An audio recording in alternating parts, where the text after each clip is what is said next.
What if I told you the devil is closer than you think, and it's not actually a real person, force, or spiritual entity outside of you, but a being and an aspect of your own mind and psyche? In this video, you will learn exactly what the devil is and the true esoteric meaning of the devil. The first thing we need to understand is that the universe is a mental universe. Look around you. Every action, every building, everything you see around you was begun first as thought in the mind, then manifested. We use the mind to build and shape our reality. The universe, the world, only exists inside of our mind. Therefore, God and the devil exist inside of our own psyche. So first of all, the devil is not a literal being, but a symbol of the lower self. It represents the unmastered, ego-driven part of the human mind, a symbol of destructive thoughts, emotions, behaviors, lives in realms of chaos, fear, hatred, lust, and ignorance. This is why we see the devil as red, because red is the lowest vibrational color on the color spectrum. It also corresponds with the root chakra, which is all to do with survival instincts. Red represents chaotic and intense emotions like hatred and anger. When we are angry, our face turns red. The devil represents our animalistic fundamental needs, our instinctual needs, our survival state of consciousness. We have a survival state of consciousness and a godly state of consciousness. Our godly state of consciousness is creating, not just experiencing in the animal state, but consciously creating reality. This is why we see the devil with a goat head, an animalistic head, and the head is where the brain is. The animal head represents living off instinct, the part of our mind that lives on urges, impulses, and instincts, eating, sex, power, ego-driven actions, and ego-driven thoughts. Animals are only aware of themselves. Animals live on instinct. They have no ability to consciously create like humans. This is our lower desires for the material world. That's not to say the material world is evil. However, when our consciousness is only seeking material things, this leads us down a path of self-destruction, because nothing material can ever satisfy our soul. Everything material is temporary. Therefore, the devil represents the part of us that seeks only material desires, only material fulfillment, the ways of thinking where we only think about ourselves and ego-driven thoughts. It also represents the unchecked, unconscious self, where we have no mastery over our thoughts, over our emotional impulses, and no mastery over our actions. We're living in instinct and impulsive states, which causes chaos, selflessness, destruction, and keeps us bound to our lower material 3D state of consciousness. It's important to recognize that the word devil was never present in the earliest Gospels. Instead, what was mentioned was a spirit of evil. This distinction is crucial because it underscores that the idea of the devil, as popularly conceived, does not actually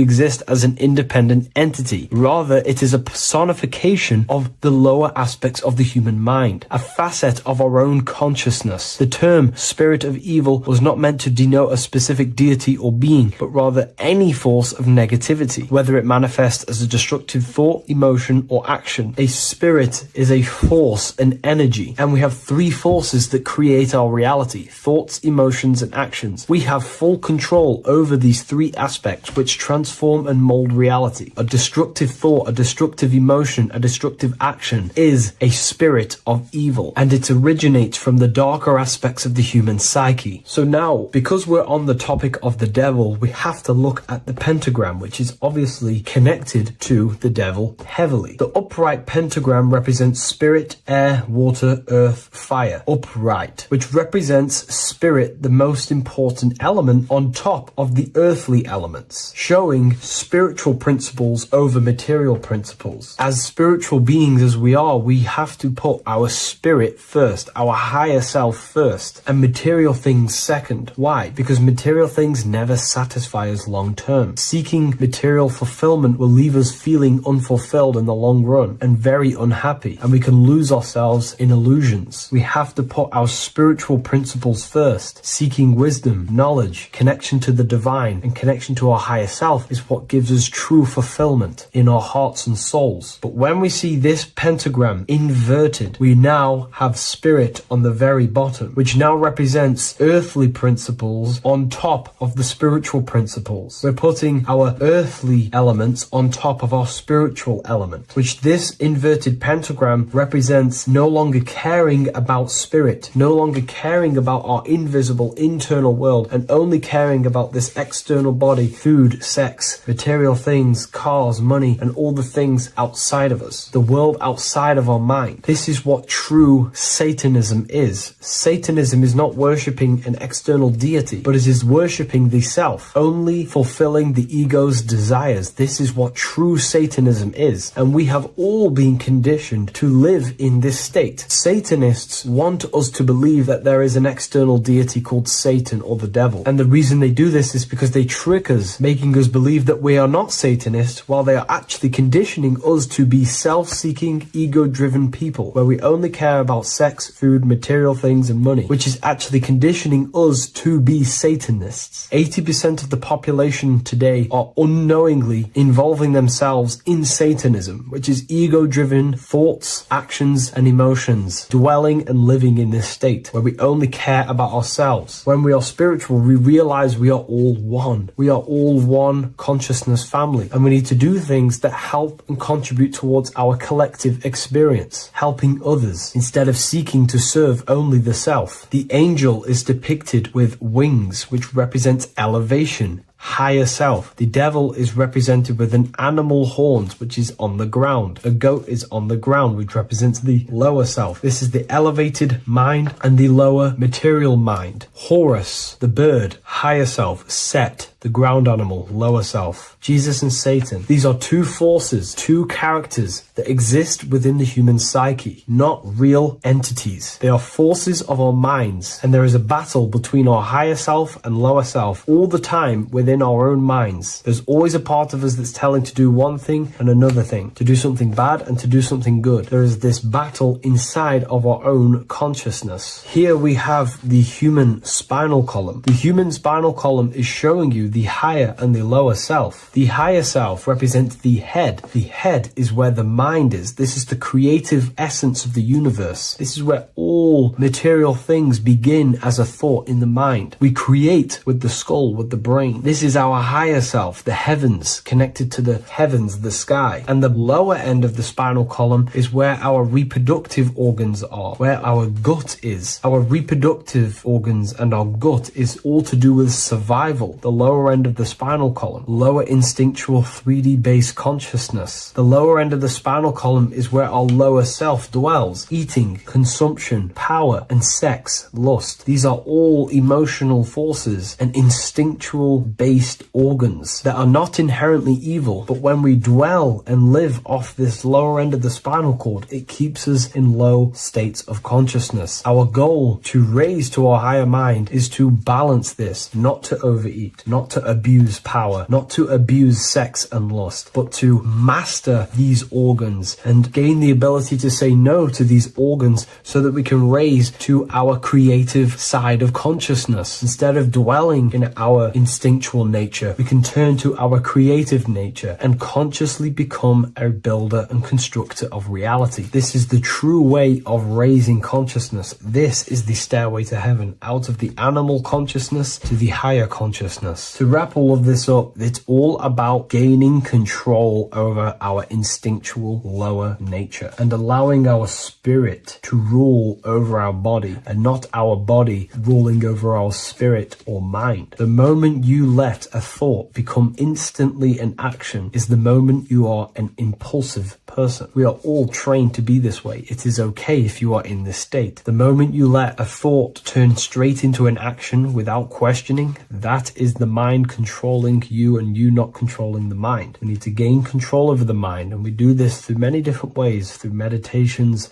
affirmations, and discipline, we slowly gain control over our minds. And once we gain control over our minds, we gain control over our thoughts, and we gain control over the attention that we give certain thoughts. We can then start to uplift our mind, our thoughts, out of our instinctual state to the higher mind. If you wish to learn more about consciousness, I'll leave a link in the description for the Book of Wisdom, Volume 2.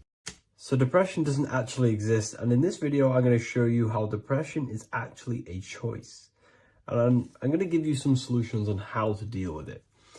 And this is probably going to change your life forever just by doing this alone.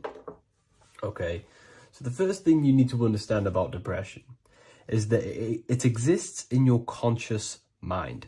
It exists in your thinking mind. So what is inside your thinking mind? You have your body, your name, your reputation, your trauma, your memories, your family, your worries, your interests, your bills, your passion, dislikes, goals, right? Most people identify their lives with this. They identify their lives with their thinking mind. They think they're their name, their job, their reputation, their memories. But this is not who you actually are. Who you actually are is the observer of that. What happens if you stop thinking? What is left? You're left with unconditioned consciousness. You're left with the self, which is what we refer to as I. We are the consciousness, not the thinking consciousness. You are not these labels. You are not your thoughts. You are not your job, your name, your reputation. Okay? And the reason why I'm telling you this is because it's very important, is that we are something beyond this body, beyond this name, beyond our thoughts. We are the consciousness. So depression exists inside of the thinking mind, the conscious mind. Okay? So if you want to get rid of depression, you must learn how to escape the thinking mind. And not only just escape, but that's step one. In meditation, you do meditations, right? We sit still and we have to learn how to control the mind and turn off the thoughts. And when we turn off the thoughts, depression goes out the window because there's no thought present in your mental field of consciousness to be depressed. Okay? You must understand, who is the one suffering from the negative thoughts? Who is the one suffering? Your mind is not suffering because the mind is producing the thoughts. Your body's not suffering from the negative thoughts. You are suffering. And who is you? You are a soul. You are that feeling. You are that person beyond the thoughts, beyond the feelings, beyond that. You are the one experiencing. You are that. Meditation gives us the ability to turn off the thinking mind. This allows us to escape our thoughts. Okay? And it gives us, over a long period of time after meditation, you'll be able to turn this switch. And this switch will be able to turn off your thoughts. And by doing this, we will be able to control our conscious mind directly by the hand. So when you notice yourself gaining them negative thoughts, we can then turn off the switch of turning off the conscious mind and rising to our authentic self and knowing the thoughts are just illusions. Now, let me tell you something that's very powerful. Most of your thoughts are coming from beliefs. Most of your feelings are coming from beliefs. So if you have a feeling of lack, this is coming from a belief that you don't have much. If you are feeling alone, this is coming from a belief that you are alone. So what we must do is restructure ourselves. We must restructure the subconscious mind. And we do this in many different ways. We can do this with meditation. We can do this with visualization, visualizing our desired reality as if we are living it. We can do this with affirmation. Now, a lot of people think, oh, I'm trying to speak something into existence with affirmation. No, you're not using vibration to try and change reality with what a lot of these new age people will teach you. Vibration, your words will not have much an impact on reality. That's the truth. But what they do have an impact on is reprogramming and recrafting and refining your mind. If you repeat, I am wealthy all day long, your subconscious mind, that word will be lingering inside your subconscious, and you will start to mold that into your conscious. You'll start to be consciously thinking about this. Most of your thoughts are coming from your subconscious. So if you want to get rid of depression, you got to figure out the trigger. What are you depressed about? What are you feeling? What are the beliefs that are making you feeling and thinking this way? And that's what you must restructure. You must restructure your subconscious mind through visualization, meditation, and affirmation. You do these all the time. You do these every single day, and you will slowly, if not surely, restructure your subconscious mind. While by doing the practice of meditation, you'll gain the off switch as well. Sometimes depression comes from not living in your authentic self. You're not doing the things that your soul is telling you to do. We all know what we should be doing at all times. I don't care what you have on. We all know we should be doing something. We all know that we have there's a higher aspect of our mind that tells us, oh, we need to be doing this, but I'm actually sat here on my phone. Oh, I shouldn't be eating this, but I'm doing it anyway. There's always that higher voice. And that is the voice that has to be connected to. And when your body's not acting out the voice of the soul, then the soul becomes sadder, and suffers more and more and more. There has to be a connection between the soul, the mind, and the body. They have to work in unison. Okay? So I hope this video helps with depression, with whatever you're going through mentally. So this is known as the bag of the gods. This symbolism is widely known, but no one knows what it truly symbolizes. We see this in ancient Sumerian artwork. We see this in the Mayans' artwork. We always see this bag with the gods. What does this actually represent? Okay, so the bag itself represents carrying. Carrying what? It represents information. It represents knowledge. Your mind is the carrier of the information. So this is why in his left hand, he carries the bag. And the right hand has the pine cone. This represents carrying of information. Why is it a bag? A bag can be passed on to someone else. The information can be taught to someone else. This is the information of activation of the pineal gland or higher consciousness of humans. Because as humans, we all possess an animal nature, the nature that tells us to eat, to steal, to gain material wealth, to survive, to hate. This is our animal self. This is our animal behavior.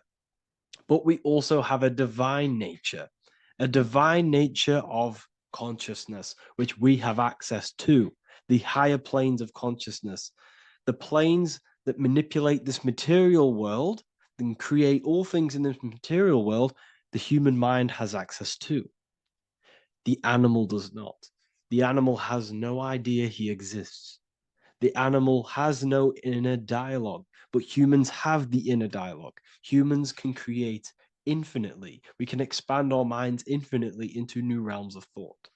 So we have this higher divine nature and a lower nature. This bag of the gods is basically just representing the knowledge they possess of higher consciousness, of the higher aspect of life. Okay? Which is the activation of the pineal. The pine cone. The pine cone is in his right hand. The right represents wisdom. The left represents intellect, knowledge. Knowledge and wisdom are two separate things. Wisdom is applied knowledge. It's a feminine aspect. Knowledge is just gained information that you know, which is masculine. So in his right hand, he holds the pine cone. The pine cone can be opened and shut. The shut pine cone represents the asleep human being, the human being that exists in his lower nature, that just basically survives, lives on eating, consumption, material lust, living in chaos with his emotions, living in a place of hell. This is the animal nature. Then we have the awakened human, the one who has consciousness of himself, the one who looks within himself, the one who knows there is more to him when he looks in the mirror. He is far more than just the physical body. He is a divine spiritual being, a divine being who has limitless potential of creation into the material plane. So this represents the awakened. This represents the asleep. This is why he carries the pine cone in his right hand. It represents applied knowledge. This is the information. This is the intellect he possesses. And this is the applied knowledge of the awakening, of activation of the pineal gland. Because remember, the pineal gland is not your consciousness. The pineals, the same root word. Pine cones were always symbolizing the state of consciousness one was living in, whether he was asleep or awake. We see this at the Vatican.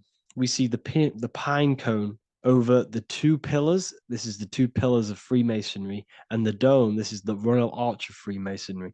This represents your head. This is the two pillars, the two hemispheres, and the pine cone in the middle, which is the pineal gland. What is the pineal gland?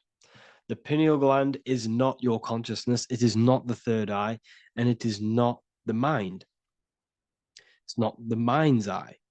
The pineal gland is a radio receiver. This is your body. Your body is an antenna. Most people think they are this body. This body is nothing but a receiver and a downloader of consciousness. Your brain does not produce consciousness. You are not this brain in your head. This brain is a downloader of consciousness. Consciousness comes from a way higher divine plane, which is what this image is showing here with the clouds. The mind is light. Consciousness is light. And this light is coming down into the material plane, and your body is basically a crystal antenna which is receiving and downloading this consciousness. So you can experience a three-dimensional reality. So God can experience himself in a divided, separate state. This is what this represents. Now, the pineal gland can be activated, okay, and stimulated because the pineal gland has phytoluminescent crystallized jagged-shaped cells on it. And obviously, these are crystals. Crystals are on your pineal gland. And what do crystals do? Radios use crystals. Your phone uses crystals. They tell you that crystals are woo-woo and pseudoscience because they don't want you to know the power of crystals. Your body is basically a giant crystal. Your pineal gland is a radio receiver for your consciousness. So if they can ruin your pineal gland and damage it, this will damage your connection to the divine, to your true self, to consciousness, to God, whatever you want to call it, the source.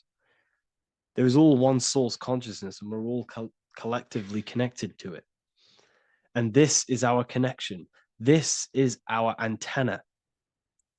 So what a radio does, a radio has an antenna, and the frequencies are all around us because all the radios are playing in your ear right now. But what the antenna of a radio does is tune into a specific frequency to pick up that frequency and play that frequency. It's the same with your consciousness. You're all a fraction of God's consciousness. So that is essentially what we are looking at here. We're seeing knowledge, intellect in the left hand, and applied knowledge, activation of waking up to higher consciousness, to the higher human form. Because we can reach beyond our physical form. We can turn our animal self into a divine being, into one of these so-called gods. These gods are nothing but human beings. The Anunnaki were not gods. They didn't come from the sky. These are normal, regular human beings who activated their higher consciousness. This is what we have here. This represents spirit. Birds represent spirit. So do we have any questions I'll take some questions now. That was just a short lecture on what that symbol truly means. Okay, so if we have any questions, feel free to go ahead and ask some questions. Anything that you don't understand, anything that you want to know. Okay.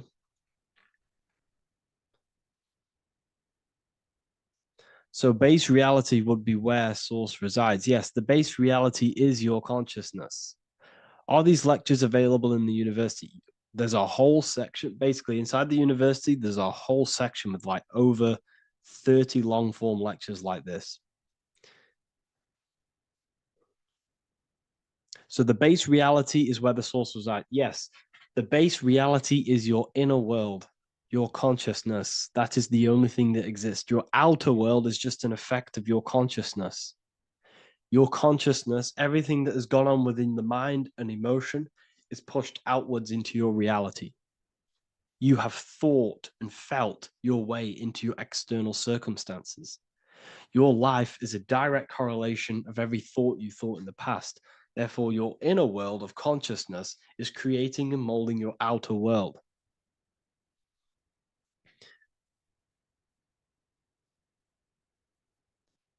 The best way to keep connection consistent, the best way to keep your connection to the divine or the higher planes of consciousness is through meditation and through imagination.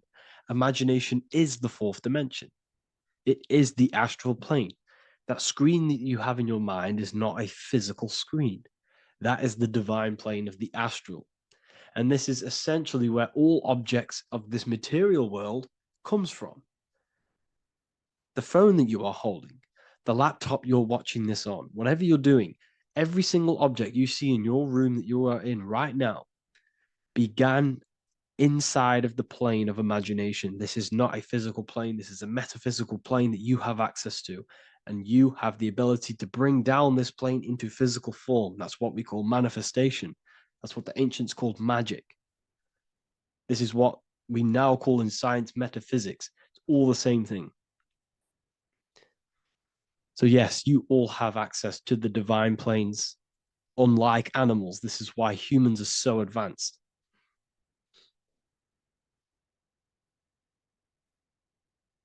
Okay. Is the pineal able to constantly activated, or is it just a temporary experience? I don't fully understand that question, unfortunately. Maybe you could word it in a different way. The real meditations on the university, legit, y'all, yes. In order to connect to consciousness, you need to sit in meditation and turn off your feelings, and the feeling of unity will come. Do I understand correctly? Yes, that is correct. So when you sit in silence and in stillness, stillness, I highlight the word stillness because stillness, when you are still, no information from your nervous system is being decoded by the brain. So when your body is still and does not move, your nervous system starts to relax and comes to a balanced state. Your brain starts to relax, it comes to a balanced state. The left and the right brain stop working, the nervous system stops working. Then, once the body, the material body is shut down, you then have access to consciousness. You can't access consciousness if the body's in such a busy state. If electricity is being fired every 2 seconds, your whole body's electrical. When you move your foot, that's electricity being fired from the brain to the foot instantly through the nervous system. Your brain, your whole body is a technological machine. So you must shut down the technological machine to access the divine that exists beyond the technological machine. Do you understand that? Did we create ourselves from the higher plane? When you say yes, you created yourself, you manifested yourself in this material form for a reason in this specific time and place. Wisdom books, are these available inside the university? Yes, they are. So anyone who joins the university, they all gain 50% off the store. So you can get anything off, anything you want inside the store for 50% off. Plus, you get the Book of Wisdom Volume 1 PDF for free. You get the Human Health Guide. Plus, you get all of the library books. There's a load of different books on occultism, symbolism, esotericism. Do you need to place your attention somewhere specific during meditation? You can do. Okay? You can do. So, if you struggle, when you first start to meditate and you struggle to turn off the thoughts, think of the back of the brain, the back of your head. Don't think of it, place your attention on it. Okay?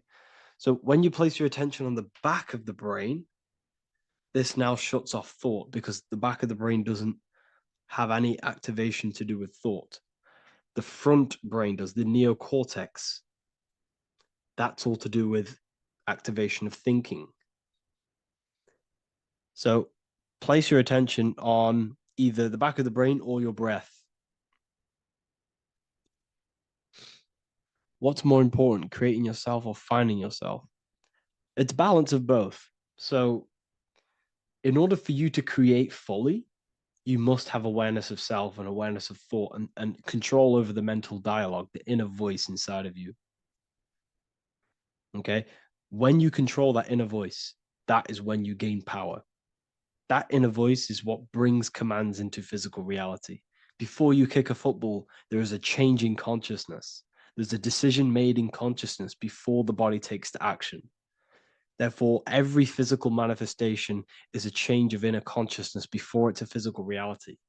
You can have the reality you want through consciousness before physically having it. That's the secret to creating.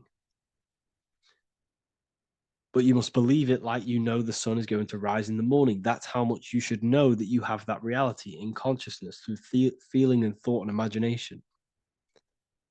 And that's how you can truly create in your reality. Shrooms help with consciousness or ego. I can't really talk about that because I'm maybe uploading this to YouTube, unfortunately. But we need to clean our pineal gland first from calcification. Yes, definitely. You should go on a detox the body.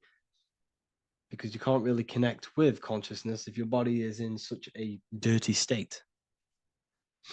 Because the brain is, your nervous system is in a state of fight or flight, trying to fight off all these toxins.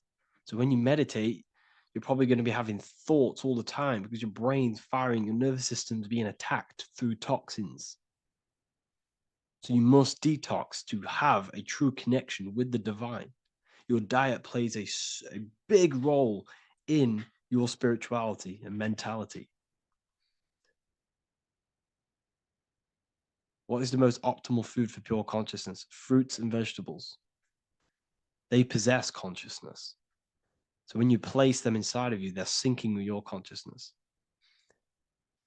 How to check the cleanliness of your body, your skin, your teeth, your tongue, your mouth. If your skin has spots, different colors on it, you're not clean because your skin is a reflection of your inner organs. Coffee's not the best for you. Coffee gives you fake energy. Okay. So what coffee does, that buzz you get off coffee is actually the toxic effect of the chemicals reacting with your body. If I'm inside the university and wanted to buy your book, you said it would be 50% off because we are your student. Is that automatic or we need to have a code? You will have a code. Yes, I'm going to releasing a code for all the students after this. Caffeine equals neurotoxin. Yes, it fries your brain, it fries your nervous system, it fries your dopamine receptors. Will the Q&A last week about money symbolism be posted? Oh, I didn't post that. That's my bad. I totally forgot. I will post that after this. Thank you for reminding me. How to detox the body. The best way to detox the body is going through a week cleanse of fruit.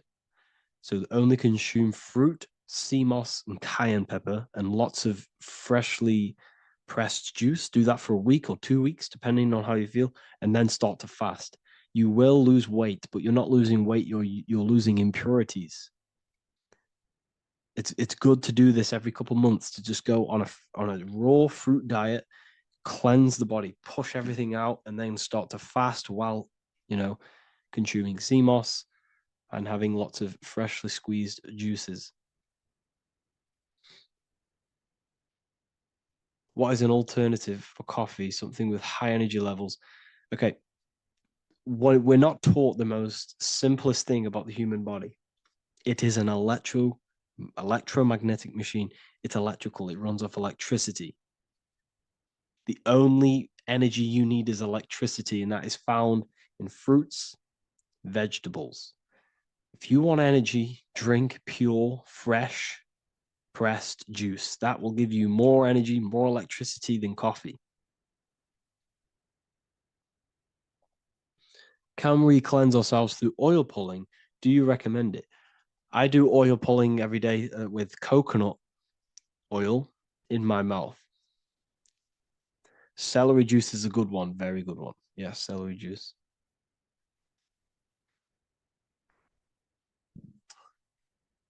Any more questions? What kind of music do you listen to when lifting? For me, rap, hip hop push me work harder, but I know it's terrible for my subconscious. Yes, very. At least you're aware of it. You should be definitely try and stay away from the hip hop music. Try and stay away from anything that's talking about anything negative, because it's all programming your subconscious. And your belief system is your reality, people. Your belief system is your reality. Okay. So look after your subconscious. That's what's controlling your actions. 90% of your actions on a daily basis are controlled through your subconscious beliefs. Okay. I listen to a lot of Pastel Ghost. I listen to a lot of let me get my playlist up. It's all like background music for TikTok. Do you know what I mean? Like Pastel Ghost. That's mainly what I listen to. That sort of music. I don't know what it's kind of called. I don't know what that genre is called. Does anyone know what that genre is actually called? Because there's not much words in it. The reason I listen to it is because there's not much words in it, and it helps the subconscious. And I just love that music.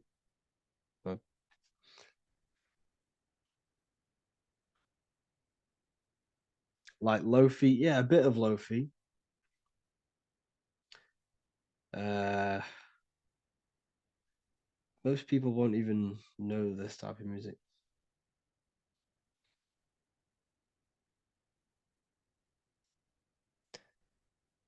Can you tell us how you use cayenne pepper? So I mix it with freshly squeezed orange juice every morning. So first thing I have, empty stomach, I have a teaspoon of cayenne pepper, mix it in and just down it every morning, and sometimes at night. The feeling you get in your stomach after putting cayenne pepper on an empty stomach is absolutely amazing. It tingles in your stomach. It kills parasites. It kills all horrible organisms.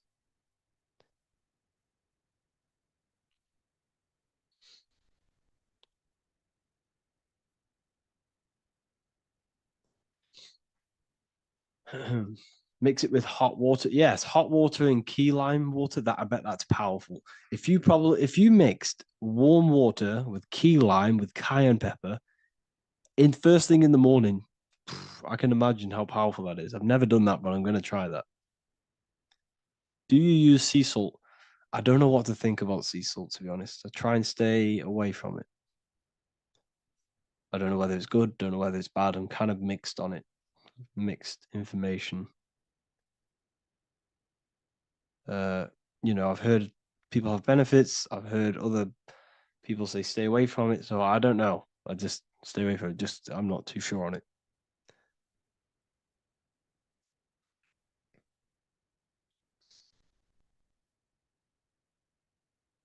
I drink fresh pressed celery juice every morning. Yeah, definitely.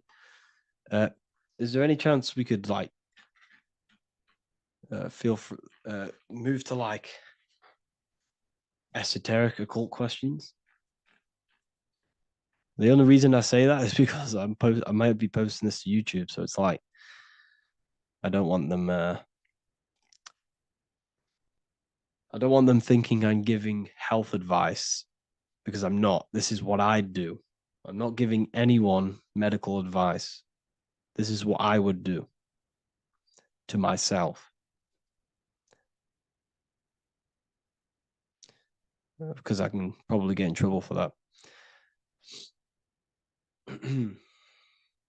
So the subconscious is the all-knowing. It is the all-seeing eye. The subconscious knows everything. Your conscious mind does not. Your subconscious knows every single cell in your body. Your subconscious is making your heart beat. It's talking to your heart. It's talking to every organ, every cell in your body is being connected and spoken to by your subconscious mind. It is the all-knowing. The subconscious has access to the astral plane, imagination, the fourth dimension. It has access to the mental plane, thoughts. It has access to the ethereal plane, energy. And has access to your physical body. It's the door. It's the portal. The subconscious is the portal to the divine. You must go through the subconscious in order to access the divine. Any coupon codes for book 2? Yes, inside the university, there will be a 50% off coupon code. Speaking of ancient civilizations, why did they use symbols to give us true knowledge? This is a very, very good question. Very good question indeed. The reason they use symbols is because symbols are their keys. They hide meanings. They hide things. For example, if it was written down, if all of this sacred knowledge that I'm speaking now was written down, it can be easily taken. It can be easily misused. Someone can take it, read it, and steal it and misuse it and abuse the world and create horrible things. The reason they use symbols is because they're hidden. They hide the teachings. Only the ones who possess the key, that possess the knowledge, can read the symbol. So the symbols act as a guard towards this higher wisdom, this higher knowledge, which gives you power. All of the knowledge I teach you gives you power. And you can misuse it. You can misuse your imagination. You have no clue, unless you've put this into action, how powerful your inner consciousness is. You can become a Okay, listen. If you hate your job, it's not the job that you hate. Think about it. It's not the job that you hate. The hate is coming from your inner consciousness. It's the state of consciousness that you hate. So what does that tell you? You can change that inner consciousness to another reality, the feeling of another reality. You can become that consciousness within before you actually externally have it. And by becoming and knowing that reality, that's what produces effect on shaping your outer world. When you really, truly know that reality inside of you, of being free, of being wealthy, of having abundance, your outer world has no other choice but to rearrange itself to your new inner state of consciousness. That's what magic is. It's manipulating your inner state of consciousness. It's convincing yourself that you already have it, not believing it, knowing it. Okay? Knowing is different than believing. Believing is a lie. You should know thyself. Okay? So we can say that human overpopulation is intentional. There is no human overpopulation. We're all cramped in these cities. We're all cramped into one little place. We're not supposed to live like that. We're not supposed to live so cramped. This is why there's so many weirdos out in public. How many weird people doing weird things. This is when things start to go weird, and we shouldn't be living in this state, in this condensed state. We should be spread out. Okay. There is no overpopulation. It's just an illusion because we all lived in such. Have you ever been on a plane? Have you seen how much land there is? It's crazy. There's no overpopulation. And how many people do they say there's in the world? There's not that many people in the world that they say. I think it's like 8 billion. I think they say there's 8 billion people. There's not 8 billion people. There's probably more like 2 billion. And the reason I say that is because I have a friend who only has like 300K followers. That's a lot of followers. Okay. And he gets recognized everywhere he goes. And he's into all this stuff. And he says, listen, the population is definitely not 8 billion or whatever they say. I think it's like a couple billion. It's probably more like a billion. How to properly manifest intentions. Thought, emotion, and imagination are the key. You must know that you have that reality. Don't believe it. Become that reality within your consciousness. All day long, as much as possible. Feel it. Imagine it. Say it. And have zero doubt. How to have zero doubt. You can't, well, okay, so the doubt, that little voice that will seep into your mind saying, you can't do that. You can't do this. That's your old voice of your subconscious program. Listen, the reason why most people fail in life is because they have trained their subconscious that they will fail. They have told and believed that they will fail. The reason I will succeed for the rest of my life is because I have trained my subconscious to say, I will win, I will succeed, I will solve any problem. That's my belief system. And if my belief system is that, then my external reality, my conscious mind will seek a way to fulfill that belief. It will seek to control and create that belief in my external world. It will seek to solve any problem. I've trained my subconscious mind to know that I already have the reality, to know that I'm abundant, to know that I have everything that I already need. Therefore, if any problem comes, I can sort it straight away. But most people have a different belief. It's not your fault. We've been kind of manipulated and told this, that they will fail, that they can't do anything, that it's too hard. And that basically casts a spell on the conscious mind, where your conscious mind is just like, no, I can't do that, because of this subconscious belief that you hold. So you must reprogram your subconscious that you can do it, that you will solve any problem, and that you are abundant. That's the reason why successful people succeed. It's because they have a complete different mind state, a complete different belief system in their subconscious.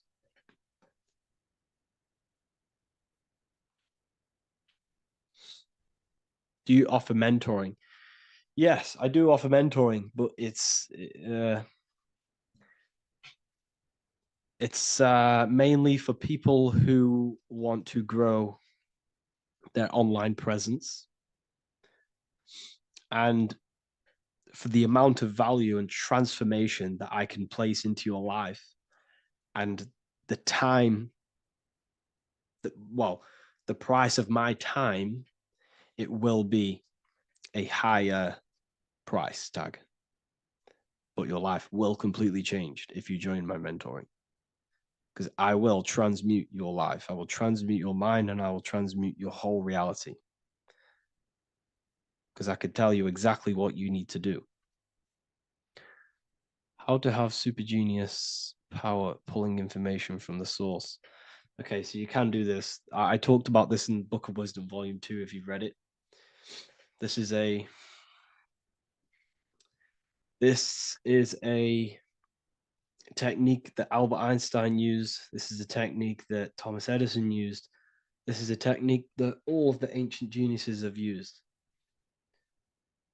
So you get it on a chair, you place metal below you or plates, and you hold a metal ball in your hand, and you fall asleep. And every time you fall asleep on the chair, you're going to drop the ball because your body will become unconscious. And you will basically drop the ball and it will wake you up because it's going to hit and make a loud bang on the plate. And every time you go to sleep, basically what this is actually doing is shifting your consciousness from conscious into the subconscious. So from physical into the astral. Your consciousness is shifting between these two planes. And as you do this, you can bring down great ideas from these higher planes. So when you fall asleep, have an intention. And when you fall asleep, you'll drop the ball. And when you wake back up, you'll have an idea and you just got to write it down.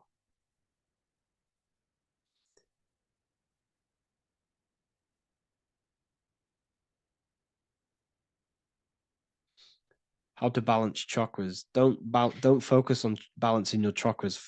Focus on the mind. The mind is the cause of the chakras being blocked.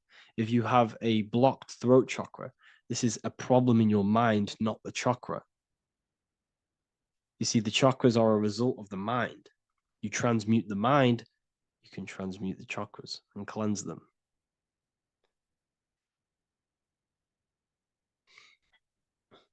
So was Jesus a real man that walked?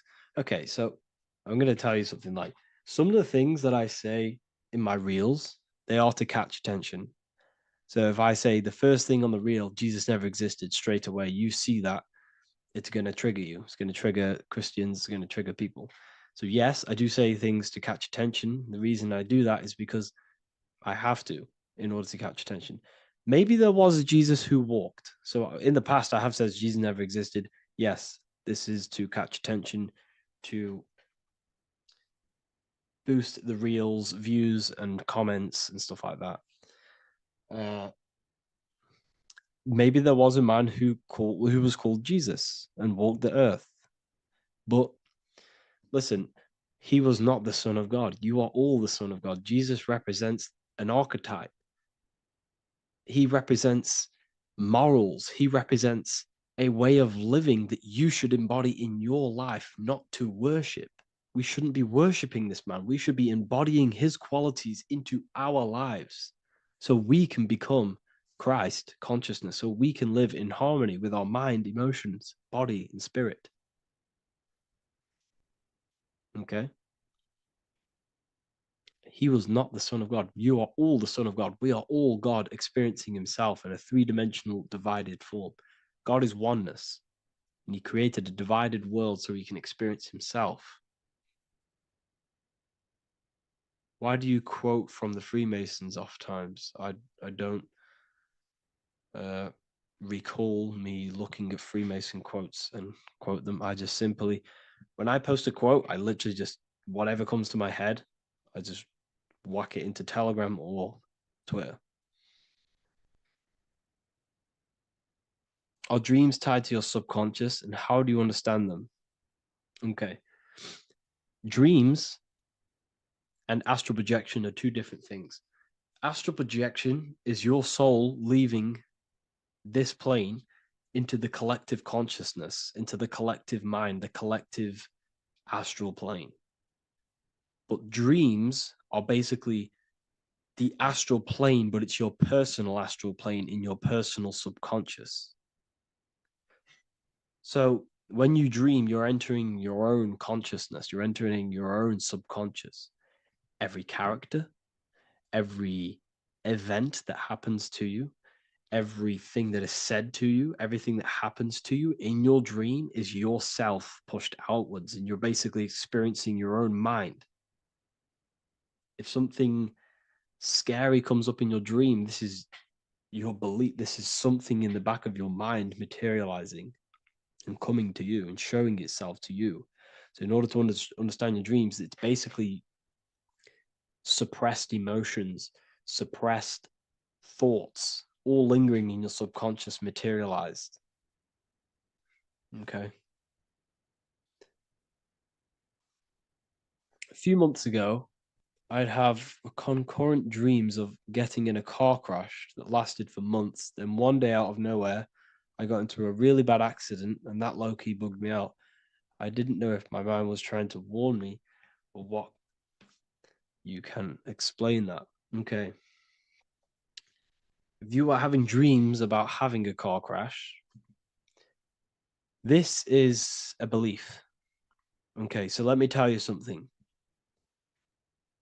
Let's say you're a drug dealer, okay? And you live in fear every single day of the police coming to you. This dealer every day is worried, he's scared, and he lives in fear of the police getting him. He was believing it. This fear, this emotion he was feeling on a regular basis, repetition, and the emotion is basically impressing your subconscious. It's impressed his subconscious that deeply that he now believes it. It's now become a belief. So one day the dealer gets caught and he goes to prison. Let me tell you something. He placed himself there because he created a program, a belief in his subconscious of the police. And his external reality is now in a prison cell. But that prison cell is just an external manifestation of the prison cell of fear he installed in his subconscious mind. The four walls he's now trapped in is just basically an externalization of his own belief system that he created through consciousness, through the subconscious. If you embedded your belief that you will be in a car crash, you will be in a car crash. He placed himself there. He materialized that reality through the thought, through the emotion, through the belief. He put himself there. You see? So if you were having dreams, this was maybe, it could have been anything. You could have watched a program when you were a child about a car crash and that maybe scared you. Or you saw a car crash when you were very young and that scared you and that impressed your subconscious. Then you had a dream about it. Then you started to believe it. And then one day, bang, it happens. That's the power of the subconscious mind. It holds control over you. It holds control over every aspect of your reality, of your being. So I hope you all enjoyed this live. I'll see you all inside Ethereal University. I'll be posting another lecture this week.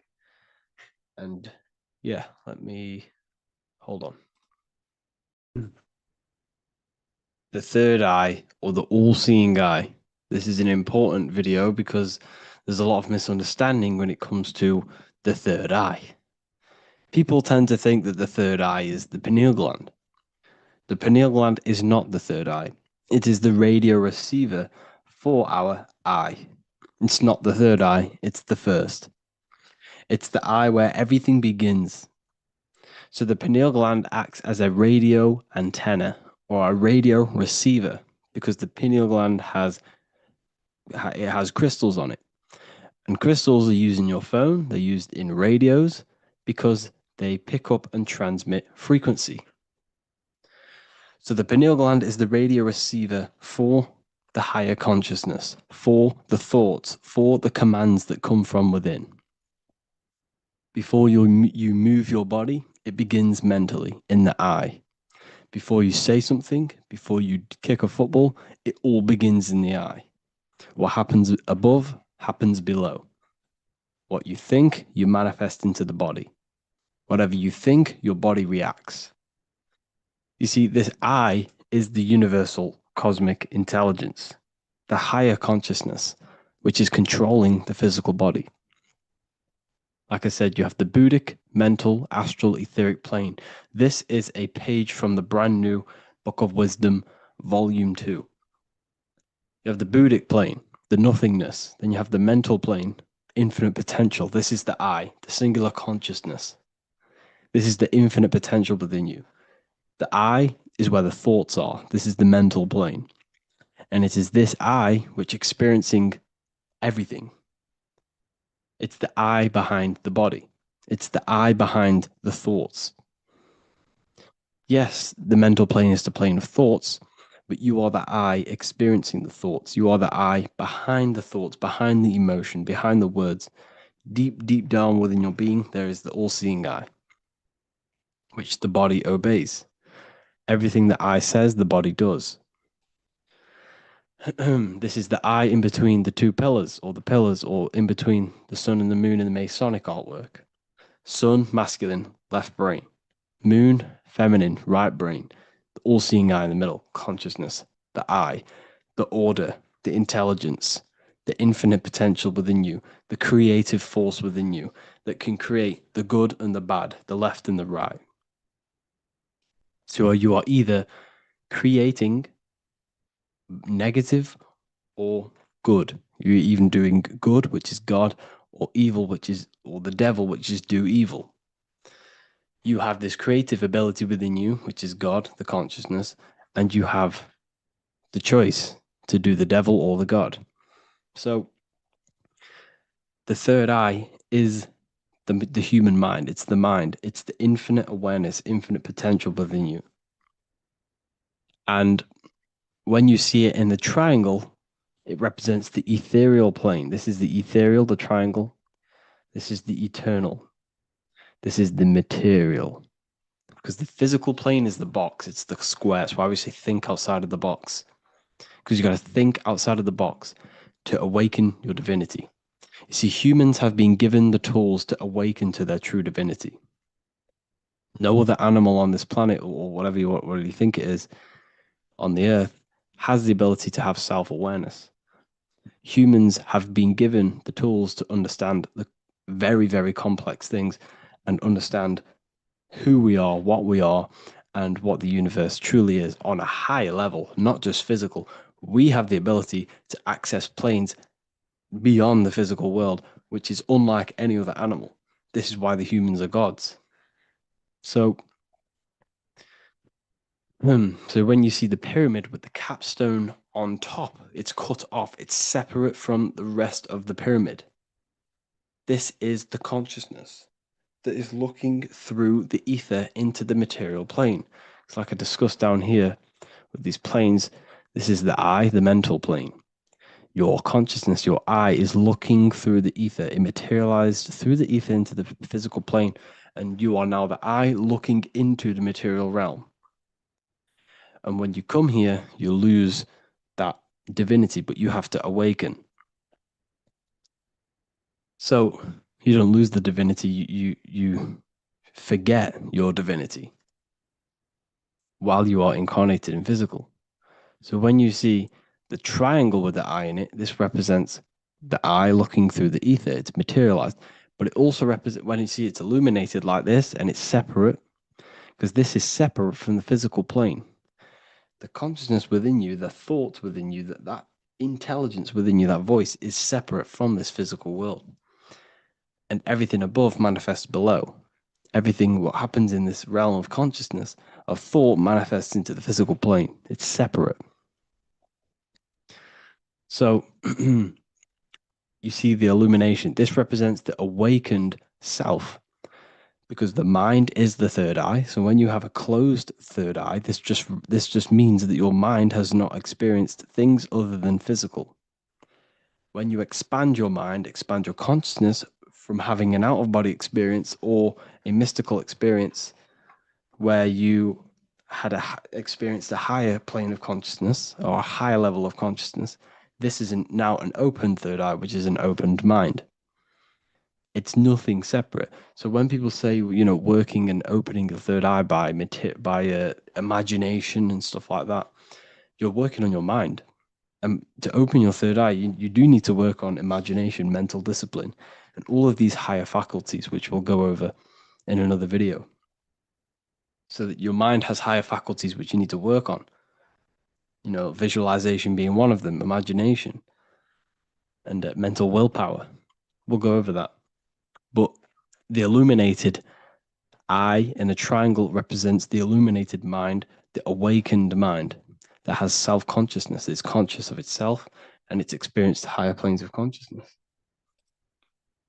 Like I said, the I and the idea. So when you see I on the beginning of words, it represents that inner self, that inner cosmic intelligence within yourself.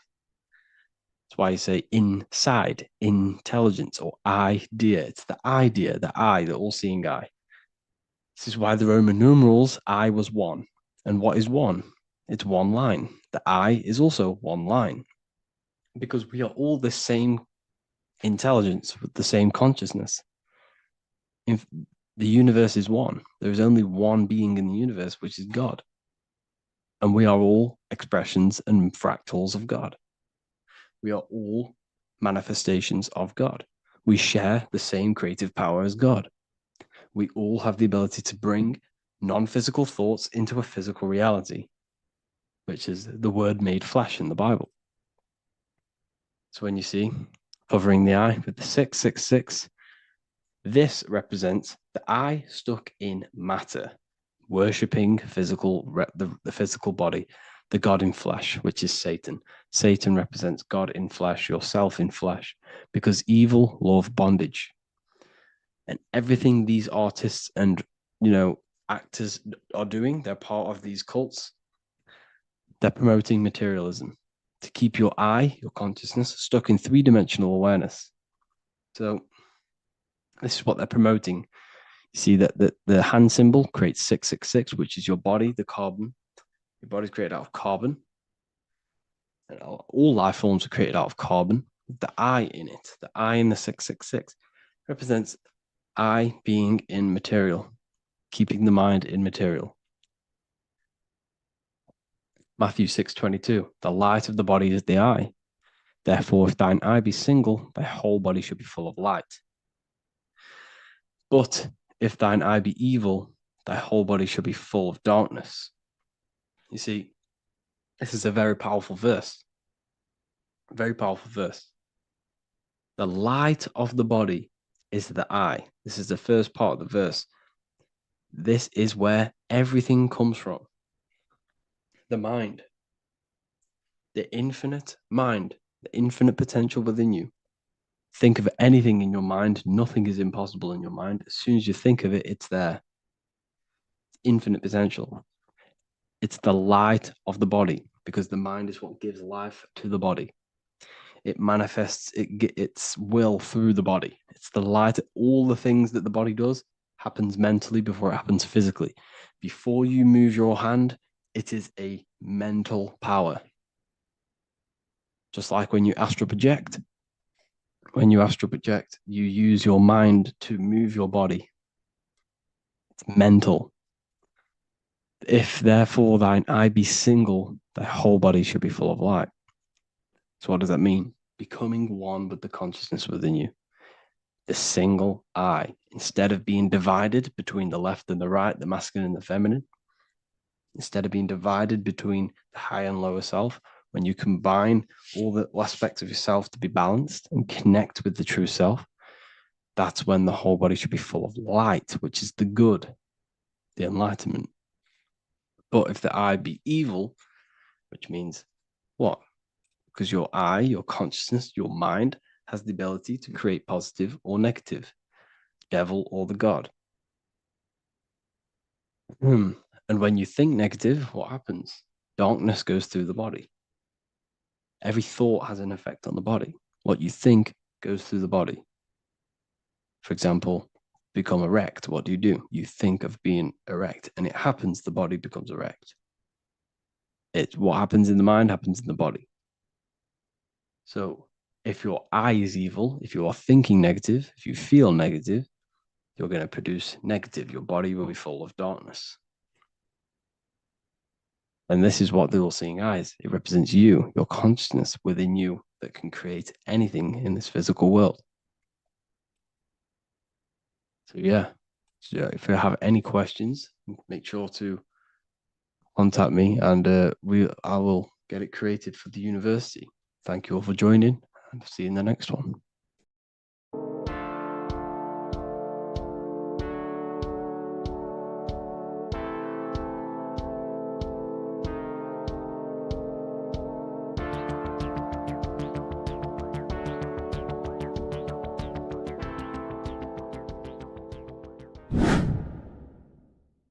What is good, YouTube? Today we're going to be talking about the astral plane and how the cosmology fits into the astral plane. Okay, so first let's go over the astral plane and go over the different layers of reality so that you can understand reality more. You are a multi-dimensional being.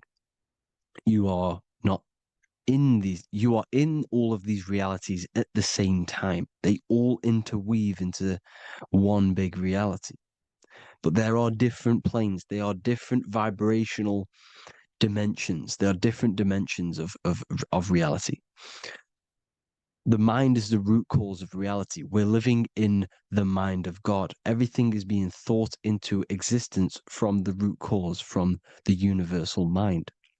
This is why the ancient Egyptians said, all is mind. We're living in the mind of God. And we are a microcosm of this mind. This is why we all have the same mind. This mind is the world of thoughts. Now, this world of thoughts is just the thought alone. For example, it is the thought of a chair. But then when you start to imagine this chair and you start to mentally see the chair, you're now manifesting the thought, the singular thought, into some sort of form. So now you're imagining the chair. You're imagining the form of this chair, which is then manifesting into the astral plane. The astral plane is the world of thought forms manifesting. So when you are imagining something, you are seeing into the astral plane. Okay? Your third eye, it is an eye because it sees the astral plane. It is seeing the other side through imagination, through dreaming. Well, we'll go over dreaming later. So the thought of a chair is a singular thought. The imagination of the chair is the manifestation of the chair. And in the astral plane, it's basically the world of all the chairs that could ever exist. So you're thinking of the chair as a singular thought, which is the mental plane. The astral plane is the imagination of that chair, is the thought, the manifestation of it. Depending on the vibrational state of the thought will depend what level of the astral plane it will go to.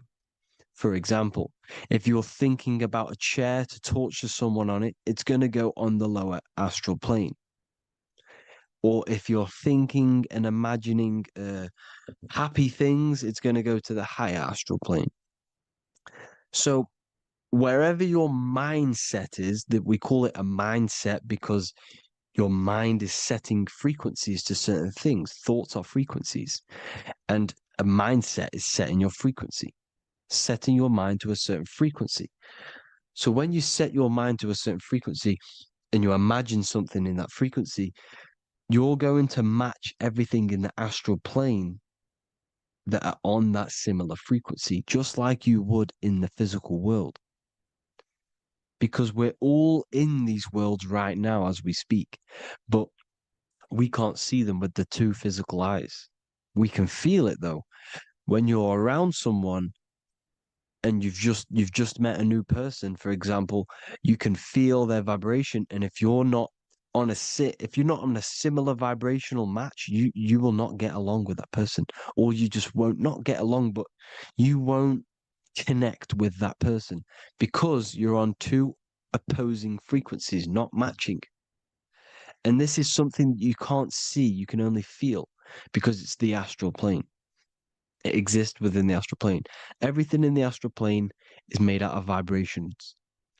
So if you do astral project, and if you already know how to astral project, you will see beings and people and things that are on the same frequency as you.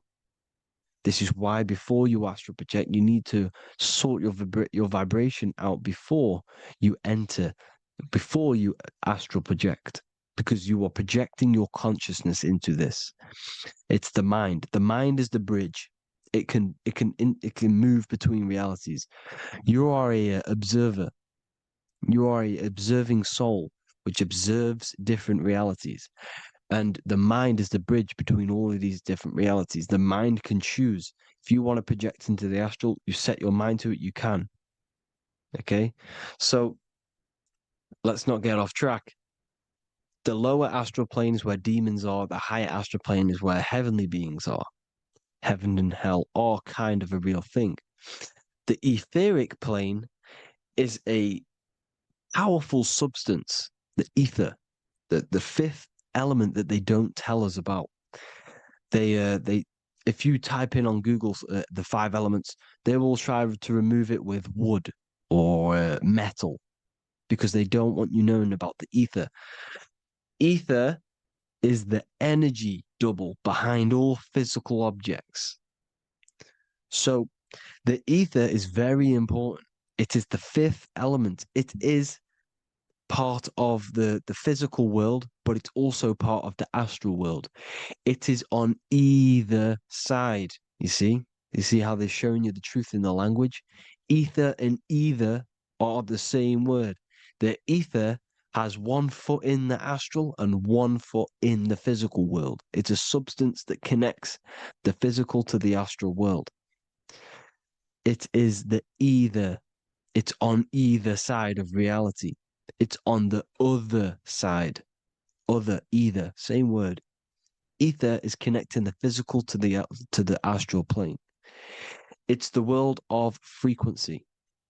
Frequencies, EMFs, torus fields are in the etheric plane.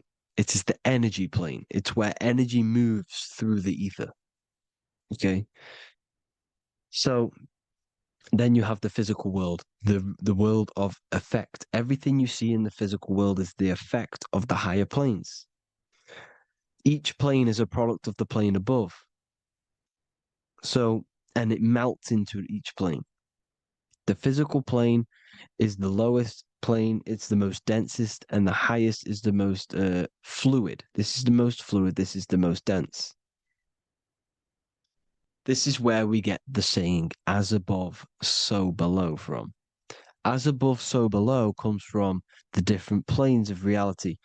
And magicians understand this. This is why magicians always say as above, so below. Because they understand if you manipulate the higher planes of reality, you manipulate the lower planes. Because the astral plane is a direct copy of the physical world, but in the astral plane. It is mirrored. The physical world is mirrored in the astral plane. They are both the same world, but just different vibrational states of the world. Kind of. It's hard to put this in words, people. So just try and understand. The astral plane is the double. It is whatever happens in the astral plane happens in the physical plane. This is why magic works. This is why demons work. This is why spirit communication works. Because if you manipulate the higher planes, you manipulate the lower planes. As above in the astral, so below. Leonardo da Vinci showing you to look up, pointing up. You got to look up. He's telling you to change the mind, you change the physical world. You change your emotions, you're on the astral plane, you change the physical world. You change your reality by changing the higher planes. This is the Masonic 11, the 2 pillars. This is the 11 also symbolizing the 2 hemispheres of the brain here. But the 11 symbolizes the 2 mirrors. 11, 9, 11. 9, 11 adds to 11. 9 plus 1 plus 1 equals 11. The Twin Towers were an 11. Flight 11 was hijacked because it's a mass ritual within the astral plane. Now, we're going to go deep into that later, and I'll show you these rituals they do in order to manipulate the astral plane. So, this is what the 11 is. It's the mirroring of reality. If you contact spirits and conjure spirits, you can either summon or attract demons and spirits. Summoning is creating a spirit. You create demons. Okay.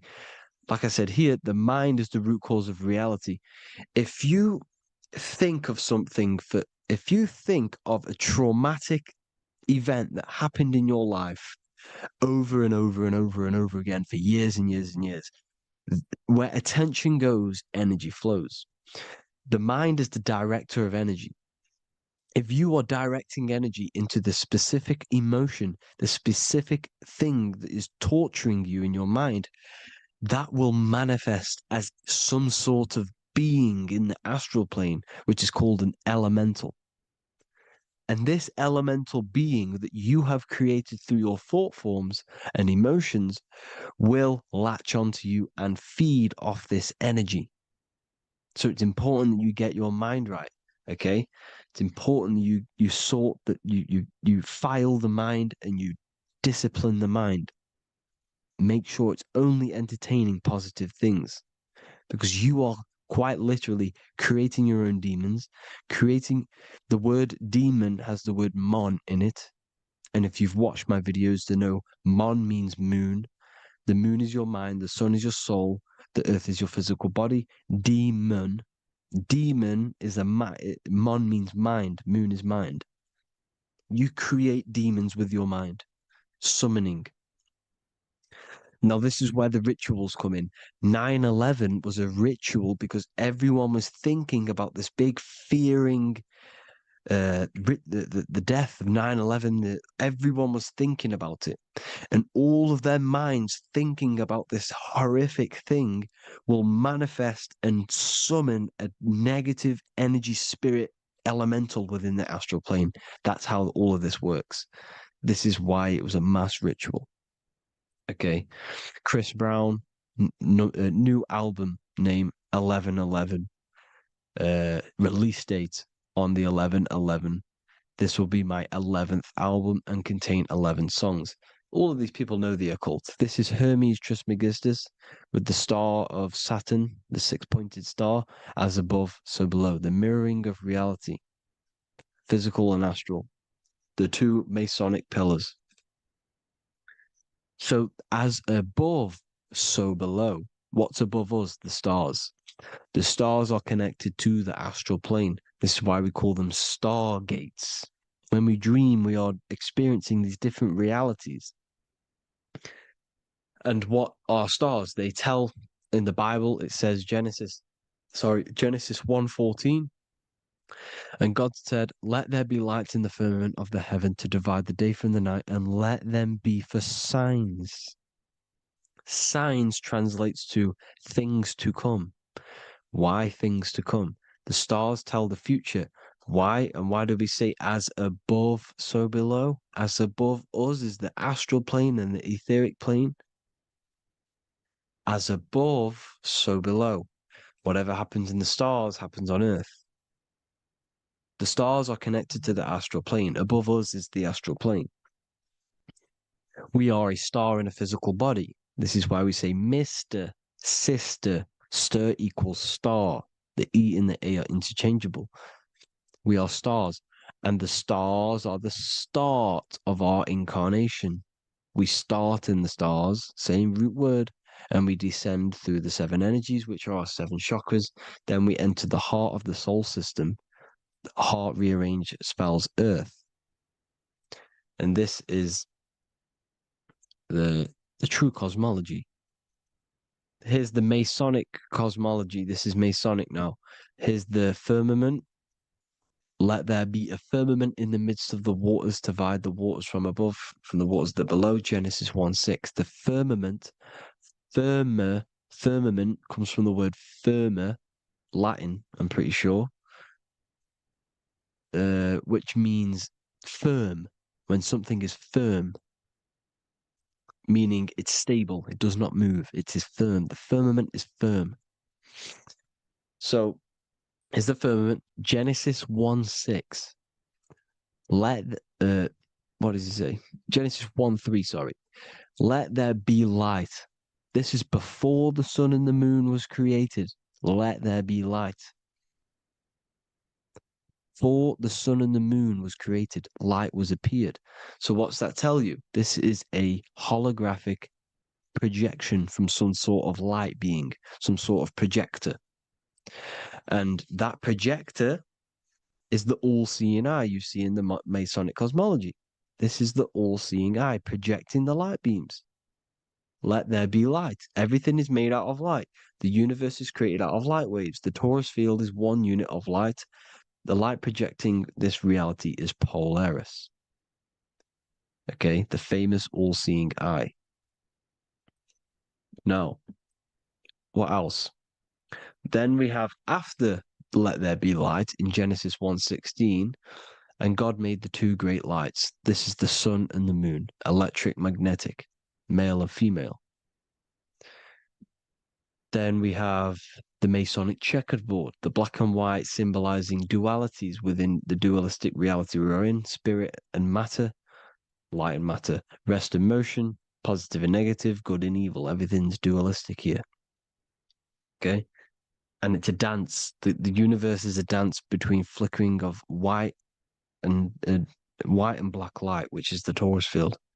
We're not going to go over that, but this is all connected to the astral plane. This is the true cosmology. The astral plane cannot work on a spinning monkey ball in the middle of space. Does not work. Cannot work. It's impossible. Okay?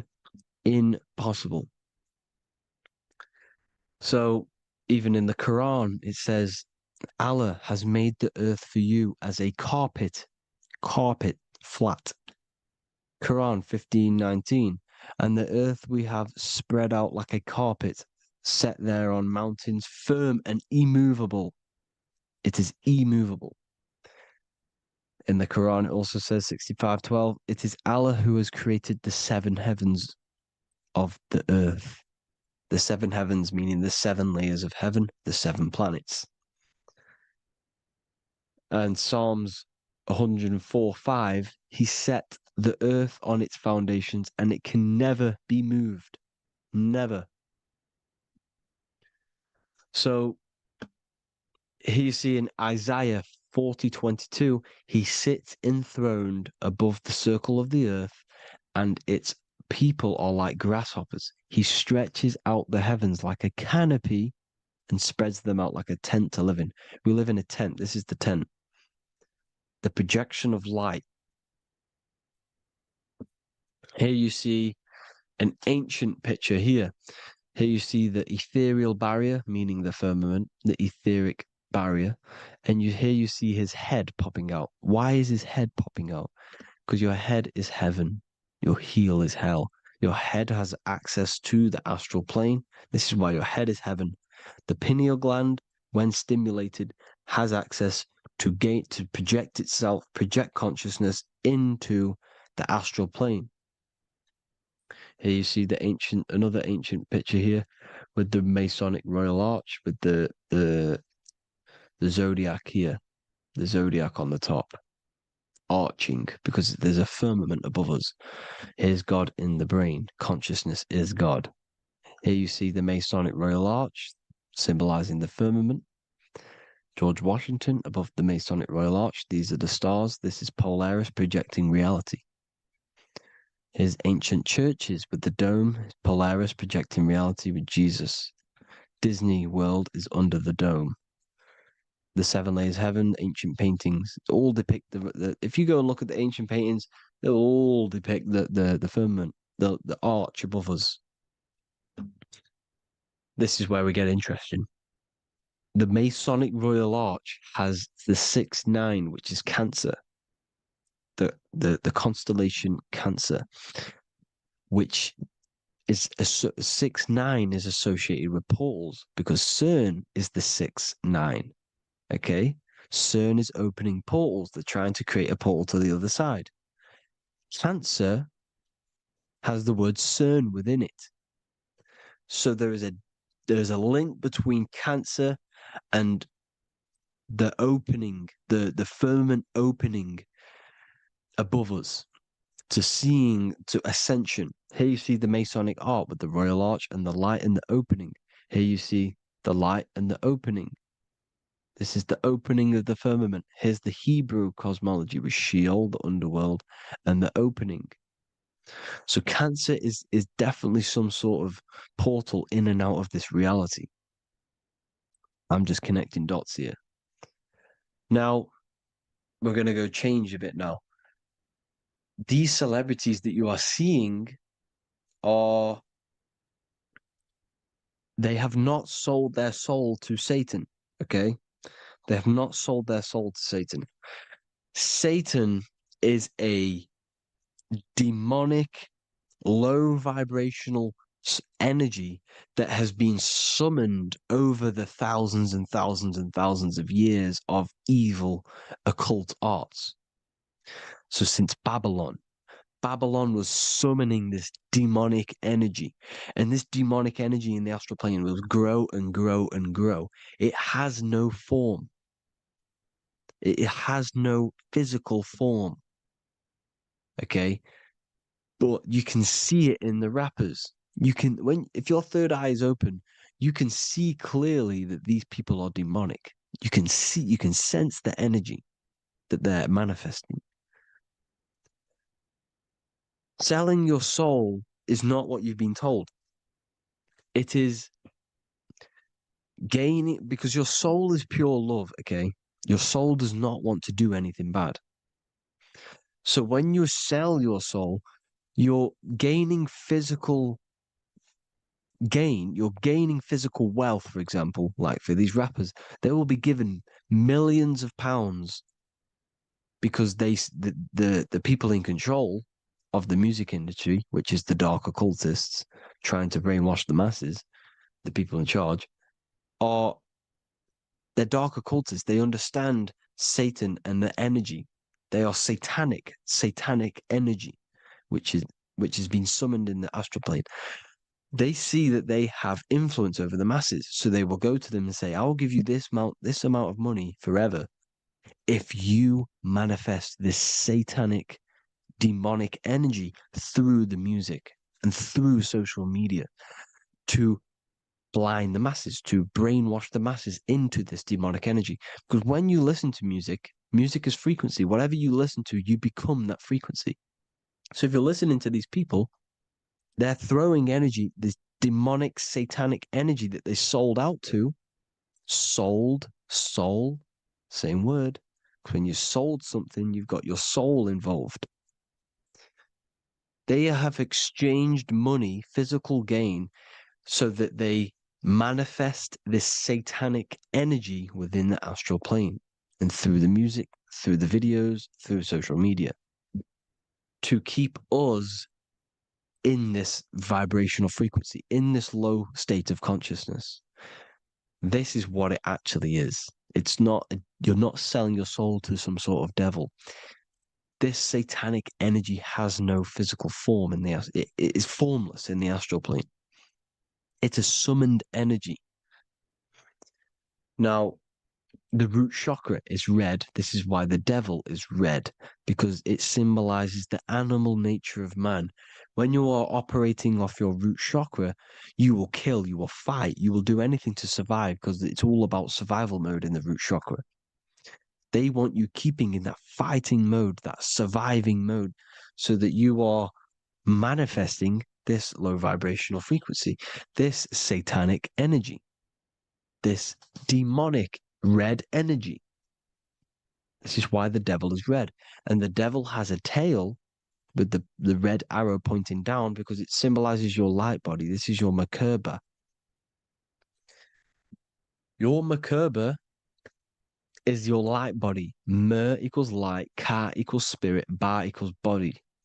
Merkaba, this is the devil's tail pointing down, the descension, your heel, up to your heel, hell. Ascension to heaven, head. You see? This is the all-seeing eye with the illumination coming off it, your head, when you're illuminated. The Merkaba is your celestial sphere to portray different planes of reality. It is the vehicle of ascension. It's your light body. It's in the word Kabbalah, Kabbalah, Ka, spirit, Ba, body, La, light. Same thing, Kabbalah, Merkaba. Same thing. It's all about the light body. This light body sees different realities. So when you see the goat in the music industry, it's this satanic summoned energy that's been summoning for thousands of years within the astral plane. When it becomes to the physical plane, it will manifest through different things: a goat, an owl, Satan, Moloch, Baal, same deity, same demonic energy that's been summoning in the astral plane. And this is why the Baphomet has a goat head. Drake's new album is the goat. The Polo G, the Masonic G, with the goat. And here's Ryla Rodriguez in the mirror with the goat in the mirror and him in his physical body. It symbolizes, the mirror symbolizes the astral plane, because he's manifesting the goat, the demonic energy. He's sold out to the demonic energy, and in the physical plane, he's his physical body. The mirroring, the Masonic 11, the mirroring of reality, the astral and the physical. And what do you call them when they're an amazing rapper, the best rapper?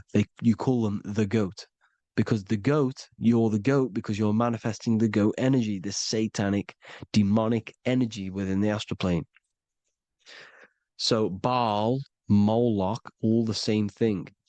Because in the astral plane, if you want to gain spirits to come to you and communicate you in the physical world, if you want to communicate with spirits, you have to gain their attention. You can either gain their attention or come together and agree to create some sort of being, which is Satan. Okay. You can, like I said earlier, you can create these beings, you can summon them or attract them. One way to attract them is sacrificing. In order for you to become God, man, to turn to God, you have to sacrifice your life. You have to sacrifice, not drinking, not doing things, not doing anything demonic, not doing anything bad, not eating meat. You have to sacrifice yourself to become the light.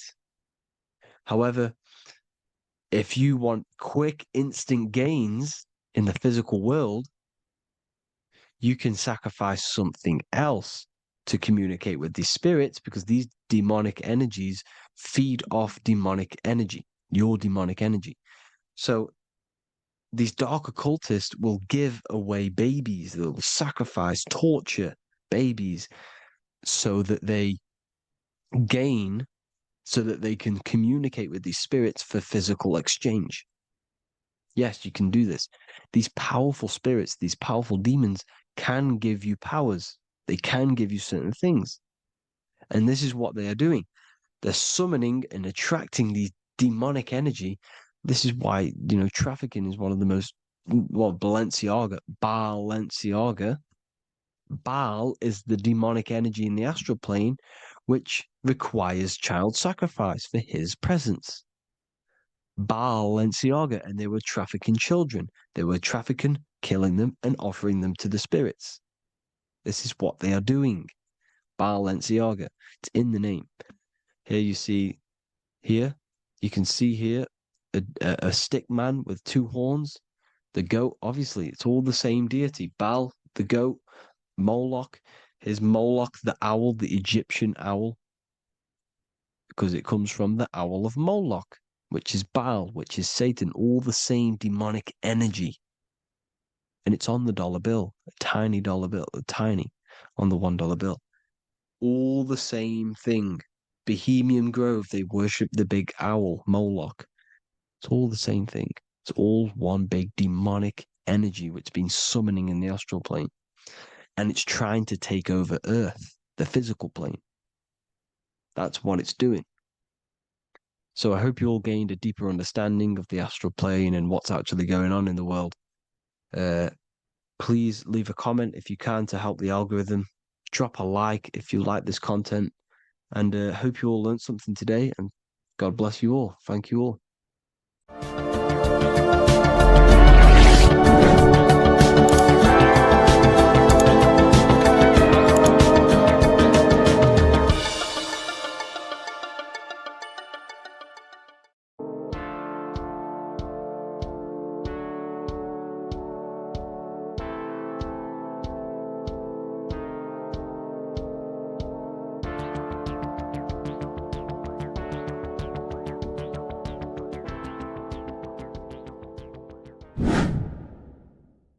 Earth has become a realm in order to trap souls within so that they can harness our electricity, our energy. Even the Bible is talking about how this realm is controlled by the wicked one in John 5:19. We know that we are the children of God and that the whole world is under the control of the evil one. Ephesians 6:12. For our struggle is not against flesh and blood, but against the rulers, against the authorities, against the powers of this dark world, and against the spiritual forces of evil in the heavenly realms. So the Bible is telling us that this is not the only world. There are other worlds, there are other realms that we can go to, considered as heaven. Heaven being a higher realm where there is no evil, no darkness. This is a midpoint realm where there is good and evil. Now, we're going to explain how the soul trap is how it's working and how your soul is being harnessed for its energy and how you are tricked to come back to this realm after death. What you need to understand is first is that you are the invisible intelligence behind the physical body. You are the mind and soul. The soul is the true you, the good you. It is pure love, pure bliss, eternal, never dies. The mind can be corrupted though. The mind is the intelligence of the soul. It is invisible. It has no true form. The intelligence inhabits the brain. The brain is the computer to control the electrical machine called the nervous system, which is choice, program, and action. You are the invisible intelligence behind the body, and this will prove it even more. You do not even see into the external world. You are seeing an image produced by the brain because the light is being sucked through the retinas of the eyes. The image is produced in the visual cortex at the back of the brain. What does this mean? This means that we are the consciousness in the center of the brain, in the pineal gland, that is experiencing the program being ran by the central nervous system in the brain. This is the sigil of Lucifer. Lucifer in Latin is Lucy. Lucy is light in Latin. Lucifer is known as the light bearer. This is how the eyes work, people. It's not a demon or a devil.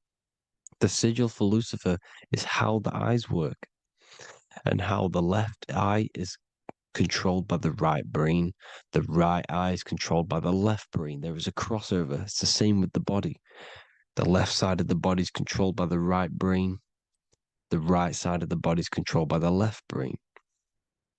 There's a crossover with our hemispheres in the brain. Now, this empty chamber in the center of the brain is where this universal cosmic intelligence is held, known as the most holy place in the Bible, the throne of God. Okay, this is above the 33 vertebrae on the spine. As you can see here, you are the being in the center of this point. All of the nerves are being sent back to this one particular point, which is the seat of our invisible intelligence. You can see it's an empty chamber. Our consciousness, our intelligence is not a physical thing. This intelligence is the true voice inside of your head. This is why your head is heaven, your heart is earth, your heel is hell. Your head is heaven because this is the seat, the throne of God. God is in heaven because the consciousness, this divine intelligence that's controlling the body, is sat in the center of the brain. The brain is taking commands of this invisible intelligence. When you close your eyes, you can feel your awareness, your consciousness, your intelligence is all in the brain. Your awareness is not in the feet, the heart, the legs, the arms. It's all in the center of the brain. Now, if you meditate deeply, you will find that you are beyond the mind. You are the being observing the thoughts. You are the soul observing the thoughts. Now, with this being said, you are the consciousness experiencing the program being ran by the central nervous system in the brain, because you're not seeing into the external world. It's an image, it's a simulated image produced by the brain and the central nervous system. You do not experience the external world. You do not feel the external world. You feel electrical impulses on your nervous system. Your nervous system is decoding what you are feeling. So the only thing that you truly feel is the electrical impulses on your nervous system. This is why the nervous system is the tree of knowledge of good and evil, because it gives your invisible intelligence, your mind, the knowledge of good and evil. It can detect good things, it can detect bad things. If it's hot, if it's warm, if I need to go, the nervous system is doing this. It is the tree of knowledge of good and evil. Okay? Now this universal intelligence is symbolized as the single eye. Okay? Matthew 18:9. It is better for you to enter life with one eye than to have two eyes and to be thrown into the fire of hell. What does this mean? It's symbolic, it's metaphorical, people. It is metaphoric. Your universal intelligence is the single eye, the one eye. It's the balance between the two poles, between the left and the right, the good and the evil. It knows the right thing to do all the time. This is our inner guide. The inner self is the inner guide. And when you are operating your life off duality, using your two eyes, you'll be thrown into the fire of hell, lower states of consciousness. Because you're split. You need to live in oneness, even, balance. Matthew 6:22, the light of the body is the eye. The light of the whole body is the eye. You are a light being. Human. Hue means an attribute of a color. Man is the word manifested. We are light manifested into physical form. Depending on your vibration is depending on what color that you are vibrating on, which is a hue, a human. If therefore thine eye be single, thy whole body should be full of light. Again, it's talking about the single eye, oneness, completeness. When you balance the hemispheres of the brain, we'll go over that later. But anyways, the body is the earth. This is what we need to understand, people.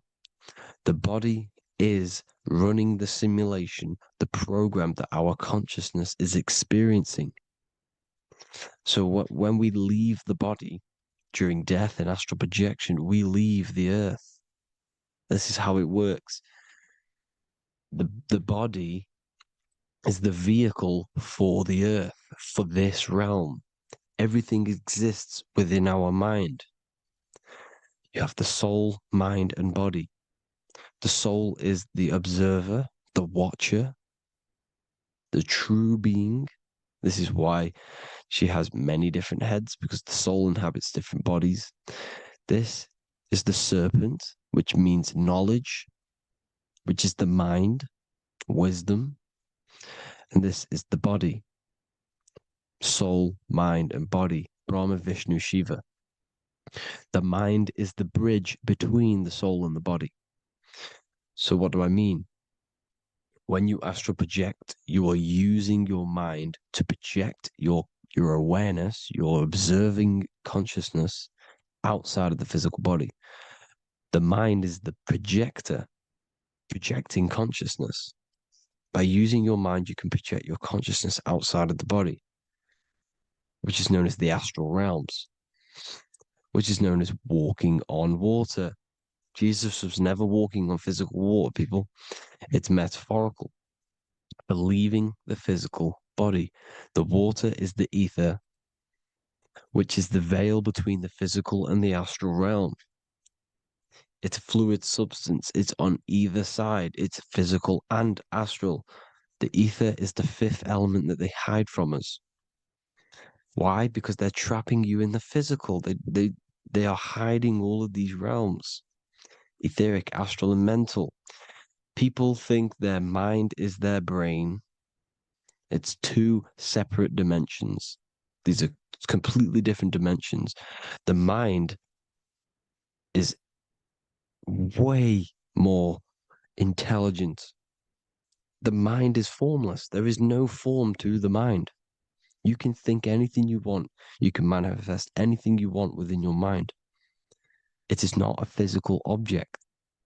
The physical realm is being controlled by the mind. Everything's being controlled by the mind. Everything exists within the mind. This is why the Egyptian says the universe is mental. So when we project our consciousness outside of the physical, we go to the astral. The ether is the water that Jesus is walking on. This is the veil between the physical and the astral world. The word together has ether within it because it joins the two worlds together, together, the astral and the physical. The word either is ether because the ether is on either side, physical and astral, physical and spiritual, physical and non-physical. In the astral realm, the mind can manifest anything we want. We incarnate to restrict our minds. This is why Saturn, if you go and watch my video on Saturn, how Saturn is this simulation, okay? Our minds can manifest anything we want in the astral plane in the click of a finger. However, when we incarnate in matter, we now have to labor for our manifestations. This is why Saturn's known as the great teacher in astrology, because he teaches you a lesson. When your mind incarnates into matter, it's teaching your mind a lesson, the knowledge of good and evil. This is why the Bible says, you shall be gods and know the knowledge of good and evil. When you incarnate here, you have to know the knowledge, you need to know the knowledge of good and evil to become a god. Okay? Now, the square is the physical plane. The triangle's the ethereal plane.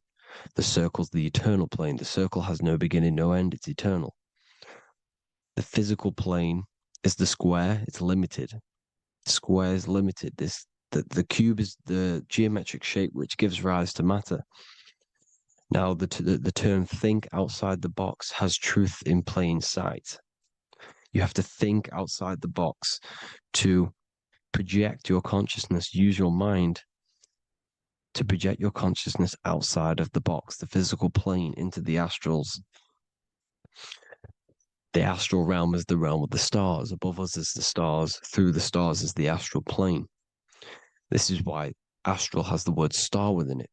The devil is the de-veil. When you sell your soul to the devil, quote unquote, it's metaphorical. The devil exists in the physical plane. It's the lowest state of consciousness. The de-veil, you de-veil yourself into the physical when you are the devil. The de-veil. The ethereal plane. Now, we all know what the famous symbol of the all-seeing eye, right? The all-seeing eye with the eye in the triangle. Look at the Masonic artwork showing you the triangle above in the sky. This is symbolizing the ethereal planes. The eye in the triangle symbolizes your invisible intelligence, your mind, which has the ability to see on either side. Because the triangle's the ethereal plane. The eye is your consciousness, your intelligence. And this intelligence has the ability to see in the physical plane and to see in the ethereal planes, in the astral planes. This is why it's above the earth. It's above the ground. Because it can see here, it can see in the heavenly realms. Now, the stars are, well, this is known as heaven, the realms of the astral planes. This is some quotes from the Emerald Tablets of Thoth. Out of the darkness ye must rise upwards, one with the light and one with the stars. Man is in process of changing to forms that are not of this world. Grows he in time to the formless, a plane on the cycle above. So there's other worlds. The Bible's telling you there's other worlds, there's other realms. Know ye, ye must become formless before ye are one with the light, the astral light above, which shining through the stars. Not of the earth are ye, earthy, but a child of the infinite cosmic light. You are the invisible intelligence controlling the physical body. The body's not you. It's the vehicle that your soul lands in when your mind projects your consciousness into that realm. Free from the body, I flashed through the night. Unlocked at last for me was the star space. Wow, that's powerful. The star space, the astral planes. This is what it's talking about. We are all a star. We descended from the astrals, which is the star. We are all a star. Look at the ancient paintings of Jesus' birth. It's the star beaming his consciousness down into the physical plane. Here's another one.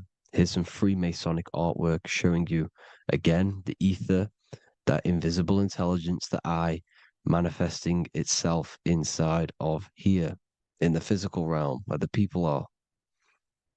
You see? It's the same here. This is Jesus. Here's the bird symbolizes the Holy Spirit, your invisible intelligence, descending into the waters, the ether, the ethereal, everything. The ether's the base of all physical matter. His Truth in Plain Sight, Mr. Bean, the famous TV program in England, in the UK.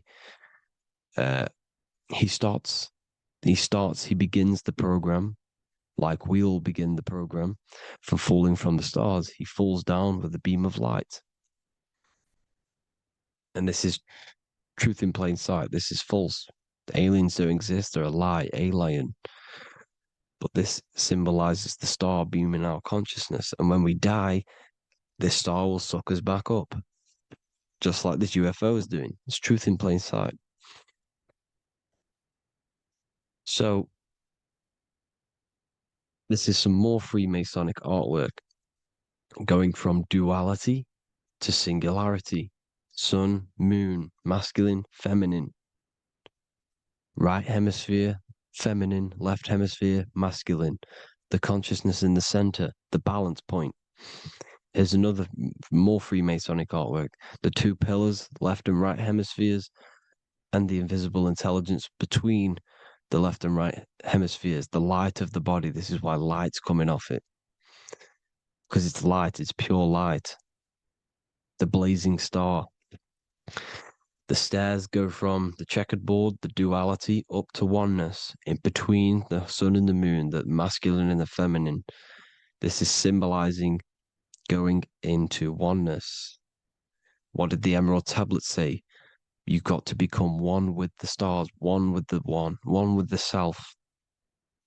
Balancing the two hemispheres so that you can gain, because when the two hemispheres are balanced, you can gain a more deeper connection with your invisible intelligence.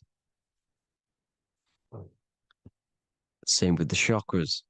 When the chakras, the seven seals in the Bible, these are seven seals because when you conquer the seven chakras, when you balance the seven chakras, you then gain a more deeper connection with your internal self because your mind is not filled, it's not being ran, it's not being dominated by these seven deadly sins, the seven seals, the seven chakras.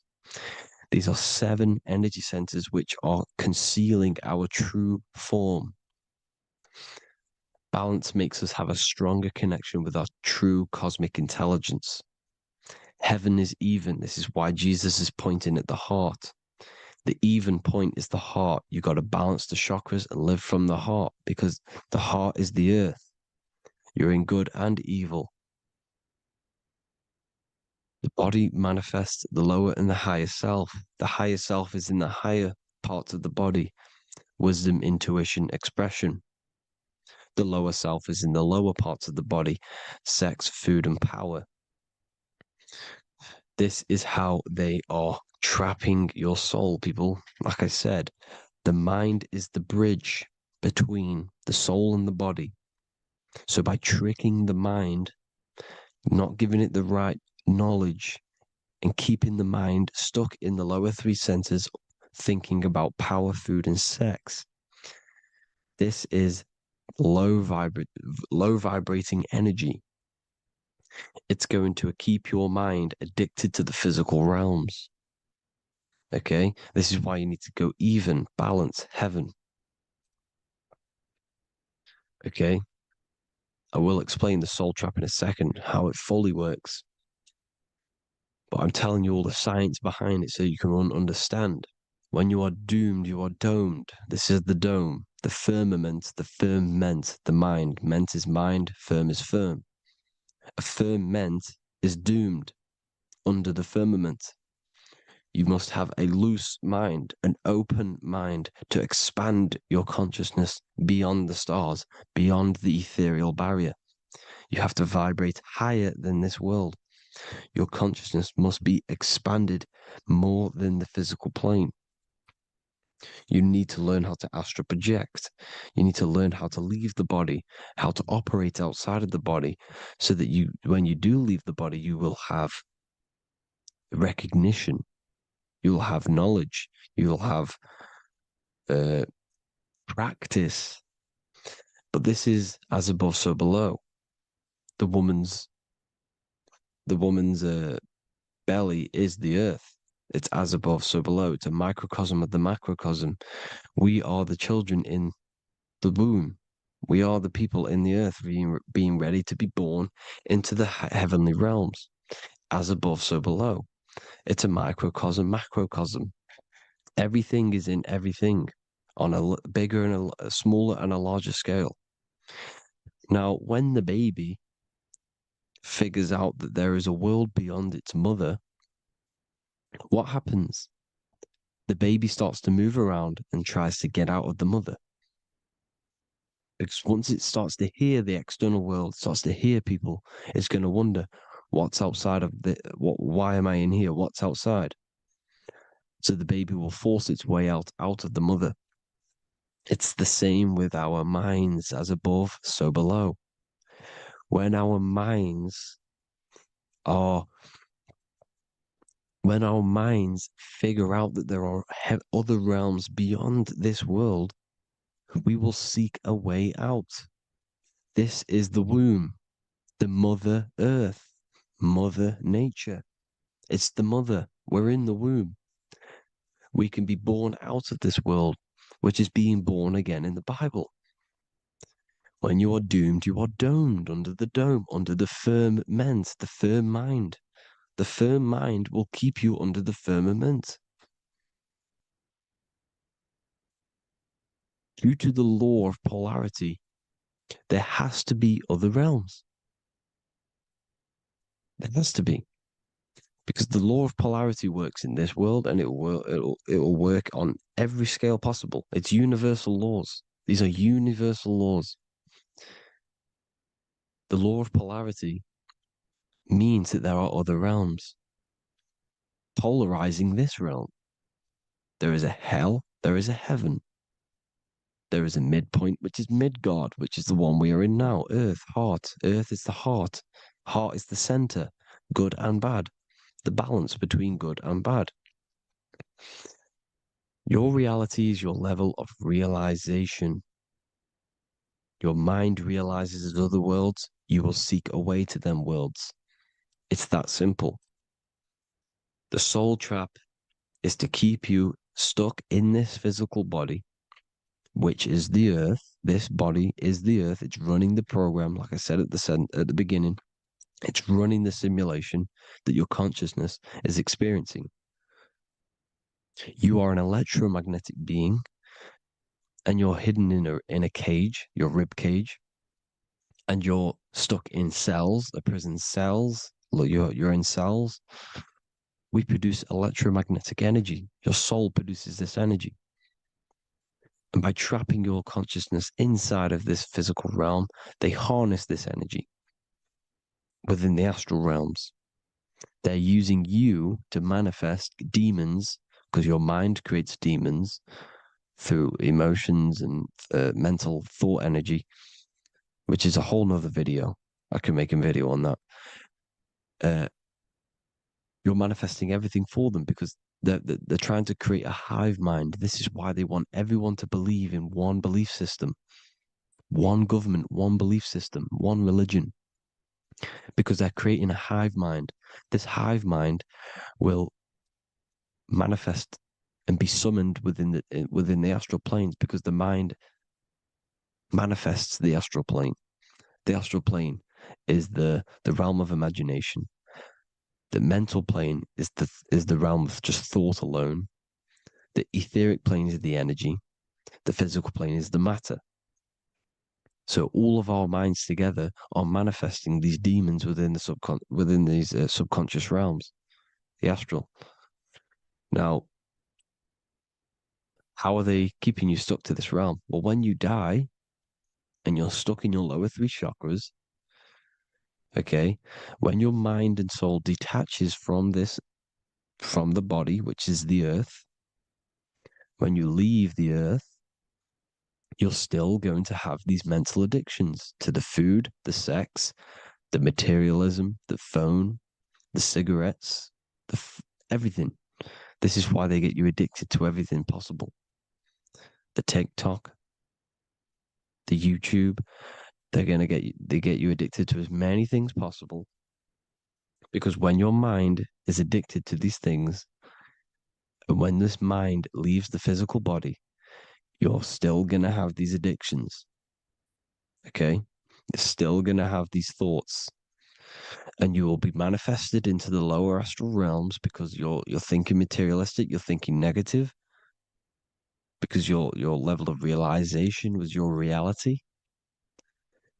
You were manifesting hell on the earth. When you leave the body, you're going to manifest hell in the astral planes, which means you'll be vibrating on the very low, which will put you in the lower astral realms. So guess what? You're going to come back. You're going to come back into materialism. You're going to reincarnate. Because you haven't prepared for life after death. You must detach from the external world. Okay? Moon is mind. The sun is the soul, the earth is the body, the moon is the mind. This is why we say lunatic. In your mind, you have a specific mood. Moon. Money, M-O-N, is the moon. Money exists in the mind. They get you addicted to the money. The Bible's telling you this. Do not conform to the pattern of this world, but be transformed by the renewing of your mind. It's telling you. Of this world, but be transformed by the renewing of your mind. Who knew that the Bible was this deep?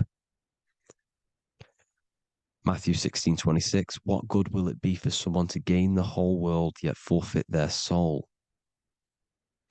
James 4:4, don't you know that friendship with this world means enmity against God? Therefore, anyone who chooses to be a friend of this world, of the world, becomes an enemy of God.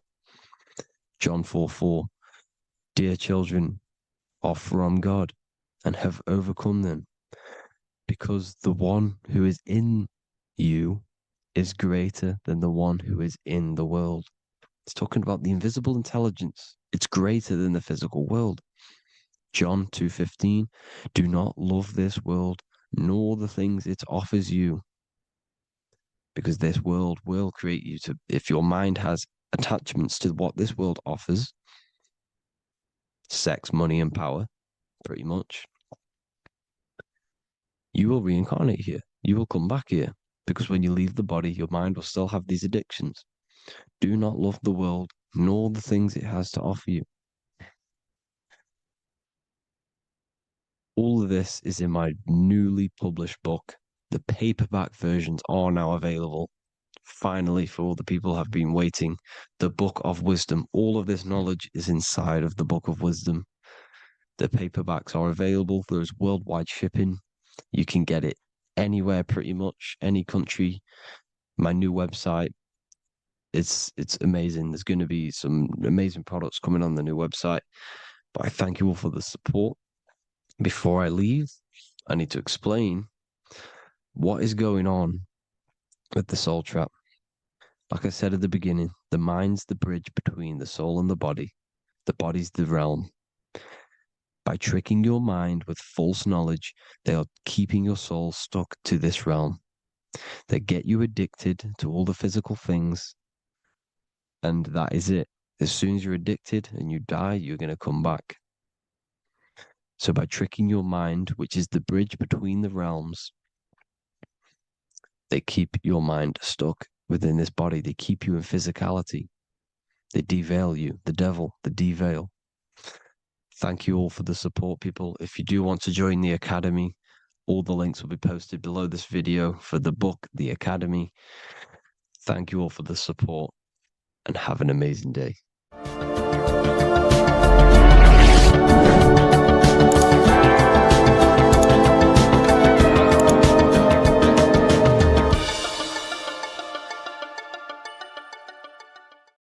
What if the word Yahweh is proof that God is embedded in our very own being? Stay with me, because what I'm about to show you might change the way you see yourself forever.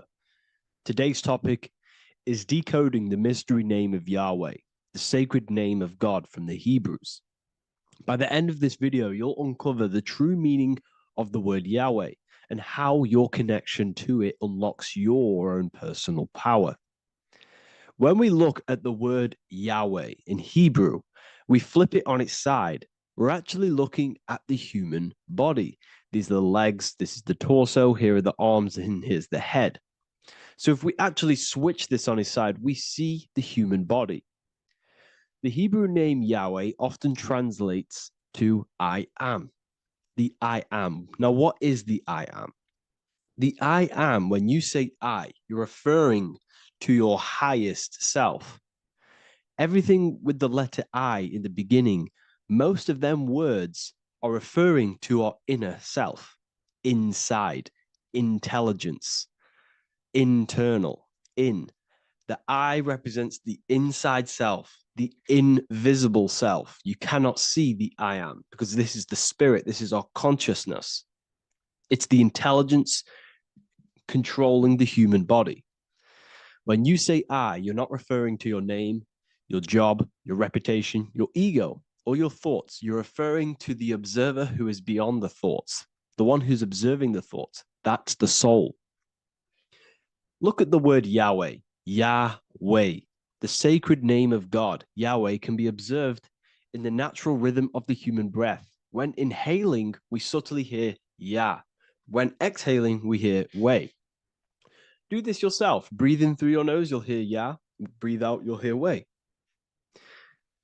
And in fact, the letter H, H, when it's pronounced, it carries the soft sound of wind or breath, a gentle exhale that mirrors the very essence of life, giving air. Breath is the spirit of life. It's what connects us with consciousness. If we stop breathing, we lose consciousness. The body shuts down. We're breathing the spirit of breath. We're breathing in the spirit of life.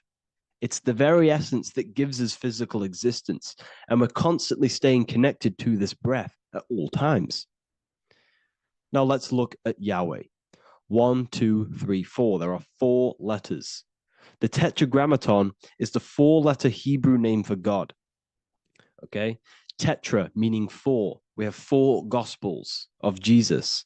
Jesus is depicted with a cross with 4 sections. Jesus has the 4 sacred animals around the side of him, always depicted with these 4. A bull or an ox, an eagle, a man, and a lion. These are the 4 fixed signs of the zodiac. Aquarius, the man, Scorpio, the eagle, Leo, the lion, Taurus, the bull or the ox, which are related to the elements. Leo is a fire sign. Aquarius is an air sign. Taurus is an earth sign. Scorpio is a water sign. These are the 4 elements. And the 4 elements correspond to the 4 bodies of consciousness, as we see here. This is fire. This is air. This is water. This is earth. So we are made out of the 4 elements, which represent the 4 bodies of consciousness: mind, emotion, spirit, and body. The soul is incarnated into 4 sections. Hence why Jesus has 4 gospels. Hence why Yahweh is a four-named word, because we are tetraform. We have 4 bodies of consciousness. There are 4 pillars to reality: the mind, emotion, spirit, and the body. So what we're actually looking at here is the name of the very essence of the self.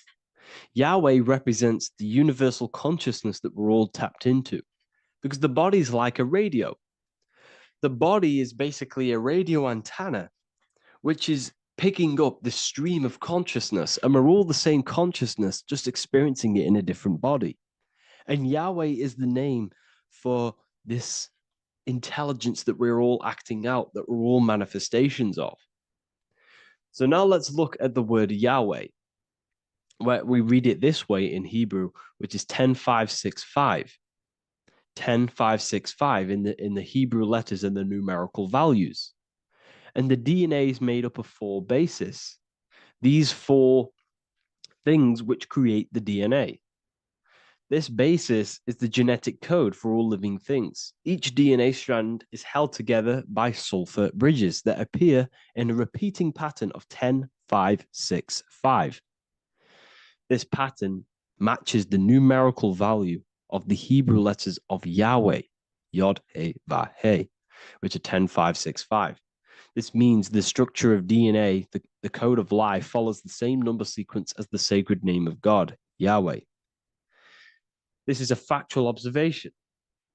So we're looking at 10565. So let's look over this one more time. Yahweh represents the breath, Yahweh, inhale, exhale. It translates to I am. It's written in our DNA. The word Yahweh on its side looks like the human body. Now, this is where things get a little bit deeper. 10565 adds up to 26. The number God, well, the word God adds up to 26. Allah adds up to 26. There are 206 bones in the human body, 26. 26 adds up to 8. 8 is the number of infinity. We are all the infinite consciousness. Consciousness will never die. It's immortal. It's infinite. We are all infinite. We are not these skeletal structures. We are Yahweh, the universal consciousness. The creator of all things is our essence. We're all God with individual identities, but the highest versions of ourselves is God. The ego is our own personal experience of God. Does this make sense? So in conclusion, Yahweh is not the name of a separate God from us, but rather the reflection of the divine consciousness manifesting through the human form. The human body is like a receiver acting as an antenna that tunes into the infinite intelligence and life force we call consciousness or God. This means that rather than being external, the divine presence is within us, expressed through our very existence. It's very interesting when we look into this, and what religion has done has flipped all of this knowledge. All of this sacred knowledge has been externalized. They've externalized God so that we worship God and we view God as something separate from the human experience. They do this so that we don't find the God within us, so that we don't find that we have the power of creation. The mind is the creative force of God. The body is the will to act out that thought. They don't want us to figure out that we are creators and we're all creating our own earthly experience. We're all projecting this reality. And they don't want us connecting with the divine intelligence within us because they want to be the creators. They want to keep this knowledge. They don't want the masses to wake up to this powerful knowledge. So what they've done is that they've taken the scriptures, they've externalized it so that we start worshiping and giving away our power to these external things. And when God is external, we start to fear God because we start to think that God has power over us. He can send us to hell or heaven. So This is what's going on. They've been externalizing this for thousands of years to keep us in a suppressed state. Okay. Humans are very advanced because we possess self-awareness. We possess the ability to move our awareness and our thoughts outside of the instinctual nature. For example, a cat or a dog. These things can only live in their instinct. They live based on instinct. They smell, they eat. That's pretty much all they do. But humans, we have the ability to rise above that nature and turn to our infinite selves, our higher selves. We can move beyond our instinctual nature and create very advanced things. That's why humans are made in the image of Yahweh. We are literally God in human form. So this is what we all need to realize. And I hope this video has helped. Please leave a like, a comment on inside of the description. I'll have some links to my books and my university. The people who have read them have just absolutely changed their lives. You could probably see that in the comment sections if someone leaves a review of the book. We also have Trustpilot. But yeah, I thank you all. And I'll see you in the next one. You're living in 4 planes of existence right now, but most people are only aware of one. And that's why they feel lost, disconnected, and stuck in cycles they can't explain. If you don't understand the blueprint of reality, you'll keep trying to fix the physical, while the real causes lie in the unseen dimensions that you have direct access to. You must understand is that the universe only exists in the mind. Everything is a projection of consciousness. Therefore, consciousness produces everything. Our internal world is consciousness. Our external world is this physical body, physical world. Everything is an externalization of consciousness. For example, this was a thought. Now it's made physical. But before this was invented, it was existing in someone's mind, in consciousness, invisible. Then it was made manifest, made physical. So everything in this physical plane is the effect. The cause is consciousness, mind, the mental plane. So now I'm going to explain these different dimensions of consciousness. You don't just exist in this physical plane. The physical plane, in fact, is the lowest plane there is. It's the illusionary plane. So first of all, we have the Buddhic plane. This is the nothingness. So think of it like this. Absolute nothingness. If you turn off thoughts, there is nothingness. This is the void. And out of the void springs infinite potential, which is the mental plane. Now, your mind has no limitation. It can think anything, be anywhere, anytime, any place. In the whole world, there is no limitation with the mind. This is the realm of infinite possibilities. This is the realm of thought. Thought is a dimension, information and thought. To go a little bit deeper on this, there are pockets of thoughts, what we call in the occult fields of thoughts. Your mind does not think thoughts, it receives them. Your mind is like a radio. Whatever the mind is tuning into, setting its mindset, setting your frequency or setting your mind, you will receive thoughts based on that set, whatever you set your mind to. So there are pockets of thoughts that we penetrate in the mental plane. The mind is the mental plane, the infinite possibilities.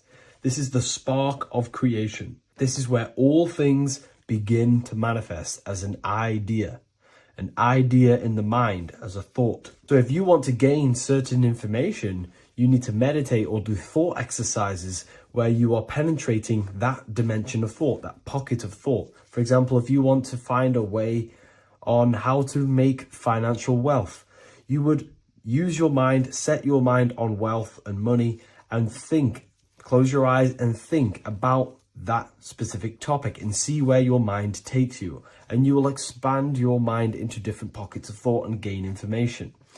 So this is the mental plane. This is how you can use the mental plane. You can use the mental plane to do this. Then we have the astral plane. We have higher, middle, and lower astral plane. The astral plane is the body for thought. So every dimension, physical, etheric, astral, mental, Buddhic, is a body for a dimension above. Each dimension below is a product of the dimension above. So for example, the astral plane is imagination. This is the lucidic realm of imagination. This is where thoughts begin to manifest into some sort of form. It's not a physical form because this is physical, but imagination is a lucidic form. It's not really physical, but it's there. It's a projection of light. It's astral matter condensed by the willpower of the mind. So depending on the vibration of that thought will depend whether it manifests in the higher astral plane, middle astral plane, and lower astral plane. If you think about more material things and visualize material things, this will manifest on the lower astral plane because material matter is low vibration. Now that does not mean it's evil, that does not mean it's bad, okay? It just means low vibration just means more material. But if you think and imagine more spiritual things, this manifests on the higher astral plane. So the astral plane is the screen in your mind that allows you to vision an apple, that allows you to vision anything. It's that mental projection that's inside of your mind. Now this is what we call the third eye. It's an eye because the eye is the mind, and the mind can see into the astral plane. It perceives this spiritual world, this lucidic realm that we have access to. This is where also infinite potential takes place. This is the realm of spirits, demons, jinns, whatever you want to call them. Spiritual entities exist in this because this is where thought forms manifest into form. This is where thoughts create bodies. Think of it like this. The mental plane is a thought of a chair. The astral plane is the imagination of that chair and all of the different possible chairs that could possibly be. The etheric plane is the energy double of that chair. And the physical plane is the physical chair. So as you can see, the higher we go up, the more formless and lucidic it is. The lower we go down planes, the more dense it becomes. This is formless and this is form.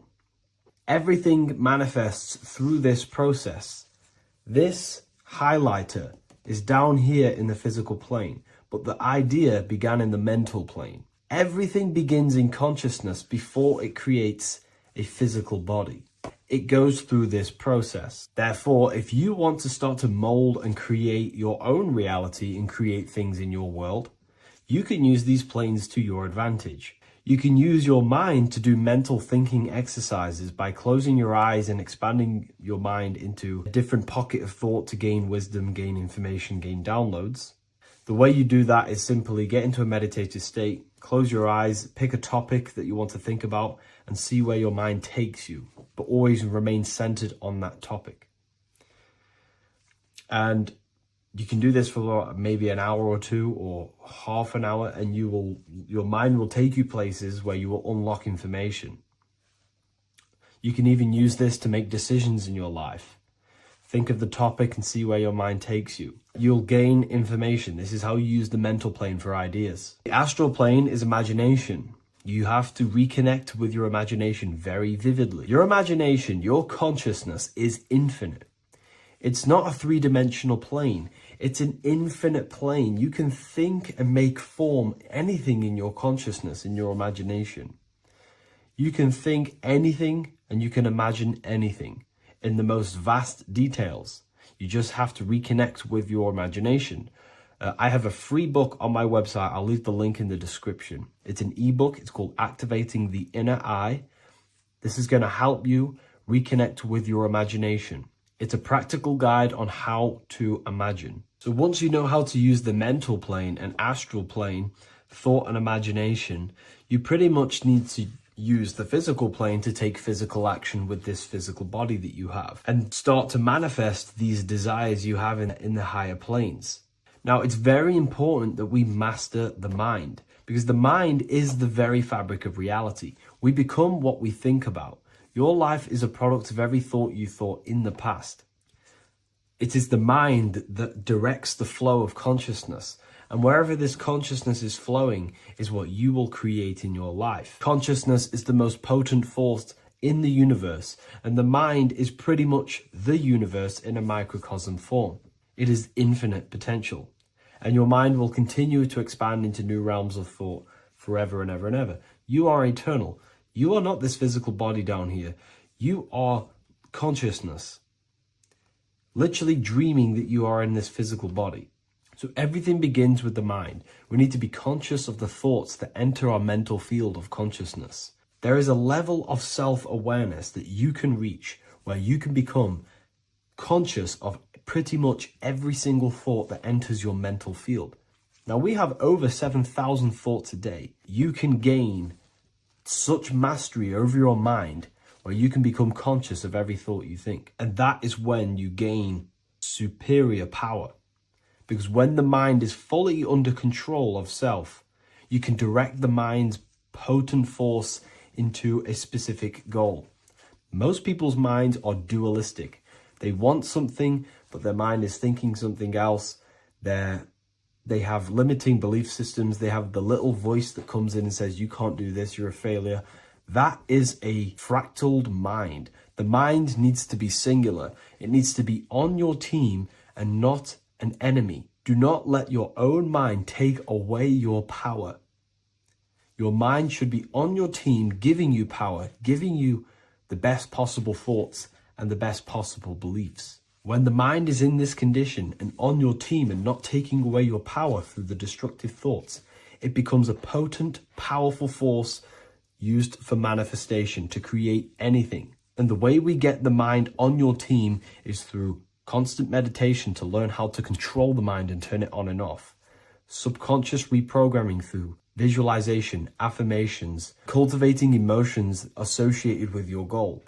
All these three ways we can reprogram the mind slowly over time so that it becomes powerful and becomes on your team and doesn't give you negative contradicting thoughts. When the mind is fully aligned on one thing, it can create massive empires and things in your physical reality. So I hope this video helps, and I'll see you in the next one.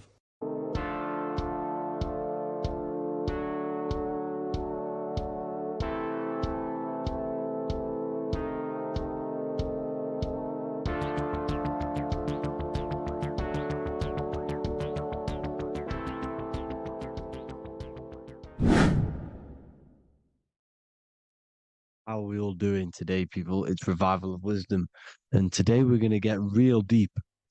This video is going to get real deep. A lot of people are not going to be ready for this sort of knowledge. Okay, you really have to do is to really deprogram the mind, because everything we've been taught is a complete lies to keep us trapped. Okay, this is really advanced knowledge. Now, let's get straight into this. All of the ancients depicted other worlds, and they called this place Midgard. Midgard is the mid-garden, the middle garden. This is why the Masonic symbolism on the floor is always a black and white checkered board, symbolizing the polarity here, the good and bad, because we're in the middle garden, the heart. Earth rearranged spells heart, because we're in the heart of the system, or whatever it is, a super quantum computer, whatever you want to call it, simulation. Now, in the Quran, it talks about the 7 layers of heaven. All of these ancient artworks are depicting these different layers of reality. Okay, and look at the Egyptians here with the boat outside of the firmament. Boats travel on water, and this is exactly what the Masons are doing. So they're still using the same symbols. Why? Because it's the same knowledge, just hidden. The Egyptians have the same knowledge as the Freemasons. It's just hidden. Now, this cosmology that they're showing here, which is probably made maybe 100 years ago, this painting or artwork, is the exact same as the one we see here, with the arch, the boat, it's similar because the boat is symbolizing traveling these other worlds, because the ether is also symbolized as water. Because if you look up at the stars through a telescope, it looks like it's water. It's shining through water because this ether, whatever this substance is outside of this world, was symbolized as water. Okay. And look at all these ancient depictions showing these different layers of reality. Now, we are being trapped within this 3D dimensional world, which is the cube, the Saturn cube, because there are 6 sides to everything in this world: front, back, left, right, up and down. 6, which is the cube, because we're in Saturn's world. Okay. Now, always been depicted as a tree of life, the tree of the universe has always been depicted as this tree. Because let's get a bit deeper. Now, the cosmology of this reality is the sun, the moon, and Polaris, always in the Masonic art. The sun, the moon, and Polaris, the all-seeing eye. If you go inside of the temples, of the Masonic temples, they always have this star in the middle, shining light beams. Okay? Look here. The light beams coming from the big star in the middle, which is Polaris. This eye is God. It's God's light shining down from his abundance. Now, when you astral travel, you will see this big ball of light above you, and this big ball of light is God. But you cannot travel towards it until you are pure. It doesn't work like that. You have to become formless. You have to become pure before you can become one with the light. In all these Masonic artworks, it's all depicting the star in the center. This star is Polaris, because Polaris is the way out of this place. And this is why you see the stairway to heaven all the way up to the light beam, the light source. What does it say in the Bible? God is light, because everything is made out of one substance, and that substance is light. And it symbolizes the eye because God is an eye. All things that are alive have an eye. And we all say, I am. We all see these realities through eyes. God is an eye. He's the all-seeing eye. He sees all things at all times. And he is projecting this light. And this light comes down to create all the different levels of the worlds. And this is what the 2 pillars symbolize the number 11. 11, the number 1, is just a vertical line. It's the 1. It's a 1 point. 11 symbolizes the mirror nature of reality. Everything's mirrored. As above, so below. Now, the 11 also symbolizes openings, doorways. And as you can see here, an opening to the all-seeing eye. And you see here again, an opening to the stairway all the way up to the light. This light is the light of God in the astral worlds, beyond this world. Now, Polaris has also been symbolized as the UFO. They put the truth in plain sight. So, you know, in the films, how the UFOs suck people up. That's what Polaris is doing if you ascend beyond this world. If you do not ascend beyond this world, you will be reincarnated in this world. The whole thing is to outgrow this consciousness to the plane above. And I'm not just making this up. I'm going to be bringing in scriptures after this. But you can see with the Christmas tree, we always put a high, big star at the center, at the top, which is the star of Polaris, which is exactly what the Masons are doing here. the star at the top. And it's on top of our Christmas trees. And all of these symbolize the other stars because Polaris is the most high star. And all the other stars are wrapped around the firmament lower than Polaris. And that's exactly what the Christmas tree is. And it's a triangle. It's a triangle, just like light beams travel from one point in the triangle, just like the all-seeing eye. It's a triangle. The light is coming from one point and sending its rays downward. You see, it's kind of like you see here with the water. And the lower you go, the darker it gets, the more evil it becomes. And this is what the ancients would call hell. Now, this all-seeing eye is Polaris. And below Polaris is Mount Meru, the North Pole, the magnetic North Pole. The Tower of Babel, which is in the Bible.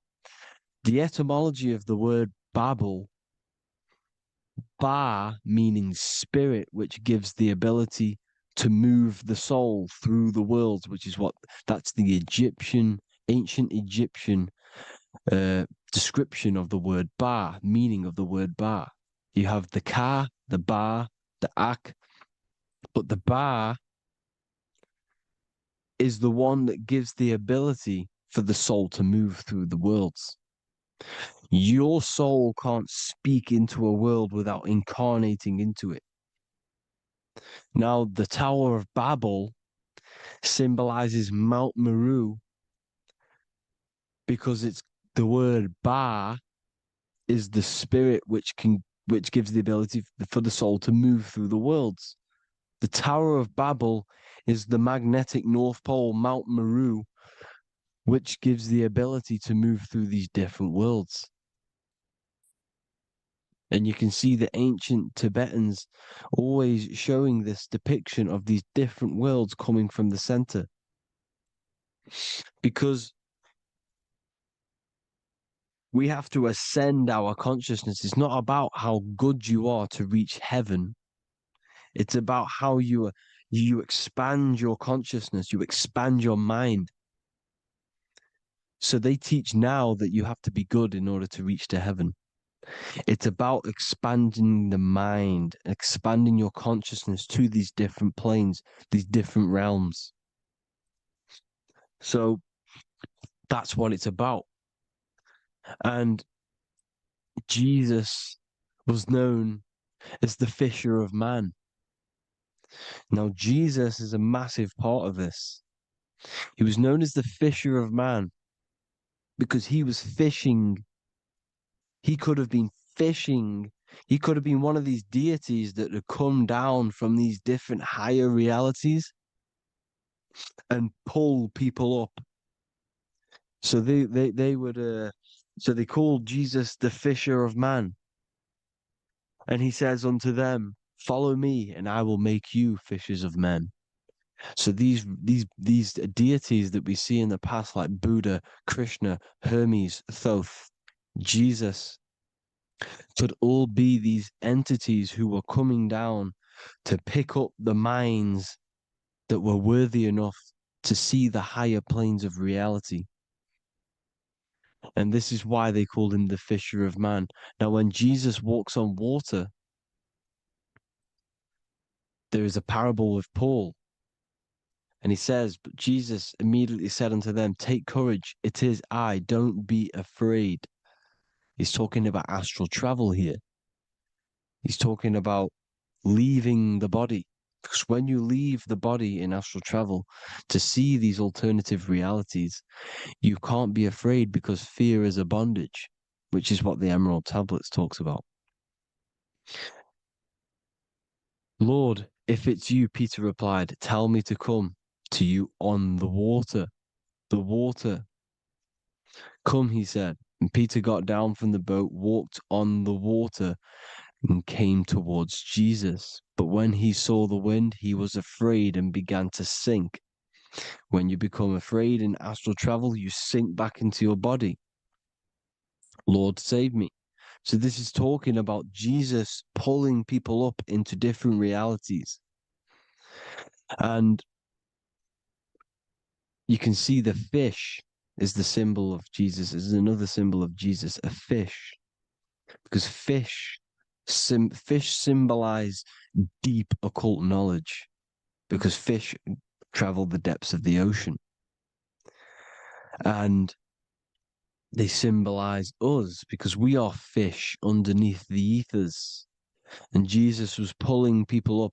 You see, so the Bible is a people today believe the Bible is a book telling you how to reach to heaven, how to become godly and reach heaven. But you've got to become the Jesus Christ to see these alternative realities. Now look at the emerald tablets is a massive part, and it speaks so much about these different realities. Look what it says here. This is in Emerald Tablet 3.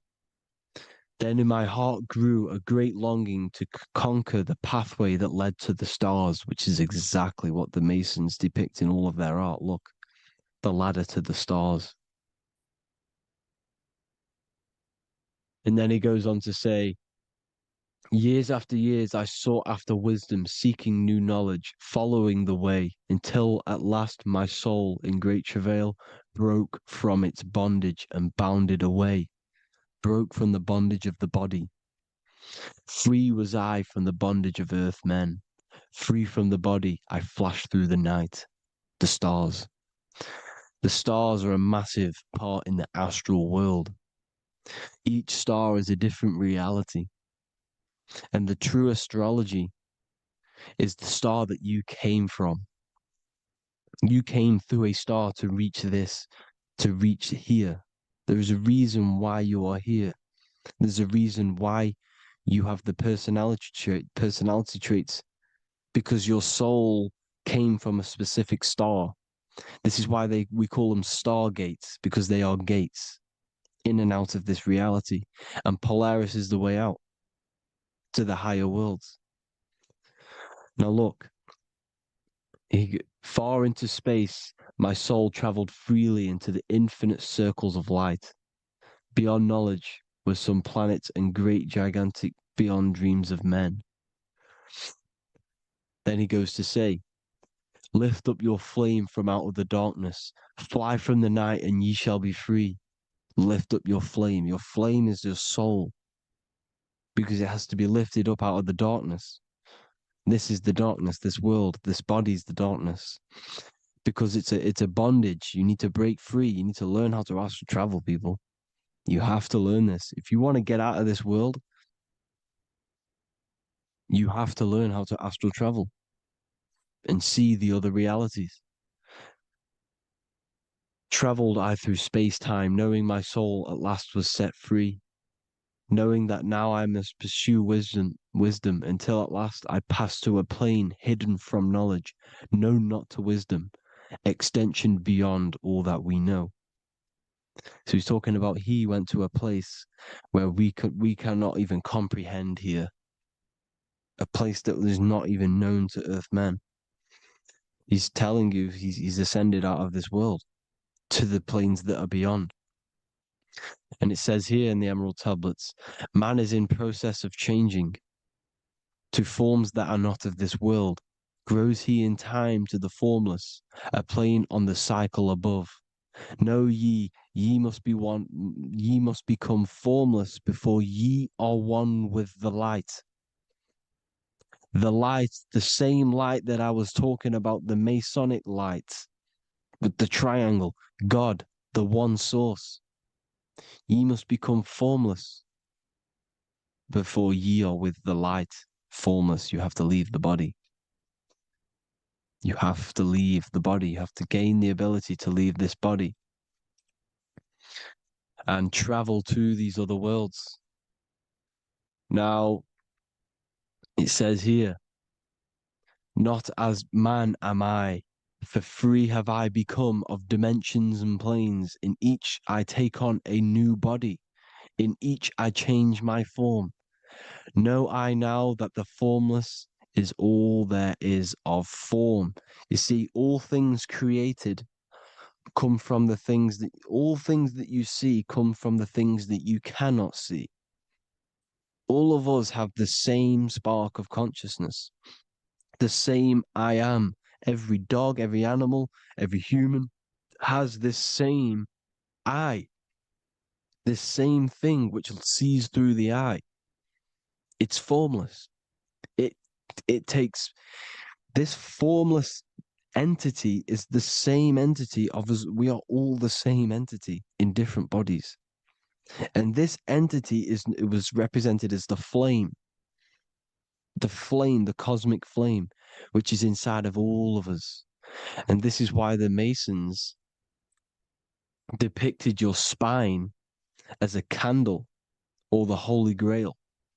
You would either see this or a candle with a flame on the top, because the Holy Grail is your consciousness, which is on top of your spine, which is the candle. Now, Jesus, Thoth, Buddha were all these deities which were coming down to lift people up because they were fishermen of men. And he would lift you up to the higher worlds, out of this world, to the ones above. Now, Thoth, you can see him here, he's leading the way. He's holding someone and he's leading the way with knowledge and power. He was leading the way to other worlds, out of this world. There's no point trying to change this world. This world will stay the same. It will stay the same. You have to get out of this world. And that's what they're telling you. That's what they're keeping you from. They're keeping you stuck within this thin layer of reality. So what the Masons are doing, they have the ability to astral travel. They're living not stuck and bound to one reality, but living within the different layers of reality. And this is what Morpheus was doing in the Matrix.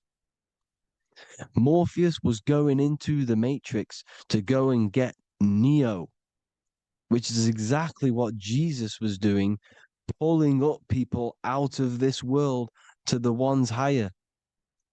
And that's exactly what Morpheus is doing in the Matrix. If you haven't watched the Matrix, go and watch it. It will blow your mind. Everything I'm saying in this video, you will see it. Except that you don't need to use a machine to enter the Matrix. You just use your body. Well, you use your consciousness to leave this body. You see, Neo was also uploading himself into the simulation to pull people out of the simulation. And this is exactly what all of these gods were doing. The fisher of man. Look, he was pulling people up out of this reality with the knowledge. Now, Jesus was always depicted with the mushrooms. Look at all this mushroom art.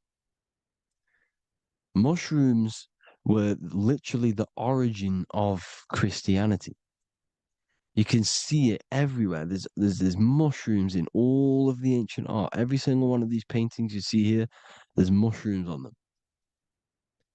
Mushrooms have the ability to see alternative states of consciousness. Now, if you go and do them and you go to sleep, if you pop mushrooms, you go to sleep and you will wake up in another reality. You will wake up in another reality. Don't try it if you don't want to do it. But if you've got the heart to do it, do it. Eat them and go to sleep. You'll wake up in another reality. And Jesus was handing out mushrooms to the bright minds, to the minds that he wanted to fish out and pull up to the higher realities. He was giving them mushrooms to see themselves in an alternative state, in an alternative reality. This is why there was so much mushroom art, and it's not just ancient Christians; it's Sumerians, it's the Mayans, the Celtics, the Egyptians. All used mushrooms. All of them. Look at all this art. It's on stones. It's everywhere because mushrooms. See, everything in nature is a micro macro. Look at the form of a mushroom. It's literally your spine and brain because they alter your consciousness. Your body is just a radio receiver. Everything that you're experiencing is a program being ran by the central nervous system, and your consciousness is experiencing this program, these electrical impulses of the nervous system, because it's all feeding back to one point, which is the pineal gland. And this is the candle with the light on it. Type in Masonic candle and you'll see it. It's your spine with your spark of consciousness on top of the spine. And it's a mushroom because this sends you to alternative states of consciousness, alternative realities. Now, they were all doing this, the Egyptians, the Mayans. Now, there's more symbolism which goes into this. Look at the Christmas trees we use. The Christmas tree with the presents underneath them. Magic mushrooms grow under trees. And these are the presents under the trees that we symbolize today with Christmas. Santa's red and yellow for the red and yellow mushrooms. The same mushrooms Mario has to collect. And when he gets enough mushrooms, he levels up. And then what does he do when he go past the world? When you win that world in Mario, you go to another reality. You go inside of another world. It's truth in plain sight. And it's using mushrooms. It's using mushrooms. Everything, all of the characters in Mario, well, a lot of them are mushrooms. Look at this one. The presents, black, yellow, and red and white. Red and white mushrooms. And the bow on the top is the mushroom head. That's a bit of a reach, but you know, the symbolism never lies, is what you need to understand. And it's as above, so below. Now look at the Sumerians. The Sumerians were also multi-dimensional beings. Okay, look at how they have the double faces. They had 1 foot in this reality and 1 foot in another reality. And look at this one, a double-headed god inside of like a portal. You see? Because and look at these with the wings, the astral travel. Birds, ancient birds symbolize the soul. Because the soul is a bird, it flies to different worlds, it flies around the cosmos. And mushrooms gave you the ability to see these alternative states of consciousness, these alternate realities, because you exist in infinite realities. You exist in infinite realities. Now look at the 33rd degree Ordo Ab Chao badge. You get this badge when you become a 33rd degree Freemason, and it's a double-headed eagle. A double-headed eagle. And you can see this in Sumeria first. Sumeria have the same symbol, a double-headed, bird. You can see it here as well. And the Masons are still using this symbol today. And when you become a 33rd degree, 33 vertebrae on the back of your spine, above the vertebrae is your consciousness, and it's a double-headed eagle. One reality in one. You become a multi-dimensional being in the 33rd degree. And I've heard many interviews of Masons say it becomes Luciferian.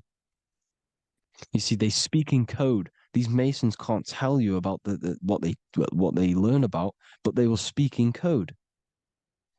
They said it becomes Luciferian. The word Luciferian is lucid. The root word of Luciferian is lucid, and lucid is lucid dreaming, alternative realities, dream worlds. You become a god. Luciferian means you're becoming your own god, pretty much. because you are becoming a multidimensional being living in between the different layers of reality at the 33rd degree of Freemasonry. And look at the double-headed eagle, because the birds symbolize the soul. And they reach high, they fly high, just like the soul wants to fly high to the light, to become one with the light, like the Emerald Tablet says. Now look at Janus. Janus was another god, and he's known as the god of doorways. Janus always depicted with a double head. Janus is why we say janitor or January. And January is entering a new year. Janus is known as the god of doorways with keys, always got a key, because keys open doors. That's why the janitor holds all the keys. And Janus always has double heads, because he had one foot in this reality, one foot in another. He was a multi-dimensional being, a Luciferian, living between the different layers of reality, except from instead of being stuck in one like we are. Well, a lot of people. And that's the whole point.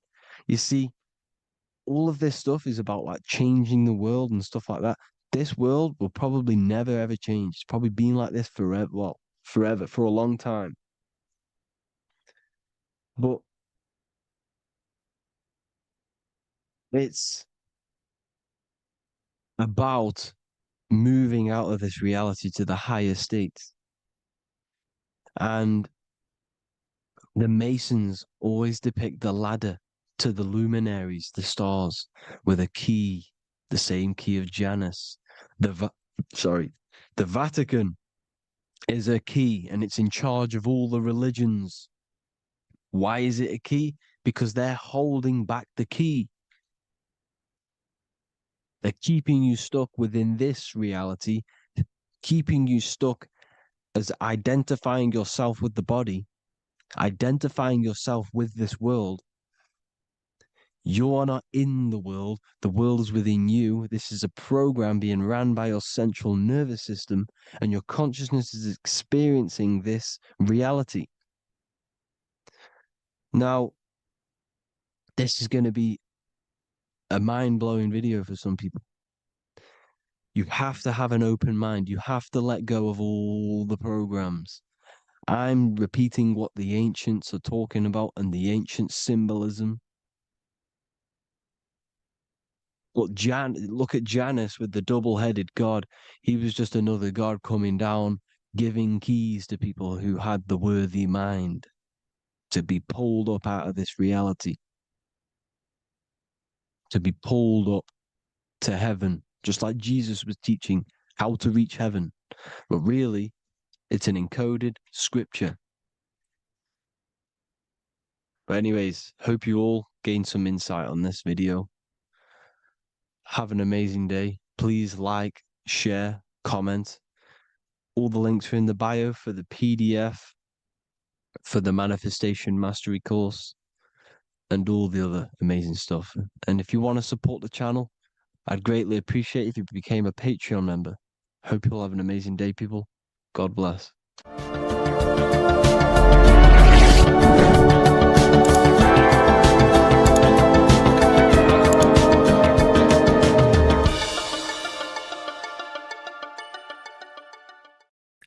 What if I told you that reincarnation is real and that there is a metaphysical, spiritual science behind this?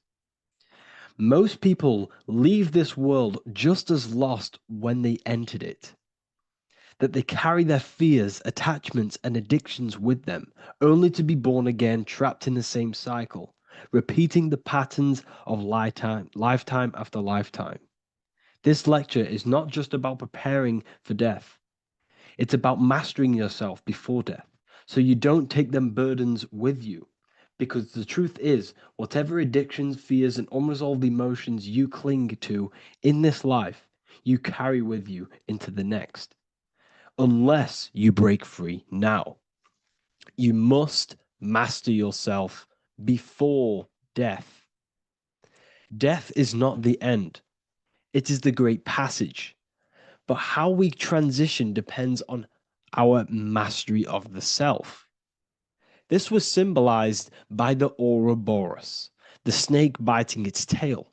Every ending is a new beginning. It's an infinite cycle of consciousness. Now, your human body is basically an antenna tapped in to a stream of consciousness. Just like a radio is tapped into a specific frequency to play that radio. Your body is basically an antenna, a crystal picking up the consciousness of God. You are on an ever-ending journey, a journey of learning and expansion of the mind into new fields of thought. This was symbolized as the Ouroboros. When you die, it is a new beginning. It's a transitioning, not an ending. Everything is eternal in this universe as consciousness is formless and constantly transforms into new forms of life. Let's break down the word death. Death contains the word ether. Now, the ether can be found in the word heart or earth. Ether. Everything in this plane comes from the etheric plane. The etheric plane is the barrier between the physical plane and the spiritual plane, the astral plane. The astral plane is the screen that you have in your mind that allows you to imagine a red apple, for example. This is the imaginative plane where thought forms start to take form. Everything begins as a thought, then the thought form becomes an imagination, then energy, then physical. Everything in the physical plane is a shadow of thought. All objects manifested as thought. You came from the astral. You came from the stars. This is why we say reach for the stars. Or this is why you say you are a star. Cis star, miss star, fraud star, stir is star. And when you become famous, you become a superstar and you gain a star on the Hollywood floor. You are a star. The ether. The ether is the infinite energy source which all things come out of and return back to. This is the cycle of life and death, summer and winter, day and night, sleep and awake. The ether is the infinite energy source which all things come from and will return back to. Okay, sorry about that little error. The ether is the boundless source of energy from which all things emerge, to which all things return to. We can see this in the cycle of the sun. The sun does this wave of creation. It rises and it falls. We have the day and the night. The daytime represents our conscious mind when we are alert. The nighttime represents our subconscious mind when we are inside the spiritual realms. The nighttime is spirit, the daytime is matter, spirit and matter. Awake and asleep, conscious and subconscious. We see this in the yearly cycle. Summer is life, winter is death. Spring is the morning, summer is midday, autumn is evening, winter is the night. Everything is a macro and a micro cycle of being born out of the ether and returning back from life and death. Life and death is manifested within the cycles of the sun and everything outside of you, as within, so without. This is why we say sleep is the cousin of death. The macrocosm is death, the microcosm is sleep. Every time you go to sleep, you are essentially it's a miniature death. You're entering into spirit and then returning back into matter in the morning when the sun rises. Everything is a reflection of the macrocosm cycles. Preparation for death. The first thing we must do in order to prepare for death, for life after death, in order to stop being reincarnated in this cycle of materialism, in order to progress as a soul, because remember, you are a soul in a body. Just like the sun gives power and life to the earth, your soul gives power and life to your body. When you say I, you're referring to the soul. And your soul can be stuck underneath layers of false identifications. Who you believe yourself to be is merely a collection of subconscious programs running within your mind.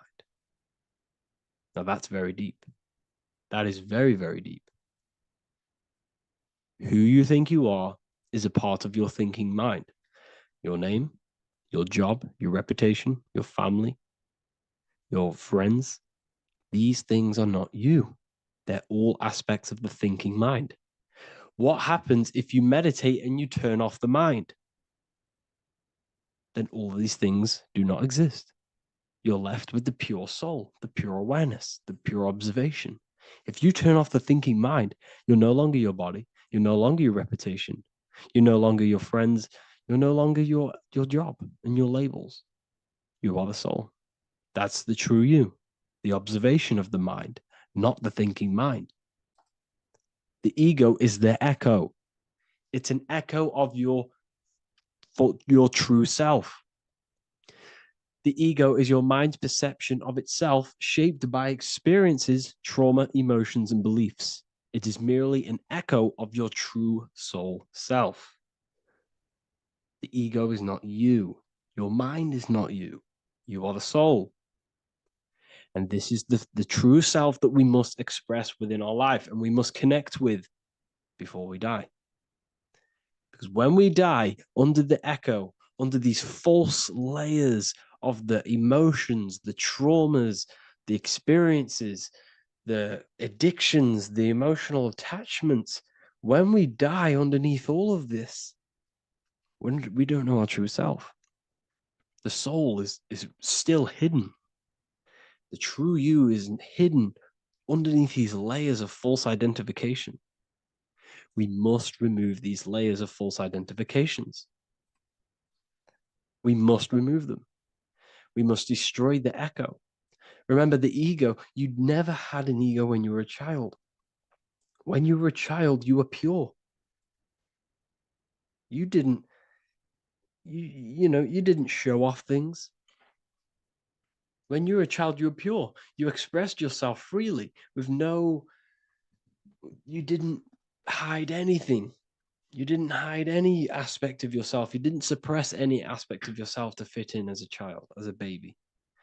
Because the ego was not here when you came here. The ego grows with experience. The ego is a false perception of yourself while being incarnated in this material world. It's your mind's perception of itself and it's created through your experience. Remember, you are unconditioned consciousness, and your experiences, thoughts, traumas, emotions, and beliefs have conditioned your consciousness into believing you're only a physical body, but you are the soul. We have to remove these layers. How do we remove these layers? Like I said, the best thing, meditation. Meditation. There is a great meditation that you can do every single morning and every single nighttime. You can sit there and repeat over and over before you meditate. You can repeat that you are not this, you are not that, you are not this. You can label them one by one. Start with, I am not my body, I am not my job, I am not my name, and then detach from absolutely everything until you are left with nothingness. And when you start to meditate, detach from everything. Nothing matters. I am here right now. And what will be left? The only thing that will be left is the language that your mind is using. Now, this is very deep. Not many people will tell you this, but I've lingered in meditation many times. And I can tell you from experience that the only thing left once you detach from everything is the language that your mind is attached to. So whether that's English, Italian, French. Once you detach the language of the mind that that little voice in your head's using, you're left with the soul. Once the mind is switched off, you're left with the soul, and you have detached from all of these external things. You're left with the soul. That's you. That's the power. That's the source of all creation, where everything you've ever done has come from. Every thought, every idea has come from your soul. Number two, that's meant to say number two. Sorry about that. Mental addictions and emotional addictions. Okay. These two are very important. mental addictions. This could be thought patterns. This could be the labels that we've just been talking about. Then you have emotional attachments, which is maybe you're too attached to an external thing. Maybe you're too attached to your phone. Maybe you're too attached to family. Maybe you're too attached to loved ones. Yes, I'm not saying don't love them, but what I'm saying is do not rely on anything in this world to make you happy, to fulfill your emotional needs. Everything is found within you. You must look within, and if you're looking without, if you're trying to find yourself in the outer world, you'll never find yourself. You'll constantly be looking around in loops. Because nothing, you cannot find yourself in the outer world. Nothing will long-term give you long-term validation. Seeking validation in the outer world will leave you soulless, leave you feeling empty inside and sad and depressed.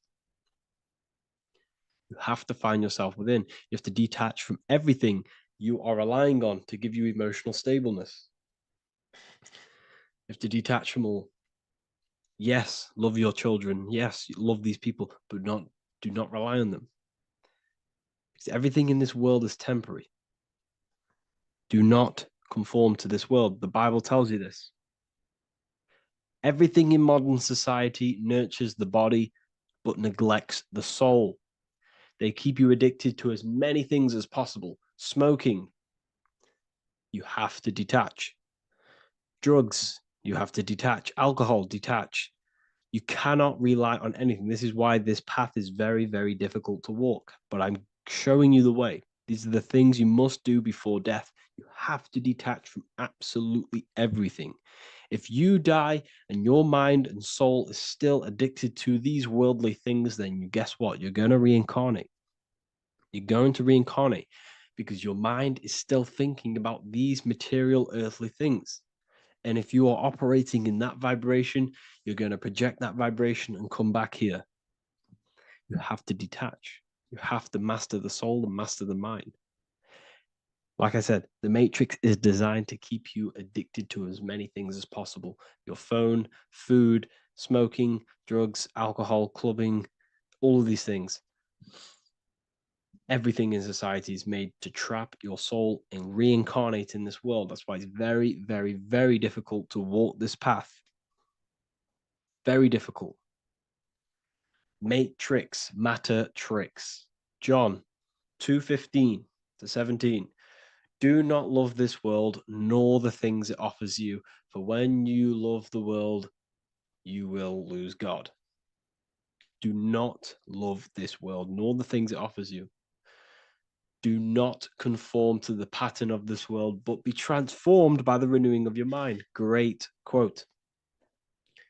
Do not conform to the pattern of this world, but be transformed. Let this world transform you. Learn from this, expand from this, but do not be mentally and emotionally attached.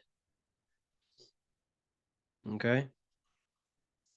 What good will it be for someone to gain the whole world yet forfeit their soul? Like I said, everything in the Bible is telling you the truth. You just got to read it correctly. This is spirituality. This is spirituality. The Bible is spiritual. It's a spiritual text. We must disconnect from everything outside of us and connect with the true soul.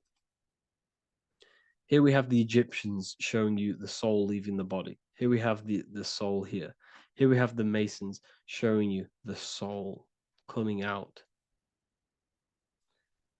The soul is real. You are the soul. And when you leave this physical plane, you will go into the astral plane. That's where you came from. You came from the astral. You came from the stars. You incarnated into this physical body. Your consciousness fell into this material form to experience limitation, to experience a 3D world. So in order to ascend properly before we die, we have to let go of all the attachments. Every addiction you have, write them down. And one by one, tackle them. Before you die, you have to, or else you will reincarnate. This is the teachings of Egyptians. This is the teachings of Masonry. All of these addictions contribute towards life after death. Everything must be controlled. and we must be attached to the soul. I'm not saying I'm perfect. I'm not saying I'm perfect, people. We're all not perfect. We're all under psychological operation by the government. We're all in a very difficult situation with this awakening. I'm simply pointing out what I know from my journey and what I've been learning through occultism and research and reading lots of books and many different things. I'm on this journey just as you are. Maybe I'm further. Maybe you're ahead of me. We don't know. But this is what I'm sharing with the world. This is what I'm sharing with my research. And this is what makes sense. It's common sense. Look at everything around you. Everything's made to feed the body, not the soul. So, my beautiful watchers and fans and supporters, I appreciate every single one of you, and I hope this video has supported your journey. If you're feeling lost in life, if you're searching for deeper answers, whether you're seeking clarity, looking to expand your studies, or ready for personalized mentoring, this is your chance to connect with me live and receive insights tailored just for you. Start your path to self-mastery and enlightenment inside the world's best esoteric school. Your journey starts now. Tap the link in the description if you want to join Ethereal University, or feel free to check out my books. I thank you all, and I really appreciate for 100,000 subscribers on YouTube. I love every single one of you. Make sure to drop a like, a comment, and subscribe to the channel if you're new. Let me know some ideas for, lectures, anything that you want to know. I can make lectures on them. Just drop it in the comments. I appreciate every single one of you. Take care.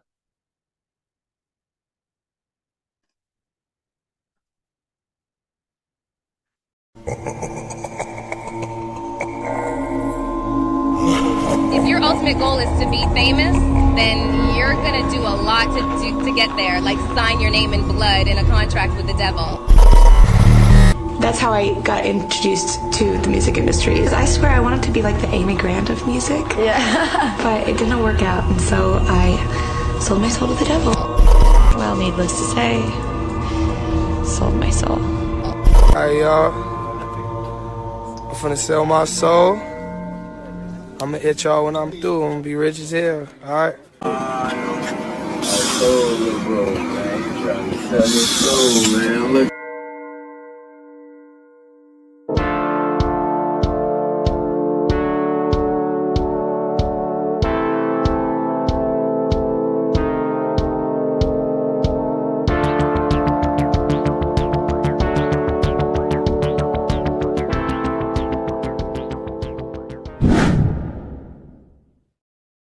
So what exactly is selling your soul? In order to understand this to its full potential, you have to understand the spirit world and the occult world which our eyes cannot visibly see. The physical world we see is nothing but an illusion and a product of the higher planes of existence. For example, you can see someone's physical body, but you can't see the complex structure of the consciousness and the thinking behind that being. With that being said, there are forces and entities not attached to physical bodies, which they exist on the astral and etheric plane behind the physical plane.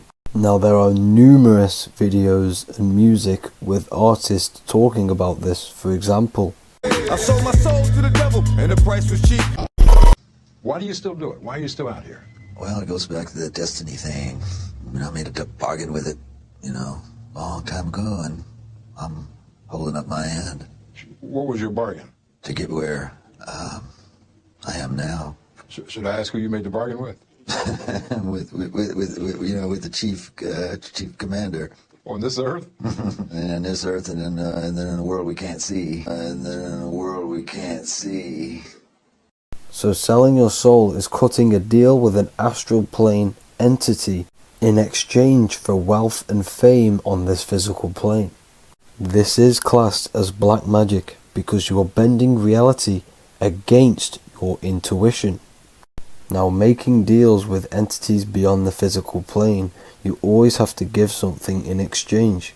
When it comes with demonic entities, it always involves some sort of sacrifice, bloodshed, or humiliation. Now, there are countless of rappers who someone close to them have died just before their career takes off to the next level.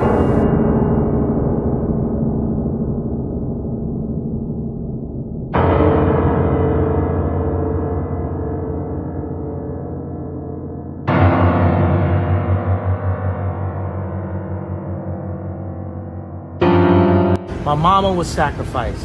Me too. You understand? Yeah. I'm Christian too. Michael Jordan, what about him? His daddy, right? Bill Cosby, his son, right?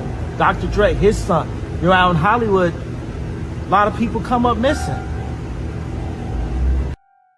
So these rappers and celebrities do have to do sacrifice rituals in order to take their career to the next level. Top flight, I've been going up. It's a ritual.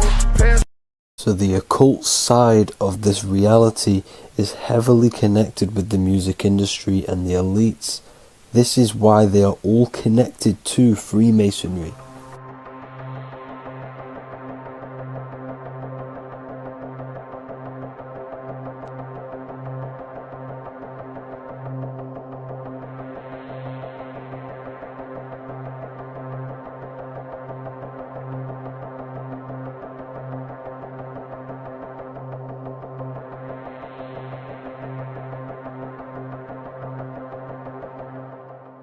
Now, this is why the music industry is one of the most important industries for the elites to stay in control and keeping the masses on low states of consciousness. Frequency is one of the most powerful things in reality because it's the only thing which can enter your soul and body without consent.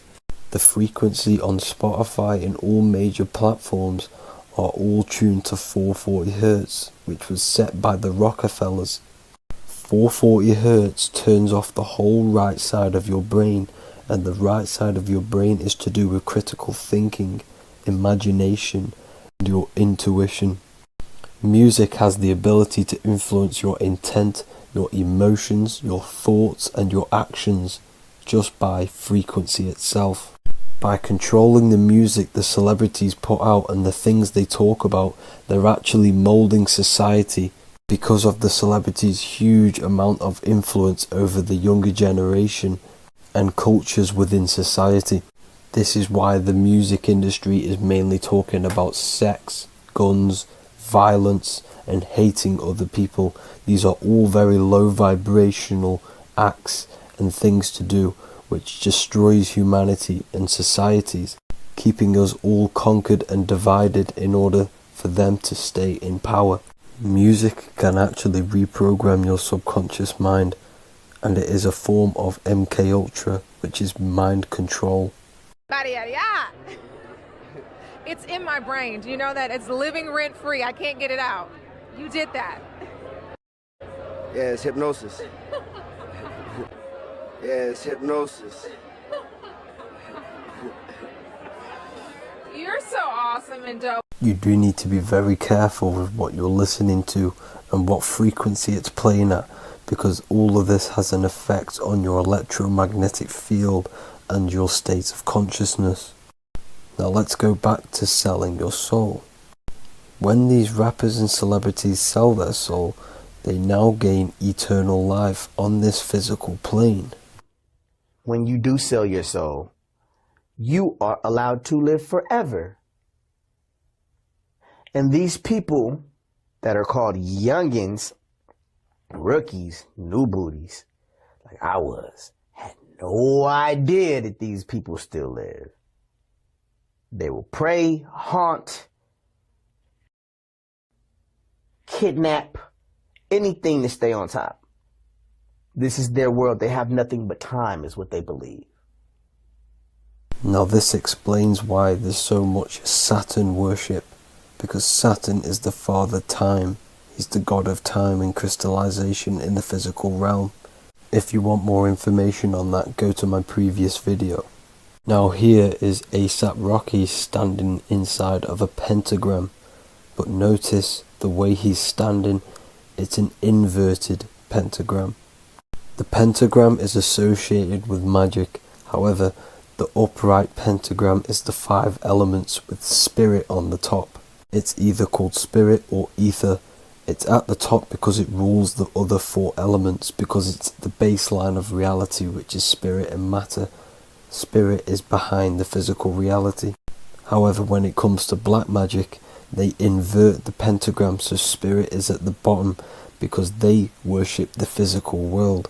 This is why the Baphomet is the inverted pentagram. These people are operating off their animal instincts. They do not want anything to do with spirit. These are antichrist. All of these celebrities know full well the effect that what they're doing on the rest of the world. They have sold themselves out, and the elites use them as puppets to push this new world order and mold society in the way they want it. This is why all the celebrities are linked to Freemasonry, because in Freemasonry you have to take the oath of silence, where you can't speak on anything that they learn inside of Freemasonry. This is the symbol of silence.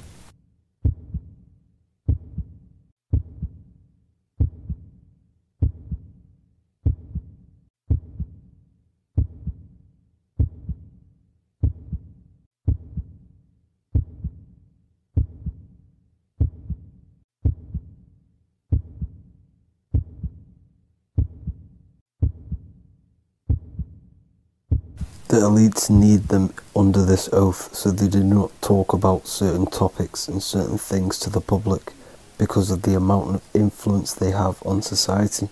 Now, even the name Hollywood is an occult term, because back in the ancient days when they used to create wands, they used to create them out of Hollywood, out of the holly tree, because each wood has certain attributes and virtues when it comes to magic. And the holly tree was known as the holy wood, and they used to create the wands out of it to cast spells. And Hollywood are still casting magic to this day through the films and through the music to the masses.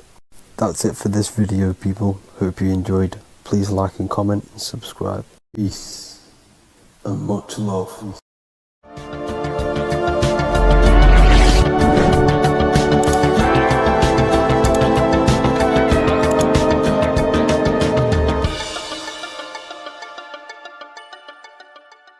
The Freemasonic square and compass is not just a symbol that represents Freemasonry, a lodge, or a secret society.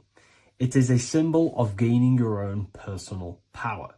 Now, in this video, I'm going to be breaking down this symbol in the most detail I can possibly go into. Most people live in a state of illusion. They live their life impulsively, acting based on their 5 senses, tasting. They want to feel a certain thing like an orgasm, or they're basically just slaves to external things and their 5 senses, which leads to a very dark path where you'll never actually become a conscious creator and you'll never actually be internally happy. The Freemasonic square and compass reveals some deep wisdom about this. Now let me break this down. If you want to gain your personal power, listen up. The Freemasonic square and compass is a compass which is used to create circles. Now, if you notice something about the circle, they have no beginning, no end. You can't tell where it begins and ends. It's eternal, which means this represents consciousness. Now, if you don't know what consciousness is, if you close your eyes, you have an internal world. You have thoughts, emotion, visualization. This is all consciousness, spiritual. Then we have the square. The square creates squares or lines, which represents matter. It has a beginning and an end. You can quite see where the beginning of the end is, right? So we can even link this to Leonardo da Vinci, the Vitruvian Man. We see the man in the square with the circle. The circle is the eternal consciousness, and the man is the square, limited to the physical world. But consciousness is not limited. That's why it's outside the square. This is eternal. The body is mortal. The body will die. Consciousness will never die. If we look even closer at the symbol, we notice in this particular symbol, we have the compass overlapping the square. This is very, very symbolic. This represents spirit over matter, also known as mind over matter, consciousness over matter, the circle over the square. Like I mentioned earlier, most people are slaves to their senses. They go through their day and all they do is chase validation and feelings. They eat all day to feel good, which means they're a slave to their taste. They're slaves to their feeling. They masturbate, which means they're a slave to orgasms and external things. They're literally being governed by the external world controlling their internal world. They're literally living life on autopilot. And don't get me wrong, I was guilty of this too. We're all guilty of this when we join this world because we're not taught this sacred knowledge. Until you actually stop and recognize this, you'll be living life on autopilot, literally not even living. You'll be running off subconscious programs, seeking external validation and being ruled by these 5 senses. The square underneath the compass represents consciousness on top of matter, which means the internal world is controlling the external world. It is the mind controlling matter and not matter manipulating the mind. In the occult and esoteric world, it's very important that you are conscious of every action that you are taking in your day-to-day life. Never act subconsciously. Always be conscious. What are you thinking? What are you acting? What are you giving your attention? All of this is contributing towards creating because you are a creator. Consciousness is a creative force. You need to make sure that the compass is on top of the square, that your inner world is controlling the outer world and not the outer world controlling the inner. As I've mentioned in many videos before, the internal world of consciousness is what's producing the external world. Your life is just a result of every thought and emotion that you felt in the past. Everything you own, everything you possess, your friends are all reflections of your consciousness. They're all reflections of what you are thinking about.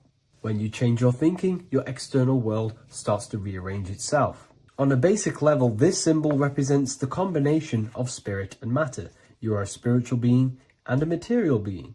You are heaven, the sky, and earth, the ground. You are heaven and earth, spirit and matter infused into one. You are a bridge between the divine and the earthly worlds. And you can bring down these higher realms of consciousness, thought, imagination, and emotions into a physical, tangible reality. To do this consciously, we need to make sure the external world is not manipulating the inner world. Because if your internal world is being controlled by external circumstances, for example, you have a circumstance happen in your reality, an emotion triggers inside of you, and that emotion is a command to create more of that. And the thoughts that you think are creating more of that negativity. So it's a constant cycle of negative manifestation if you let the external world control your internal world of consciousness. So we need to make sure the compass is on top of the square, that the internal world are commands and not reactions to create your external reality. And not only just to create, but to actually enjoy life. If we let the external world bother our internal world, this means that we have some sort of mental or emotional attachment to the external world. We need to detach from the external world. Why do I say that?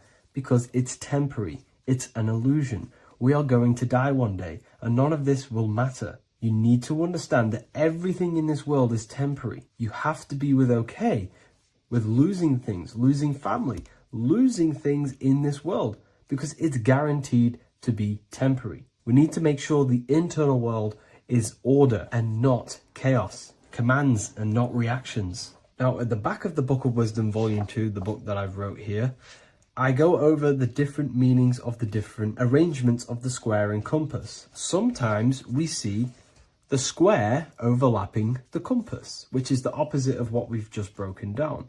Or sometimes we see one leg of the compass on top of the square and one leg of the square on top of the compass. These are all highly symbolic. When we see the square overlapping the compass, this pretty much represents the beginning of the Freemasons' journey, when their internal world is being controlled by the external. They have a lot of spiritual growth and a lot of learning and inner work to do. Now, when we see half and half, one leg of the square on top and one leg of the compass on top, this represents the Masons' gradual emergence from the material realm into the spiritual. This interplay of symbols reflects the process of gaining greater light and knowledge as the Masons ascend from material concerns towards spiritual enlightenment. And of course, we've just broken down what this means. This represents spirit over matter. They're not chasing external physical things anymore. They're actually chasing and gaining validation and happiness from spiritual growth, more knowledge, and deeper understanding of consciousness and themselves. Most people chase external material things, which actually don't make you happy in the long run. You could be given £1 million today. Hello, and welcome back to The Real University. Today we're going to be talking about hidden spells within the language, English language. This is why we call it spelling.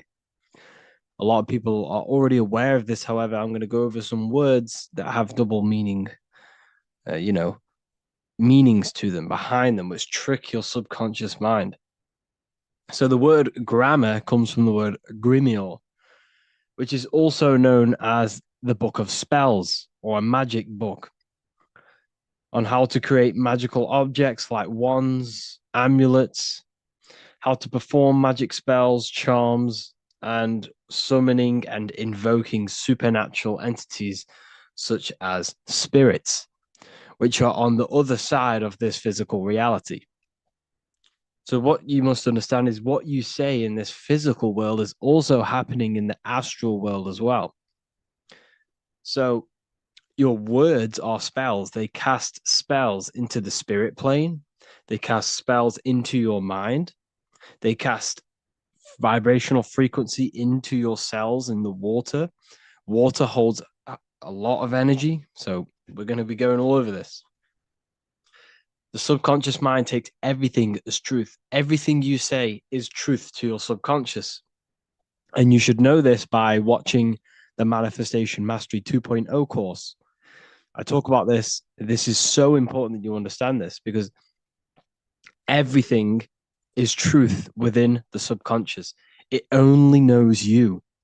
Your subconscious mind, if you watch the course, you should know this, it's responsible for 90% of your daily basis behavior.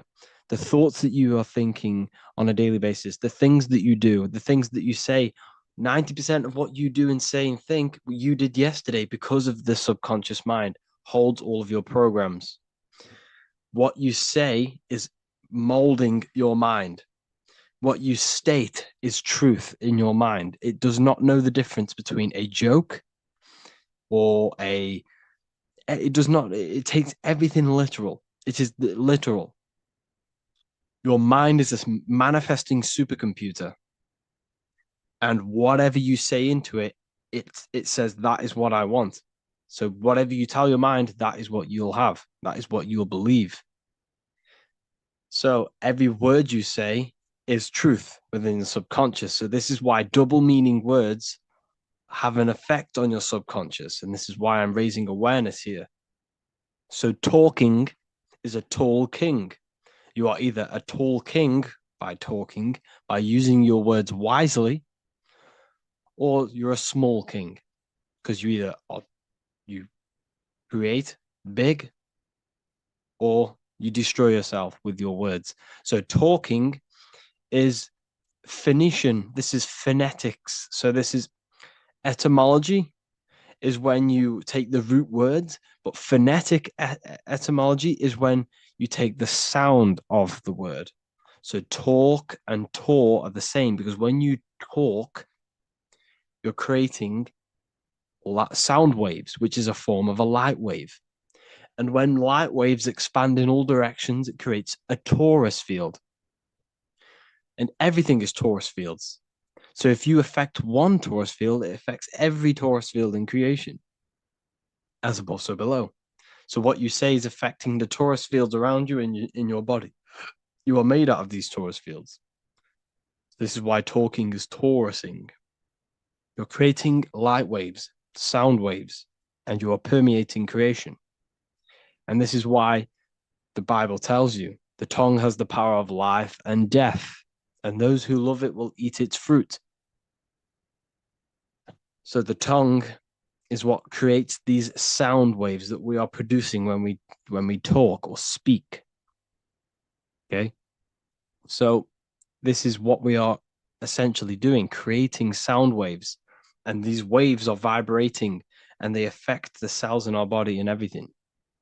This is why words are swords. This is why the word is within sword.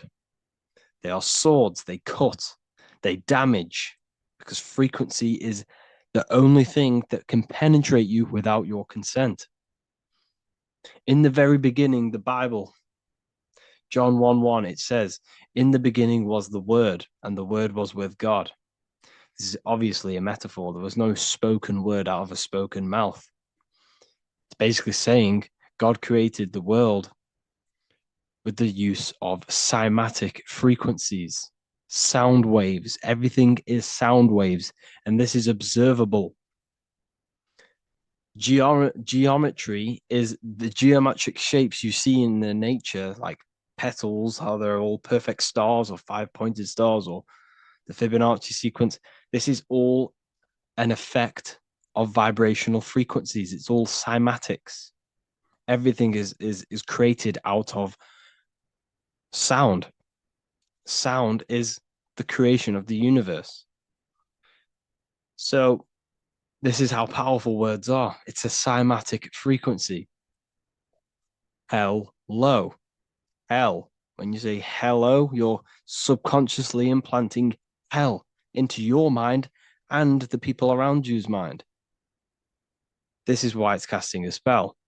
Even though you may pick up on it, but your subconscious picks up hell. That is what you're picking up. And that word holds a frequency.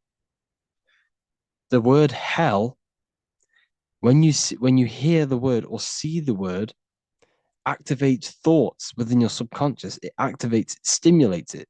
What is everything that resembles hell in your mind? But that goes on within the subconscious without you realizing. Bless. When I bless you, I'm actually saying be less. So you're not blessing someone. You're saying be less. Appreciate.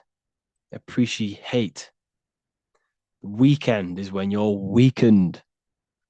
You see, they've casted spells on our cycle of life. The weekend is when you're weekend. You are weakened from the weekdays, when the working days are the weekdays, and the weekend is when you're weakened and you rest. Because in the days, you are in physical or emotional shock, unable to think or react properly. This is the days you're in. You're in a daze in the weekdays. See? Parents are a pair who rents. Because you don't, well, in this, we do own our children, but in the system, we technically don't. You're a pair who rents. Slaughter. They want you to think that slaughter is laughter. You see how it's implanting messages in your subconscious to make these things okay? They want you to think slaughtering is okay, so they put the word laughter in slaughter. I'm telling you, people, the people who made this language are satanic. They are witch. These people are wizards. We're getting ran by wizards. Dark occultists and wizards. That is who we're getting run by. And they've been running for thousands of years, and they know exactly what they're doing. They've covered all aspects. They've covered the language, the frequencies, the music, the food, the water. They control everything. In every aspect of your life, they have some part in it. And it's all occult knowledge through magic. It's all magic. It's all a form of magic. Awake. Awake is an event where the family and friends of a deceased gather before the funeral. That's awake. Why are we talking? Why is the word funeral? Why is death associated with being awake? See how they are planting subconscious messages in you. They want you to feel death. They want you to be the low vibration. And it's the same with mourning. Mourning is an expression of sorrow for someone's death. They're always associating death because these people they're running a death cult. It's a death cult. It's a satanic cult. A job is Hebrew for prosecution. Soldier is a soul dyer. If you go into the army, you're a soul dyer that they just use your soul to die. And then you just wasted your time in physical incarnation. Because you never die. You will never, ever die. Ever. You're eternal. You never, ever die. This body is just a suit. So you're a soul dyer if you go in the soul, if you're a soldier. SOL means soul or sun, because the sun is a soul. Music. So we say music. See, MEU sick. Music. See how it's me, you sick? Music. Me, you sick, because music is frequency, and frequency penetrates your body without your consent. The music we listen to today is making people sick, mentally, emotionally, and physically. What you hear, what you see, goes into the mind, it goes into the body and the spirit. It destroys you. It's hypnotism. Music is hypnotic. It's a form of hypnosis. When you listen to music and you can't think. You can't think. It makes your body move without you even being conscious of it. It's hypnosis. It makes you sick. The right music is good, don't get me wrong, but the music they use today is making you, me and you, sick. And that's another one. When we say things are sick, oh, that's really good. So we say sick. It's another spell that you're casting. You're calling yourself sick. Your subconscious mind doesn't know the difference. You're calling yourself sick, ill. Spellcasters will often use the word abracadabra when spellcasting. This is because the word abracadabra in magic means I create when I speak. Every word you say is molding your mind in some form of way. Not only is it molding your mind, you're casting frequency, you're producing frequency, light waves, sound waves into the ether around you. Okay. This is another good one. Look at the 5 vowels. A, E, I, O, U. They tell you to speak it in this order as well. They teach you this order, this exact order. A, E, I, O, U. I, O, U. Subconscious spell on yourself without you even realizing it. It's a subliminal message that you will not realize, but your subconscious will pick up. We are taught to speak them in the specific arrangement because the last 3 letters have a double meaning. You were never taught how the history of money, how it works, and how to obtain it, because your role in this system is to remain a slave. So they teach you this, A-E-I-O-U, and they do that when you are very, very, very young, because since the age of 7, so from 0 to 7, that is when your subconscious mind is wide open. So when a baby, why do you think they pick up on everything you do? If you say one thing, the next day they're saying it. It's because their subconscious is wide open to programs. Why? Because they're trying to learn what this world is. So their subconscious mind is wide open, taking in everything that you do, everything you say, your body language, the way you handle yourself, the way you talk to other people. They're taking in every little thing you say and do and making that a program so they can understand this world and the people around them. And at the age of 7, that is when their programs are written for life, and they will basically go off them for the rest of their lives.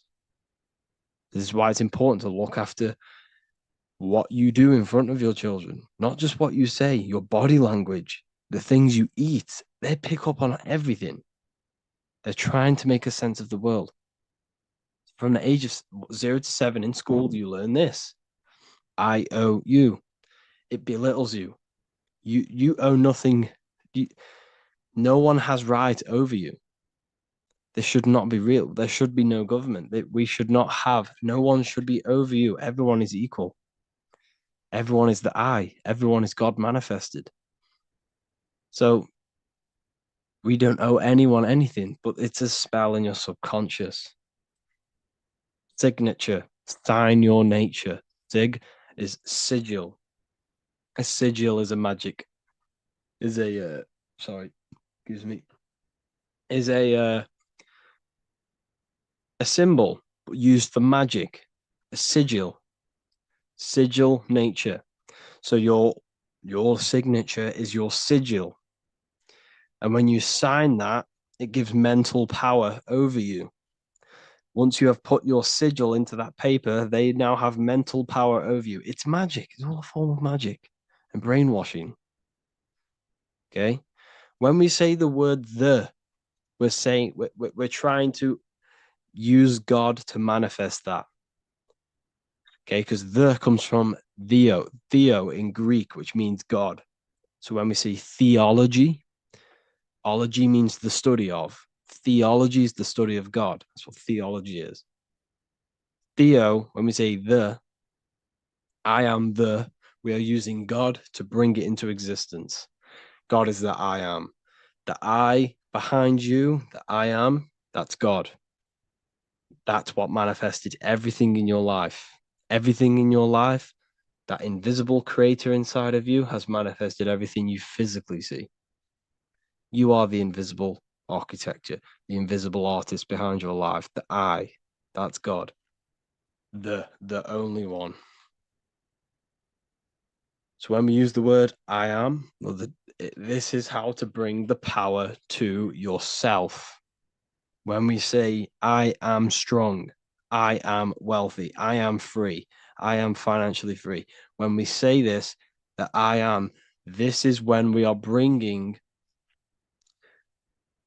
we are directing vibrational frequency into our own being, into our own magnetic field, and into our own life. This is how we direct vibrational frequency and direct our word.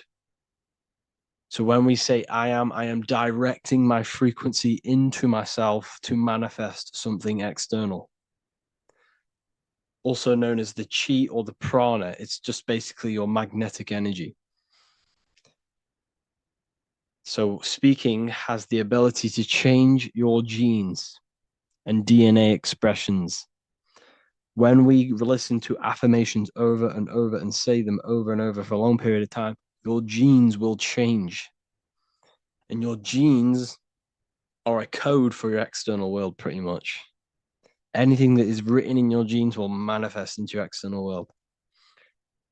Okay. All of this is just done by your intentions, thoughts, and what you say. And if you think this is a conspiracy theory was a term invented by the CIA to discredit, confuse, ridicule, and disqualify any alternative information that contradicted the mainstream narrative. That's what a conspiracy theory was. It was created by the CIA for any belief that went against their mainstream narrative. Hollywood, the biggest spell casting scheme cult in the world. Hollywood. I'm going to make a whole lecture on this. Hollywood is Holywood, which comes from a holly tree, which the ancient Phoenicians and magicians used to take the Hollywood, the holy wood. It was called Holywood because it was the best wood to make wands out of and cast spells. That's why they get their name. And what is the films? All the films, all the music that comes out of Hollywood, it's all a form of magic, subconscious spells to fill your mind with ideology, fill your mind with this narrative. That's what they're doing through the movies and the music. Anyways, I hope you like this lecture. Thank you all for joining the Real University. I hope you're all learning a lot here and looking forward to making some more awareness for you and more knowledge. Have an amazing day, people.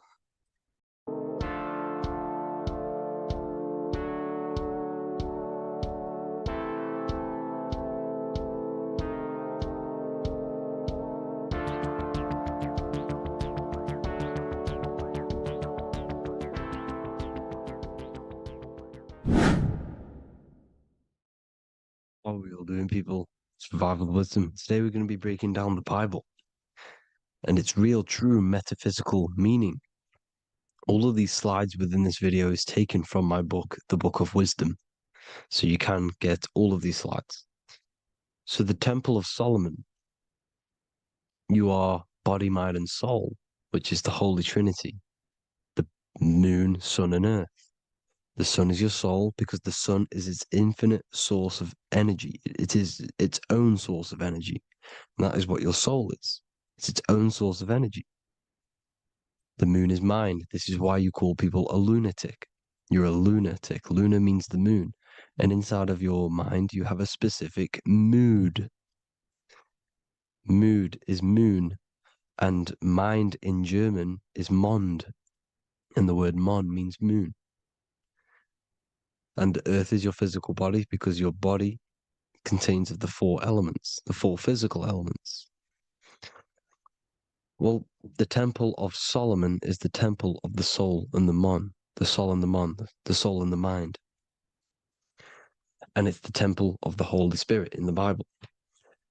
Everything leads back to one singular point in the center of the brain. The brain is not the mind.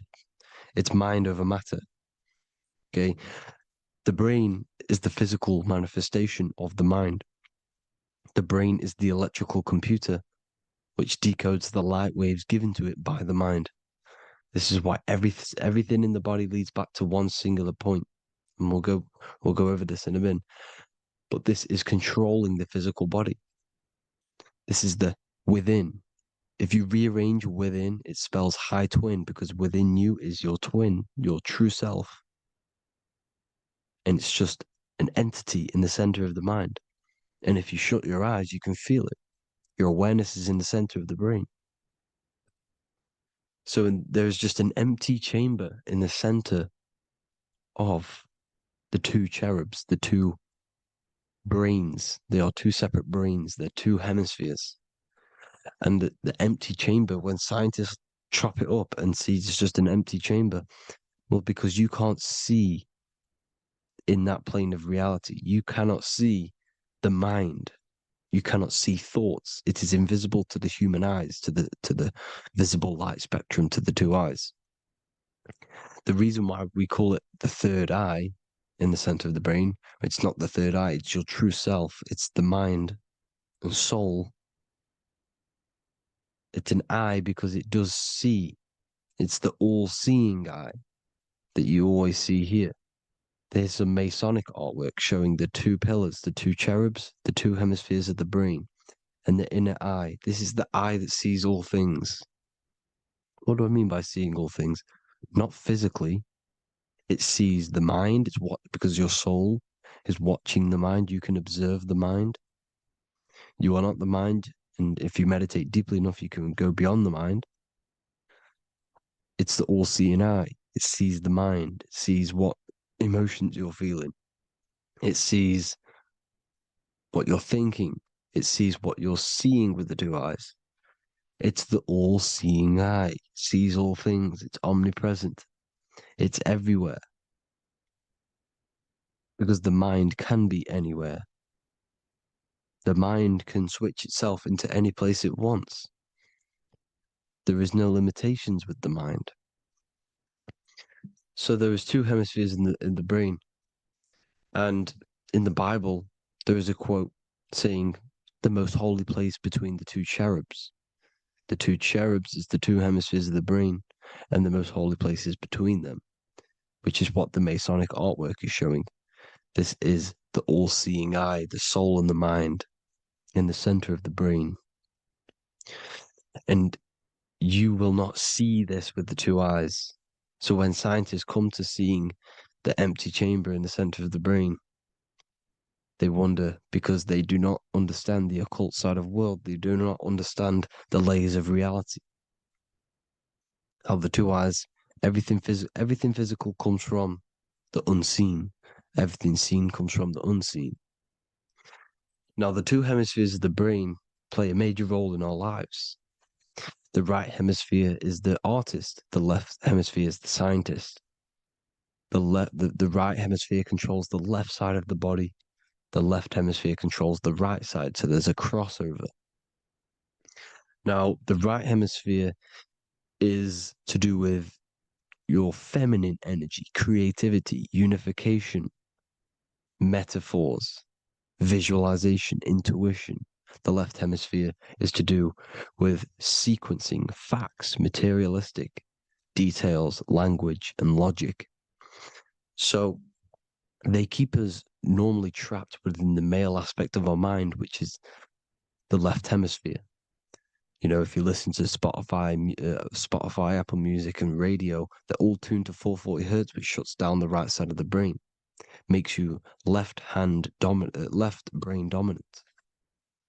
And we learn, well, 90% of people learn to write with their right hand. They're taught to learn with their right hand, which is to do with the left brain.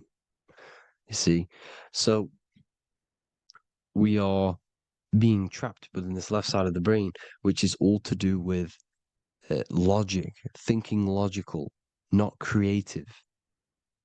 You know, very analytic. But the right side of the brain is to do with your creativity. So the right side of the brain is perceiving reality as a holistic perception. Now, what do I mean?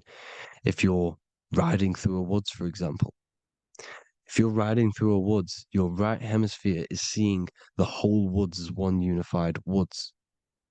The left hemisphere's job is to break down the perception given to it by the right hemisphere and break it down into individual trees.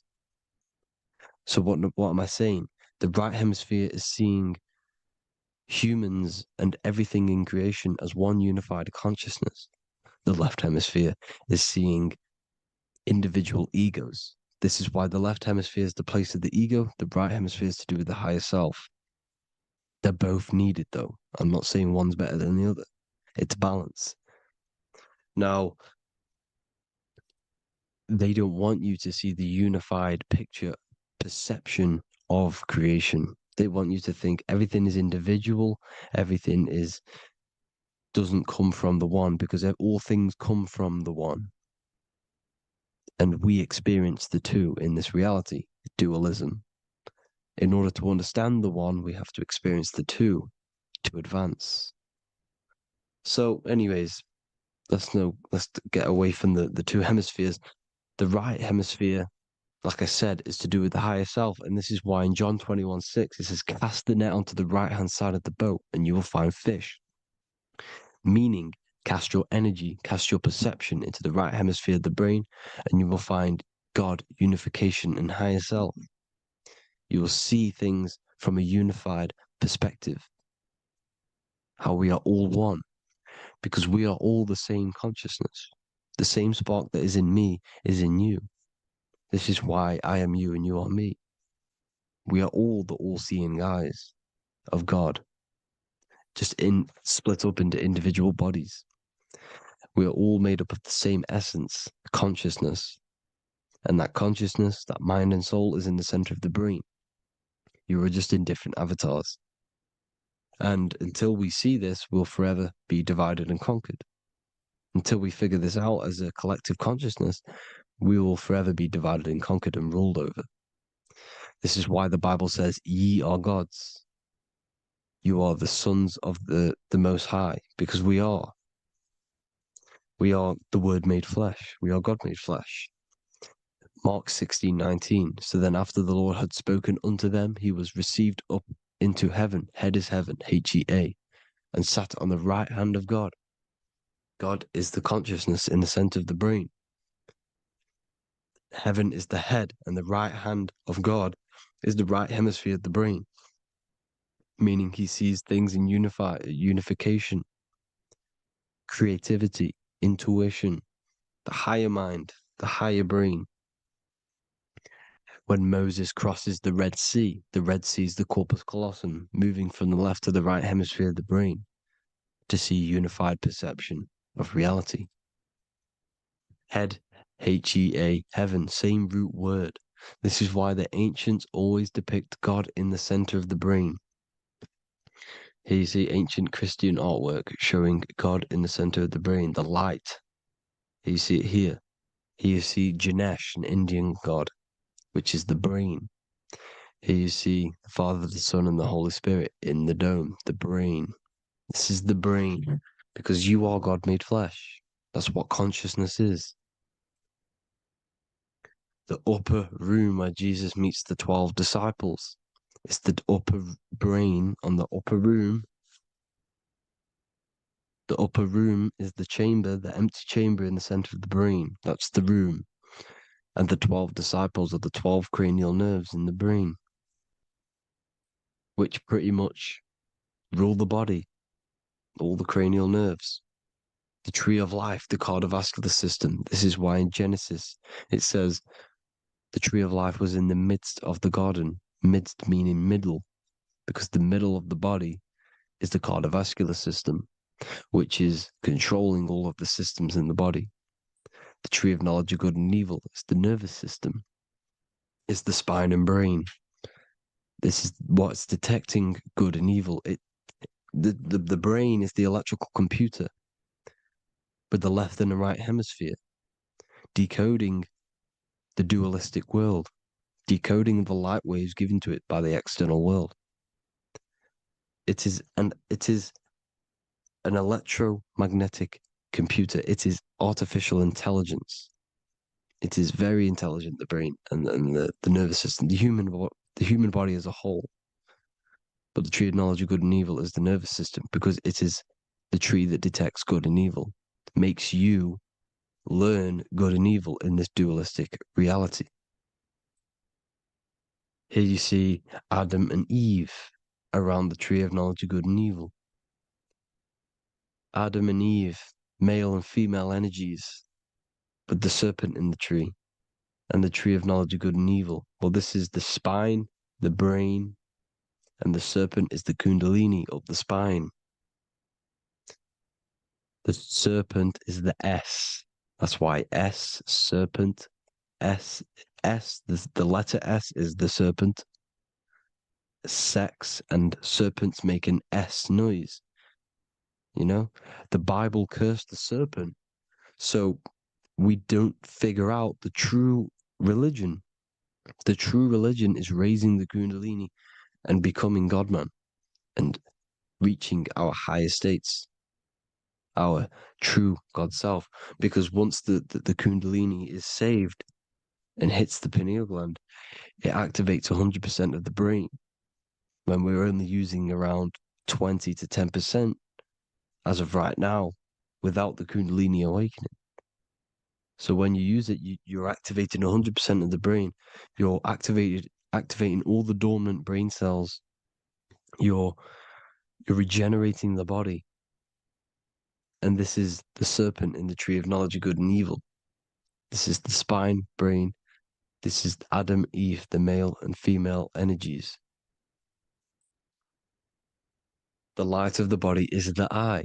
Therefore, if thine eye be single, thy whole body should be full of light. Matthew 6:22. This is the single eye in the center of the brain. It is not the pineal gland. It is what's inside the pineal gland. You have to go beyond the physical world, and there are no words to describe things that are not physical, metaphysics. And the whole body should be full of light. Well, this light is the same pyramid that you see. You are the pyramid with the all-seeing eye on top. This is why the ancients built the pyramids with the stairs in the middle symbolizing the spine, because once you open all the chakras and balance them and raise the kundalini, you activate all of the brain, which gives enlightenment. The word enlight in ment. Ment means mind, light in the mind. Enlighten the mind. And this is enlightenment. We are the temple. And Jacob called the name of the place Peniel, for I have seen God face to face. Within spells high twin. Within you is the God self, which you need to manifest into the external world. And he's seen God in Peniel, the consciousness. He's seen his true self, consciousness in the pineal gland. Genesis 28:10, Jacob's ladder. Jacob, he took a rock there and laid his head on it to sleep. Jacob had a dream. He dreamed there was a ladder that was on the ground and reached up into heaven. Head is heaven. The rock he fell asleep on is the sacrum bone. because he's symbolizing the oil that comes down the spine, hits the sacrum bone and rests there, falls asleep, and it looks up and it sees the ladder to heaven. Because when you raise this oil, you become God man. You become God in heaven. You can leave the body at will. Do you not know that your body is the temple, that your body is the temple of the Holy Spirit? Corinthians 16:19-20. Or do you not know that your body is the temple of the Holy Spirit within you? Your body is the temple of the Holy Spirit, the soul and the mind within, the center of the brain, the temple of Solomon, temple of the soul and the mind. Romans 8:10. Christ is in you. It's not external. When you give where attention goes, energy flows. When you give your energy to external things, your attention, your worship to external things, you're giving energy, meaning it's draining you, and you're feeding something within the astral plane, a mental thought within the astral plane.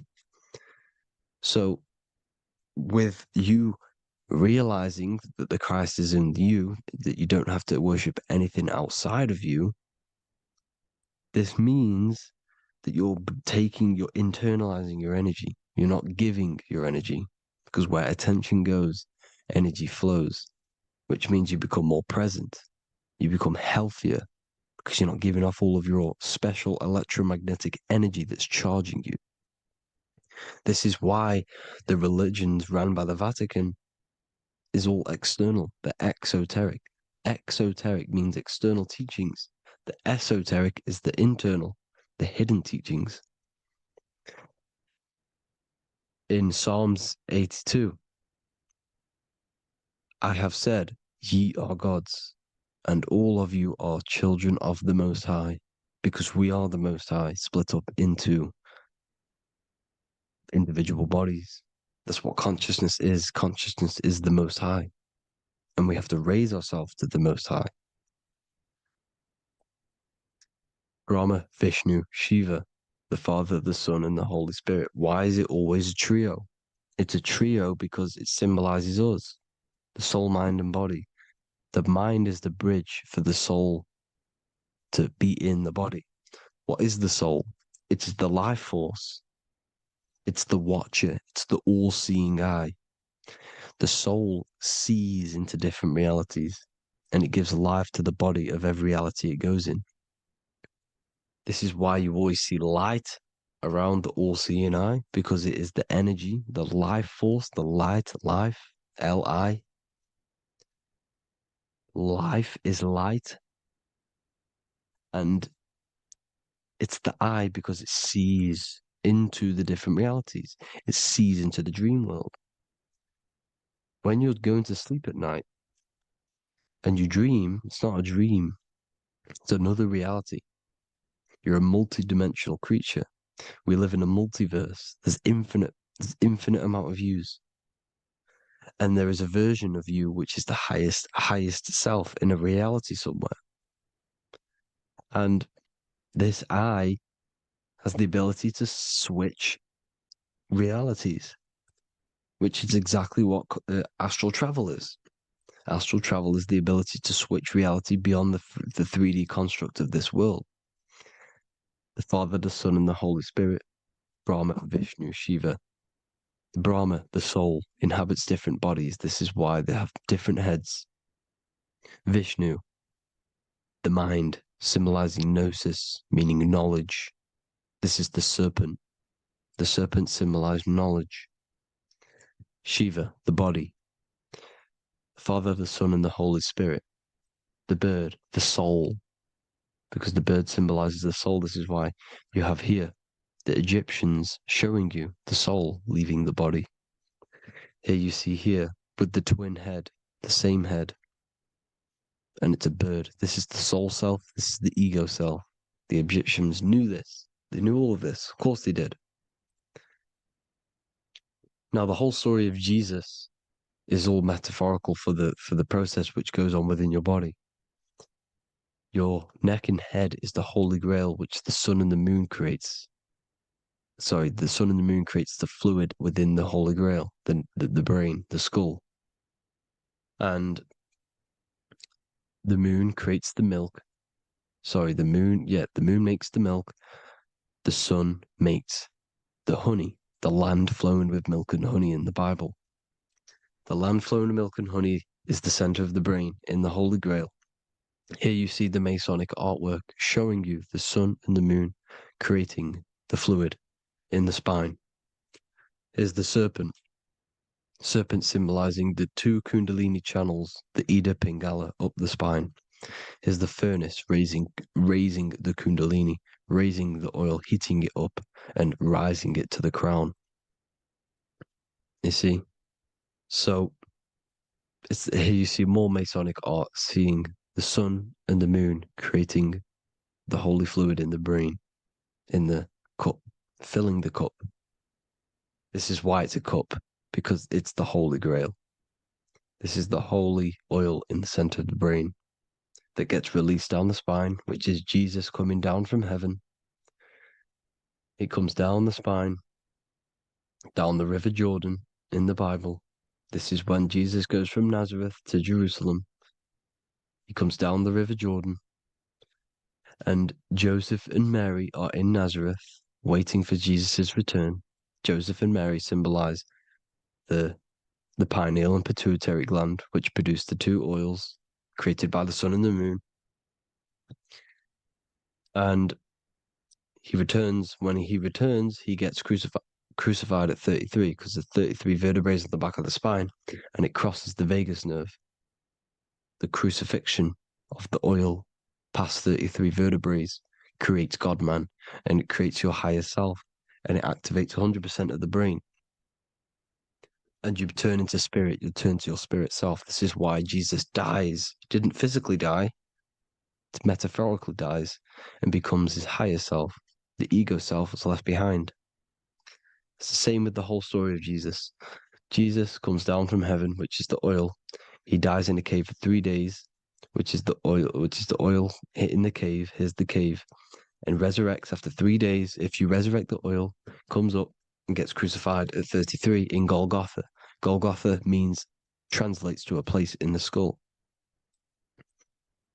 The three wise men from the east. Well, if you look at the Masonic artwork, they'll always show you a ladder up to the east. Okay? Here you see north, south, west. This would be east. Here you see east here. East here. The ladder up to the east. The east is the top, up. Three wise men from the east. The thalamus, pituitary, and pineal gland in the center of the brain. The most important glands in the body. Here you see the Egyptians with the spine, the sun, and the two hemispheres of the brain. What did I say at the beginning? The sun is the soul. The sun is its own source of energy. It's the life force, which gives life to anything it inhabits. The soul is the same thing. That's why sun and soul mean the same thing. So, what I'm saying is consciousness is God. And this is why when it refers to as God in the Bible, it means your higher self, pretty much. And returning back to this higher self, because God is something that you need to manifest. Consciousness is God, and your body is a reflection of the creation by God. This is why everything in the body corresponds with the stars. The stars rule the body. We are an image of the stars. This body is an image of the whole of creation. Aries rules the head. This is the cerebrum, the ram in the brain. Here's the ram, Aries. And we have something called the cerebrum, Aries, the ram. This is the Lamb of God moving to the higher mind. Taurus, which is the lower brain and neck, the cerebellum, the bull Taurus, the lower mind, and the cerebrum and the cerebellum, the ram and the bull, is what makes you ramble on. Ramble meaning walking, The higher mind and the lower mind working together makes the body ramble. Ramble is what makes you walk along. Thank you to Santos Bonacci. Gemini, the two twins, rules the two arms, the hands, and the lungs. These are the two twins of the body. Sagittarius, the horse, which rules the hips. Hips means hippo. Hippo means horse. Hippopotamus means water horse. Hippo means horse, and this is why we call them hips, because horses have massive hips. Capricorn, the kneecaps. Pisces, the two fish, the 2 feet. Then they make us swim. We are an image of the stars, people. Well, the body is anyway. Consciousness is God, and the body is the image of the whole of creation. It's a reflection of the whole creation, as above, so below. 12 systems in the body, 12 cranial nerves for the 12 constellations, 12 cell salts. The body's made out of 12 cell salts. So, this is where it gets kind of deep. You know, this is where we get deep. And he said, Jesus was known as the fisher of man. And fisher of man, meaning man does not mean man as in the male. Man means mind. He's the fisher of minds. So the Bible is not patriarchal. It's not patriarchal. Man just means mind, pretty much. So the fisher of mind, man, because he was fishing minds out of this reality into the higher realities. He was teaching people how to leave the body when he walks on water. Walking on water is the physical, etheric, astral, and mental. These are the different planes of reality. The ether is the either, because the ether is the substance that's on either side, astral and physical. It's the 5th element, is ether. And the 5th element is the water. The same water at the beginning of the Bible when it says, let the firmament divide from the waters above from below. The water symbolizes the ether. It's the base of all physical matter. And the ether symbolized is known as the water.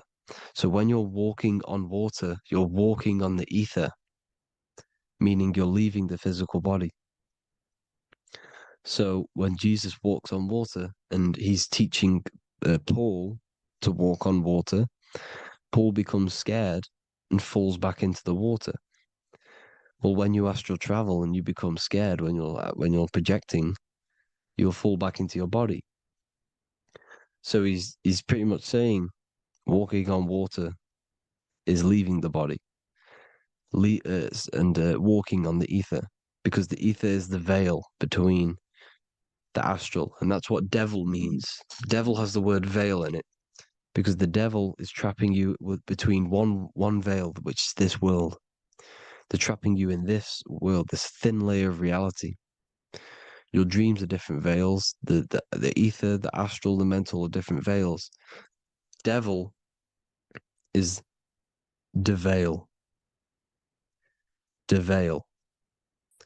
You need to escape being stuck in one reality and live in between realities. And this is when you truly become a multi-dimensional being, because your soul is just the eye. That's what you are. You're just an eye, and you see into different worlds. And it also, when Jesus means the fisher of man, the fisher of minds, I truly believe, because of my research, that there is other worlds. It's not just this one. There's higher worlds. There's an infinite amount of you, and you've been in them dreams you call dreams. Them dreams are other realities that you are in. That's why when you're there, you don't feel like you're in a dream. You feel like it's 100% real, because it is real. So this is why the ancients always depicted the many different heads, because there's many different versions of you. And this I, the soul, the watcher, is switching itself into different bodies at all times. Well, when you sleep, when you astral project. And this is what the ancients were doing. They understood the multiverse, and they could switch bodies at will. And this is what the 7 seals are in the Bible, also known as the 7 chakras. These are literally portals within us to these different worlds. We're in the heart at the moment. Earth, rearranged, spells heart, meaning middle. This is where good and evil exist. It's the middle point, the midpoint of realities. So, I hope you all enjoyed the video. All of this knowledge that I've give you in this video is inside of my book, the Book of Wisdom. The Book of Wisdom gets updated every single month with new pages. It's a one-time payment for a lifetime worth of research and knowledge by me. So if you do want to get it, the link will be in the description. But I hope you will gain some amazing insight. Please like, comment, and share to help the algorithm, and drop a subscription. And for more lectures, every 2 days, I drop lectures and knowledge within the Patreon. If you want to support the channel, join the Patreon. Everything's in the description because we are not monetized on YouTube. Thank you all. Have an amazing day.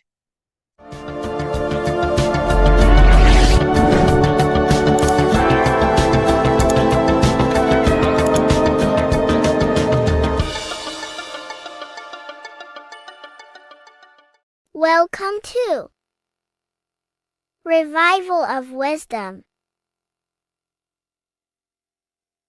Welcome people, we're back with another video. Please make sure to hit that like button, subscribe, and turn on notifications to never miss a video. The Earth is a giant torus field consisting of a positive and a negative pole. The sun being the cathode with a positive charge and the moon being the anode with a negative charge. This is why the sun rules over the day, giving you lots of energy, and the moon taking your energy from you, making you go to sleep. Now, the plane that we live on is called the plane of inertia, and at the center of this plane of inertia is the North Pole. This is where the two electromagnetical energies meet. Now, this is where the most electromagnetic energy is stored. This is why all compasses will point north, because it's the most magnetic place in this reality. So the sun and the moon is spinning around this center point, which is stirring the ether of this reality and making everything move in circles, meaning this is a cycle. Everything's recycling itself. It's an organic simulation. The ancients also knew about this sacred land at the center of this reality, known as the North Pole. As you can see on this map from the 1500s of the North Pole, you can see 4 islands around this center black rock. Ancient civilizations like the Mayans, the Buddhists, and ancient Chinese also depict these 4 islands. The endless symbology of these sacred lands at the center has been going on for thousands of years. These sort of secrets are now kept by the elites, but as always they have to show the truth in plain sight, and this is what they are doing with the Windows symbol and also the Wizard of Oz. Now in the Wizard of Oz, as you can see, there's something called Munchkin Land. Munchkins are these unusually short people. Then on the ancient 1500s map, it says pygmy. And then the pygmy people in mythology are also these unusually short people. Just like Santa and his elves, they come from the North Pole. And elves are these unusually short people. These stories that we are told about Santa and Munchkins are putting truth in plain sight about this sacred land. This sacred land at the center of the earth is where the aurora borealis comes from and is being emitted from this black hole in the center. also known as the Black Sun. The aurora borealis is the Earth's aura, hence why it has the word aura inside of it. It is the life-giving essence to all life within this realm. As this dualistic reality we live in consists of both physical and spiritual, the Black Sun is like our sun for the spirit. It's our spiritual umbilical cord, connecting us to the spirit realm. And the rising sun is the opposite. It's our sun for our physical 666 carbon suits, known as our human body, our physical aspect. As it states in the 40,000-year-old emerald tablets, deep in Earth's heart lies the flower, the source of the spirit. The flower of life is as thine own place of spirit, and streams through the earth as thine flows through thy form, giving off life to the earth and its children. So the North Pole is the core of this spiritual reality, and the closer you get to it, the more spiritual and lucid it becomes. So the elites have covered this up in order for us to forget the true nature of this reality. And they did this cover-up by introducing the globe model. Nicholas Copernicus was around in the 1400s, and he introduced the globe model. As you can see, he is a Freemason. He depicts himself with a globe and a Masonic compass in all of his paintings and portraits. Galileo was also a Freemason, as you could see in all of his portraits with a globe and a Masonic compass. He was also a massive part of introducing the globe model after Nicholas Copernicus. So yes, the globe model was a spiritual and political move to gain more control over the masses. After the globe model was then introduced, they introduced the theory of evolution by another Freemason, Charles Darwin. See how these two theories go hand in hand? They both degrade humanity, and they make you confused of where we actually came from. By hiding the true form of this divine creation and hiding the true power of each and every one of us, they maintain control over the masses. Now this is order out of chaos, known to be the 33rd degree slogan of Freemasonry. Now this is the Masonic cosmology, and as you can see, you have the checkered board for the duality, the 5-pointed star for the 5 elements, the 4 corners for the 4 pillars, the all-seeing eye, which is Polaris, the sun, the moon, and the 7 stars. So even Freemasons are taught the flat earth cosmology and the true form of this reality. Now the true nature of the sun, the moon, and the earth is shown and reflected through the Masonic compass. The Masonic compass is the sun, the moon, Polaris at the top, and the black sun at the bottom. It makes sense why all the scientists who introduced the globe model all used the compass and the globe together, because it's truth in plain sight.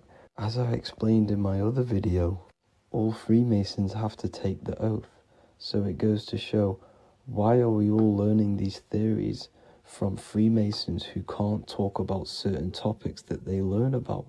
Why should we believe their theories when they're holding back the real truth about this reality? Now going on to NASA. NASA means to deceive in Hebrew, and they are also funded by the government. They are not a private company.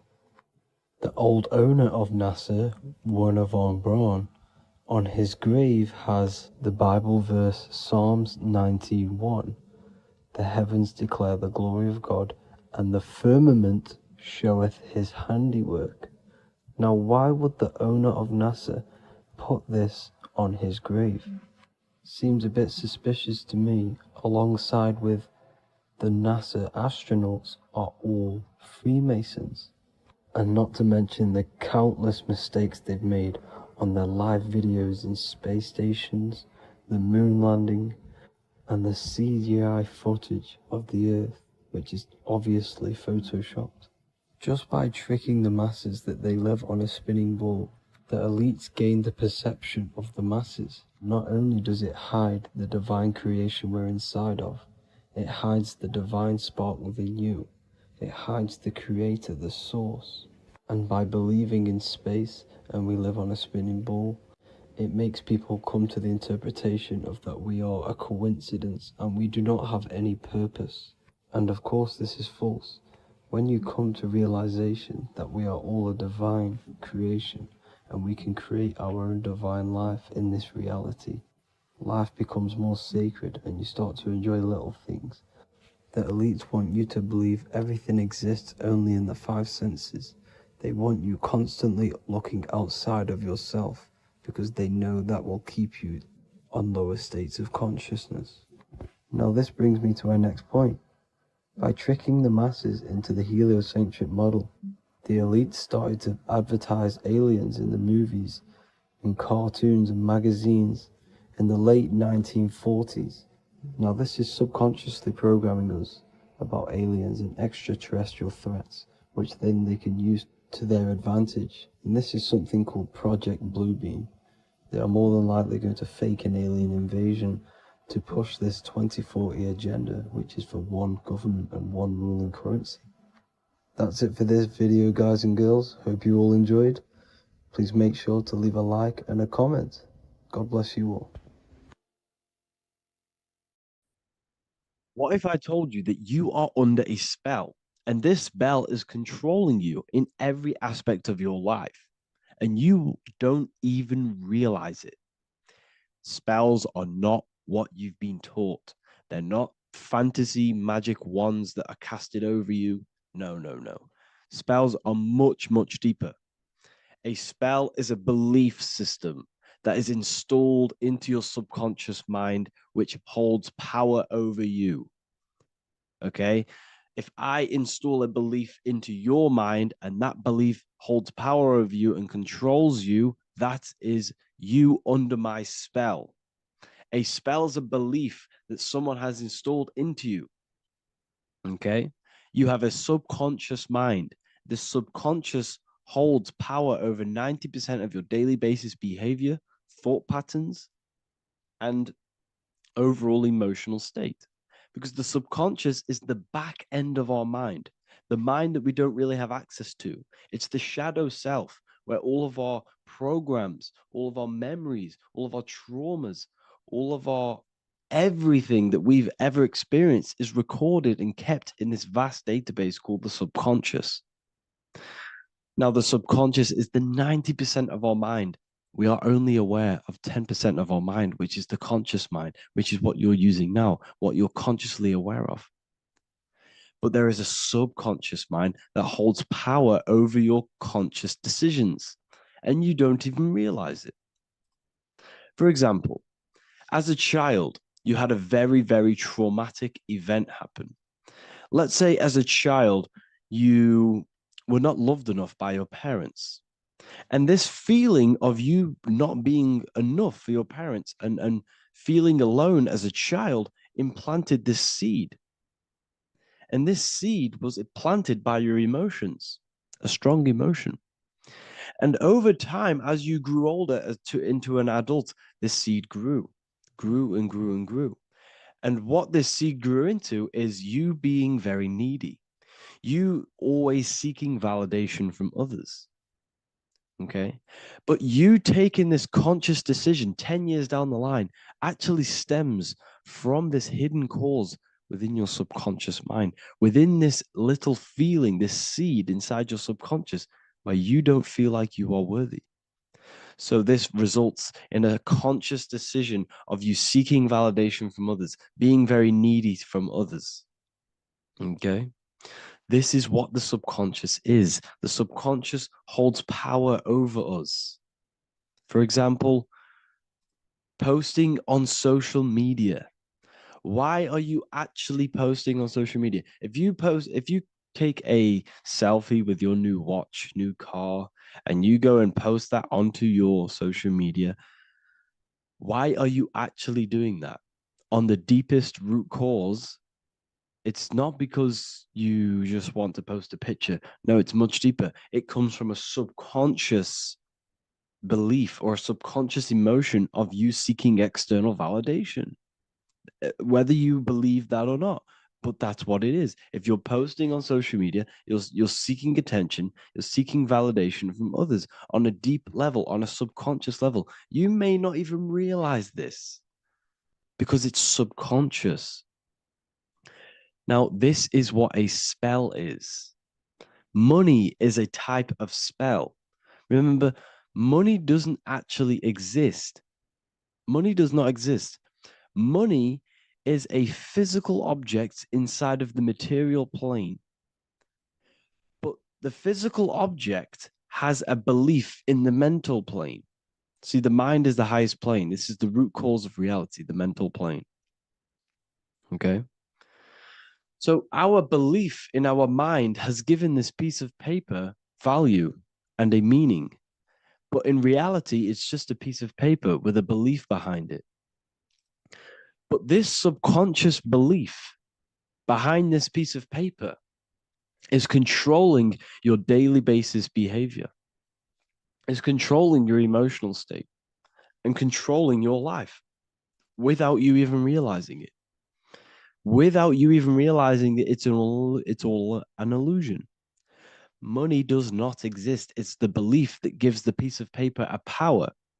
And the way we break the spell is by realizing that the money doesn't actually exist. The whole world is under the spell of money, and it's controlling all of us. But the spell is the belief.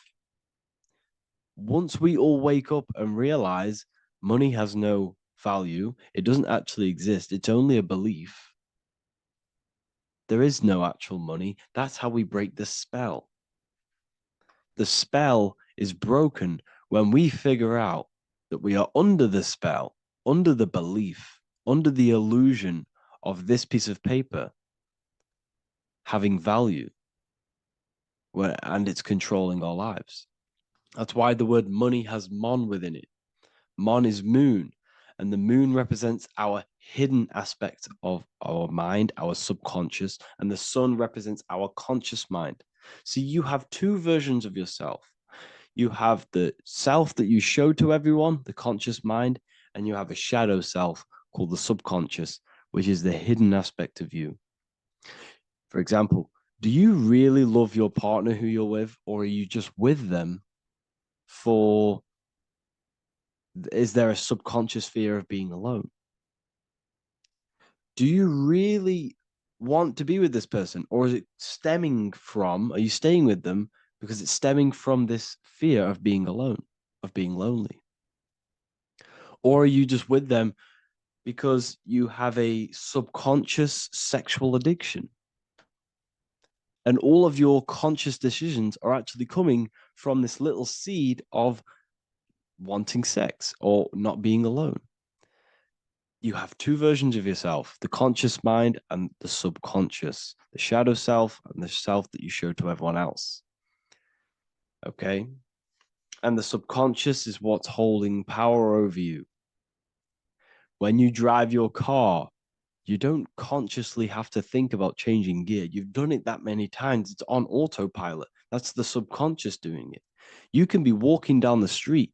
Your conscious mind can be thinking about what you're going to cook for tea later, but your subconscious mind is controlling your body and walking your body. You don't have to think about moving the body. You just do it because you've done it that many times. It's a program. It's a belief in the subconscious that's giving this movement power. You see, the subconscious holds a lot of power over you. Our beliefs hold power over our daily basis behaviors and actions. Okay, like I said, posting on social media, this is seeking external validation. There's a subconscious stem, there's a subconscious urge bringing this desire into conscious reality.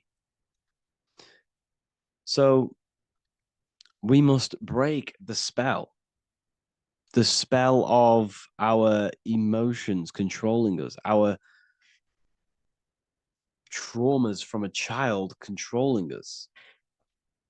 For example, another example of this, let's say you were in a car crash years ago, and this car crash led you to having a very traumatic event, very traumatic emotion you felt in that car crash. You felt a lot of pain.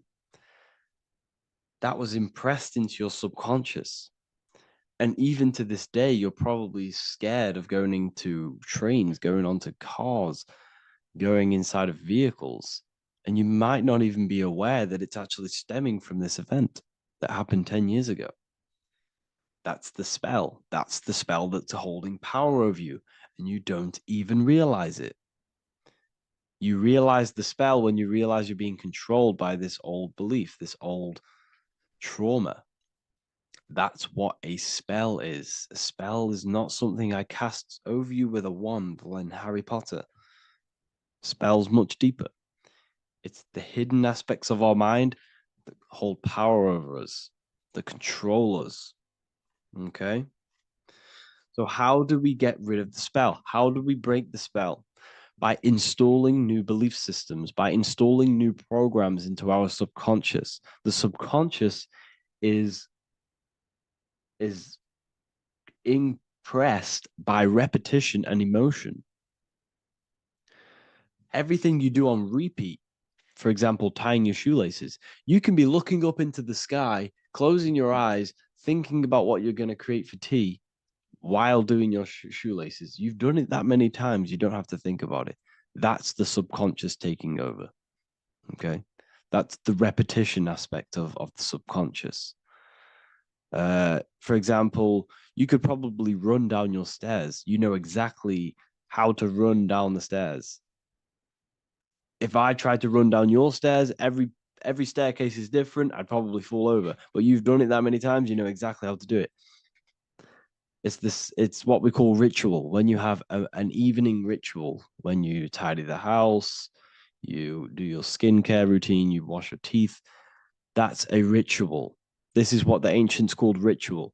When we do rituals, we're trying to implant something into our subconscious to either remove an old program, an old seed that is controlling us, for a new one that's going to grow into new light, into a new reality. So you can implant messages, implant new programs into our subconscious, which will then grow into a new reality. Okay? Because if I tell you something over and over and over again, every single day, for example, if I say, you do what I say every single day I repeat this statement into your ears, about a month or 2 months in, you're going to start to believe in that statement, and you're going to start to be under my spell. You're going to start to do everything that I say. So this is what spells are.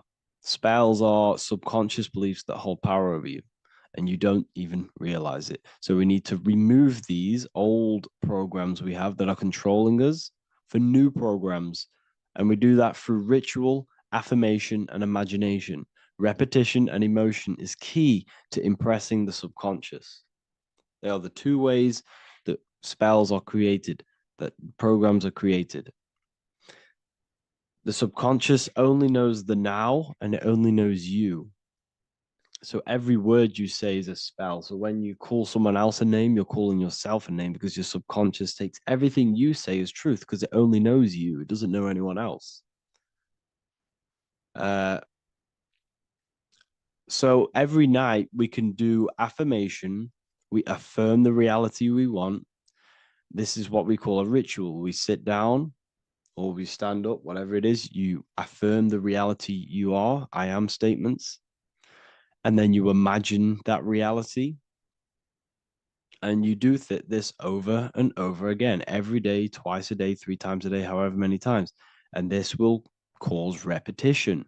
This will install a new belief system into your subconscious, which will then start to show in your external reality. It will start to put you under a spell of the new program. For example, if I install into my subconscious that I believe that I am rich, every single night I affirmate that I am rich, I am wealthy, I am free. And then I do a ritual. I start to imagine this reality. Every single night I do these 2 things on repetition, and I start to feel the reality and imagine the reality. Over time, I'm going to start to believe that I am rich, that I am free, and I am wealthy without having the physical reality. And what this will do is that it'll implant a message deep within your subconscious mind. It will plant the seed of this belief. And this belief over time will grow into 90% of my thoughts, 90% of my actions, 90% of my words. My words, my thinking will change due to this new belief. I may not even realize it, but I'm looking for more opportunities to make money. I'm speaking to more people because of this belief that I've installed. This belief has triggered new ways of thinking. My mind, my conscious mind is now only operating to fulfill this belief. And my conscious mind might not even be aware of it. You won't even realize that you're manifesting this belief of being rich. And that's how it happens. You implant the belief within your subconscious. You implant the spell into your subconscious, which will then gain control over you. So we need to make sure we're removing the negative spells, the negative programs that are controlling us, for new regenerated ones, for new ones that are going to create new realities, a better life. Okay? You don't want negative traumas, negative seeds controlling you and growing into your life. If you don't cut them off, they will continue to grow and grow and grow. Your anxiety will get bigger and bigger and bigger. Your depression will get bigger and bigger and bigger. But it's all actually stemming from one belief system or one trauma. Okay? So this is important. Everything in this physical plane is an effect of the higher planes. It's a shadow of the mind. Everything we think, all physical objects, began as a thought, then an imagination, then energy, then a physical reality. So we must change the mental plane. We must plant seeds into our mind to change down into our physical material life.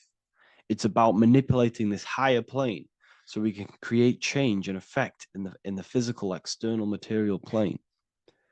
That's what magic is. This is what spellcasting is. This is all what it is. It's not fantasy. This is the manipulation of the higher planes of consciousness, which your mind has access to. You have access to these higher planes. Okay? This is exactly what I teach in my university. I teach different rituals. I teach specific rituals to get rid of certain things, certain belief systems. I teach all different rituals, all different ways for you to create your own reality and live the best reality you want. We also have all of these different courses. We have activating the inner eye. This will teach you exactly how to lucid dream and activate your inner vision of imagination.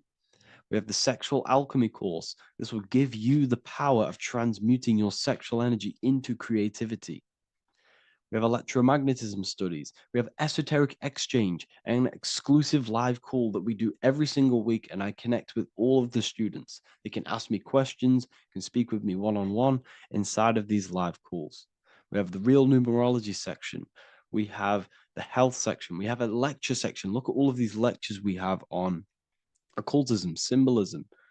All of these lectures are designed to gain you power, to give your personal power back to you, to make you realize things about you. We have a meditation section. We have a library section where you can download all of our library, all of our books, different books on occultism, symbolism, Freemasonry, astral projection. And of course, we have the Manifestation Mastery course, which teaches you exactly how to create reality so you can live that desired reality that you want. This is the last chance to lock in the price of $55 a month. This is less than $2 a day. You can really level up your life because the price is going to increase as the value of the university increases, because there's a new symbolism course coming out. And if you join now, you'll get this course for free, because obviously when this course releases, the price will go up. The symbolism course will teach you the language of esoteric and occult symbolism. I'll leave the links in the description. Make sure to leave a like, comment, subscribe to the channel if you want to see more content. Thank you all, people. Have an amazing day.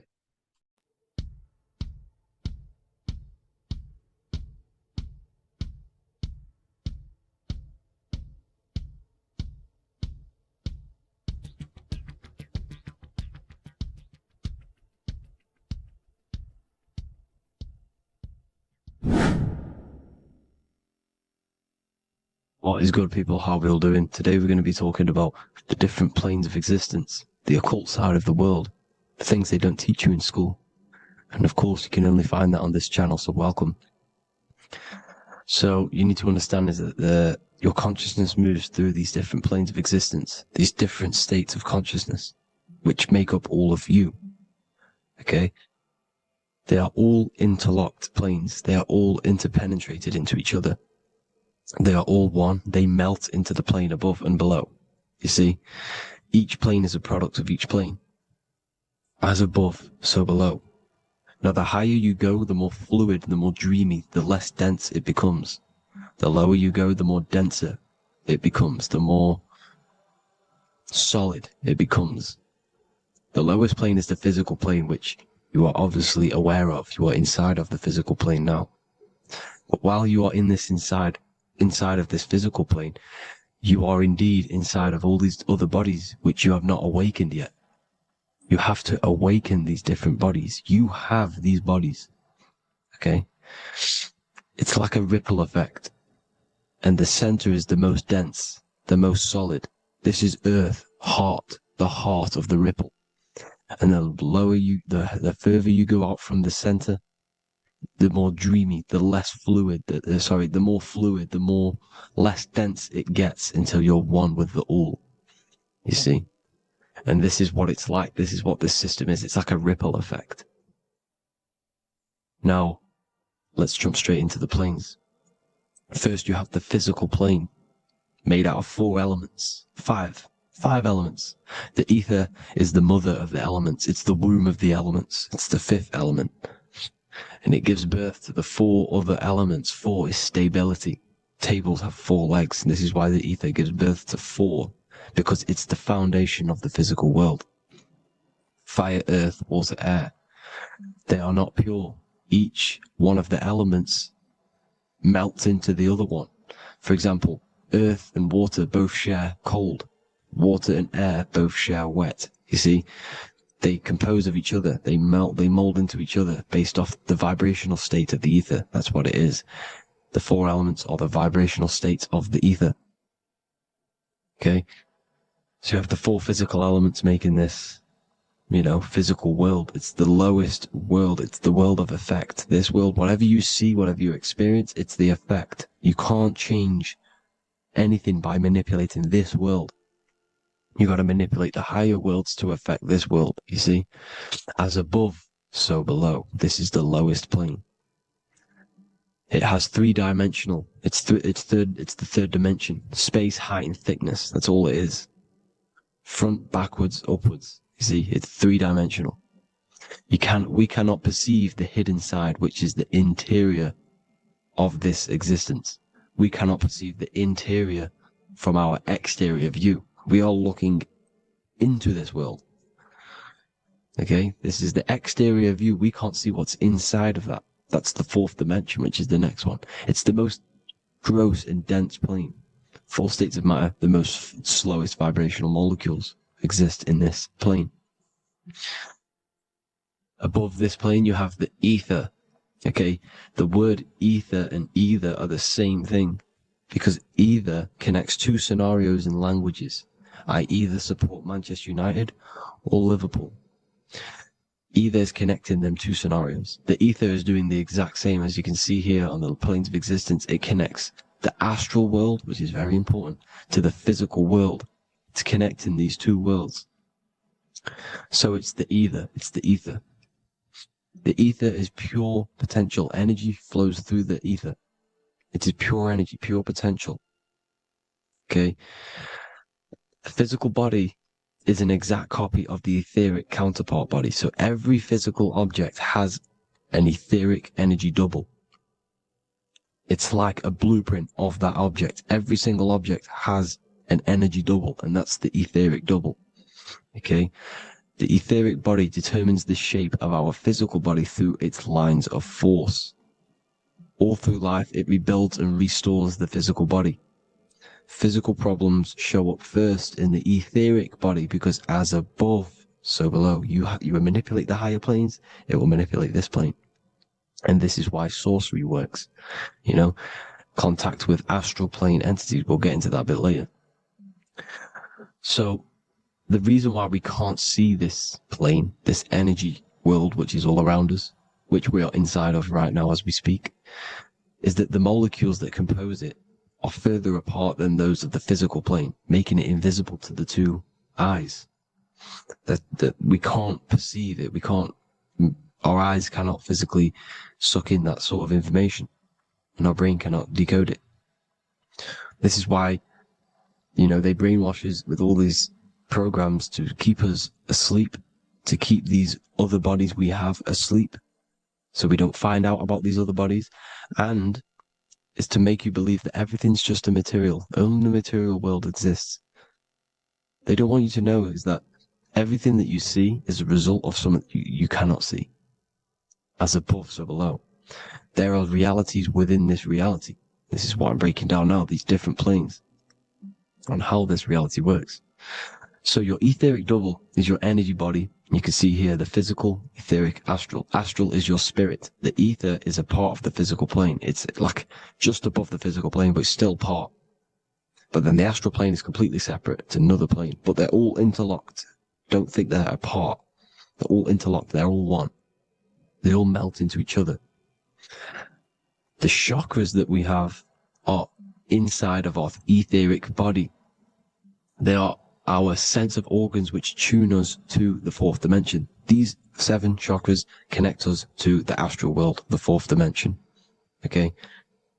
They are points for the flow of energy from the universe / 7 planets, because the 7 chakras are your 7 planets, and the 7 planets are connected to the astral world. They are feeding these 7 senses in our body.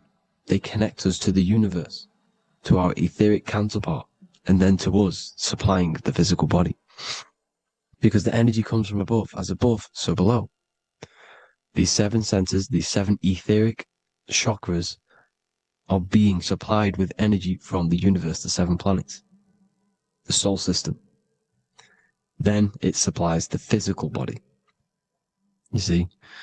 So, the ether is very important. And this is, that the ancients understood the science of the ether, and they could, harness free electricity from it, because it's all around us. The ether is all around us. And this is what they were doing. They were harnessing free energy using the ether. The astral plane, the fourth dimension, very important plane. Very, very important. We've all been there. Every single one of you has been there. Okay? The fourth dimension is unseen of what we see. It's the interior of the exterior that we see. We see the third dimension, but we cannot see beyond what's making this third dimension. This is the fourth dimension. Okay? It's the dream world. This is where you go when you dream. Okay? This is where you go when you dream. It's the place of disembodied spirits or ghosts, entities, whatever you want to call them. When you hear ringing in your ears, that is not tinnitus. That is an entity around you.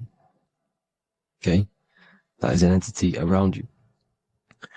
The fourth dimension is where thought forms exist. Mental images. Thought forms as in what you see in your mind when you think of an image, because the mind is the highest plane of existence. Mind is the highest plane of existence. And it manipulates all of the planes below. So it goes the mental plane, then the astral plane. So the thought is in the mind, the mental plane. That just the thought alone, no image, but then the form depiction, the thought form exists. It manifests in the astral plane as a sort of image, an entity, a living conscious being. So this is why thoughts are things. You see, thought forms exist within the fourth dimension. So when you imagine something, when you are, for example, right now, look into your hand and imagine there's an apple in your hand. If you can see that, you are seeing into this fourth dimension. You can only see into this fourth dimension using the mind's eye, not the 2 eyes, the mind's eye. When you shut off the 2 eyes into darkness, the third eye opens. The mind's eye is open. And you can see, this is astral travel. You got to work on astral travel. And you will see this astral plane, this fourth dimension. And there are 3 different sections to this astral plane. Higher, middle, or lower. So yes, there is a kind of a heaven and hell, and a mid-God. Heaven being the higher vibrational entities manifesting higher vibrational thought forms existing there, the lower vibrational thought forms existing in the astral plane. But these thought forms are beings. You can create these beings. They're called elementals. Okay? If you entertain specific thoughts for long enough, this will plant a seed and it will grow. If you keep, so for example, you have a bad feeling or whatever, what's a good example? Unforgiving someone. You keep that energy inside of you for long enough, it will manifest on the foot in the fourth dimension. You entertain that thought long enough, it will manifest. And it will create an etheric body, and it will be an entity which will harm you. It will feed off you. This low vibrational energy. Your mind is so powerful. It creates thought forms, and these thought forms can take consciousness, can take bodies, etheric bodies.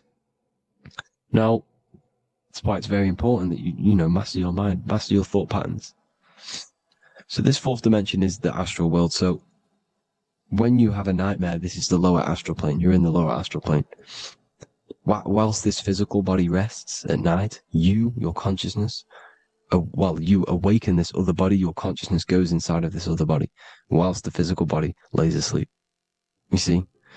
So it's all inside of you. This is what you need to understand. You just haven't awakened these bodies yet. You can awaken them. You just got to awaken them. Okay? The next is the mental plane. This is the mind, the source, pure cause, pure motion, the most less dense, the most fluid. No form. There's no form to the mind. Astral plane is the first plane where a form takes existence, pretty much. The mental world has no form. It's pure mind, pure intelligence. Thoughts alone exist here without any images or manifestation. The most fluid, the most dreamy, the most causal plane. All of the rest take the effects of this plane. That's why it's mind over matter. Your thoughts they create vibrations. Each vibration is vibrating on a specific frequency, which creates mental images, creates effects down here on this physical plane. This is why it's so important to master your mind. Master what you think. Master your mind. It's the hardest thing to master. You could conquer the world, but it's probably harder to conquer your own mind than to conquer the whole world. I can promise you that, because the mind can play tricks on you. You got to listen to that inner guide within you that will constantly manifest the good things. So anyways, people, hope you learned a lot from this. Please work on trying to activate these other bodies. I will maybe do another video on trying to activate these bodies if you wish. Please comment down below if you would like to see that. And have an amazing day.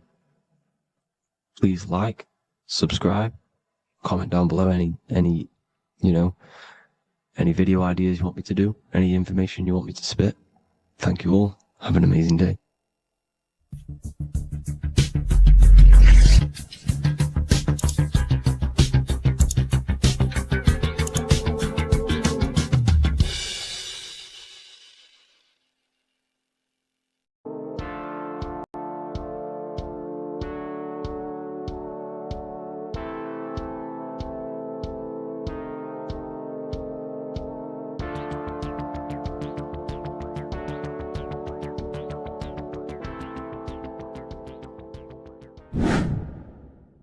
Welcome back, people, to another occult lecture by Revival of Wisdom. Today we're going to be talking about magic and how it's being used on us for the New World Order. Magic has the word mag within it, which is magnetism. Magnetism is the force. Magic is influencing forces, natural or supernatural forces, and using it for a certain agenda to gain something out of it. Now, magic is not what everyone's being thought. It's not some sort of fantasy thing. It's actually Very common, and we all do it, whether you believe it or not. Magic is all to do with the mind. As I said, always say in my lectures, your mind is what creates matter. Your mind is what creates your external world. So it's all about manipulating and planting seeds within the mind, because your mind is a garden, and thoughts and words are seeds which are being planted in that garden. Your life, your physical life, the people you have in your life, your friends, your car you own, the job you have, is all a reflection of the thoughts that you've been thinking in the past.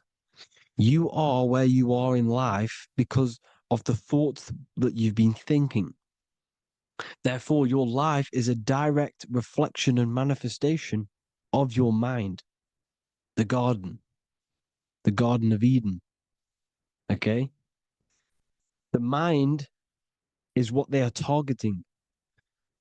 What you see, say, and hear has a direct effect on your mind. Me talking to you is influencing you. The words I'm saying is planting seeds within your mind. Now it's up to you to consciously act on these thoughts or these words, or to maintain these words. As above, so below. As within, so without. What's inside of me is outside of me. What comes into the storehouse comes out of the storehouse. You have the left, you have the right, you have the up, and you have the down. As above, so below.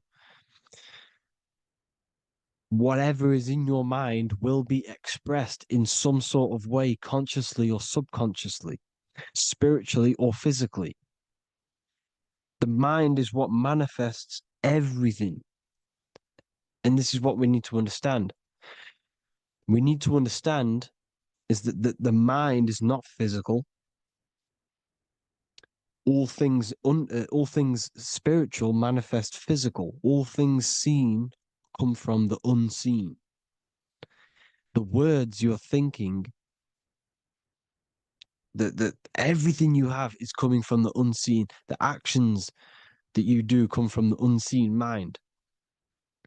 Another expression for as above, so below is you are the universe itself. You are a universe, a mini universe. But just because you are mini does not mean you are the whole thing. If I take a little piece of infinite, let's say there's an infinite light source. Let's say I take a little chunk of that infinite light source. That little chunk I took is still infinite because it's been taken from infinite.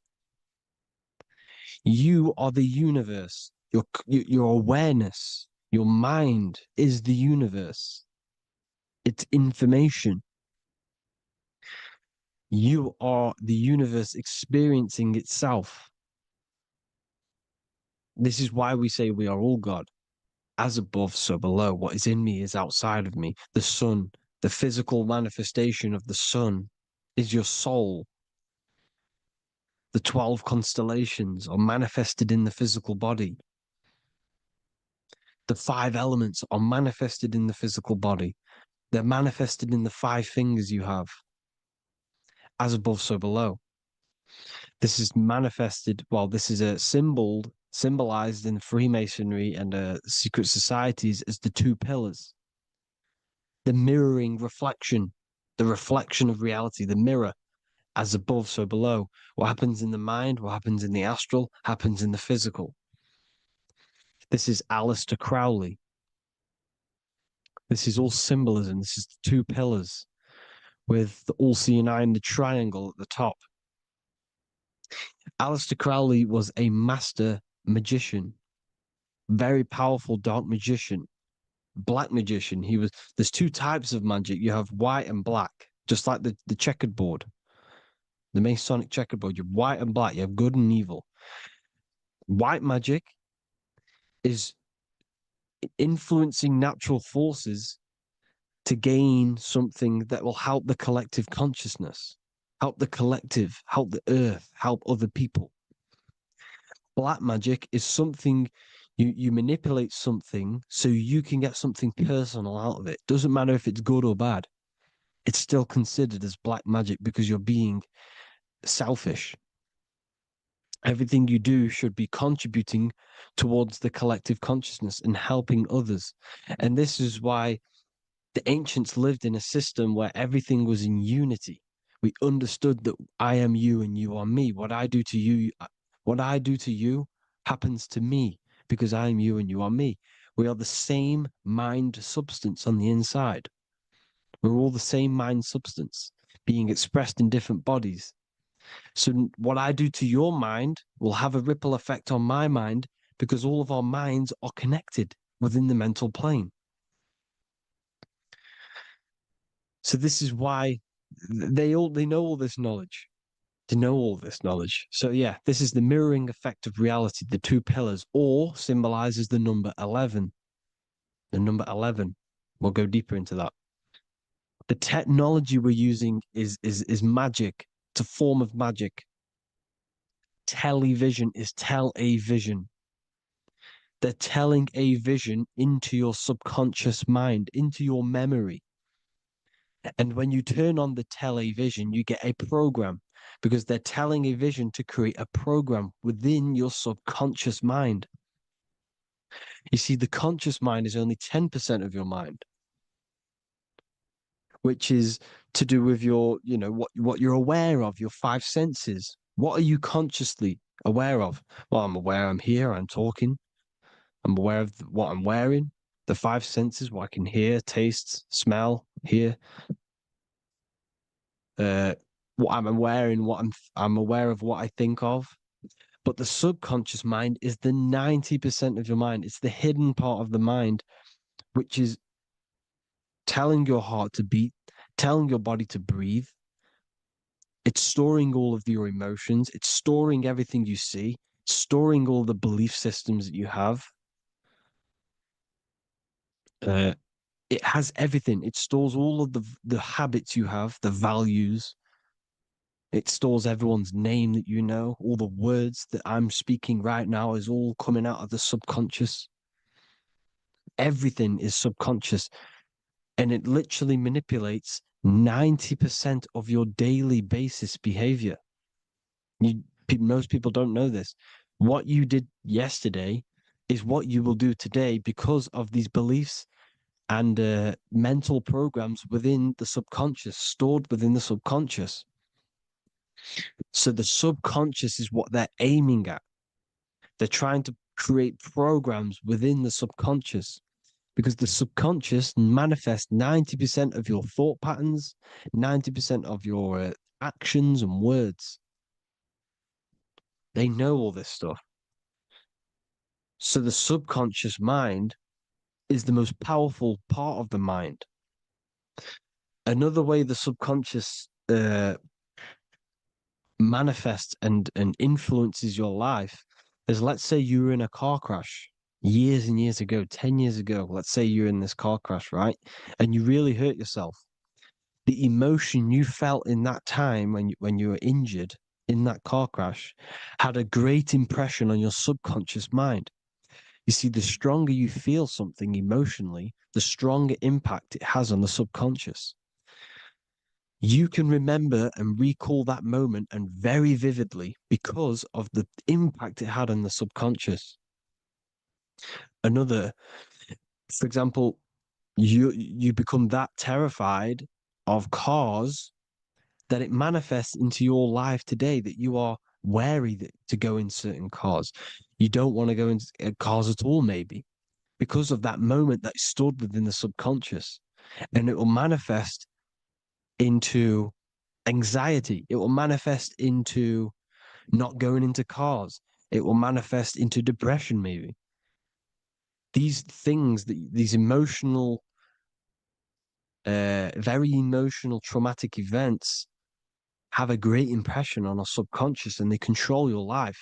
This is why you need to meditate and let go deep within yourself and let go of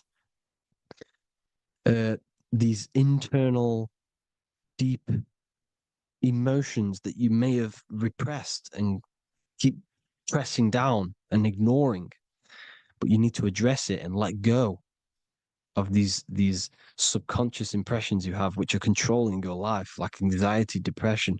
All of these things are stemming from things that are stored within your subconscious years and years ago, more than likely.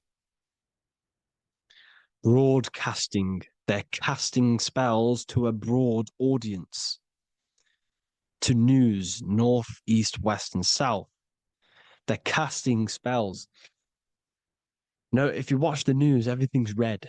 Breaking news in red writing or the red background, everything's red. Why? Because red's the root chakra, which is all to do with survival. They want to stimulate this root chakra because they want you down there in survival mode. They want you in survival mode because you're easier to control. They control out of fear. And not only they're casting these spells as if, because most of the things they cast in the news hasn't already happened. They're constantly bombarding you with, there might be a war breaking out, war this, war that, kill here, kill there, murders. It's impressing, it's casting spells on your subconscious mind. So when the event does turn up in real reality, in physical reality, you're less emotional, you're less surprised. You're not as surprised because you've already heard it before. Your subconscious has already heard it all before. If you never heard of a war and then a war broke out, you'd be going crazy. So they subtly program your subconscious mind through the words, because the words they say is impressing your mind.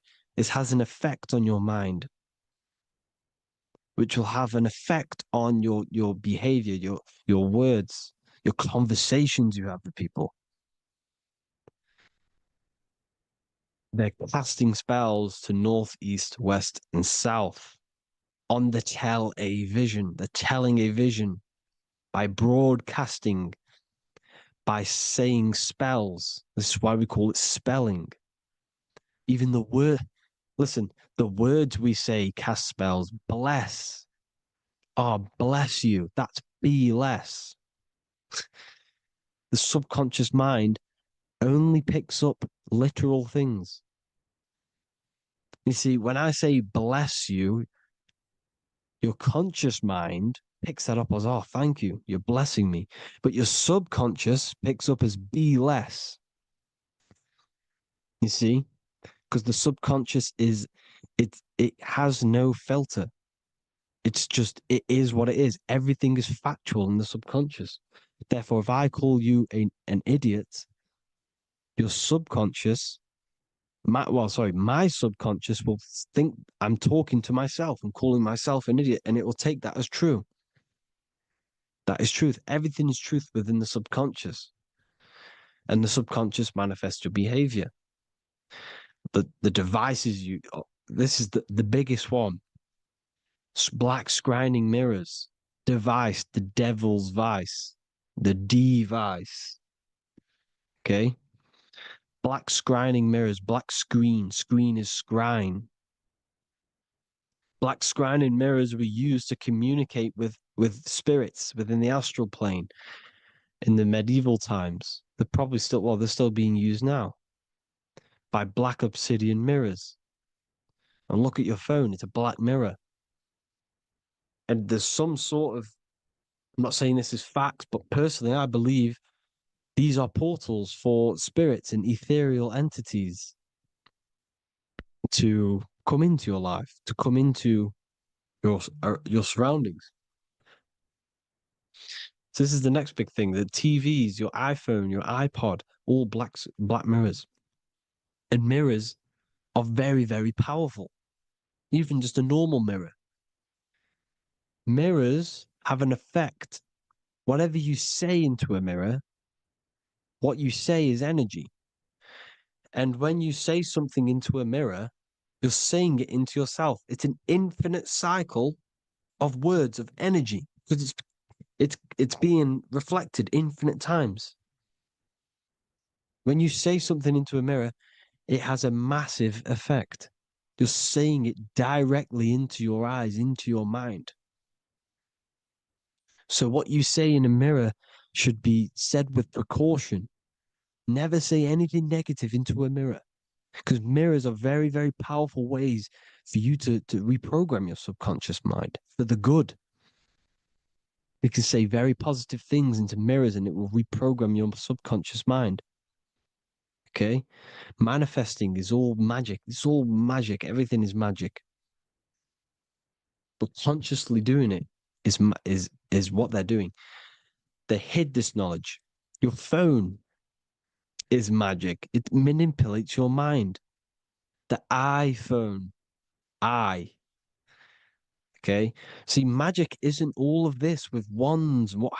See, Harry Potter, okay, that was created to give you this perception of a mystical and amazing form of magic with magic wands and all sorts of stuff like that. Yes, that stuff was true when the collective conscious minds were on a higher level and our belief systems believed in these things, because the universal mind, all of our minds contribute to reality. If the masses don't believe in magic, if the masses don't believe in a certain thing, it's going to have an effect on physical reality. So when the collective minds are higher and have more open minds, things like Harry Potter can come true. See, it's all in the mind. The iPhone, the eye is the symbol for the mind, the invisible intelligence. The triangle is the ethereal plane. Okay, so the eye in the triangle is the eye that sees into the beyond the ethereal planes. The square is the physical plane. So the iPhone, your phone, is a black box, just like the Saturn black cube. It's a black mirror. It's taking photos of you every 2 seconds, and it's your mind. Your mind is in that phone. Everything you like, everything you text, everything you type in Google, everything you say to someone, every conversation is all recorded on the phone. Therefore, it is a direct reflection of your mind. Your mind is imprinted into your phone because your mind, everything you think in your mind, you're manifesting into typing, saying, taking pictures into the phone, and it's collecting it and storing it. And what they're doing, and this is for all forms of magic, it's manipulating the mind. It's all manipulating the mind. Reels, Instagram, TikTok, this is all dopamine. It's all controlling the mind. Every like you get, every follow you get, every share that you get is dopamine within your brain. They're literally targeting your brain and mind. It's all manipulating, because what they're pushing through the phones, through the media, through the news, through the televisions is visions and programs. You are the one manifesting the New World Order. They're not manifesting the New World Order. They're giving you the information so you can manifest the New World Order. Everything they say is contributing to your mind. For example, digital money and all the information they put out for you to see is contributing to your enslavement. Your mind is manifesting the New World Order. They know this. They don't manifest it. There's billions of us. We could easily run over them physically. But on a mental level, these people have the knowledge and they hide it from us and they let us manifest reality because we are the collective.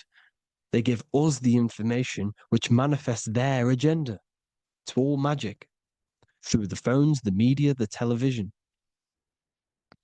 So your phone is a manifestation of your mind. It's a record of your mind. Hollywood, holly tree, holy tree. They used to make wands out of holy trees, holy trees, because it was the most holiest wood, the best for casting and transmitting energy. So they used holly trees to cast spells. That's what Hollywood is. And in Hollywood, they have the red tear, the blood drop next to the Hollywood sign, because it's all satanic. They're all black magicians. They use Hollywood to cast the spells through the music, through the films. You see, music is a form of magic. All of this is magic. Everything they do is a form of magic because they want an agenda behind it. But it's not black magic. They're letting us create our prison. This is what you have to see. Yes, they're evil, but they're not doing anything evil, or else they would face the karma. They let us manifest this agenda through giving in the information, by telling you what's going to happen in the movies. Everything that happens in a movie, it's all there on purpose to program your subconscious, to plant a seed within your garden, your subconscious, your mind. Because when the mind has already seen something, when it comes up and turns up in physical reality, you will be less shocked and you won't rebel. So they lure you slowly. They make you aware of these things over time. They make you gradually think it's okay. Like the technology, we never used to use these phones. How did we become so addicted and reliant on them? Well, because first they gave you a little flick phone. Well, no, sorry, they gave you a phone in your house. And then once you got used to that, they say, oh, here's the newest version of a little flick phone. You started texting your friends. Everyone was loving it in high school. They could now meet up without saying, let's meet on the weekend at this point at this time, like your parents probably did. Or maybe some of you watching this, you probably had to tell your friend to meet on the weekend at a certain time because you had no way of communicating. So everyone got these phones and got addicted to them. Then they slowly got addicted to the new iPod with the touch screen. Now they invented touch screen. Then everyone got addicted to touch screens. Then because all of this is producing dopamine in the brain, which creates you to become mentally addicted to things and physically addicted, chemically addicted. Because dopamine's a chemical. Your subconscious becomes a program within your subconscious, and your body becomes chemically addicted to these phones. And these phones are the enslavement of humanity, technology. Without this, we wouldn't be in this mess without technology. Because they're creating a hive mind. We're creating a hive mind. So back on track anyways, they program you. Look at the films, 9/11, 9/11, all produced by Hollywood. Here's the 11, like I said at the beginning, the two pillars which reflect reality. What happens in the mind happens in the physical. What happens in the astral happens in the physical. Okay, what happens in the physical happens in the mind. It's the two pillars, the mirrors. 9/11. 9 + 1 + 1 is 11. Flight 11 was hijacked. New York is the 11th state. New York adds up to 111. This is not a coincidence. It's all a form of magic. It's a ritual, energy harvesting ritual, because your mind produces energy. Your mental attention produces energy. And they're feeding off this energy in the astral plane, these demons. Music is the most powerful. Personally, I think the music is one of the most powerful forms of magic they're using. Okay? Music is hypnosis. It puts your brain in a hypnotic state. It influences your electromagnetic field through vibrational energy. It reprograms your subconscious mind. Why do you think you remember the lyrics? You see, your subconscious stores all of the memories. Remember, the subconscious manifests 90% of your behavior. So therefore, the music you're listening to is manifesting your behavior. You wondered why some people wonder why they have drug addictions and they can't get out of violence and they can't get out of all this negative mind space. It's because the music they're listening to is creating a negative mind space. The words you listen to have plant seeds within your mind. So the reason you remember the lyrics is because that song created a program within your subconscious. Yes, that is what happens. You can use magic to reprogram your mind, but you can use music to reprogram your mind because it's all forms of magic. It's using natural mental energy forces to manipulate the physical reality. You manipulate your mind, you manipulate reality, physical reality. Okay? So the music, another very, very big one. When you turn on the radio, it's just all talks about alcohol, drugs, and sex because they want you down in the lower three chakras. They want your mind attached to matter when it's mind over matter. Your mind's not physical. You see, the word spirituality is the new trend. It's not about your spirit. It's not about your spirit. It's about your mind. It's not about, you know, spirituality and looking after your spirit. And they've got you focused on your spirit. Why? Because they hide your mind from you. You see, a lot of people think their mind is their brain, but the mind is everything. There is no physical reality without mind. You can have a brain. Imagine if you had no mind but a brain. It wouldn't work. The mind is everything. The mind controls your avatar. It begins in the mind before it happens in the brain. Then the brain manifests through the body. The brain's just an electrical computer.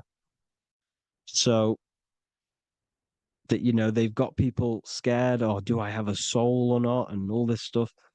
Listen, if you have a mind, you have a soul, because you are not the mind. This is why everything is sort of an illusion, because beyond the mind is your soul. But what is the soul without a mind? You can't have a soul without the mind. But if the mind didn't exist, the soul doesn't exist. You are the person listening to your mind. I shouldn't say person because you're not the body. You're the entity behind the mind. But if you didn't have that mind, you couldn't understand what you even were. You would just be an observer who couldn't think. So yes, we all have a soul. If you have a mind, you have a soul.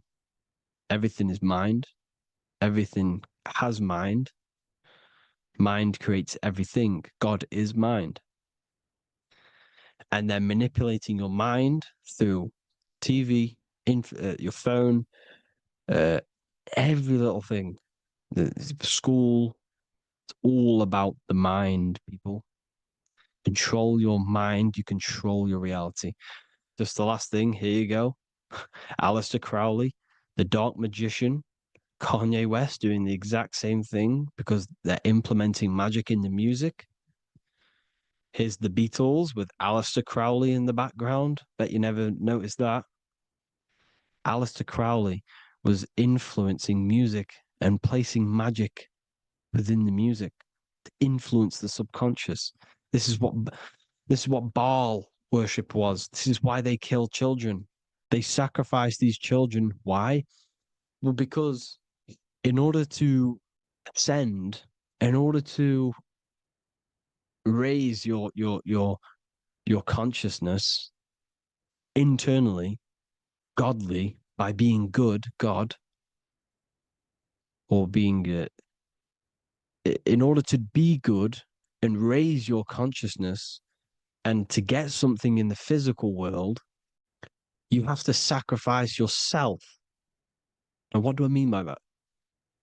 In order to raise your consciousness and ascend, You have to sacrifice the lower nature of yourself. You know, you got to abstain from having sex to retain your sexual energy, to transmute it, or staying away from negative, some poisonous foods like meat. So, staying away from blood. We shouldn't be consuming other animals' blood. We should be keeping our blood pure. We are humans. We shouldn't consume chicken blood, chicken germs. We are the most divine creatures on this creation. We are the most intellectual creatures in this creation. Therefore, we should keep our temples pure. We are not animals. If you want to associate yourself with an animal, go out in the wild, go and find a wild boar and go and try rip its guts out with your bare teeth, because you can't do it. You're not a carnivore.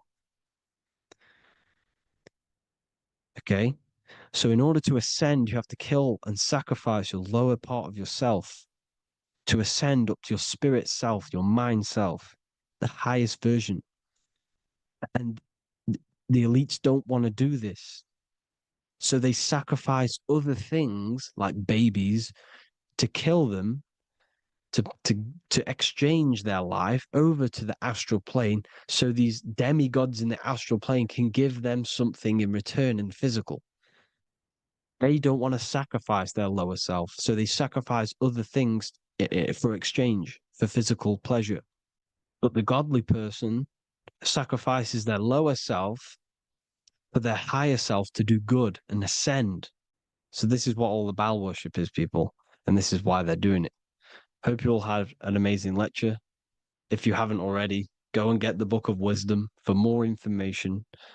You know, I don't go into dark stuff in this book, because all I do is enlighten people in this book. You can get it in Spanish, English, German, Italian, and French. Worldwide shipping. You can get the PDF or paperback. Or there is also a new one called the Human Health Guide 2.0.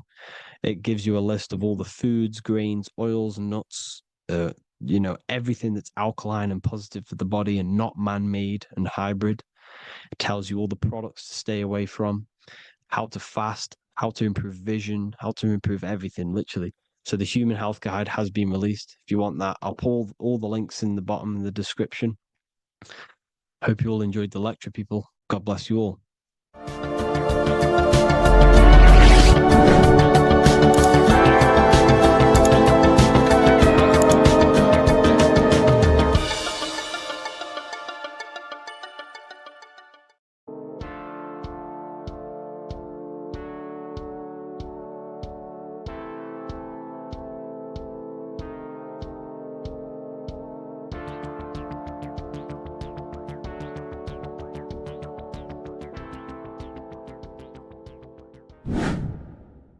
Hello and welcome to another video, people. Before we start, please like, comment, and subscribe if you wish to see more content. Today we're going to be talking about the mental universe and how everything is mental. This is the #1 law on the Kabbalion. If you've never read that book, it's called The Kabbalion. A very good book. It's the first law, because this is the most important thing you need to understand, is how everything exists within the mind. Behind every single one of these eyes is the same consciousness expressed in different bodies. The mind is what gives perception to what you're experiencing. Behind every single one of these eyes is the exact same consciousness, but the brain that they inhabit is giving them a different perception, a different being, a different body. Now, this is the difference between humans and animals. Humans possess a advanced consciousness, an advanced mind that gives us the ability to be aware of ourselves mentally, physically, and spiritually. We can reflect on ourselves. When a dog looks in the mirror or an animal looks in the mirror, it doesn't know what it's looking at. It doesn't realize it has a consciousness. It can't reflect on itself. It can't say, I want to improve in this area. It doesn't have that consciousness. We have a divine consciousness. Take away the N for divine, and you get with a D, put it with a D, you get divide, because we have a divided two-way consciousness. An animal only has one. However, it's still the same mind. We're all mind. We're all mental. We all exist within the mental plane. Look at this person walking. The body, the brain is sending electrical signals through the 12 cranial nerves, which the 12 disciples that spread the gospel of Jesus, right? You have 12 cranial nerves in your brain. There are 12 disciples which spread the gospel of Jesus. Jesus represents the mind, the intelligence, the invisible intelligence that we all are, the same intelligence, the same exact consciousness, which then sends a command into the brain. Then the brain sends these 12 electrical signals through the 12 cranial nerves to control the rest of the body through the nervous system. This person walking is not, the body is not walking. The mind is telling it to walk. And the brain is it's a supercomputer which is decoding these demands given to it by the mind. Because the pineal gland will have something to do with the ether, because the ether is physical and non-physical. The mind is sending the commands through the ether to the pineal gland, which is then getting broken down into electrical codes within the brain and sent throughout the nervous system to control the body. And this is why in the Sims simulation, because the body's the simulation, it's a false reality. It's the fake reality. It's not the real you. You are formless. There is no form. But the third dimension is a dimension within your mind. Matter, mind, light is all a product of your mind. It's all in the mind. Now, this is why The Sims has this green little diamond on top of the head. Because this is you. This is your invisible intelligence controlling the character.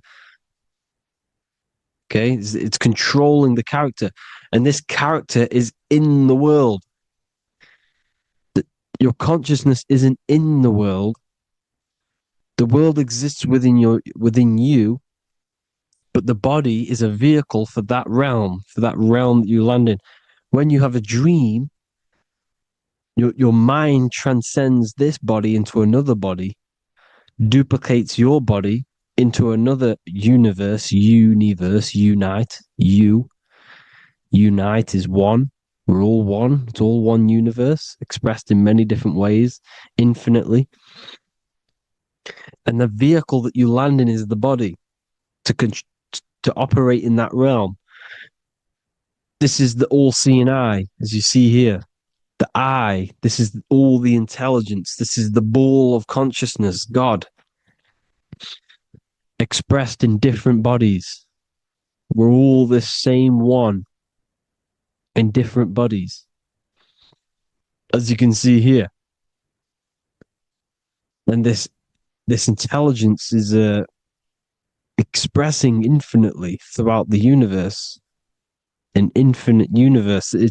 There's no beginning, no end. There was no beginning of the universe. There is no end. It's infinite, always has and always will. But the mind is what gives you the ability to explore the universe, to make perception of it. We are God in disguise.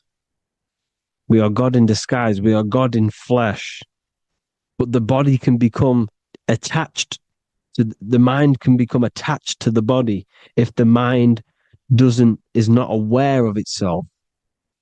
When the mind is that blinded by matter,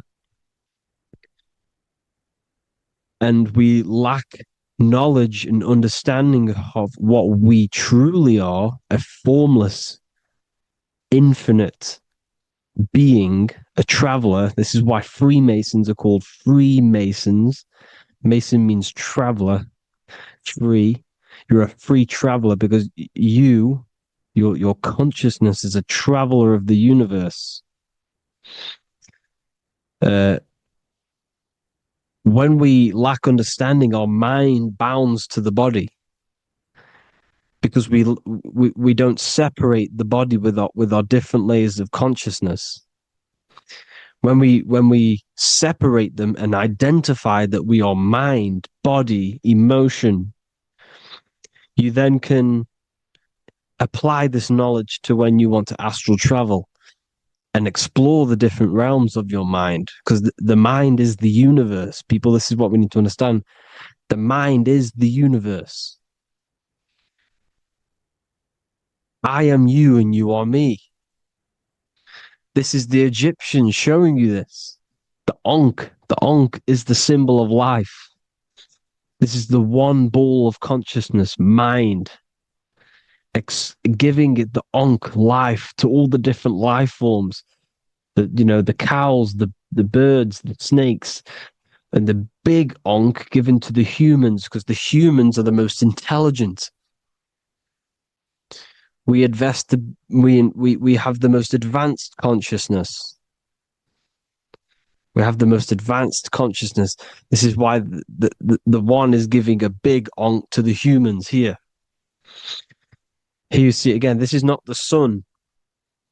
This is also showing Ankh giving out its life to all things infinitely. And this is the Most High.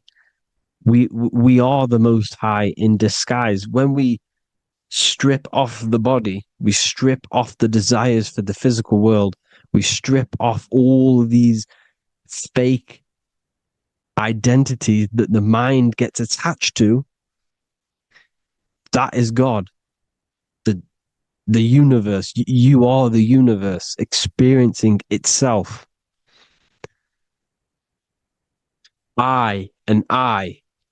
The letter I and the number 1 is just one line. The letter I is the number 1.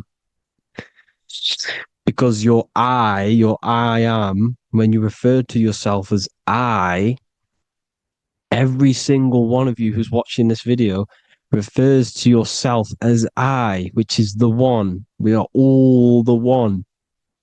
We are all intelligence. We are all invisible. We are all the one. 1 is the only number. 1, 2, 3. Everything goes up in ones because there is only one. Doesn't matter how far you go down the line with numbers, all of their numbers are created by 1 because there is only one. It's me and you are the exact same consciousness expressed in different bodies. Mind. Cause. There is only one cause. There is only one mind. There is only one being. But because we lack understanding of this, we think we are the bodies. And this causes division because the physical world is the most illusionary world. It's an illusion. It's all an illusion. Now you see with the two, you look with the 2 eyes, but you see with the inner eye, the mind. Okay, the mind is the mental plane is a shared plane, and it gives perception to what you're looking at. The mind. I'm affecting you when I speak because the mental plane is shared. We all share mind. We all express mind. When I'm speaking to you, I'm affecting you because we are mind.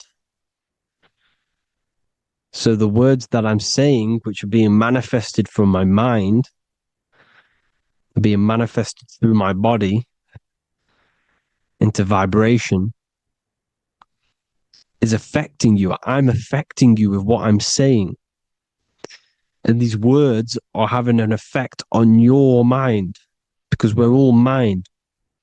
This is why you need to be careful what you're listening to, music and all sorts. Because music can also create thought loops within your mind. Because the chorus, we shouldn't be listening to choruses. Choruses are loops. And what they're saying in the chorus is being looped. And this can create thought loops within your mind. Go and listen to an old song that you used to listen to about 5 years ago, 10 years ago, 20 years ago. Go and listen to an old song, and you guess what? You will get nostalgia. Why will you get nostalgia? Because that song will trigger the thoughts that you were thinking in that time of listening to that song. So songs with choruses create thought loops. And they reprogram your subconscious mind.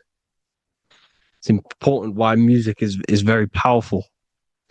Mind and mind, same word. See, language is the truth, people. This is why I use language in all of my presentations, especially the English language. It's riddled with occult truth. I is my me, I, you, and me, or I, one. We are not the name, we are I. Every single one of you is I, because we are all the one, all mind. Now, the only thing that is truly mine is my mind. When you say something is mine, it's an illusion. It's not yours. The only thing that is mine is mind, my mind. Okay? It's my mind. It's the only thing. It's the same word, mind and mind. Like I said before, everything's one. Hot and cold is different degrees of the same thing, of the one substance, of degrees. The 7 colors are different frequencies of the one white light. Everything is one. There is only one. We are all one. Everything is one. Hot, cold, day, night. It's the same degree of one, which is mind. The mind's perception is what's giving it, labeling it hot or cold. The mind's perception of colors is what is giving it red or purple, hot or cold. There is only mind. The mind gives things perception. There is only one, that is mind. The conscious and the subconscious mind. The male and the female, these are married. The subconscious mind is your hidden part of the mind. Okay, it's hidden. You can access it through different meditations and Reiki teachings and dreams or manifestations of your subconscious. This is how you know mind and matter are one, because your mind creates matter in dreams. Your subconscious manifests everything in a dream, in the astral realms. The conscious is what you're conscious of, what you're consciously thinking of. So me, I am conscious that I am speaking into this mic and creating this video. My subconscious mind is the hidden part of the mind, which is speaking to my heart, telling it to beat. It's telling my food to digest. It's regulating all my blood. It's doing everything in my body without me being conscious of it. Without me being conscious.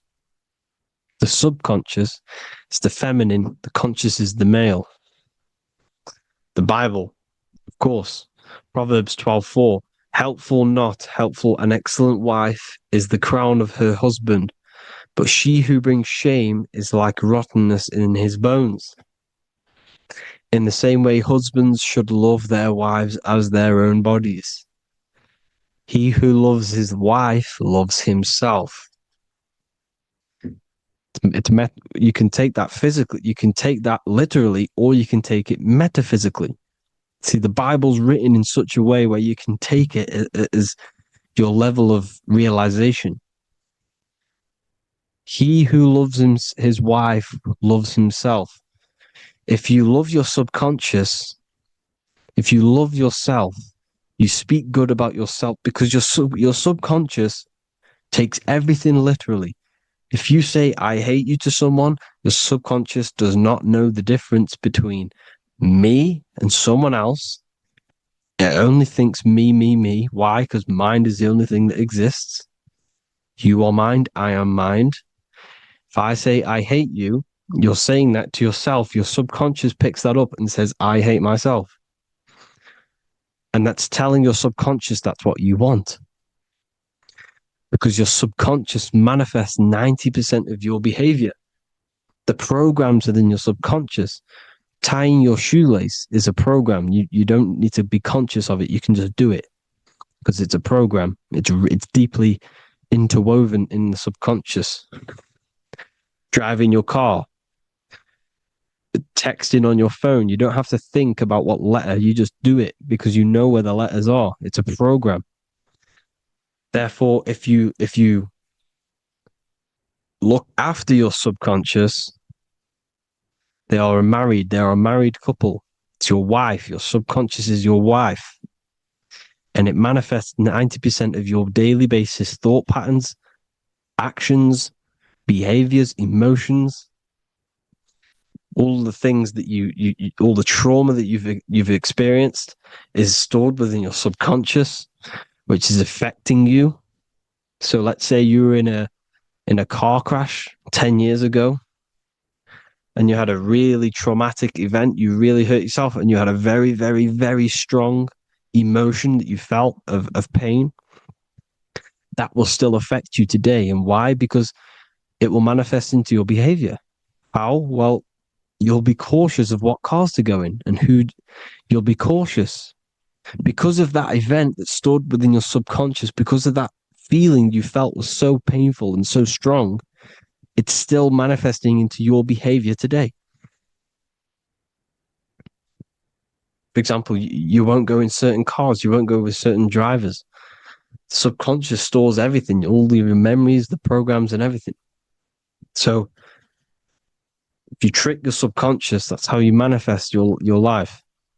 If you trick the subconscious, you already have something. And therefore, it will manifest into your life, into your behavior, thoughts, and actions.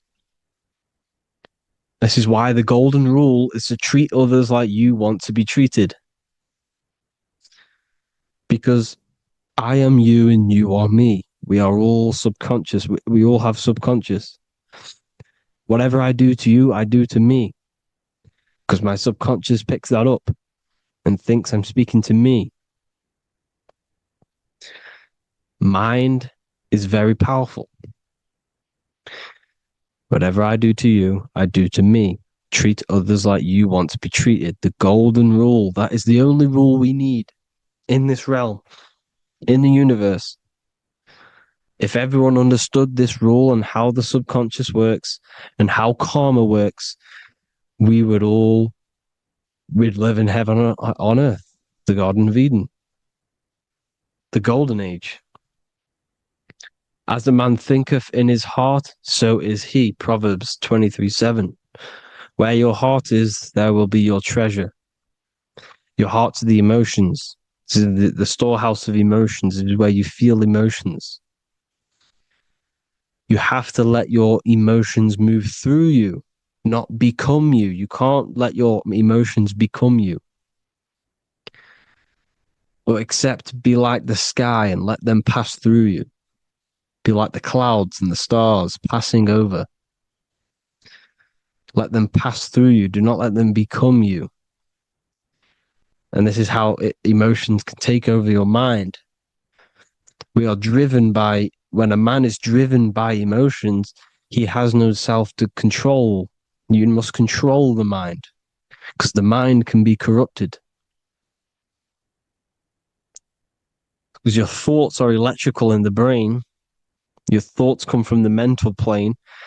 So how the mind works is that you place your attentions on something in the mind and infinite information just flows in. Think about it. When you think of a certain topic, as soon as you think of that topic, information comes flying into your mind. Different ideas, ping, ping, ping. It's all connected. It's why we call it a mindset, because your mind sets itself to frequencies. And when we think of something, we tap into that frequency, and just the universe, the mind, the mental plane just flows in information based on that frequency and that thought. The universe is just information. All of the information out there, nothing is new. It's all there. You just have to tap into it. You can tap into these different thoughts, and it's all there. Everything already exists within the mental plane. You don't think anything, you receive thoughts.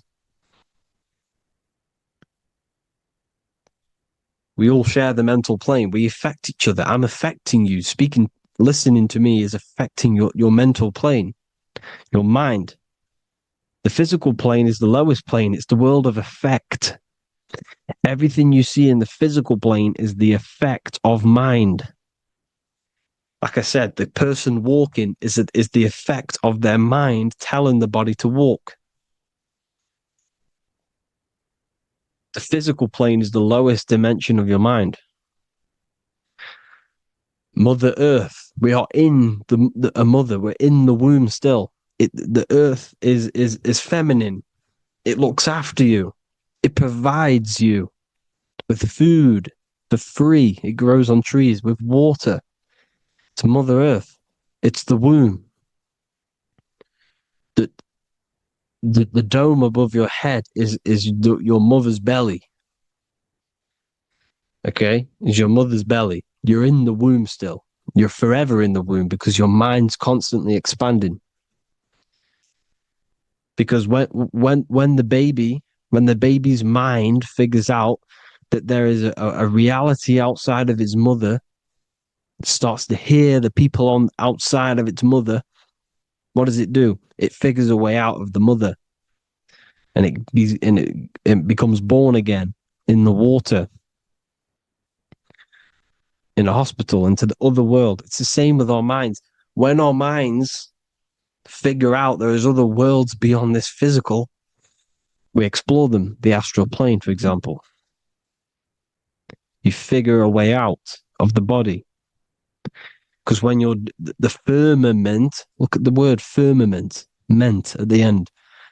Firm is firm, something strong, something like a rock is firm. If your mind is firm like a rock, you will be stuck under the firmament. So, for example, people who are very programmed and can't think outside the box, they have a firm mind and they'll be stuck under the firmament because your mind is the only thing that's keeping you under the firmament. It's the only thing. When you're doomed, doom is dome. This is the dome, which is your head. Your head is the dome. Above your head, above the earth is the dome, the ethereal barrier. But that's just an external manifestation of your head. You don't leave the earth, you leave your body to leave the earth, because your body is the earth. It's a dimension within your mind. So when you're doomed, you're domed. Your reality is your level of realization. You realize something, or when you have an idea, the mind, and the EYE or I. Same thing, mind. It's all mind. Reality is your level of realization. You realize there's other worlds. That's your reality. Your perception's your reality. Mind in Latin is mens. Jesus was known as the fisher of men, which is the fisher of minds. He was fishing minds worthy of knowing the higher truth, the deeper occult knowledge. Jesus figured out that we are all God. And he got killed for it because in that age they were trying to suppress this information. Jesus figured out he was God because we are all God, every single one of you, and they killed him because we're all mind. We are not the body. We're the invisible intelligence, which is God. But you are not God if your mind is attached to this physical world, to the worldly pleasures. If you master your mind and travel the depths of your mind, that is God. Mental and men. Look at the word mental. It has men in it. Men in the Bible means mind. Here you see Masonic. The Masonic symbol with the eye, the mind. Looking over everything is the one. Everything comes from the one. All the lines coming off it. Giving its life to all of the life forms. Down here on the bottom, you have duality, black and white. Up here, you have singularity. One and the two. Unification and division. The lower self is divided into the left and the right. So the Bible even says, I forgot what verse it is, but it says, it's better to go through life with one eye than to have two and be cast into the fiery abyss of hell. I'm not sure what verse it is, but you can research it yourself. It's better to go through life with one eye, to be unified. Unified consciousness. Dimension. No brainer. No brainer. The language tells you the truth, people. Dimension. The dimensions are in your mind. Entertainment. Entertain the mind. Disappointment. It's all in the mind. Environment. The environment that you are in is a product of your mind. Within, rearranged spells high twin. Within is your mind, and your external world is mirrored from the decisions you make in your mind. Advertisement, commitment, it's all meant, it's all mind, everything is mind. Everything. So, this is important. The collective thoughts and collective beliefs. The collective, because we all share the mental plane. And because of this is why we are in a weakened state of consciousness at the moment. Because the collective thoughts and the collective minds overall are asleep. And they don't believe in anything. You see, everything is true within the mind. You think of something, it is there instantly. You think of a chair, it's there in your mind. You think of anything, it's there instantly. So everything's true within the mind. Anything can happen in the mind. Anything can happen on the physical plane if the collective consciousness, the collective minds, believe it to be true.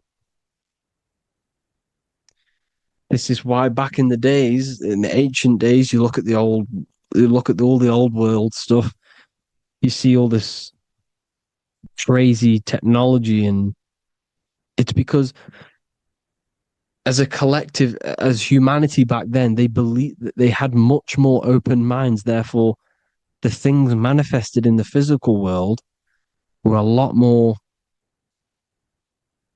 out of the box, so to say, compared to today. For example, magic is not as powerful today because the masses don't believe in it. It's still powerful, don't get me wrong, but if the masses believed, or if everyone knew magic could be real, because it is, anything's real in the mind, it would be a lot more powerful. You see? So And what they're trying to do is create a hive mind worldwide. They're trying to make one religion, an external God. What happens when you worship something external? You give energy to it, because where attention goes, energy flows. Where your mind gives attention to, energy goes there. And when we all believe in external gods and give our worship and our power to these external things, we all give energy to it, which will manifest as a demon in the astral planes. It's a hive mind. They're trying to make a hive mind to summon our energy. Trying to summon our energy. And it through mind, through collective thoughts. The hive mind. They want one religion, one government, one currency, one belief system. And that will create a hive mind, which will limit our consciousness, which will limit what we can do in the physical world. Because if everyone doesn't believe in certain things, it cannot happen, because it's all in mind. Mind is so powerful. I am you and you are me. I hope you all enjoyed this video, people. If you haven't already, join the Wisdom Academy. The Wisdom Academy, we have many occult lectures just like this one. Also, we have just launched Mindwave Hub. If you want genuine frequencies, genuine binaural beats, because the ones on YouTube, the ones on Spotify, Apple Music, they're all tuned to A440 hertz, which shuts down the right hemisphere of the brain. If you want to gain access to your true consciousness, your mind, you need to balance the two hemispheres and balance the chakras. You can do that externally by listening to binaural beats. If you want true frequencies, true binaural beats to hemisync the chakras, hemisync the brain, to gain access to the different dimensions of your mind, well, you can gain access anyway, but it's going to help you if you're trying to learn this. Join Mindwave Hub. The link will be in the description. Listen to the binaural beats, meditate to them, listen to when you go to sleep. They'll massively benefit you.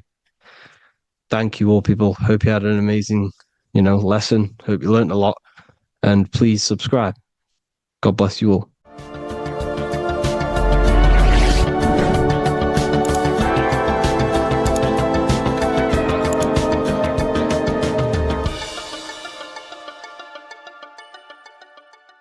There is a secret meaning behind the number 666. 666 is 3 sixes. The number 3 in occult and esoteric numerology represents the 3 aspects of human consciousness. We see this symbolism in the all-seeing eye with the light and the triangle. The triangle is the number 3. The eye represents consciousness, observation, and the light represents the light of consciousness, because consciousness is pure light. The 3 aspects of our consciousness is thoughts, emotions, and actions. Every thought creates a feeling, and the feeling creates the action.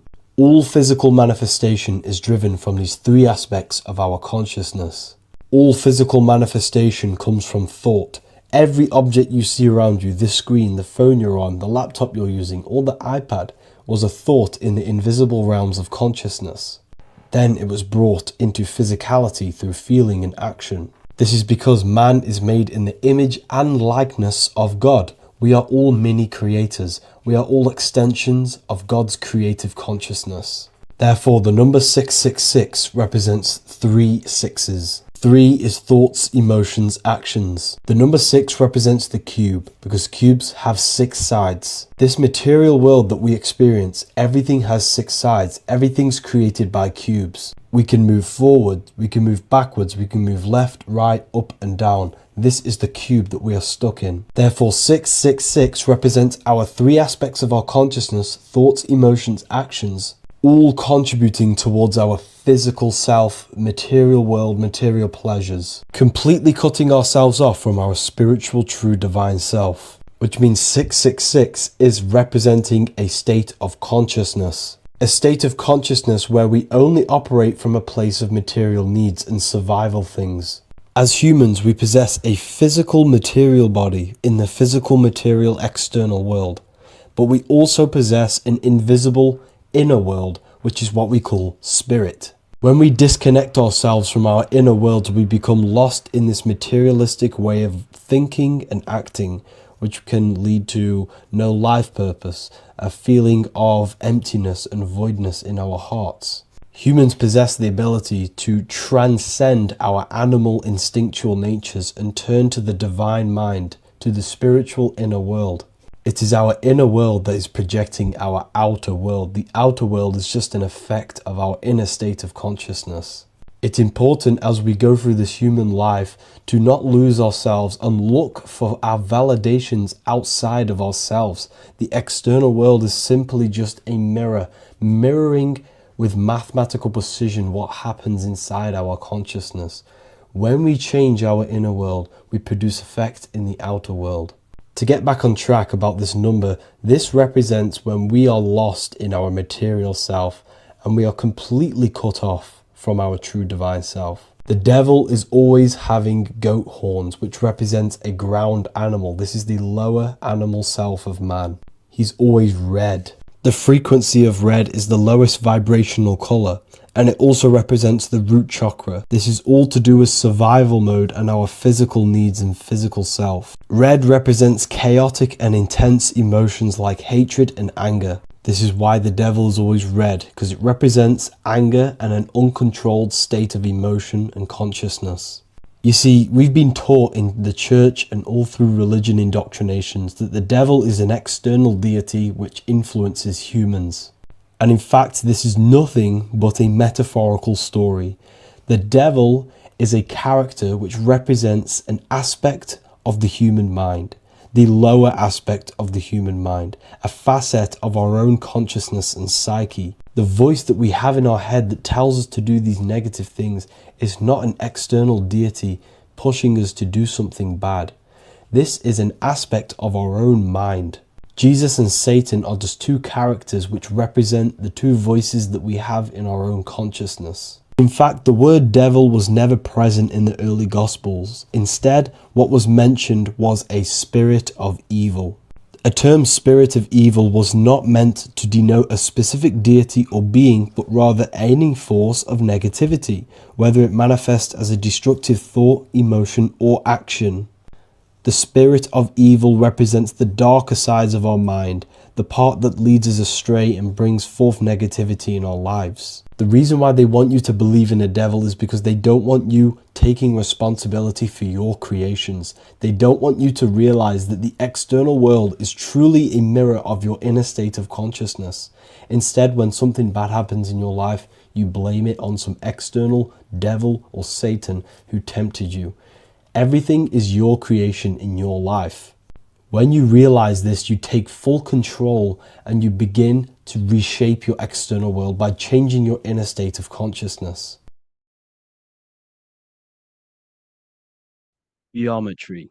This is the study of nature, of the codes, the mathematical codes behind physical reality. So today we're going to be going deep into geometry and the true esoteric internal geometry, the geometry that no one really talks about, and how geometry relates to human consciousness. So essentially, what we must understand when it comes to geometry, the basics of geometry is everything is vibration. And this vibration is vibrating on a certain frequency. And this certain frequency creates a geometric shape, which is why in nature we see all of these different geometric shapes. All matter takes form in shapes. So if we put sand on a plate and we vibrate the plate on a specific frequency, we see that the sand goes into specific geometric shapes and patterns. So essentially, matter is energy condensed. It's energy vibrating on a low frequency, vibrating at a certain frequency. So matter is condensed energy. And each geometric shape is manifesting and showing a specific energy. Some shapes carry more energies than others. For example, the cube is what traps energy. A square is what traps energy. So geometry and the flowers are basically how energy manifests itself into physical matter. We are in a world made out of energy or light. Light is energy. So everything is vibration, everything is frequency, and everything is energy. Even the words, each atom in our body, everything. So everything in nature has these mathematical, energetic codes. So geometry is basically the study of nature and the shapes that are in nature and their energetic principles. Because, like I said, matter is energy. So this is what we call cymatics. When we place water in a petri dish and we shine light on top and we vibrate the water, and we can capture, this creates certain patterns. Each frequency, like you see here, has its own pattern. So what we are seeing here in the physical plane is essentially energy condensed into physical reality. We see it in the turtle. We see it in every single form in nature.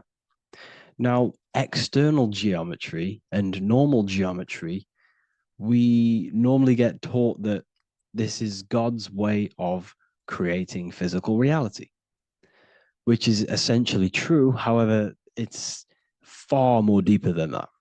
Far, far, far more deeper. Okay, so what geometry truly is, it's not God's codes to reality. What we must understand is what the brain truly is. And what we must understand is that we are not in the world. We are not in the universe. The universe is us ourselves. And the world is produced by our brain itself. Okay? So the way you must understand how the brain works, so what you visually see, so geometry is to do with what we visually see. And what we visually see is heavily connected with our eyes, which are an extension of the brain. The eyes are the brain. And essentially how we see is energy enters the eyes, and each eye goes to the optic nerve. And this energy is transferred into electricity, which travels to the back of the brain, to the visual cortex of our brain. And this is where the image is produced, what we see. Therefore, the world outside of us is truly inside of us. It's a projection from within the brain. The brain is an energy condenser, a decelerator, an energy decelerator. Everything outside of us is basically formless energy. It is formless energy vibrating at a certain frequency. So what the brain is, it's sucking in this energy, this light, and turning that frequency, that code, that light code, into a physical reality. It's condensing the energy and turning it into a visual image inside of the brain. Therefore, everything outside of you is not what it looks like. Everything outside of you is basically energy, infinite energy. And our brain is condensing this into a physical reality and projecting it outwardly, which you experience your visual field. Okay? And the ancients knew this. So this is basically called the sigil of Lucifer. Lucifer is known as the light bringer. Lucifer in Latin means to bring the light. This is the sigil of Lucifer, which shows the visual field and the brain. We also see this in the Google Play symbol. It's a powerful symbol showing you the visual field, which is basically a symbol that tells you that reality is inside of the brain. The brain is what produces reality, but consciousness is not produced in the brain. The brain is essentially a consciousness downloader.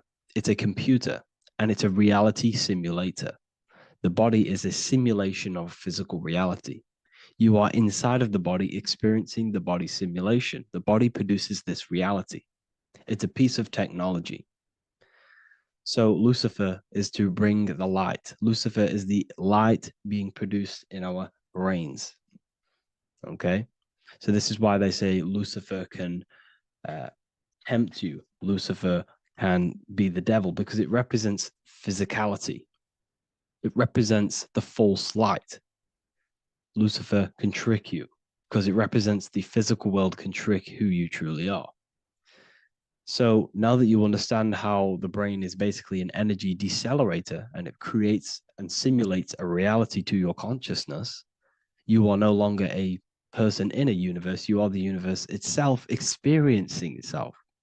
Therefore, geometry is heavily linked in with the brain. Geometry is essentially how your brain and how your eyes decode energy. So what you are seeing is the mathematical codes of your brain creating reality. So what they teach you is the external is that geometry is God's way of creating this world, and these are the mathematical codes God's created. But now I'm telling you the internal. This is the truth. Geometry is how your brain mathematically condenses energy and light into a physical reality. So therefore, your brain is a computer program. So now geometry is nothing outside of you. Geometry is not something created by something else. It's created by your brain. Your brain produces these patterns through mathematical codes by breaking down energy into physical reality. And this is why you see geometry in everything around you. This completely changes your view on geometry. It's in your ear, it's in your face, it's in everything. Geometry is everything. Okay?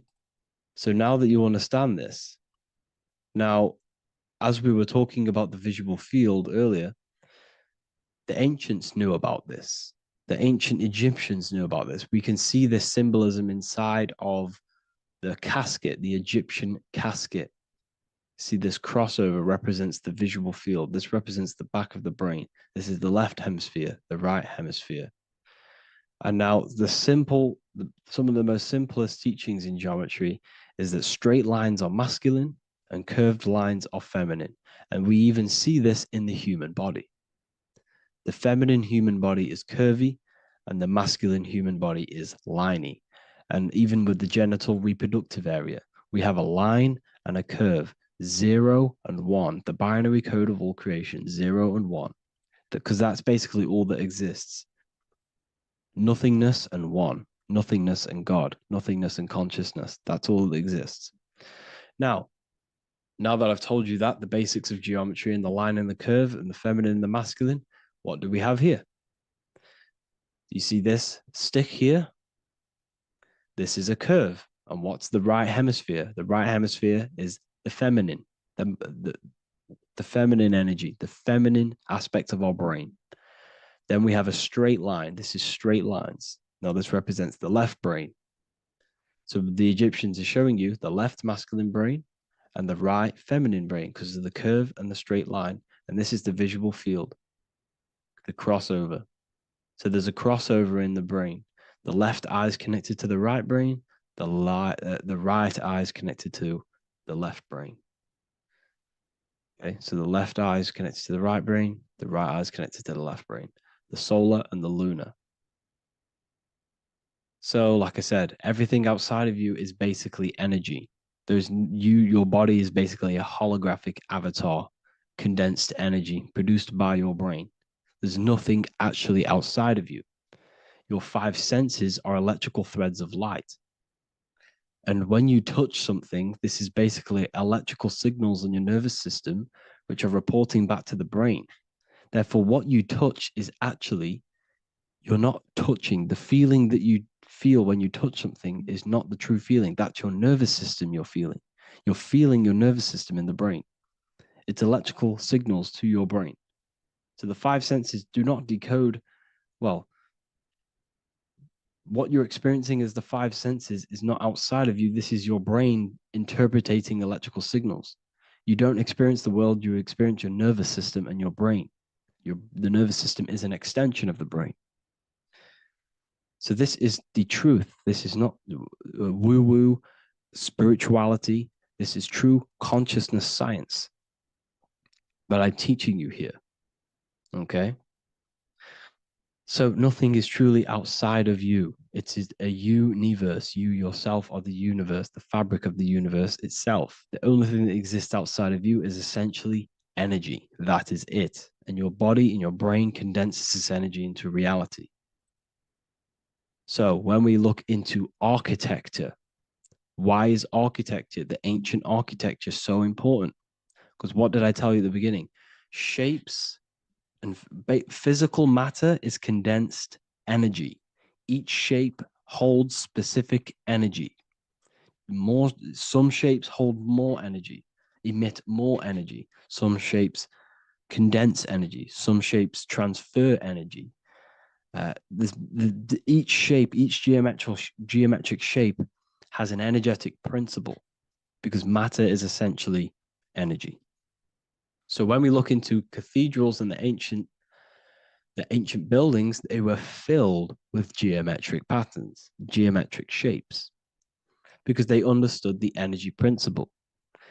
Architecture is basically solid energy. It's physical energy. If we create this pattern here is an energy code. And if you stand next to it, you're going to gain that energy. It's going to be imprinted on your body. So essentially, they filled their buildings with high energy geometric shapes. Points, triangles, pyramids are very, very energetic. This is why you have crystal pyramids made, organite pyramids. They're always in pyramid shapes. That's why the Egyptians built in pyramids, because pyramids hold high energy. They emit high energy.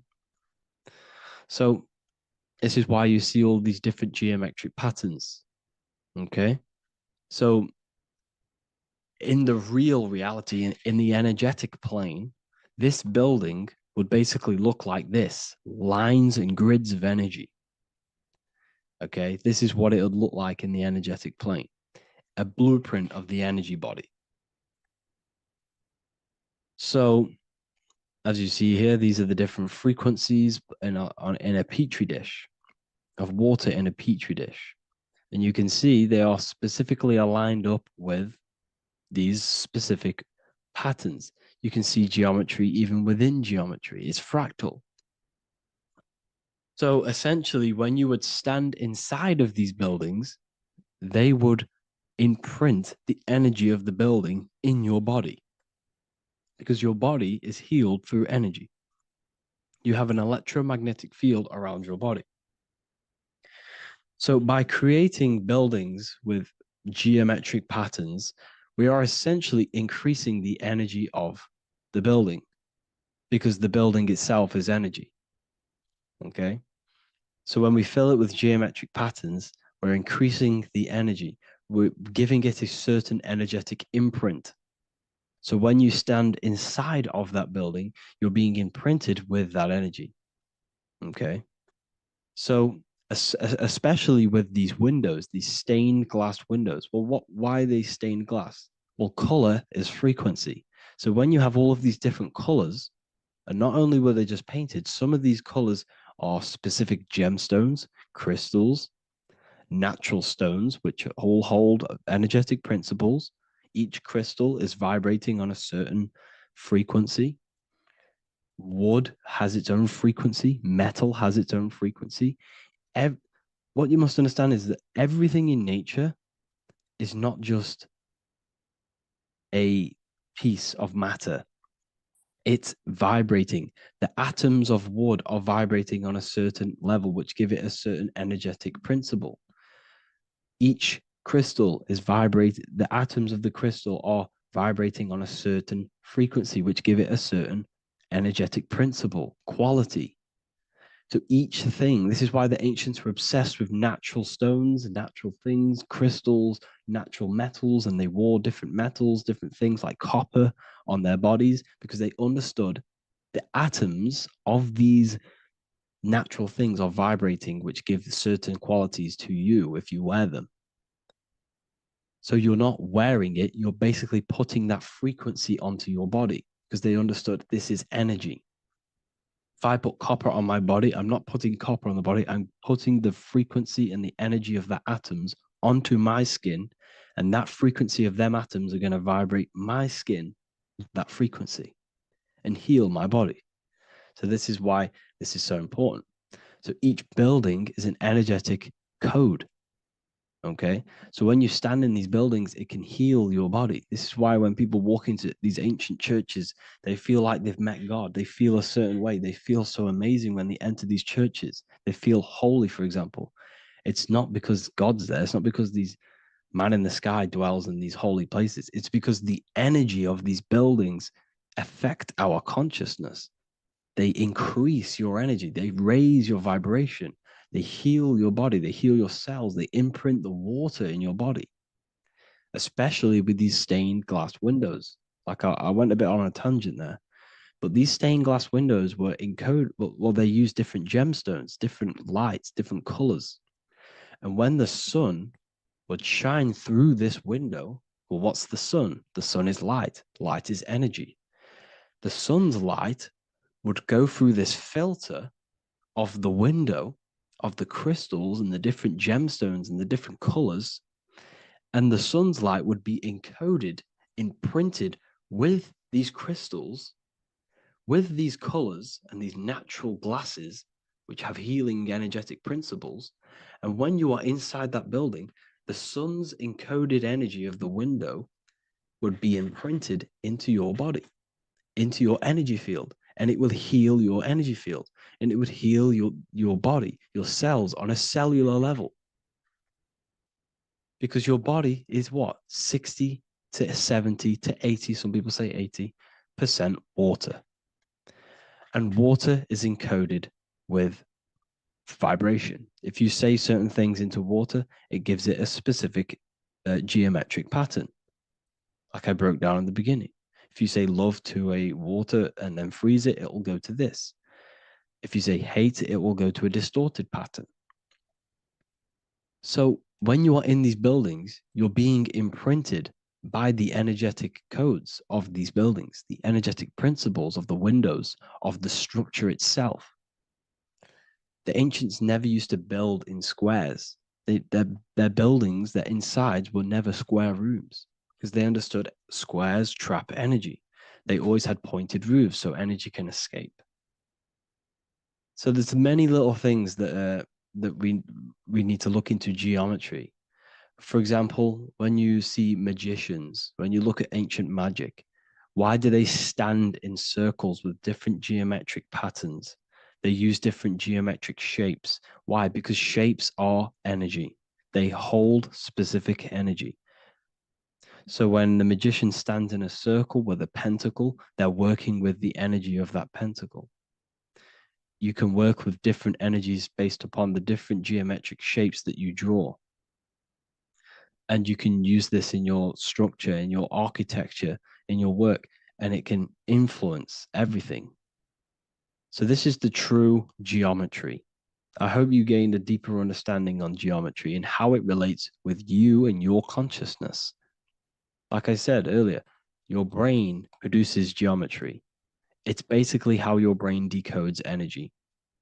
It's not God, how God creates this reality. And no, you're in this reality. You are the reality itself. Your body produces the reality.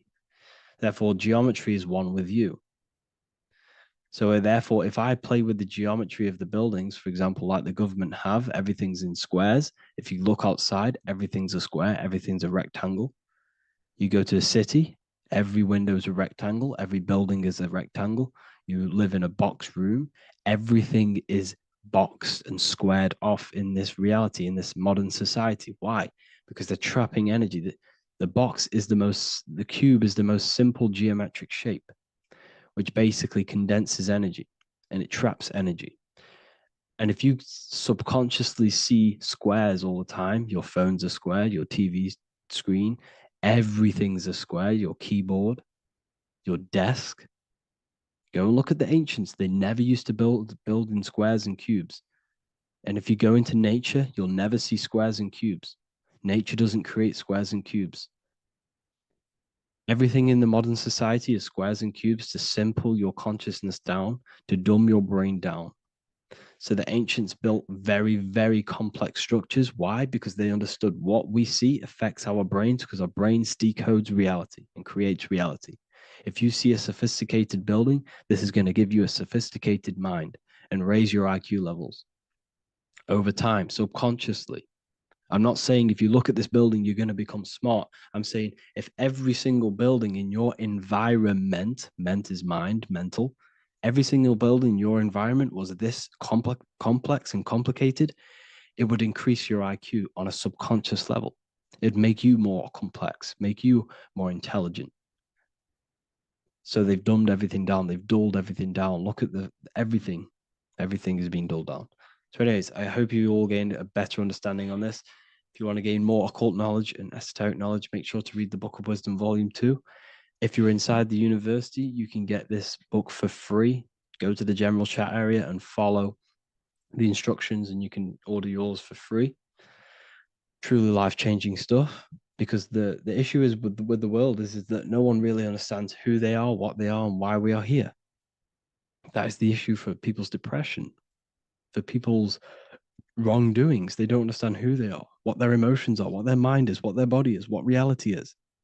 This book gives you that. This book gives you the sense of understanding, the sense of well-being that will give you a better life because you understand life and what life is.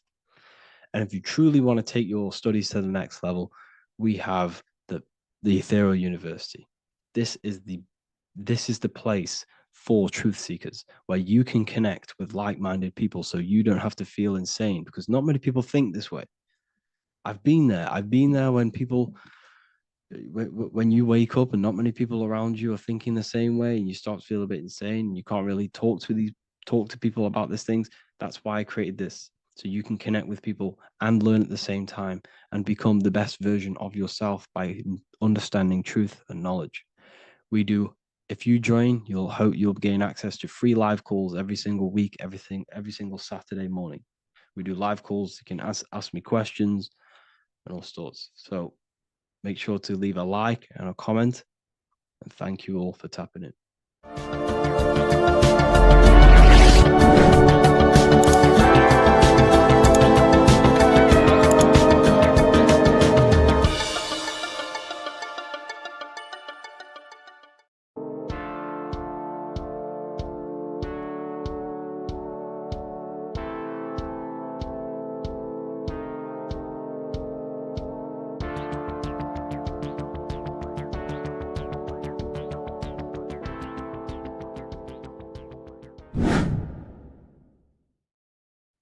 What is up, people? How are we all doing? Today, we're talking about the flat earth cosmology. So let's jump straight into this. Please drop a follow and leave a like to help the algorithm. So we live in a torus field. Everything's made out of torus fields. And every torus field has motion. It's what it is. It's the motion of energy. And every torus field has a center, which is the black hole. It's a womb of creation. It's counter space. Now, this is why the North Pole is magnetic, because the center of this torus field is the most magnetic part, the strongest part of the field. So this is why all compasses will point you to the center. And the Earth's magnetic field is spread across the whole of the Earth. And it's spinning, as you can see here. It's like a tornado at the center. And this tornado is the force which is spinning the sun and the moon around us. You got the sun, the moon, Polaris, just like in the Masonic cosmos here.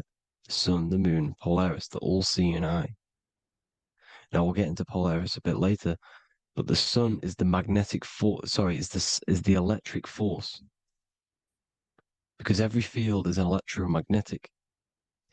Now, the sun is electric. It's positively charged. It's going to give you energy. It's feeding energy.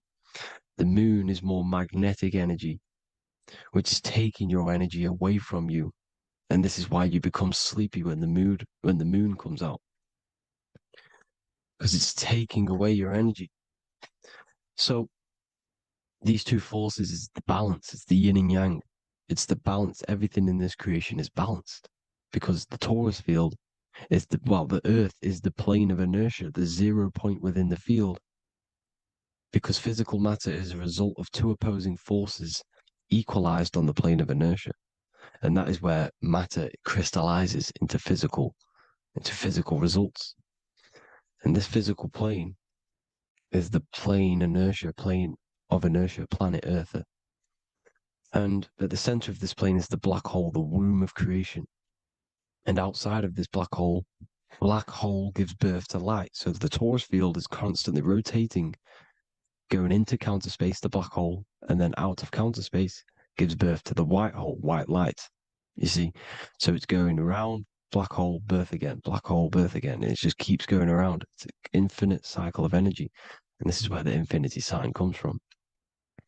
This is the motion, this is the force which is creating everything to spin inside of this circle. Okay? And it's making the stars spin. It's making the sun and moon spin around us, around this center point. Now here you see Horus and Set putting their feet inside of this dome. This is the royal arch, the arch of the dome above us, which is like you see in the Masonic cosmos, the royal arch of Freemasonry. This is the dome above us, the firmament that the Bible talks about. You see, they're putting their feet in because Set symbolizes the moon and Horus is the sun. Horizon, Horus. Horus is rising, the sun. So they're both putting their feet around the center magnetic pole, which is the pole, North Pole. And above the North Pole, you have Polaris, the pole of electromagnetic energy. You see? And this is how we get the sun and the seasons.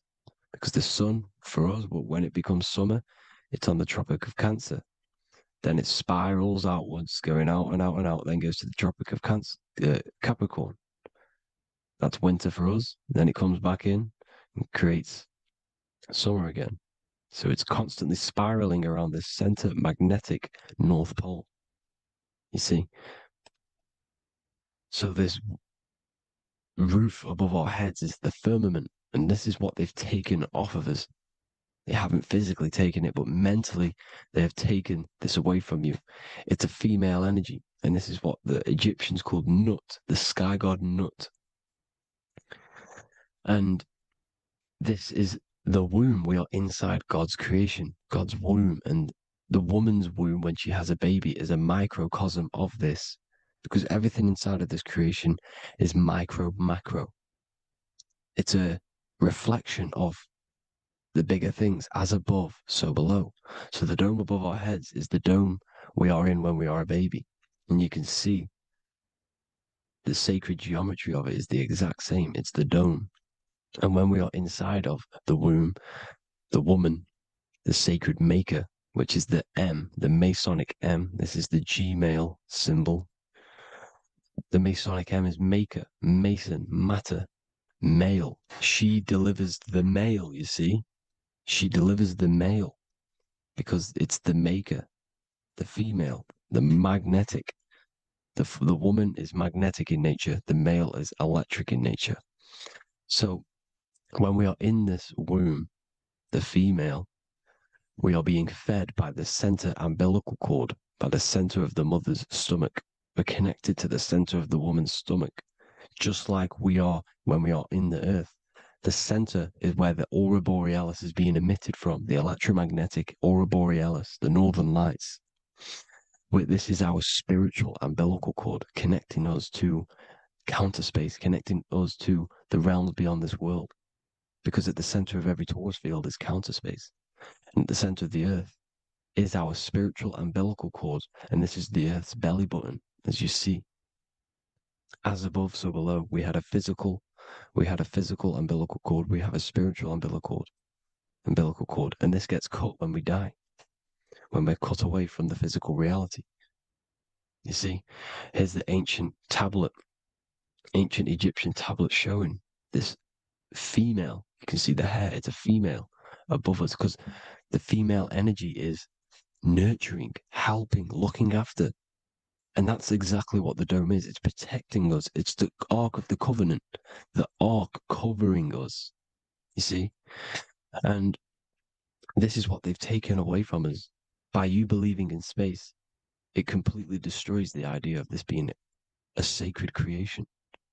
They've taken the roof off your head, whether if you believe in space, you believe that there's chaos, there's planets, there's asteroids that could kill us at any moment. But this isn't true. They've made you fear your own creation that you're inside of. They've made you fear what's above you. You see, and it's to hide the power of astrology, the power of the lights in the firmament, which are constantly flowing through the ether. These powers which are above us are sending rays down to the earth, which are influencing our psychology and how we behave. And this is what astrology is.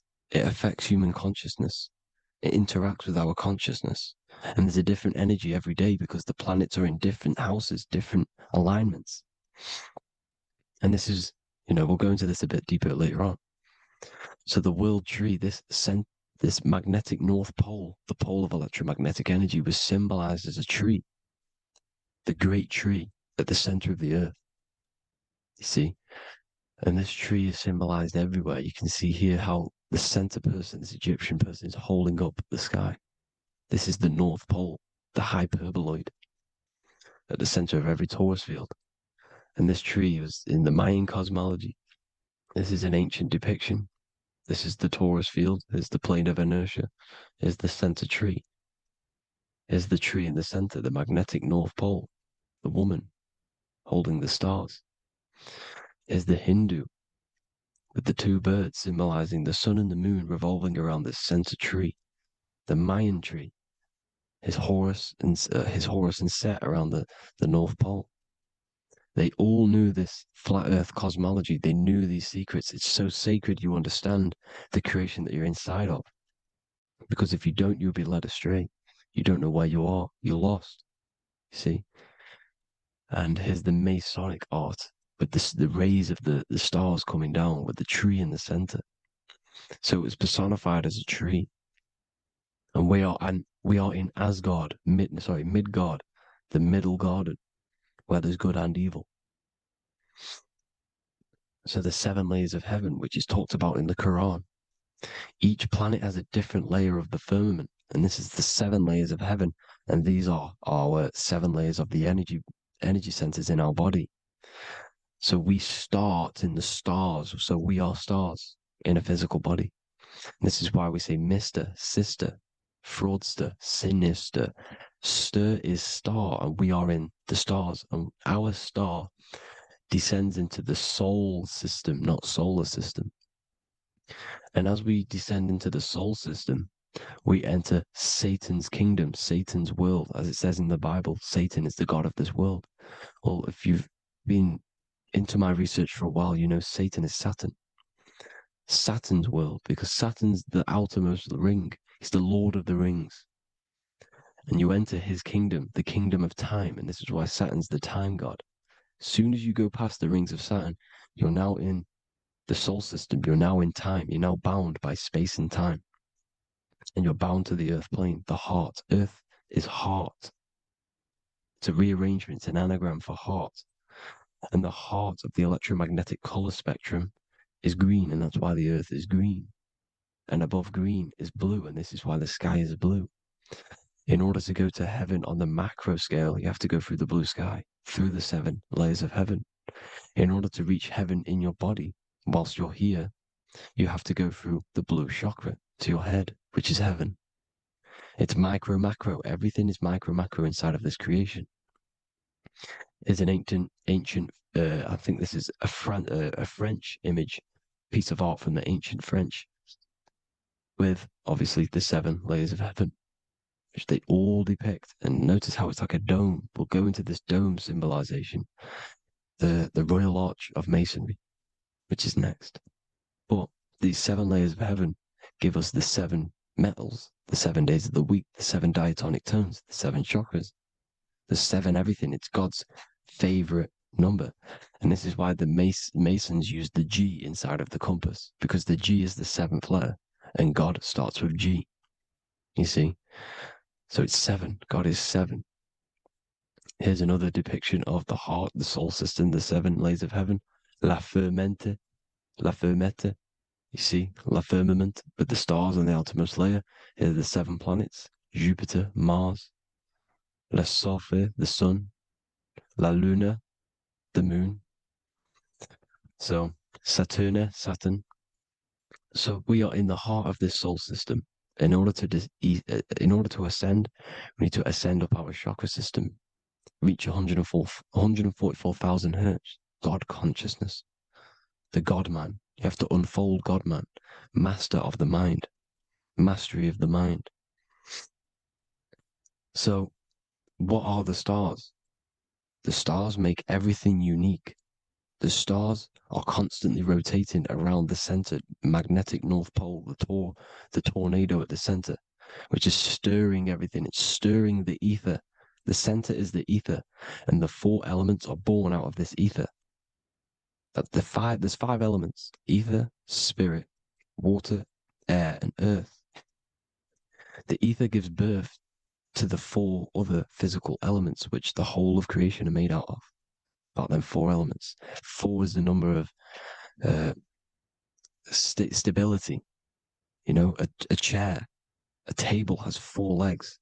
It stables things. It's a foundation, and these 4 elements are the foundation of this creation. You see, and this magnetic North Pole is stirring this, and the 4 vibrational states of the ether are the 4 elements. Now let me get back to the stars. I just wanted to give you that. The stars are being stirred around this center point. Center. It's stirring everything, and they're always in different alignments. Every millisecond, they're moving in different placements of the stars. And the planets are called the 7 wanderers because they're not fixed. The stars are fixed, but the planets are called the 7 wanderers, the 7 layers of heaven, because they move faster and slower than each other. Each planet is slower and faster. There's a different rate of speed it's moving. So these alignments are mixing in with the energies of the different 12 constellations. And this is why you have a unique characteristic. You have a unique look, a unique energy, a unique personality. This is because when you were born and you took your first breath, that energy which was in the ether, because the ether is all around you, and energy travels through the ether. The energy that the stars were casting down and the energy that the planets was mixing in with the 12 constellations was in the ether. So when you came out of the womb and your first breath, because breath is spirit, okay? So that first breath you took, that is the energy that is imprinted within your DNA, your soul. And you reflect that energy, you emit that energy. That's the energy that is with you forever until you die. Till this physical body dies off. And that's what the stars are. The stars are giving a unique energy, characteristic, personality to every living thing. Every dog, every cat, every animal has a unique personality because it was born at a different time and place in the sky. Okay? The stars are your destiny. Now, the stars are constantly changing as well. If you look at stars through a telescope, they're constantly changing and forming different forms. You can see here, it looks like water. It looks like light through water because it's the ether above us, a sea of ether. And this light is being emitted through it, and it's just constantly changing, giving different energies, each star. So this is why this is what the zodiac is. It's the expression of energy. It's the expression of the stars. And each constellation has many different personality, different energies, different traits. Each planet has different traits, depending where your planets are, depending what energies you hold. No two person have the same energy. There's no one. It could be similar, but no one's the exact same. It's because of the stars. The stars are never in the exact same split place. The planets are always in different houses. So here's some Royal Arch symbolism. Here's the Royal Arch of Masonry, as it says here. The sun and the moon, the constellations. Here's Cancer, the 7 planets, the 7 stars. Here's the Royal Arch. This is the firmament. Here's the duality. Black and white, duality, good and evil, rest and motion. Dielectricity, magnetism. See? So this is what The royal arches, it's symbolizing the cosmic dome above us. The womb we're in, we're inside God's womb. And here's George Washington, the Freemason, inside of the Royal Arch. You see, with the G, the Masonic G, God, 7. Here you see another depiction of George Washington with the stars in the dome above his head, his Polaris, the sky vault, Polaris. We'll get into that later. Go inside of all of your ancient churches, you will see the dome. Go to the Vatican, you'll see the dome. All of your ancient churches have this dome because it's the dome above your head. The ancients knew this. This was known.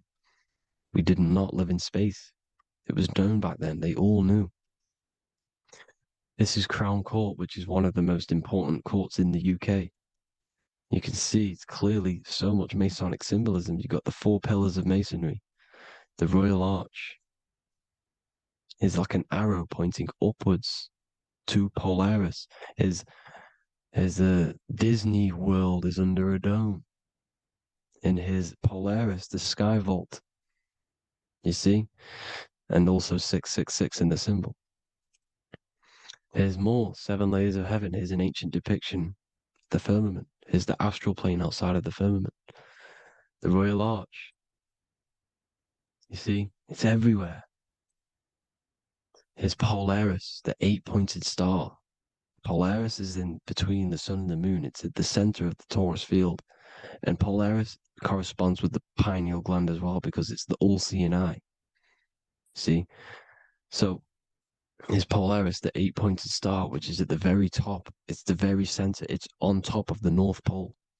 And it's an 8-pointed star that's always symbolized as an 8-pointed star. Here you see the Vatican. The Vatican is a giant key with an 8-pointed star. See? It's a key. Here's the dome. Here's the Space Delta, the USA Space Delta logos. Here you see the Egyptian god looking from the center of the North Pole, looking upward to an 8-pointed star, Polaris. An arrow pointing up to Polaris. Here's another, the bear holding a key with an arrow up to Polaris, 7. Holds the key to Polaris. Here's an eagle holding a key above the North Pole to Polaris. Polaris, and here's another one. There's another bird, like a dragon, holding a key to Polaris. Because Polaris is definitely something to do with leaving this creation. Okay, maybe, I can't say for sure, but maybe it's to do with ascension, and this is why the Vatican hold the key to the 8-pointed star. And this is why the space, well, we all know space is a lie, but they're showing Polaris and its sacred symbology. Maybe it's to do with something leaving this creation, going to another. Here's some North Pole symbolism. As above, so below.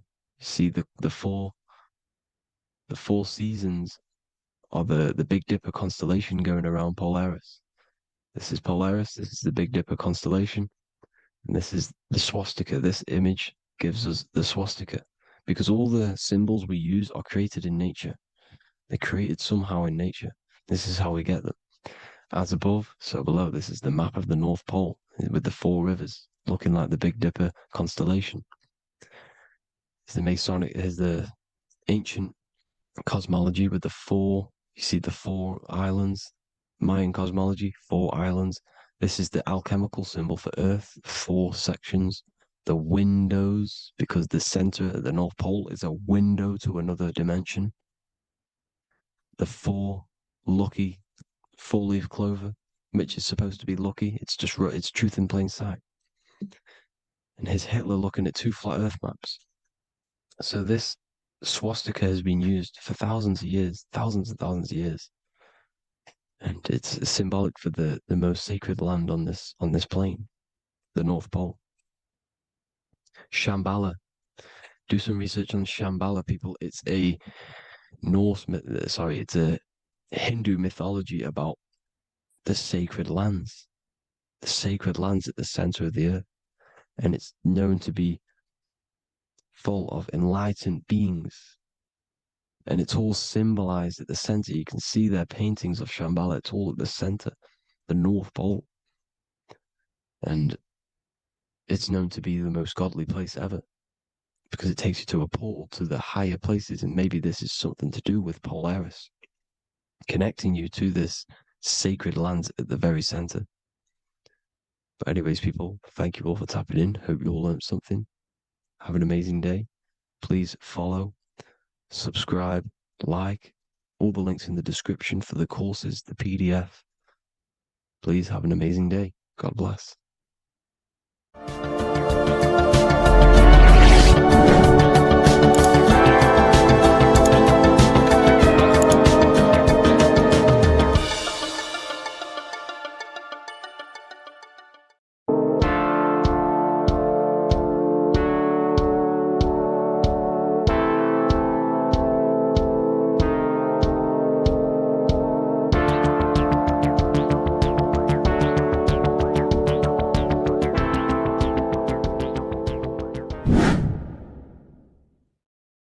What's good, people? We're back with another video.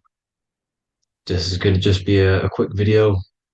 Manifestation, magic, bending reality. So let's jump straight into this. So you have a conscious and a subconscious part of your mind. The conscious is what you're conscious of, what you're actually doing, where you can choose or not. However, the subconscious is the part of your brain which is automatic. So all of the systems in your body, like the digestive system, your heartbeat, these are automatically being ran. And you do not have to tell these systems to do anything. You do not have to consciously tell your heart to beat. It's automatically doing it. And this is what the subconscious mind is controlling. It's like the dark aspect of your brain or your mind. It is the way bigger aspect of your mind. Okay, it controls all the systems in your body. Okay, and this is where all of your programs are. So when you're in it from your childhood, what you've learned in school, all of these things are being kept in your subconscious, maybe traumas and stuff like that. So the subconscious is the female aspect, and the conscious is the male aspect, because the male is all about action and doing, and the female is more about creation, creativity, intuition. So you have a right and a left hemisphere of your brain, and these are obviously male and female. The right side of your brain is your female. It's to do with creativity, imagination, intuition, insight. Okay. And this is one of the most important sides of the brain. This side of the brain is the most attacked by the elites, whatever you want to call them. This side is one of the most important, because obviously your intuition is a massive part of reality. And if you don't have intuition, then you lose track of the things around you. You can't consciously feel if things are wrong or right. They don't want you to have intuition or creativity or imagination. They want you in the left side of your brain, which is just reasoning, logic, and basic things. So they just want you to tell you what you want, tell you what to learn, and then that's it. They don't want you thinking for yourself, which is the right side of the brain. So whatever the conscious side of your mind impresses the subconscious side of your mind. So if you do affirmations, for example, if you consciously do affirmations every day, you're reprogramming your subconscious mind. You're impressing a vibration and a word into your subconscious mind, and therefore it will reprogram it. So the male and female aspect are symbolized by the Star of David as well. The male being the upside triangle, the female being the downside, connected all in one, because we both have male and female energy. So every thoughts are electric, which is the male aspect. Emotions are magnetic, which is the female. Each thought creates a wave of vibration in all directions. So think of it like a water drop in a pool, but it going out in every single direction. It's not just flat. And these thoughts have a certain frequency, has a certain vibration. That vibration has a certain frequency. And this affects your aura. Every thought, every emotion directly impacts your aura and the strength of your aura. So if you're angry all the time, your aura in the astral plane will look red. However, if you're happy, it'll be more like blue and green. So it's very important. Your electromagnetic field is created out of your emotions and thoughts, and that affects reality because you're 60% water, and frequency and vibration create certain patterns and has a certain effect on water. We'll get into that after this slide. So each thought that people are thinking around you, you are actually subconsciously picking up these thoughts because it's emitting this vibration in all directions. So this is why you can pick up thoughts of other people on the odd occasion. However, when you're more in tune with your intuition, your right side of your brain, you can start to pick up on vibrations, thoughts, and other people's auras. You can pick up on the energy once your third eye is open, and you know whether you should be in that environment or not. This is what we call an atmosphere when we go into a room and you can feel the tension if someone's been arguing, for example. This is the atmosphere, this is the vibrations, these are people's auras emitting these certain frequencies and vibrations. Okay, so our aura is contained of multiple layers. Obviously, we have the physical body. This is the electromagnetic layer. However, you have the different planes of existence, the spirit, mental, astral, etheric, and then physical. The physical is the lowest plane of existence. And the physical plane is a product of all of the planes above. So the mental impresses on the astral impresses into the etheric, and then the etheric creates the physical object. So the mind is the root cause of reality. The mind is the cause of everything. Your consciousness is pure cause. There's no effect. Everything you see in this reality is the effect. Everything that you experience is the effect, because the root cause was the mind. The decisions you made you experience that certain experience. And that decision was created on the mental plane. And this is just pure thoughts. And thoughts are things. If it exists in your mind, it is a thing. It's a certain frequency. So if you have a certain level of thoughts, if you're thinking positive, for example, you're going to have a strong aura, you're going to have a higher vibration. And that attracts like. Like attracts like when it comes to thoughts and vibrations and electromagnetism. So if you're thinking positive all the time, speaking positive, doing positive, you're then creating a higher vibration, and that's going to attract people on that similar frequency to you. Everything is electromagnetism, frequency, and vibration. Everything. You see, so this is why, for example, if I put my hand to a TV screen, if my finger was the same vibration as the TV screen, it would go straight through it. However, the particles in my hand and the particles on the TV screen are two separate vibrations, and this is what causes the friction to stop and not my finger to go straight through it. So like I said, when you don't feel the vibe of someone, when you don't feel right, you don't really get along with someone, this is a vibration. Your vibrations are not matching, they're not similar, they're two complete different vibrations, and they're not aligning properly. So music has a massive part on this. Music is a massive, massive tool for the elites because music is frequency. And in 1975, the musical instrument are all tuned to 440 hertz. So Spotify, Apple Music, most of the music on YouTube is all set to 440 hertz. And 440 hertz is not divisible by 3, 6, or 9. And when you can't divide a frequency by 3, 6, or 9, it's not a natural frequency. As you can see here, this is 432 hertz. This makes a nice geometric pattern. However, 440 hertz is a distorted pattern. So when you listen to this actually shuts off the whole right side of your brain. Like I said at the start, this is the most attacked side of your brain. It's to do with creativity, imagination, intuition. When you listen to 440 hertz, it shuts off the whole right side of your brain. And obviously shutting off all of these forms of your brain. Music is very, very powerful tool for the elites because it's the only thing which can enter your soul or your ears without consent, your body without consent. Everything else has to be through consent. You choose whether to eat something, you choose whether to drink something, but frequency, you're going to hear it no matter what. This is why it's so powerful. And music influences the body in many different ways. It's the most powerful imitator of everything. It directly affects all listeners.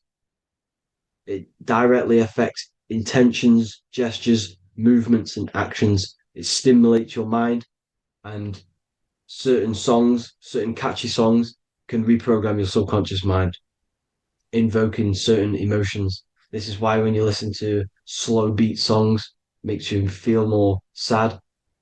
When you listen to upbeat songs, you feel more energetic. This is because these frequencies have a profound influence on reality and on how you feel. Because, like I said, you are 60% water. And as you can see here, each frequency creates a different geometric pattern. And inside of you is 60% water. So, like I said, 440 hertz is going to make a distorted pattern in your water. And this is going to have a profound effect on your emotions and your reality. So, like I said, health is not just the body. It's you are made of body, mind, and spirit. You need to look after what you put in your body. You need to look after your spirit and look after your mind. It's very important to keep all these in balance because once one of these are unbalanced, it affects the other two. So if you're eating wrong, it's going to affect your spirit and mind. If you're thinking wrong, it's going to affect your body and spirit. These are all interlocked. You have to look after them all. So it's very important you understand music. Stop listening to low vibrational music. To be honest, you want to listen to music without any sort of speaking inside of it. You just want pure uh, frequencies, which are the solfeggio scale, like one of these, for example, 432, 528 hertz. These are all good frequencies. It's called the solfeggio scale. And these frequencies make you more in tune with nature. 528 hertz is what the earth vibrates at. So it's very important. And the Rockefellers are the one who changed this to 440 hertz. The Rockefellers, one of the elite families. So if you want to manipulate reality, it's very important to have your chakras aligned and having a high vibration, because the higher your vibration, the more powerful your words and your intentions are on reality. So the lower your vibration, the harder it is to affect reality because you're on a lower state of consciousness. Like I said, you have the mental, astral, etheric, and physical. Everything is a product of the one above. As above, so below. This is what Hermes Trismegistus was saying in the Egyptian days. This is where it comes from. As above, so below. If you affect above, it directly affects below. So, like I said, meditation helps on this, helps align your chakras. Think positive, feel positive. Like I said, your feelings are magnetic, your thoughts are electric.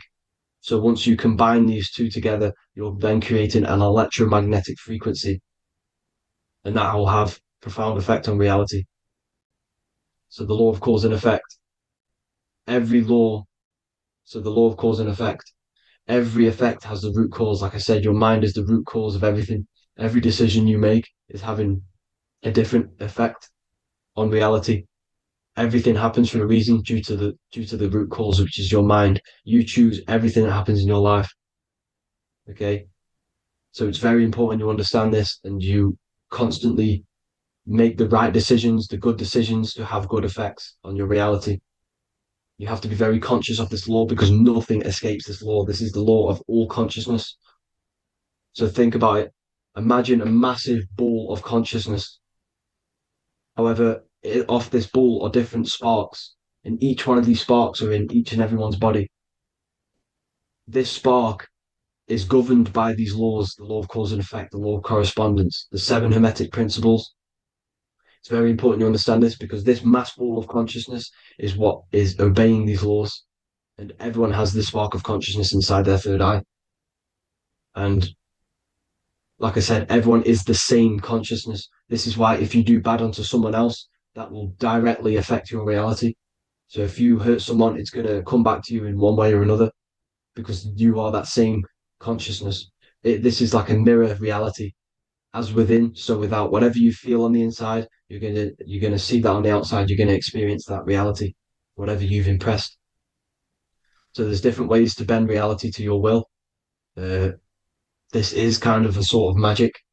So obviously you have black magic, which is manipulating reality to harm and influence others, or to be very selfish. And then you have white magic, which is manipulating reality for the good of humanity.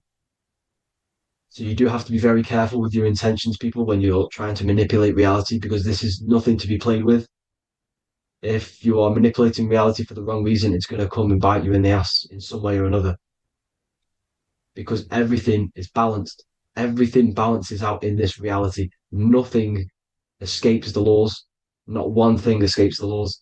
So if you're stealing from yourself, because it's just going to come back in a one way or another. Inside of everyone's heart, you know whether you're doing good or wrong.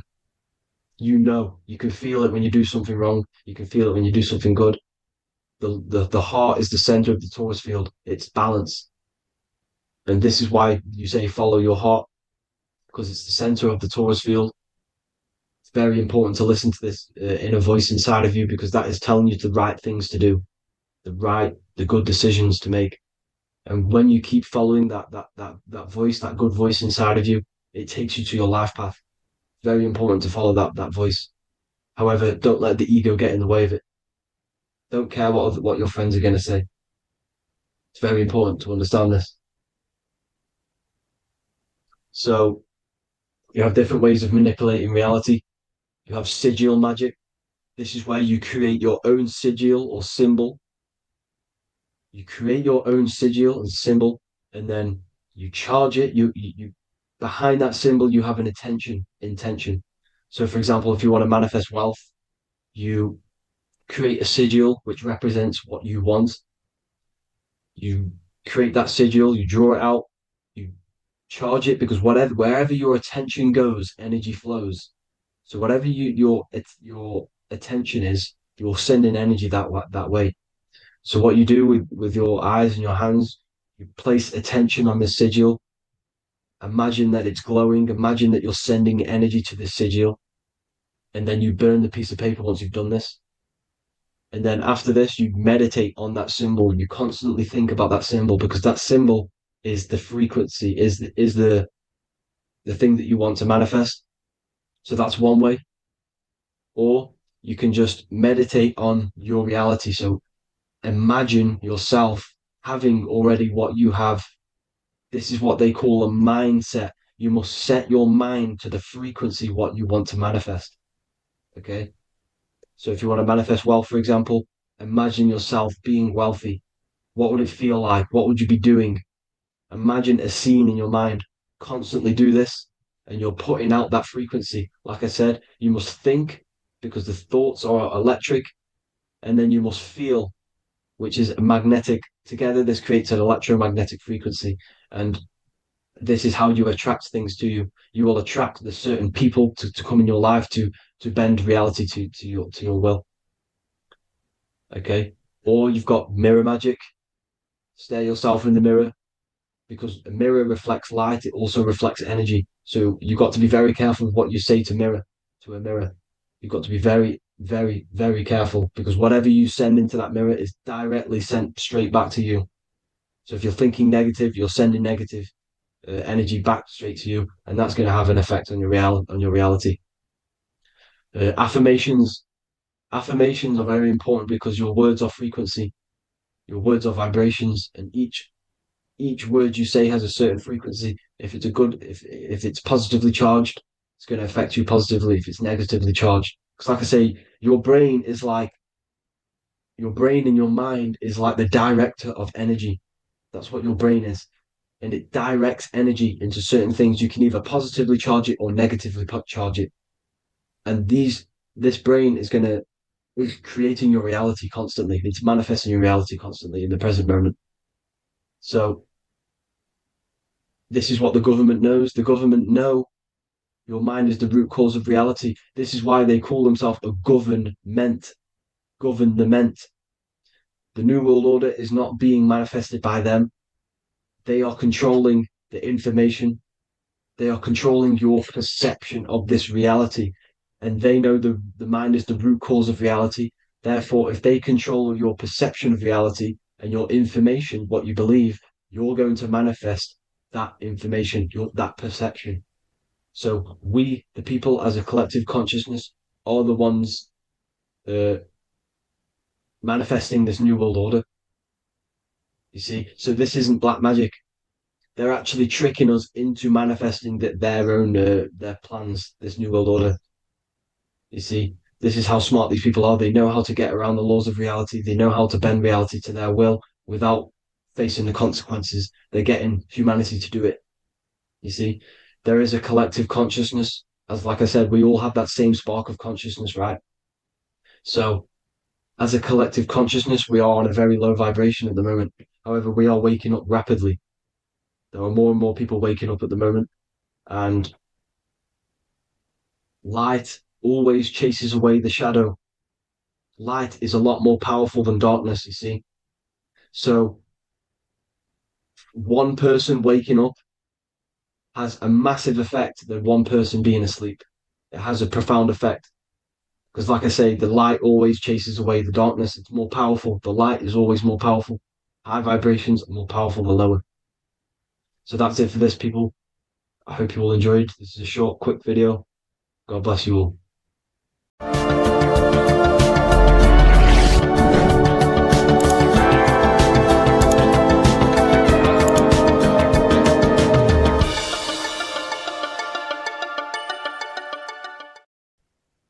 As above, so below. This is one of the most crucial teachings within esotericism, occultism, or what we like to call it today, spirituality. I don't like calling it spirituality because it's not spirituality. I teach human consciousness. I teach the science of you and your consciousness alone and your being. And in order to fully understand you and this world around you, you must understand this number one principle of as above, so below. There is many misconceptions of this, and there is many simple teachings of this, but I'm going to break it down today from the most simplest to the most complex, and you will see the connections between all things. This is the most important lesson you could ever learn, and I'm going to teach it you today. So what you must understand is with the term as above, so below, it applies with everything you see in this world and about yourself. We have something called the macro, which means the bigger scale. On the bigger scale, we have the whole earth. If we look down from the sky on top of rivers, this is what we see. We see this tree pattern. Then on a smaller scale, we see trees have the same pattern. Then we look even closer. We're going smaller and smaller into the leaves of the tree. We see the same pattern. Then we go even more micro into the human brain and look at the human brain cells, and we see the same pattern. This is proof this is a fractal universe, and everything is in the micro is reflected in the macro. As above, so below. As within, so without. On the macro is a reflection of the micro. So now that you understand this, we can go a bit further. A yearly cycle of spring, summer, fall, winter is a macro. A micro is a daily cycle. So a day is a mini year. The summer is the midday. Autumn is the evening.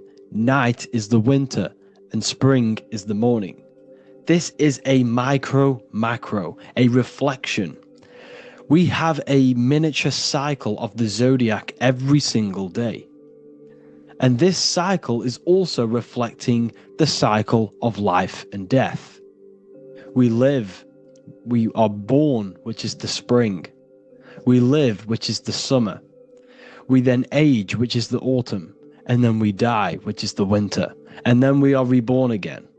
This is the cycle of life and death. And you do this every single day. You see, death is a macrocosm of sleep. This is why we say sleep is the cousin of death.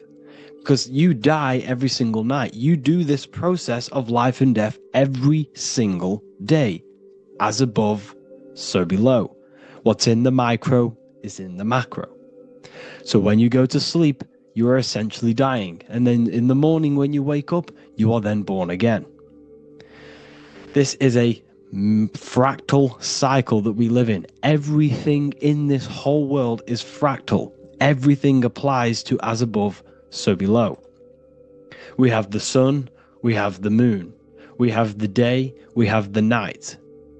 We have the life, we have the death. We have the conscious, we have sleep. As above, so below. We have the conscious mind, because now we're diving into as within, so without. As above, so below more refers to the external world.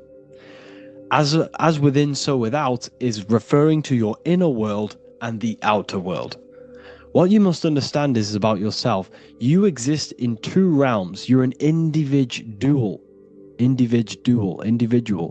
The dual nature of you. You exist in two realms at once. You have an inner world of your thought, emotion. This is the inner world that no one else can see but yourself. And you have an outer world with a physical body which everyone can see. So you exist in two worlds. You have the inner voice, you have the outer physical voice, which I'm speaking to you with now. But I also have an inner voice, which no one can hear, only but me. So you exist in the light and you exist in the darkness. The sun represents your external self, your physical, conscious mind. The moon represents your shadow self, the inner self, the psyche self, the spirit self. There is an as above, so below. The sun is within you. The moon is within you. Everything is within you. Now that you understand as above, so below, what is your body? Your body is a miniature earth. Let me repeat, your body is an earth. Your body is the earth. Okay? Because like I say many times in all of my videos, you are not in the world. The world is you. You are the universe. Your brain is a computer creating this reality. What you see with your eyes is produced in the back of the brain called the visual cortex. You don't look into the world, the brain produces the world. The body produces the world. When you touch something, you're not actually touching something. This is the electrical nervous system. When you touch something, what you feel is actually electrical signals on your nervous system reporting back to your brain. Therefore, when this body dies, you leave the earth because this body is the earth. Okay? As above, so below. You have the mental plane, the astral plane, the etheric plane, and the physical plane. This is essential for understanding reality and the teaching of as above, so below. Everything in this material plane began in the thinking mind. For example, the microphone I'm speaking into, the phone you're watching this video off, or the laptop or iPad. Where did this begin? It didn't begin in the factory. The first ever place this item begun was in the mind of an individual. The invisible realms of mind is where all physical things and physical items begun. Essentially, this physical plane is the effect of the thinking mind. This world is the world of effect. It's the world of outcomes. When you see something, it is already manifest. It is already being manifested. It is an effect. And in the effect of the cause, which is the thinking mind. Therefore, the mind creates thoughts, which is the mental plane. Then after thoughts creates imagination, which is the astral plane. These two are spiritual. They are non-physical. So spirit kind of means non-physical. Then you have the physical planes, the etheric and the physical plane. As above, so below. What happens in the mind is manifest on the physical plane. Like I said, the phone that you are holding, it was a thought, and then it brought down into a physical reality. As above, so below. You change the mind, you change your reality. Your environment, the word environment has ment in it because your environment is mental. So now that you understand this, so what is the world around you? The world around you was created by the mind of God. It was manifested through God's thought. So you are living in the mind of God. You are a thought in the mind of God. God thought you into existence. But like I said, we are all fractals. Everything is fractal. If God exists, this means that you are God. As above, so below. God created you through the thinking mind, and he gave you a thinking mind. So God created the macrocosm. God created the macro, the whole world. He designed the whole world, the sun, the stars, the moving. He designed this. But then he gave you the thinking mind to design your own life and create your own life in his world. You are a microcosm of God's macrocosm. Just like God thought you into existence and the whole world into existence, you are a microcosm thinking your world, your reality into existence. You see this now? Everything is a reflection. Everything is a mirror. Everything is fractal. So in order for you to change your reality, you must change these higher planes. Your thought and imagination are the two key aspects of creating physical reality. Every object you see around you was begun in these higher planes of the non-physical, and they were brought out of spirit into physical matter through the thinking mind and physical action. So now we're going to get a bit deeper. The brain is not the mind. Now that you understand, we have spirit and matter. As above, so below. You have a non-physical side of reality and a physical side of reality. The mind is the spiritual brain. The brain is a physical manifestation, a physical effect of the mind. The mind uses the brain to operate in the physical world. And it's the same with the heart. The soul manifests itself physically through the heart. The heart is a physical manifestation of the soul, of the emotion, thought and emotion, the mind and the soul, the brain and the heart, heaven and earth. So you have the inner world and the outer world, the spiritual, non-physical, and the physical. So we are all on this process of awakening, an expansion of our minds into new fields of thought, into new fields of awakening ourselves. Because essentially we are born into this world. But you are born many, many times. You can be born physically and you can be born spiritually. Like I said, everything is fractal. So just like when the baby finds out that there is a world outside of its mother, what does the baby do? The baby seeks a way out of its mother, and then the baby is now born into a new world, a world outside of its mother's womb. It's the same with you and your spiritual process. As your mind becomes aware that there are other realities beyond your physical body, it then seeks a way out. And this is why you are probably watching my YouTube, because you are now on the path Something within you has guided you to this path of knowledge, truth, enlightenment, and expanding your consciousness. And it is your soul who brought you here. Your soul speaks through emotion, like guidance. Emotion is the language of the soul. When you feel very bad, this is your soul telling you you're not in the right place. You're doing the wrong things. Because the soul is always unfolding its purpose, which is expansion and learning. That is it. The mastery of the self and the learning of the mind is the only thing that counts in the end after this life. So you are on a journey of expansion, of learning, creating, and spiritual rebirth.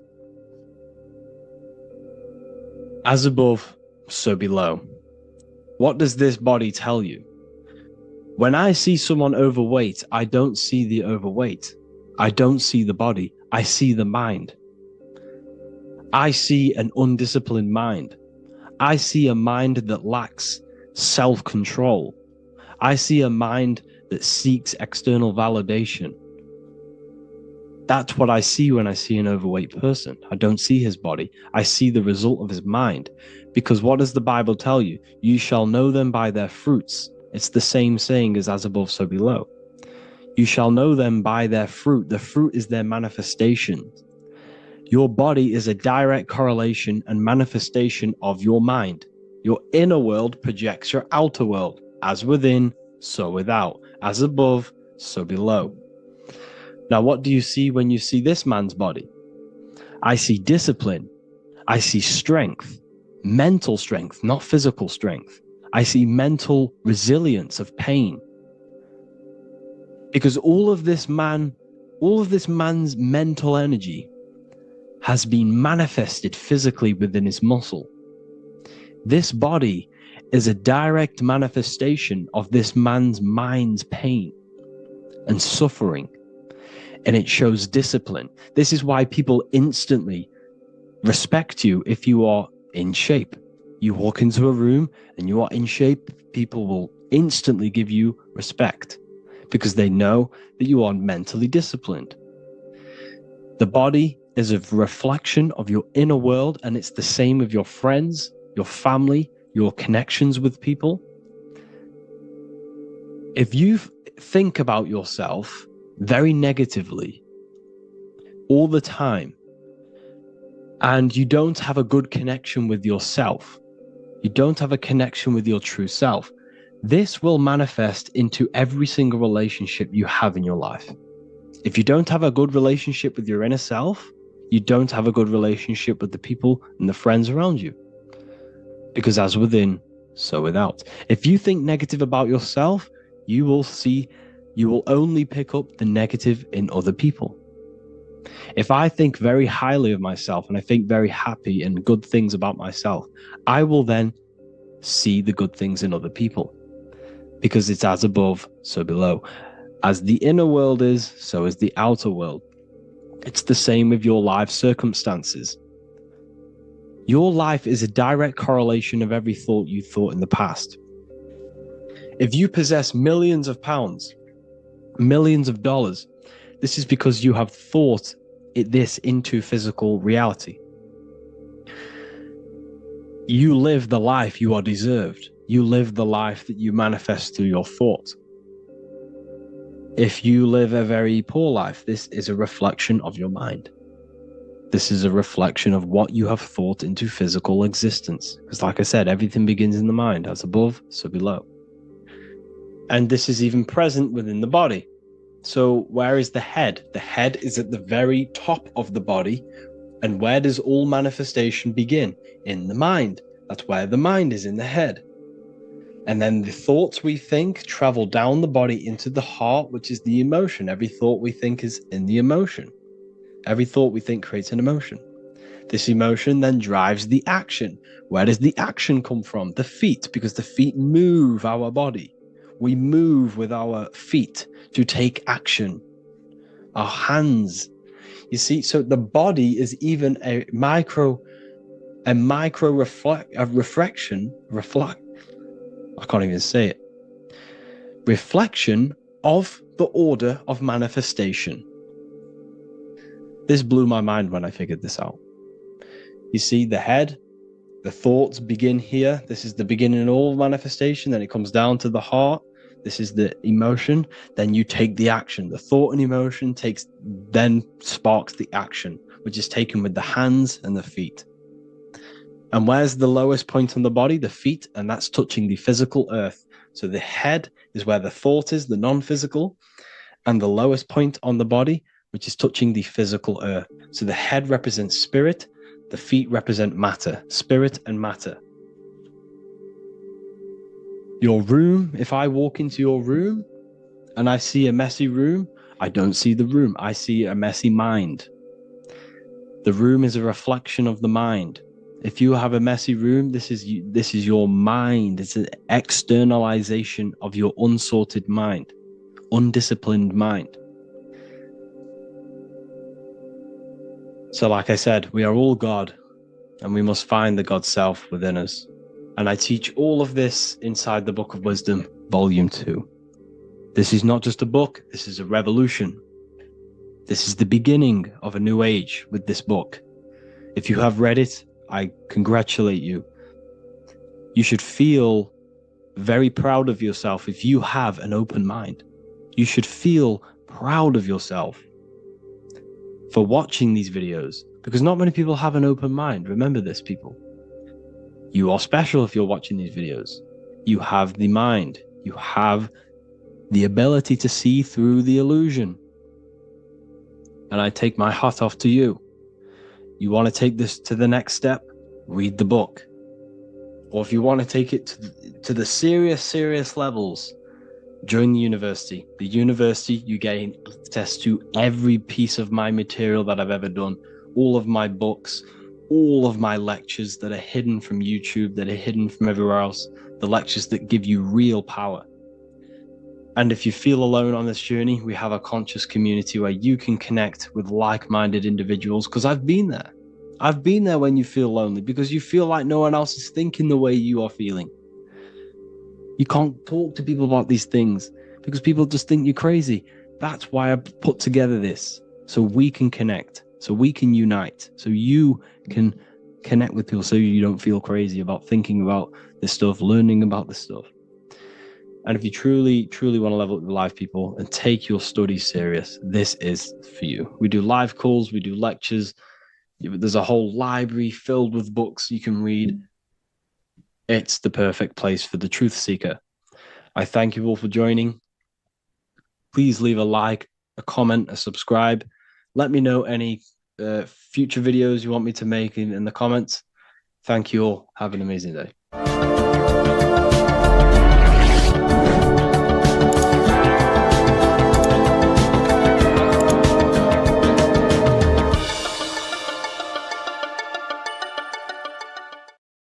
Hello, everyone, and welcome to another lecture inside Ethereal University.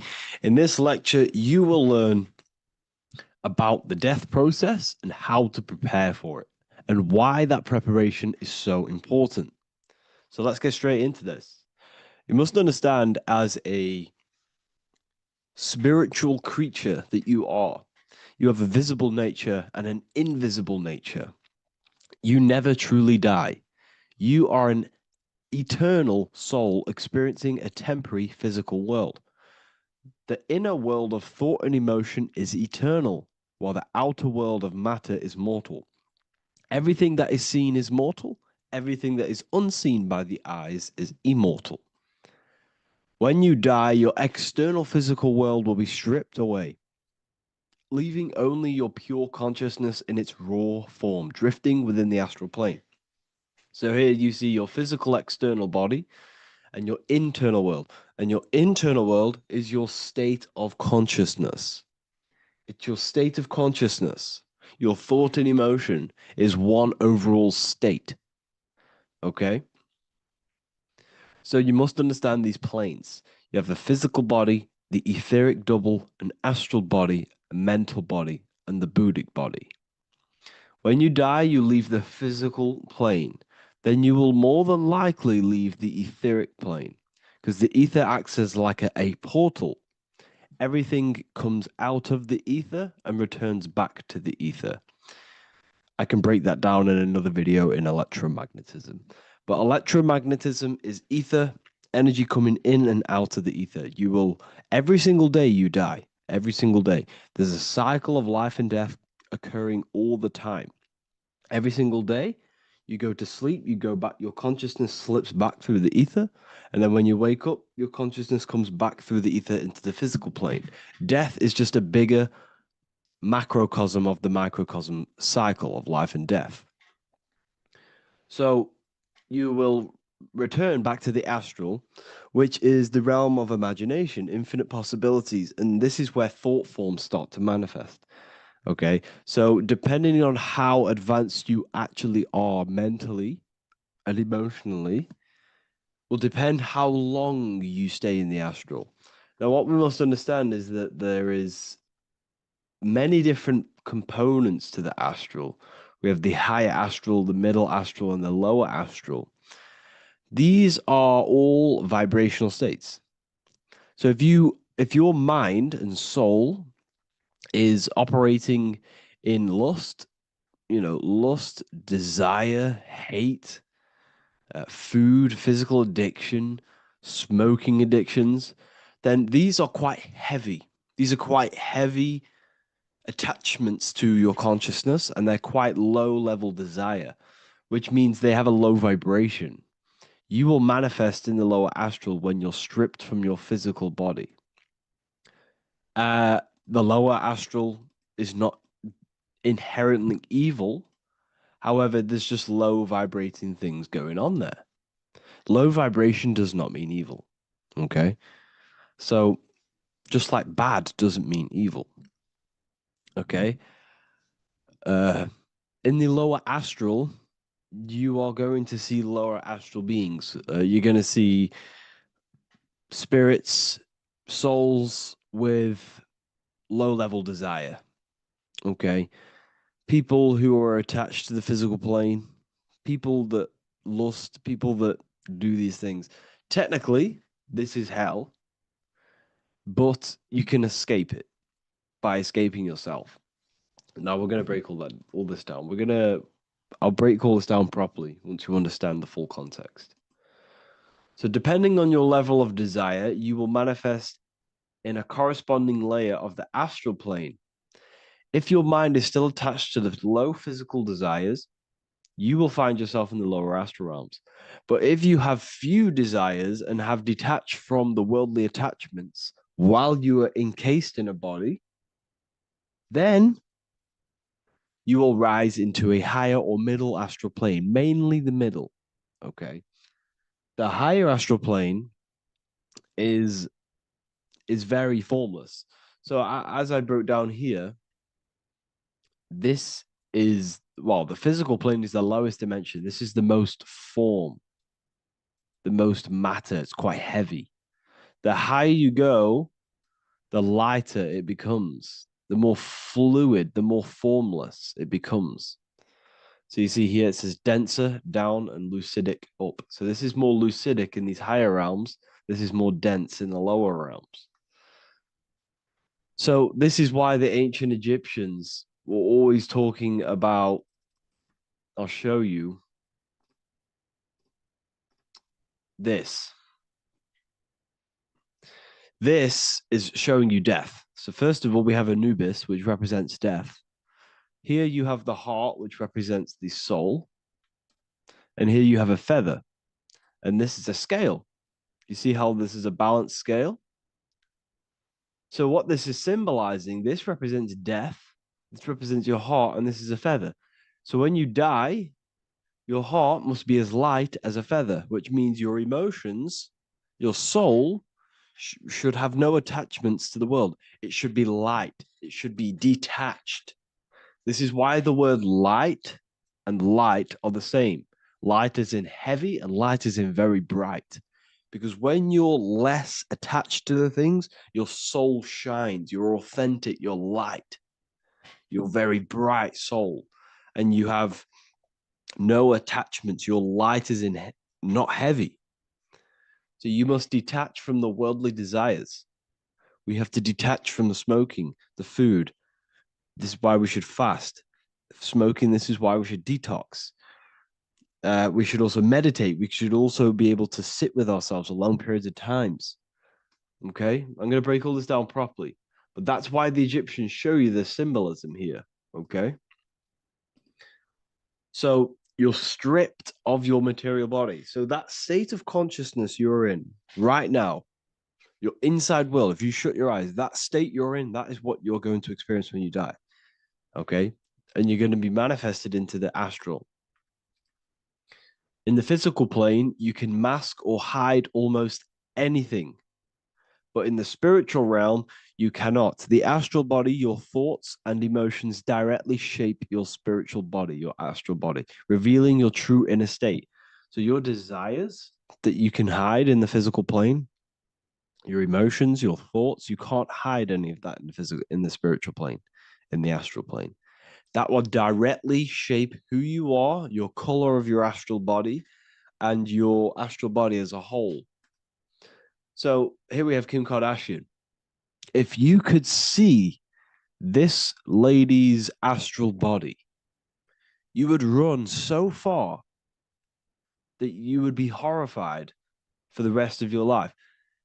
If you could see their spirit, their astral form, it would be horrific, because their mind is so attached to, physical things, so attached to desire, money, fame, worship, power.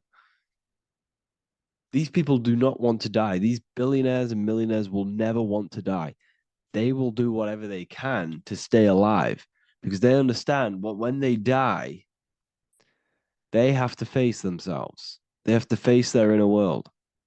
And their astral body, their true authentic self on the inside, is horrible and horrific and so low vibration. So this is where it comes in. You must be as light as a feather. This is what the Egyptians are showing you in their artwork. Your soul must be as light as a feather. In order for the soul to ascend to a higher plane and not look at that physical plane and say, I want to go back, or I want to desire things down there, you must detach now and prepare for death.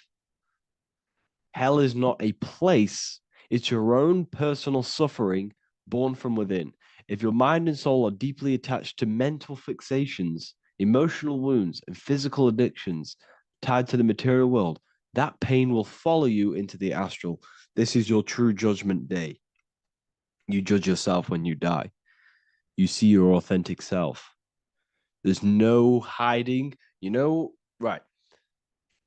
Imagine right now that you that everything you cling to was stripped away. No matrix, no electricity, no food, no TikTok, no phone, no possessions, no distractions, no one else. Could you sit alone with yourself for just 1 hour? Could you sit alone with your thought and emotion? That moment of truth is what you must begin to prepare for. Could you sit alone with yourself? Can you sit alone for long periods of time and just think? And if you cannot, then you're running from your internal world. You're running from your thoughts. You're distracting yourself from your thoughts. This is what we must address. Now, don't feel bad if this is you. We've all have problems. We all have internal problems. But this is what we have to face directly in order to prepare for life after death. We must meditate for long periods of time. Not even meditation. We should be able to sit with ourselves with no distractions and just think. This is what the people of the past used to do when we had no technology. People would sit and think for hours. This is what we need. Because if you cannot sit with yourself, imagine sitting with yourself with no physical body. That's the level that's going to happen. And we need to prepare for that. The soul and mind must become as light, as weightless, as radiant as a feather to ascend to a higher plane and move beyond the physical life. To rise, they must release heaviness, attachments, burdens, fears, and desires. The lighter and brighter your inner being becomes, the more freely it can rise into a higher state of existence. Ascension is not about going somewhere, it's about becoming something pure, clear, and luminous. Okay, this is very important. Very, very important. We must detach from the worldly things. So enough of that. How do we do it? How do we attach? How do we prepare? Number one, you must detach from the material things. Start loosening your grip on things, possessions, titles, even identities. They are temporary. Appreciate them, but don't let them define you.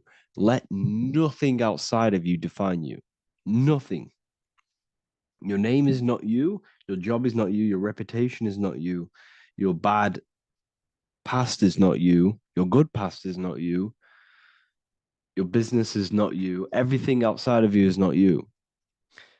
Now, what I'm saying is, I'm not saying go full right-hand path and never care about anything physical, never care about your family, don't love your family. I'm not saying that. What I am saying, love these things, love these outside things, but do not become attached and do not let them define you. You must be okay with losing anything that is outside of you. You must be okay with that, because you must understand the physical plane is, it's promised that everything is temporary. Everything is temporary in this plane. So don't ever think it's going to be there forever, because it's not. And you must remind yourself, not remind yourself, but I think about this sometimes when I start becoming a bit attached to work and stressed. I just remind myself that I'm going to, this is temporary. I'm going to leave this world one day and I'm not going to care. So you must have the balance. Okay. The balance is key. You can go down that right-hand path and just fully cut off from the world like a monk and shave off your hair, disconnect from the physical world. You can do that. That's not wrong. There's different paths in life. You have the left-hand path, purely physical. You have the middle path, which is balance between the physical and spiritual. Then you have the right-hand path, which is monk mode, where you fully disconnect from the world.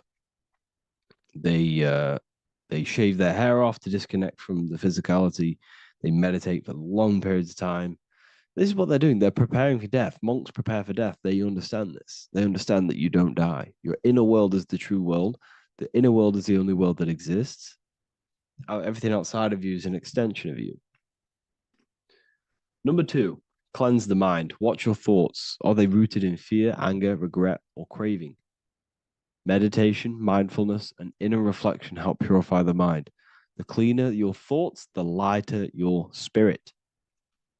So your astral body is formed by your thoughts. It's formed by your emotions. If you sit around thinking about eating all day, you're going to have a very heavy astral body. It's going to manifest in the lower planes.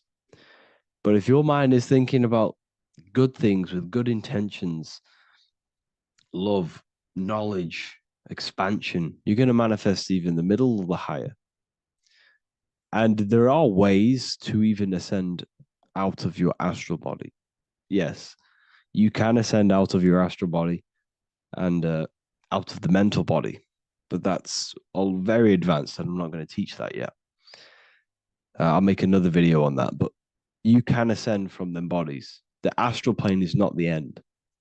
You can keep ascending as a soul until you're left with just the pure essence of the soul. But we're going to, anyways, cleanse the mind, reprogram the limiting belief systems, let go of mental attachments. And the way you do this is by getting a piece of paper and writing down every single attachment that you have. And you're going to realize, dude, there's more than you think. Okay. We have to detach from these. We have to. 4, practice presence. Can you sit in silence with yourself? The more at ease you are with your own inner being, the less you'll feel death. The afterlife is just an extension of your inner world. It's so important. This is so, so important. Can you sit with yourself? If you cannot sit with yourself, you have some inner work to do. You have some thoughts to address, some beliefs to address, and some feelings to address. Okay, so practice sitting in the present. meditation, or just literally sit there and try and be okay with yourself. And if you can't be okay with yourself, then there's something you need to address, whether it's a belief system, whether it's an emotional trauma, or something. This is what we must reshape, refine, and let go of. Live truthfully, speak and act from your soul, not from fear or ego. The more authentic you are, the more aligned you become with your true self, which carries beyond this life. The ego is your mind's perception of itself while being incarnated in this world. It's been shaped by your experiences, your thoughts, your beliefs, and your emotions. So your ego is basically this false thought form that you've created. It's a false layer of yourself that sits on top of your true authentic self. It's basically your physical character. When you were young, you had no ego. You were pure. You had a pure consciousness. But then as you grew older, your ego started to grow, and it still is growing because it was shaped by experiences, things you've gone through, things you said, things you believe, things you think. It's created by you, by your mind. And the ego is close to the word echo. The ego is the echo. It's an echo. It's a layer. It's a false identity. It's a false layer that sits on top of your soul. And if you don't get rid of that ego, if you don't know how, well, not get rid of it, but balance it. If you don't know how to rise above that ego and you die, it's that ego that's going to be pulling down when you die. It's that ego that's going to be your suffering. Okay. 7, connect with the divine, whether through prayer, meditation, tune into something greater than yourself. The connection is the soul's compass beyond this world. If you can meditate and rise above them clouds of thought, that's the soul, that's the observer. We must connect with that. Okay, this will definitely help with just allowing yourself to connect with your true self. Meditation's great because you can just fully detach from the world. And the more you meditate, the more you can prepare for death. A powerful way to cultivate detachment is through daily detachment meditation, done either at night or in the morning or the first breath upon waking. Or do this as many times as possible per day. Start by physically grounding yourself in the present moment. Say out loud, I am here right now, nothing else matters. Let that phrase draw your awareness into the now. Just keep saying it until you're present. Then begin to slowly list everything you identify yourself with, one by one. I am not your body. I am not my body. I am not my name. I am not my possessions. I am not my house. I'm not my children. I'm not my everything. I am not my thoughts. Release each layer gently. Imagine, if you want to, if you have a good imagination, imagine placing these things into a big box.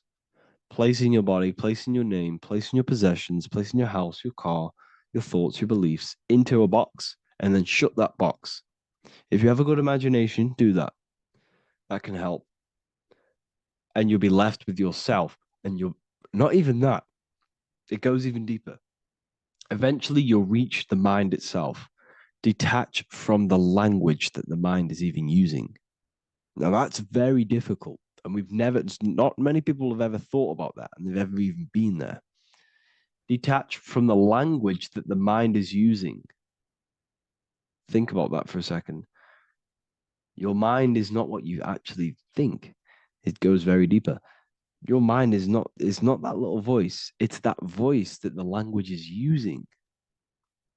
So even the language is a spell on your mind. Okay, it's an attachment. Eventually, you'll reach the mind itself, detached from the language it uses, the voice in your head, the need to define. What remains is something beyond thought and beyond words. I can't even describe what's left because words, once the language is gone, it's purely metaphysical. All I can say it is pure awareness, and it's symbolized. This is why symbols are so amazing, because they can symbolize things that are beyond words. A flame, it's just a flame. And you won't be able to understand that until you've been there. It's just a flame. It's pure cause. Words can't describe it. You'd have to experience it. Connect with this essence daily. This is truly who you are. So this is a great way to detach. We can do these detachments every single day during meditation. This will definitely help over long periods of time. Of course, you're not going to be ready tomorrow for death, but just try and prepare for these things. This is the whole reason people used to meditate. It's the whole reason why people do these spiritual practices, because they understood that this plane is temporary and your soul moves on from this plane. And you'll never truly believe in the soul until you experience it. So I can show you these things, but you must go out and experience it. The soul is real, but you won't understand unless you cast off everything else. Okay. So I hope this video helps. It's a very deep video. I'm going to be making more of these stuff, of more self-mastery. And of course, we've made the self-mastery section now. So I'm going to start filling up this place with lectures. And I think it's a great time to start this because a lot of people have been asking on how to master yourself, prepare to death. So hope this video helps. See you in the next one. Welcome to Revival of Wisdom. Welcome people, we're back with another video, and this video is about Freemasonry and the connection to the Illuminati. Please, as always, to make sure to hit that like and the subscribe button and turn on the notifications to never miss a video. On May the 1st, 1776, the founder of the Illuminati, Adam Weishaupt, founded this secret organization, and this date can be found in Roman numerals underneath the all-seeing eye pyramid on the $1 bill. This $1 bill also says Anu Coptus Novus Ordo Secularum. This is Latin for announcing the birth of the New World Order. This New World Order will be headed by Lucifer, the all-seeing eye, and followed by the 13 layers of bricks for the 13 elite bloodlines. So your Orsini's, Rockefellers, Rothschilds, Soroses, and the other 9 elite families. So when Adam Weishaupt created the Illuminati, he made it consisting of high-level degree Masons, French and Latin philosophers, and many more powerful people to all become one society. So this is why you see Masons using this same symbol of the all-seeing eye inside the pyramid. But not all Freemasons are part of this Illuminati secret society. As the 33rd degree Freemason Manly P. Hall said in his book The Secret Teachings of All Ages, Freemasonry is a fraternity within a fraternity, an outer organization concealing an inner brotherhood of the elect. So what he's saying here is that Freemasons have to go up the degrees of Freemasonry, and once they hit the top, they either get elected or not into these secret societies like the Illuminati, Skull and Bones, and Knights Templar. So when you see celebrities doing this one-eye symbolism, either covering one eye, doing the triangle, or doing 666 over one eye, this is showing and reflecting the symbolism of Freemasonry. They have taken the oath to never speak on anything they learn about Freemasonry. Duncan's Ritual of Freemasonry book states the oath they have to take. Quote, I ... of my own free will and accord, that I will hail, ever conceal, or never reveal any of the secrets, arts, points of Master Mason's degree to any person whomsoever. All this most solemnly, sincerely promise and swear. Now, this is what happens when they break the oath, stated in this book. Quote, myself severed in two, my bowels taken from thence, and burnt to ashes. So this states that Freemasonry comes first, before any law of the land.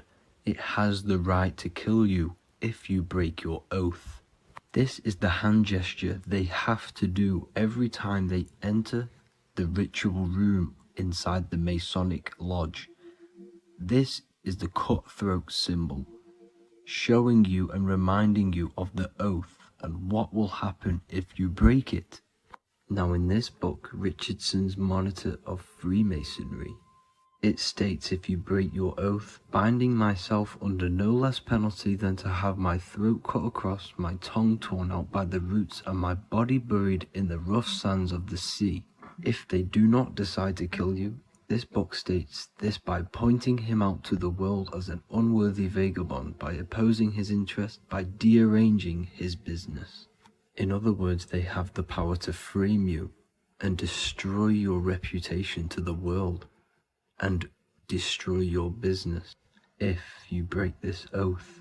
So yes, they do kill to keep this truth hidden, because this truth of this reality is what keeps them in power.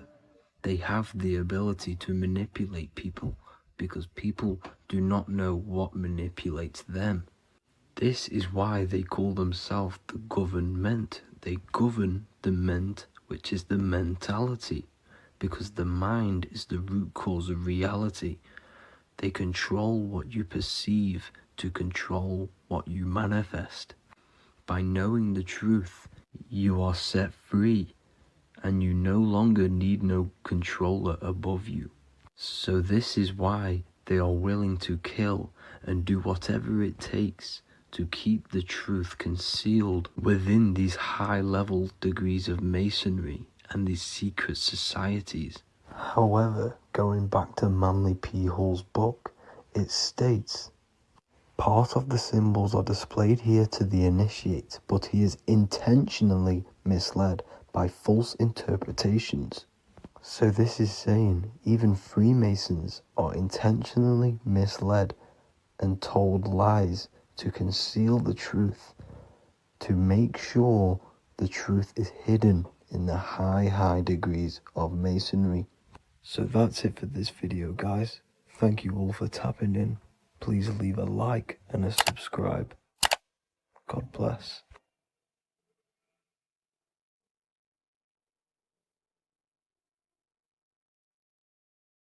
Hey everybody, welcome back to Living Life with Miss Faye. And today I thought I would talk about the Book of Wisdom, because to me, this is information that should be in every household. And you really shouldn't pass this by, because information like this may not be out here forever. But this information is so important, especially for you today, because so many things have been hidden from you about the world, about our living in the world, about our own existence. So many things have been hidden. And these books, the Book of Wisdom, this is book 1, and this is book 2. And they both are jammed with hidden knowledge. Now, I realize, I have been promoting this material for some time, because I wholeheartedly recommend that this material should be in everybody's home. Your children should be exposed to this material, because when they go to school, they're taught one thing. They're taught to be not to be free thinkers. They're taught to be followers in school. And this information goes into why that happens and why the system keeps you in the dark. All right. And also your religion has a lot to do with it. Now, even in your religion, a lot of things have been misconstrued, and some of it is just downright lies that have been told to you. But in this material, it tells you exactly what's going on. It really does. And it tells you the meanings behind a lot of the artwork that we've seen, and it, you know, the beautiful figures and the way that the chapels are painted. There's a meaning behind all of that that we are not privy to. But this information reveals it. These people have really dug deep into finding the truth. And I am a truth seeker. So I am all about finding out the truth. Now, in book 1, it's an overall summary, and it really opens your eyes about a lot of things. Look at this. Know thyself. Do you really know who you are? Do you really know who you came from? Do you really know how powerful you are? The powers that be don't want you to know that you have power. They want you to live your life in fear, number one, because when you're fearful of everything, then it's easier to control you, easier to manipulate you. And people look at it. When you go to school, what are you taught in school? You're taught to follow instruction. You're taught a skill to work for someone else. You're not taught to work for yourself. You're not taught to think for yourself. You're taught to obey orders. People, you're bigger than that. You're more intelligent than that. And this book of wisdom will help to open your eyes. You're not stuck in a life that you have no control over. In book 1, it talks about man is God made flesh, and it tells you why that is. We're all a part of the God source. That's how we were made, being a part of it. And a lot of us don't know that. We just think we're just out here flapping in the wind, and that's not true. It talks about the influence that the moon has over our lives. You know, in a full moon, you realize that there's a lot of activity that goes on during the full moon because it energizes people. You know, it energizes, and a lot of times there's a lot of crime that goes on because people are energized. They don't know what to do with that energy, but they're being affected by the moon. And it tells about Saturn and what Saturn has to do with your religion and what Saturn has to do with our existence. Okay? This book goes into all of it. And what it does, like I said, book 1 is more of an eye-opening summary of it all. And it says here, this discerning wisdom doesn't merely offer easily assimilated insights. It serves as a guide, illuminating the intricate threads weaving between our essence and the cosmic expanse. It provides an abundance of information to facilitate the evolution of your mind, your body, and your soul. This is genuine awakening. The author is Harry B. Joseph, and I know a lot of you, if you're on social media a lot or whatever, you've probably seen where he'll tell you some inserts from these books. And volume 2 is a more in-depth look at it. So if you want to go really deep, then you want volume 2. Now, one thing in volume 2 that I thought was interesting, of course, everything in here is eye-opening. But I wanted to bring this one to you because it's about the significance of sex. It says sex is a sacred ritual that transcends the physical realm and also takes place in the astral plane. So, you know that saying, as above, so below? Everything that happens here on this plane happens in the astral plane. So when you have sex with someone, you have bonded with them in the astral plane. And that's why you can't just walk away from a sexual experience and not have the energies from that person because you have shared energies during this sexual ritual. And really, that's why it's better to wait until you are married to have sex and not have casual sex with all sorts of people. Because even here it says, casual sex, often driven by superficial desires such as greed, lust, and monetary attraction, tends to vibrate at a lower frequency on the astral plane. Now, what does that mean? If your casual sexual experiences are vibrating on a low vibrational astral plane, well, what's in a low vibrational astral planes? Demons, low entities that will attach to you, because that's where you are. They will attach to you and make your life miserable.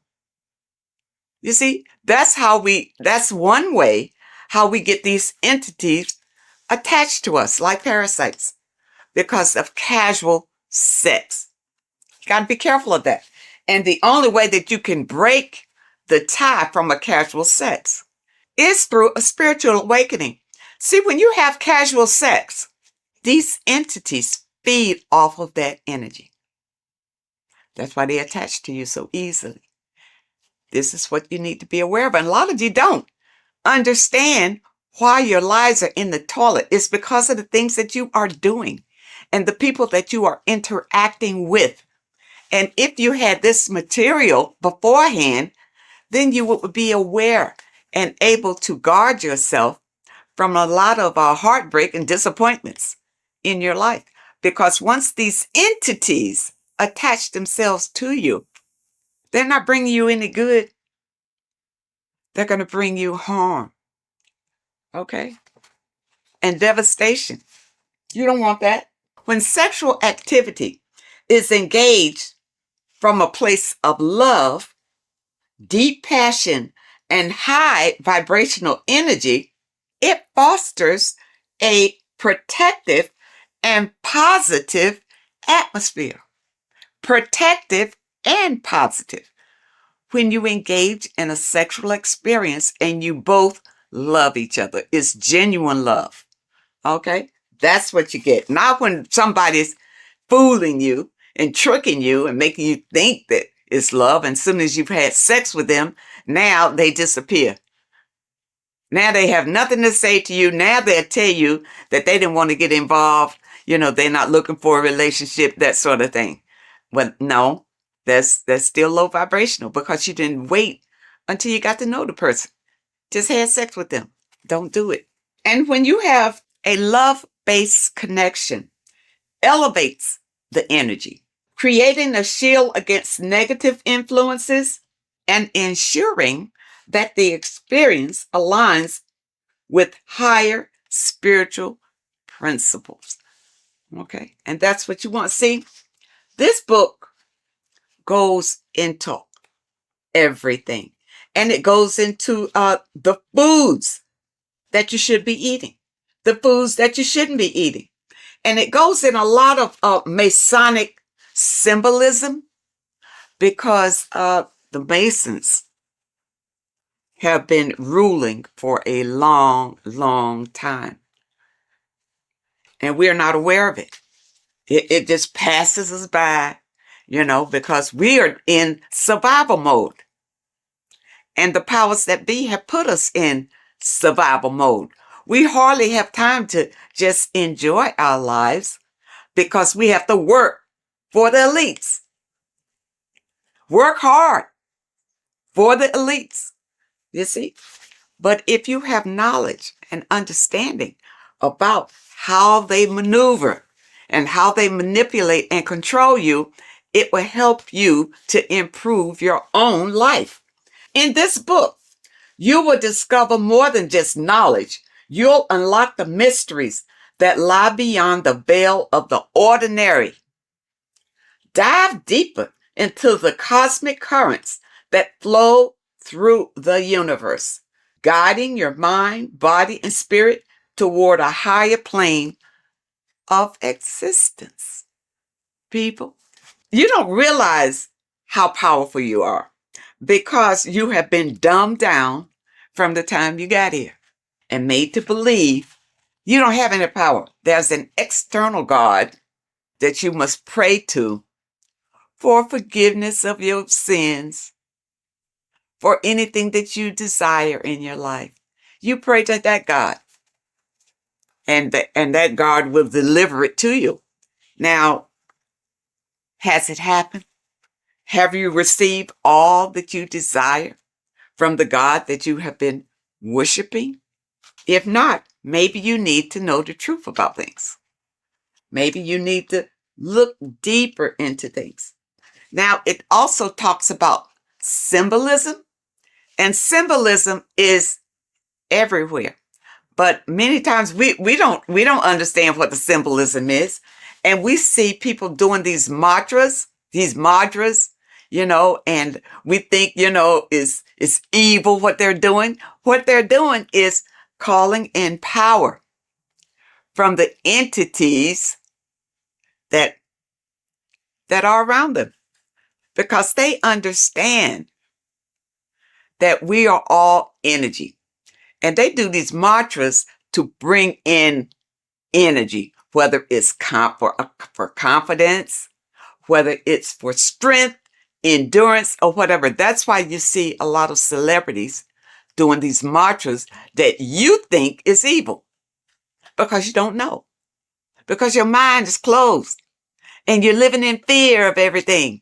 You don't understand, but you see them progressing and doing better and better and better and doing all these evil signs.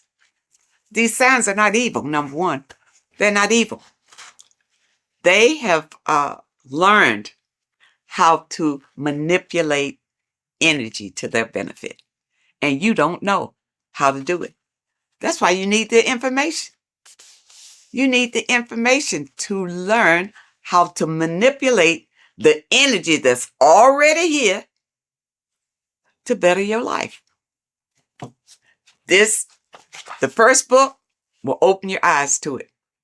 When I first got this, I tell you, when I first got this book, I was so impressed by it. I bought my people a book, sent them a book, whether they can understand it or do something with it or what. But I think it's so important just to have it in your home, because somebody is going to pick it up and this information will resonate with them and put them on a path of enlightenment. And those of you who have your book, spend a little time every day reading and understanding, because there's so much information, even in the first book, that it will take you a while to go through, where you can understand what it's saying in every page. The advertisement on social media talks about this book. He goes through some key points, but don't think that he's covering all of this information. It's too much information to cover in a 1 or 2 minute stint, but it's information that can change your life. This is the thing, people. It's worth every penny, even if you don't have much. If you don't have much, you need to save enough to get these books. Get both of them. You see, I got both of them. Start with this one. If you never dug into this kind of information before, start with this one. This tells about the black cube. These things are in the world today that you don't know what it means. You don't know anything other than what your leaders have told you about it. But who's to say they're telling you the truth about what it is? Okay? It's all here. Okay? All here. It talks about the scam. It talks about scams in here. And what this one is, you see NASA right there? You remember the moon landing? All of this is to deceive you. And this information brings out the truth. The absolute truth. And volume 2, you see, volume 2 is thicker than volume 1 because it goes deeper. It goes deeper. And even if they come out with a volume 3, I'll be ready for that one too. This one opened my eyes to so many things that I had questions about, as far as heaven, hell, the gospel, the Bible. For a long time, I just rejected the Bible totally. I rejected it because the stories in the Bible didn't really make sense to me. It really wasn't logical. Going through this material,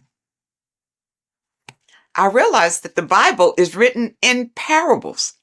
All right. It's like morals to a story. It's like lessons that you learn from the stories that they tell. Okay. Because think about it. In the Bible, it says that, the apostles wrote these chapters in the Bible. During those days, those apostles couldn't even read or write. So how they write that? Okay. But from whichever documents that they pull certain information out and put the Bible together. All right. But the Bible, and I'm going to use this little slogan that I heard that I really like. The Bible is basic instructions before leaving earth. It's not for you to take the stories literally. It's to take the meaning behind the story and apply it to your life. And because many of us have not read the Bible, and many of us have. The Bible is written in a way to it's hard really to understand. That's why you go to Bible study, so somebody can tell you the meaning of it or what. And most of the times when you go to Bible study, they don't know any more than you do. They haven't ventured out into research to know exactly what those scriptures mean. In this information, it goes through it. It goes through your scriptures and tell you what it really means. Okay? And it leaves no stone unturned, really. And it opened my eyes so much to the Bible until now I can embrace it. I can embrace the Bible because I understand that these are stories for you to learn from. But you got to understand the meaning and what it means. For instance, water is emotions. Okay, it's not just water. It stands for something. It stands for your emotions. The light is the Christ energy. The Christ energy is light. And we all want to embrace the light. All right, so people who follow the Bible, understand the Bible, understand what the Bible really is. Don't be deceived by the interpretation of the stories. Many of the interpretations that you are given is to put you in a subjective role, a slave than a master. Puts you more in a slave role if you take those stories literally. And that's why you're not encouraged to go out and look for other information, especially in your religious institutions. They don't encourage you to venture out for other information because they'll tell you the information. Just keep coming here. We'll tell you all you need to know. You see, but I understand about religion because I was raised Christian. And the thing about it, even when I broke away, it took some strength because your mind, you have a mindset about it. Being raised as an infant in the church, that's all you know. Every Sunday, you go to church. Yeah, you go to church. Your body is used to going to church. But then when you decide, well, no, it's not working for me. I'm not, my life is not changing. My life is the same. You know, I just come here on Sunday, maybe to be entertained and maybe not, but it's really not worth it. And then you listen to your pastor or whoever is delivering the message. And what he's doing is giving you the spiel that was given to him in theology school. That he's doing. He's giving you the interpretations that he was given. That's all he's got, because he hadn't done any research on his own. He didn't know any different. You see? And there are many people out here who feel like ignorance is bliss. I know you've heard that. Ignorance is bliss. No, it's not. Especially in today's world, with so many changes coming down the pike, and fear is leading it. Fear is right in front, leading all these changes down the pike. And fear is leading it so that you won't buck against it, so that you will be so afraid you'll just hold on tight and hope that you come out okay on the other end. But if you get this material under your belt, it will give you strength and a way to grab the power that you have inside of you, so that you won't feel desperate and you won't feel afraid. You'll feel empowered. And that's what we all want. That's why I feel like everybody should have this material in their home. Everybody. And your kids should grow up reading this before they go to school, and their little minds be manipulated to believe whatever the system wants them to believe. Because really, they're just grooming them to be little worker bees, to be worker bees. You see? People, you have the right. You have the right to be the master of your own reality. But if you don't know the information, you don't know where your power comes from and how to use the power that you have, doesn't mean anything. All you got to do is open yourself up to new information. That's all it takes. And your life could change drastically by just the information that is revealed in these pages. And it's I tell you, it's funny because years ago, I guess I was, I was in the Christian faith when I ran across information from one of the folks who contributed to this material. And when I heard him talking about it, it resonated. Something he said resonated in me, and I never forgot it. And then when I found this material again, and I saw his name, I think his name was Santos Benucci or something. I don't want to destroy anybody's name, but I know he is referenced in some of this material. This is it.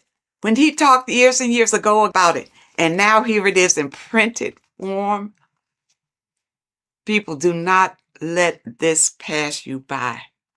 This is your life right here. You think your Bible is? The Bible is great, but it's in parables. You can't understand it the way it should be understood. Okay? But with this being your companion, it will open your eyes like they've never been opened before. And I know a number of you out there have purchased the book. Leave us a comment and tell us how you feel about it. But take your time. These are not fast reads. Either one. And the thing about it is, I keep going back to them. It's not the kind of material you read one time, put it aside and forget about it. You put this on the coffee table. and read a little bit all the time because it reinforces your soul and helps you to manifest the life that you desire. Okay, people, I hope that you understand, and I hope that it helps. And of course, I will leave a link in the description where you click on the link and you can get either one. You can get book this volume 1 or you can get volume 2. And the volume 2 is in hardback. You know, when I first got it, it was in the soft cover, but I love hardback. So I have this in the hardback too, because the hardback I absolutely love. And because the books that I purchase, I want to pass them on to my people when I'm gone. They mean something. Stop wasting your money on stupid magazines and crap that doesn't mean anything. You buy a book, buy one that's going to change your life. Oh, and also, when you click the website, you'll notice that there are courses on there that you can sign up for, for those of you who want to go really deep. And also, there's a PDF on food. And I'm waiting for them to come out with the book on that. I don't want a PDF. I want the book. And once they come out with the book on foods that you eat and foods that you don't eat, I will be the first one to get that one. So I encourage you to add these to your library. This is the best material that I have found to date that opens your eyes to what life is really all about, and also opens your eyes to who you are and the power that you have to create your own reality. I thank you so much for joining me today, and I really hope to see you next time. Religions were made to hide the truth about yourself, God, and the universe. You see, religion teaches there is a God separate from you. He created the universe separate from himself. They did this to truly disconnect you from consciousness, from God, and from yourself. Now let me explain. It's going to be very difficult to understand this from a left hemisphere dominated perception. The left hemisphere sees everything individual. The right hemisphere sees the whole. For example, if you're walking through a woods, the left hemisphere sees individual trees, leaves, twigs, and branches. The right hemisphere sees the interconnectedness of the whole woods. We've been trained our whole life to be trapped in the left hemisphere, to think logically, scientifically, with evidence. This way of thinking traps you in illusion, division, and separateness from everything. Plus, in science, they teach you the universe exists outside of you. You exist in a universe, and the universe exists whether you exist or not. This is completely false. You are the universe experiencing itself. There is only one person in the universe. There is only one awareness in the universe, and that is God. That is your consciousness. Not your name, your job, your reputation, your thoughts, your beliefs. That is not God. God is the infinite awareness that you are, the alertness, the essence of life. You are an individual. You have a dual nature, an inner world, consciousness, and an outer world, this physical body. The inner world is the immortal, consciousness, awareness. This physical reality is for the immortal within us to experience and enjoy. And the immortal consciousness, the immortal self, the individualized expression of the only thing that is truly real, which is God, consciousness, is seeking a way to understand itself through infinite vantage points. The same consciousness inside of you, inside of the dog, the squirrel, the plants, the stars, the same awareness is in absolutely everything. Only the right hemisphere can see this connection. The universe is one mind separated into the infinite bodies and life forms. This is why scientists tell you that the universe is forever expanding. It's truth in plain sight, because the universe is the mind. And the mind is always seeking more vantage points to understand itself.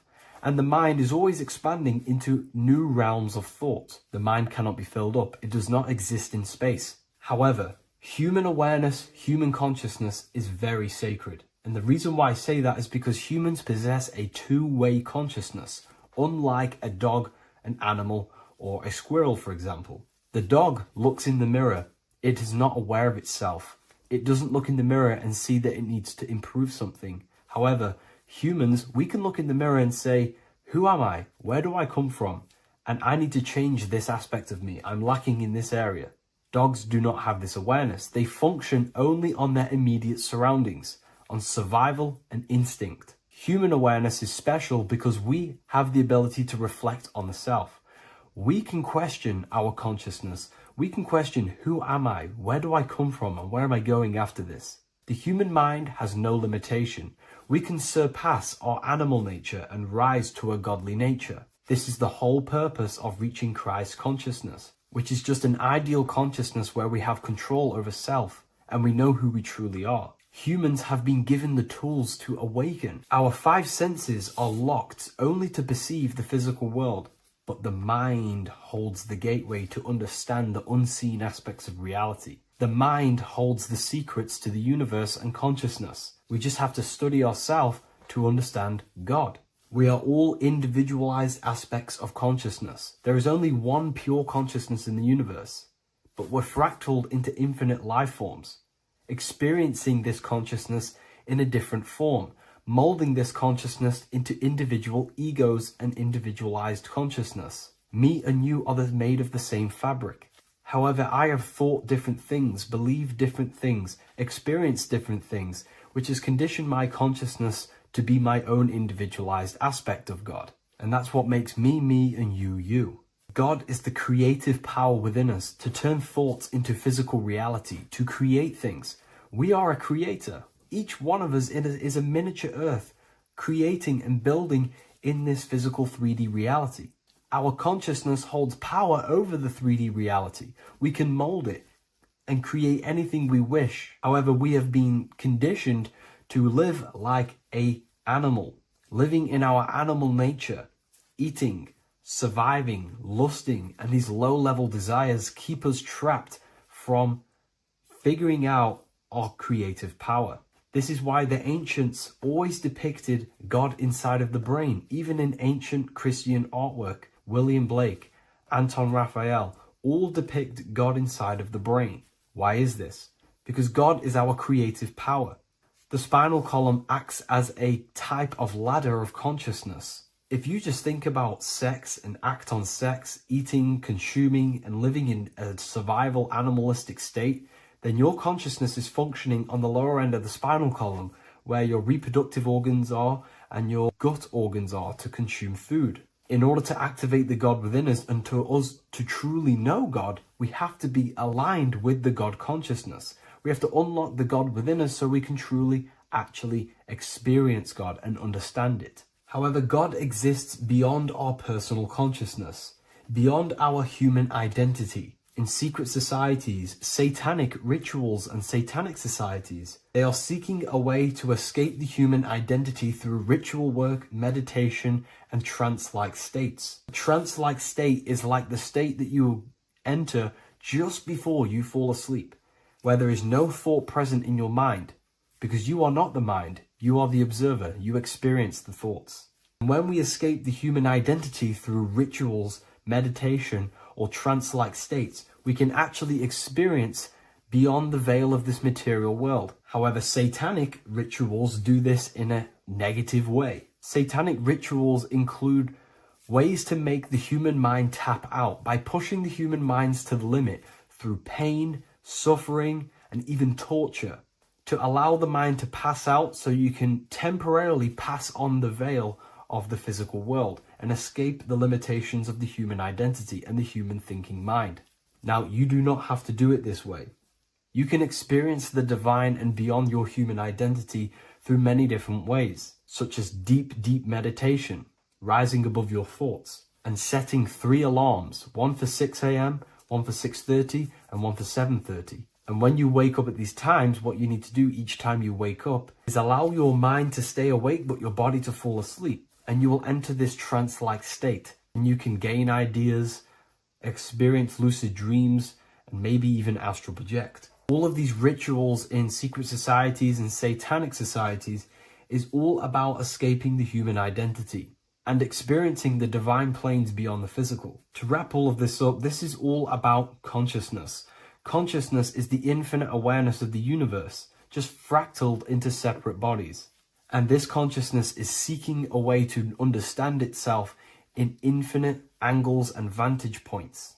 And religion was made to cut off your connection to the divine planes beyond this world and beyond your self-identity. Therefore, if you want to know God, you have to study the attributes and qualities of God, such as geometry, numbers, consciousness, the mind, the subconscious, human anatomy. All of these things are aspects of God. We have to study ourselves and study nature so we can see God. God is the infinite awareness of the universe. If you love this video, please leave a like and share it with a friend. I'll leave a link in the description for the Book of Wisdom, Volume 2. In this video, we're going to be talking about the evolution of consciousness. You are born human, however you possess consciousness, which is the awareness behind your being, the awareness behind your thoughts, the experiencer behind your five senses, the experiencer, the observer behind your thought, emotions, and senses. You are an eye, an invisible consciousness looking through a lens which is your body. Your body produces this physical world that you experience. Your brain produces this world. Your brain and body is a technological computer. However, you are an infinite, ever-expanding consciousness behind this physical body. And there is an evolution of consciousness, a cosmic journey of expansion. And this is why we see so much pyramid symbolism in the occult and esoteric world, and especially within Freemasonry. Because the pyramid represents climbing, an evolution, a raising state of consciousness, a journey. Steps symbolize a journey upwards. This is the raising and the evolution of consciousness, our inner world. The transmutation of our inner selves, of our souls and consciousness and our minds. So when we see this pyramid, we're seeing a evolution, a way up to source consciousness. And the eye in the pyramid represents your source consciousness. It represents illumination. It represents divine guidance through this evolution of consciousness. This is why we see the ladder. Consciousness is ever expanding on an infinite journey of evolution. Each individual is a part of this cosmic process, contributing towards the ongoing expansion of both mind and awareness. As we evolve, we collectively explore deeper levels of existence, expanding the boundaries of thought and consciousness. The mind has the ability to expand infinitely into new realms of thought, into new dimensions of mind. The mind cannot be filled up. It is not a physical substance. The body can be filled up because it is a physical thing, but you cannot fill the mind. Therefore, the mind is constantly expanding, ever expanding into new fields of thought. So what we see in Freemasonry, the ladder, is again a journey, an elevation of consciousness. When we are born with an infant consciousness, and as we gain older, we gain an adult consciousness. Our inner world, our inner mind, and our emotional intellect changes and evolves. We are significantly different from when we were very young as an infant. It's because our consciousness evolutes, it changes, it alters like water. So just like this evolution of your own consciousness as growing up, there is consciousness of beings existing in cycles beyond our own. And their consciousness is unimaginably different from ours. They operate on a higher level of understanding and knowing, experiencing reality in ways that transcend our current comprehension.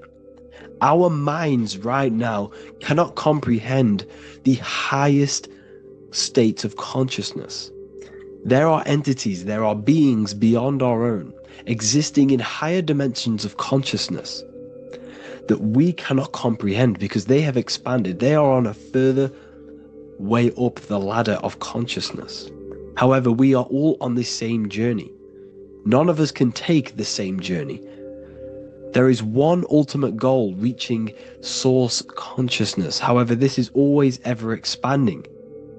However, we are all on a different journey. There is one truth, one source, one goal. However, there are billions in different ways of reaching it, and we are all on these different paths to source consciousness, to this ladder, this evolution of universal evolution. Okay? Their awareness is attuned to new dimensions of existence, reflecting a more advanced stage in the cosmic journey of consciousness evolution.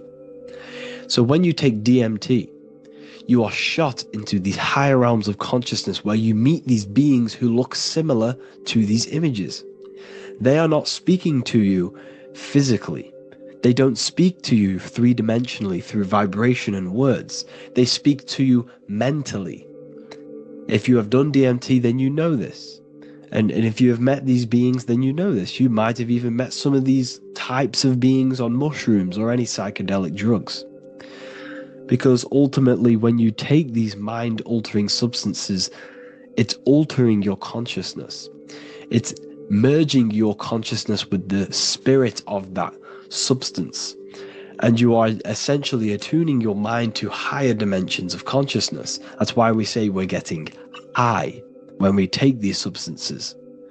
Therefore, when you meet these beings on DMT, you are essentially meeting beings who are attuned to higher dimensions of consciousness, and they speak to you mentally. They speak to you telepathically through thought, because the universe is mental. Everything exists within the mind.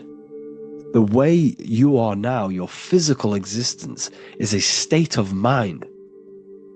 Mind, thought creates matter. Spirit and matter are two opposing ways of thinking. If we have a very spiritual mind, we have an expanded mind, we are a spiritual person through the mind.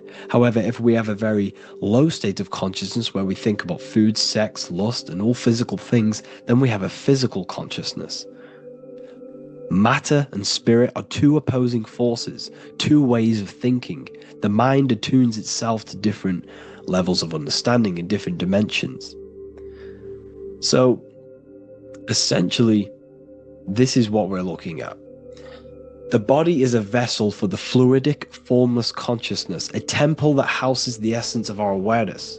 While the five senses are limited to perceiving only the physical plane, the mind transcends these limitations, capable of perceiving the full scope of reality.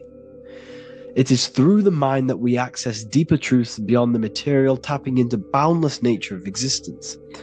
Physical existence is a thin band, a thin layer of reality. It's like 0.001% of reality. And your five senses are only tuned into this layer of reality. But the five senses are, by design, only allowed to perceive physicality. But the mind has the power to expand beyond this physical five sense state. The mind has the power to expand and evolute. It is a conscious decision whether you want to take this path or not. You can stay in a three-dimensional way of thinking, or you can expand your consciousness from within. It's not an external journey. There is no God going to save you. You must save yourself. Therefore, behind every single one of these eyes is the same source consciousness. However, we are all different cells in a different journey. The organs in your body, the cells in your body are all alive. They all possess same consciousness, universal consciousness. However, we are all on a different journey of evolution. As above, so below. As the baby is in the mother's womb, when the baby becomes conscious, there is a world outside of its mother. What does it do? It presses and seeks a way out to be born in the other world outside of its mother. It is the same with your consciousness, your mind. When your mind becomes aware that there is realities beyond the immediate surroundings, it seeks a way out. And this is exactly what I'm doing to you now. I am now expanding your mind and telling you there is other ways of reality. There's other dimensions of consciousness which you can access through inner transmutation, through different ways of thinking, spiritualism, and meditating and connecting with yourself and detaching from external things. We can upgrade our consciousness. Your body is a womb. Why Jesus says you must be born again to see the kingdom of God, because you are born physically and then you must be born again spiritually, awakening your inner consciousness. So like I said, as the baby is in the womb, it's the same principle, as above, so below. You were a baby, you were in your mother's womb, and you figured out there is a world outside of your mother, so you seek to weigh out your mother to be born in another world. It's the same now. You must do this now. This is your spiritual evolution. This is the evolution of consciousness. It's ever expanding. When you die, this is a transition. You must learn to not fear death. This is another part of your spiritual journey. You must master death. Therefore, like I said before, the mind has limitless capacity to expand into new realms of thought, continuously exploring uncharted ideas and concepts without boundaries.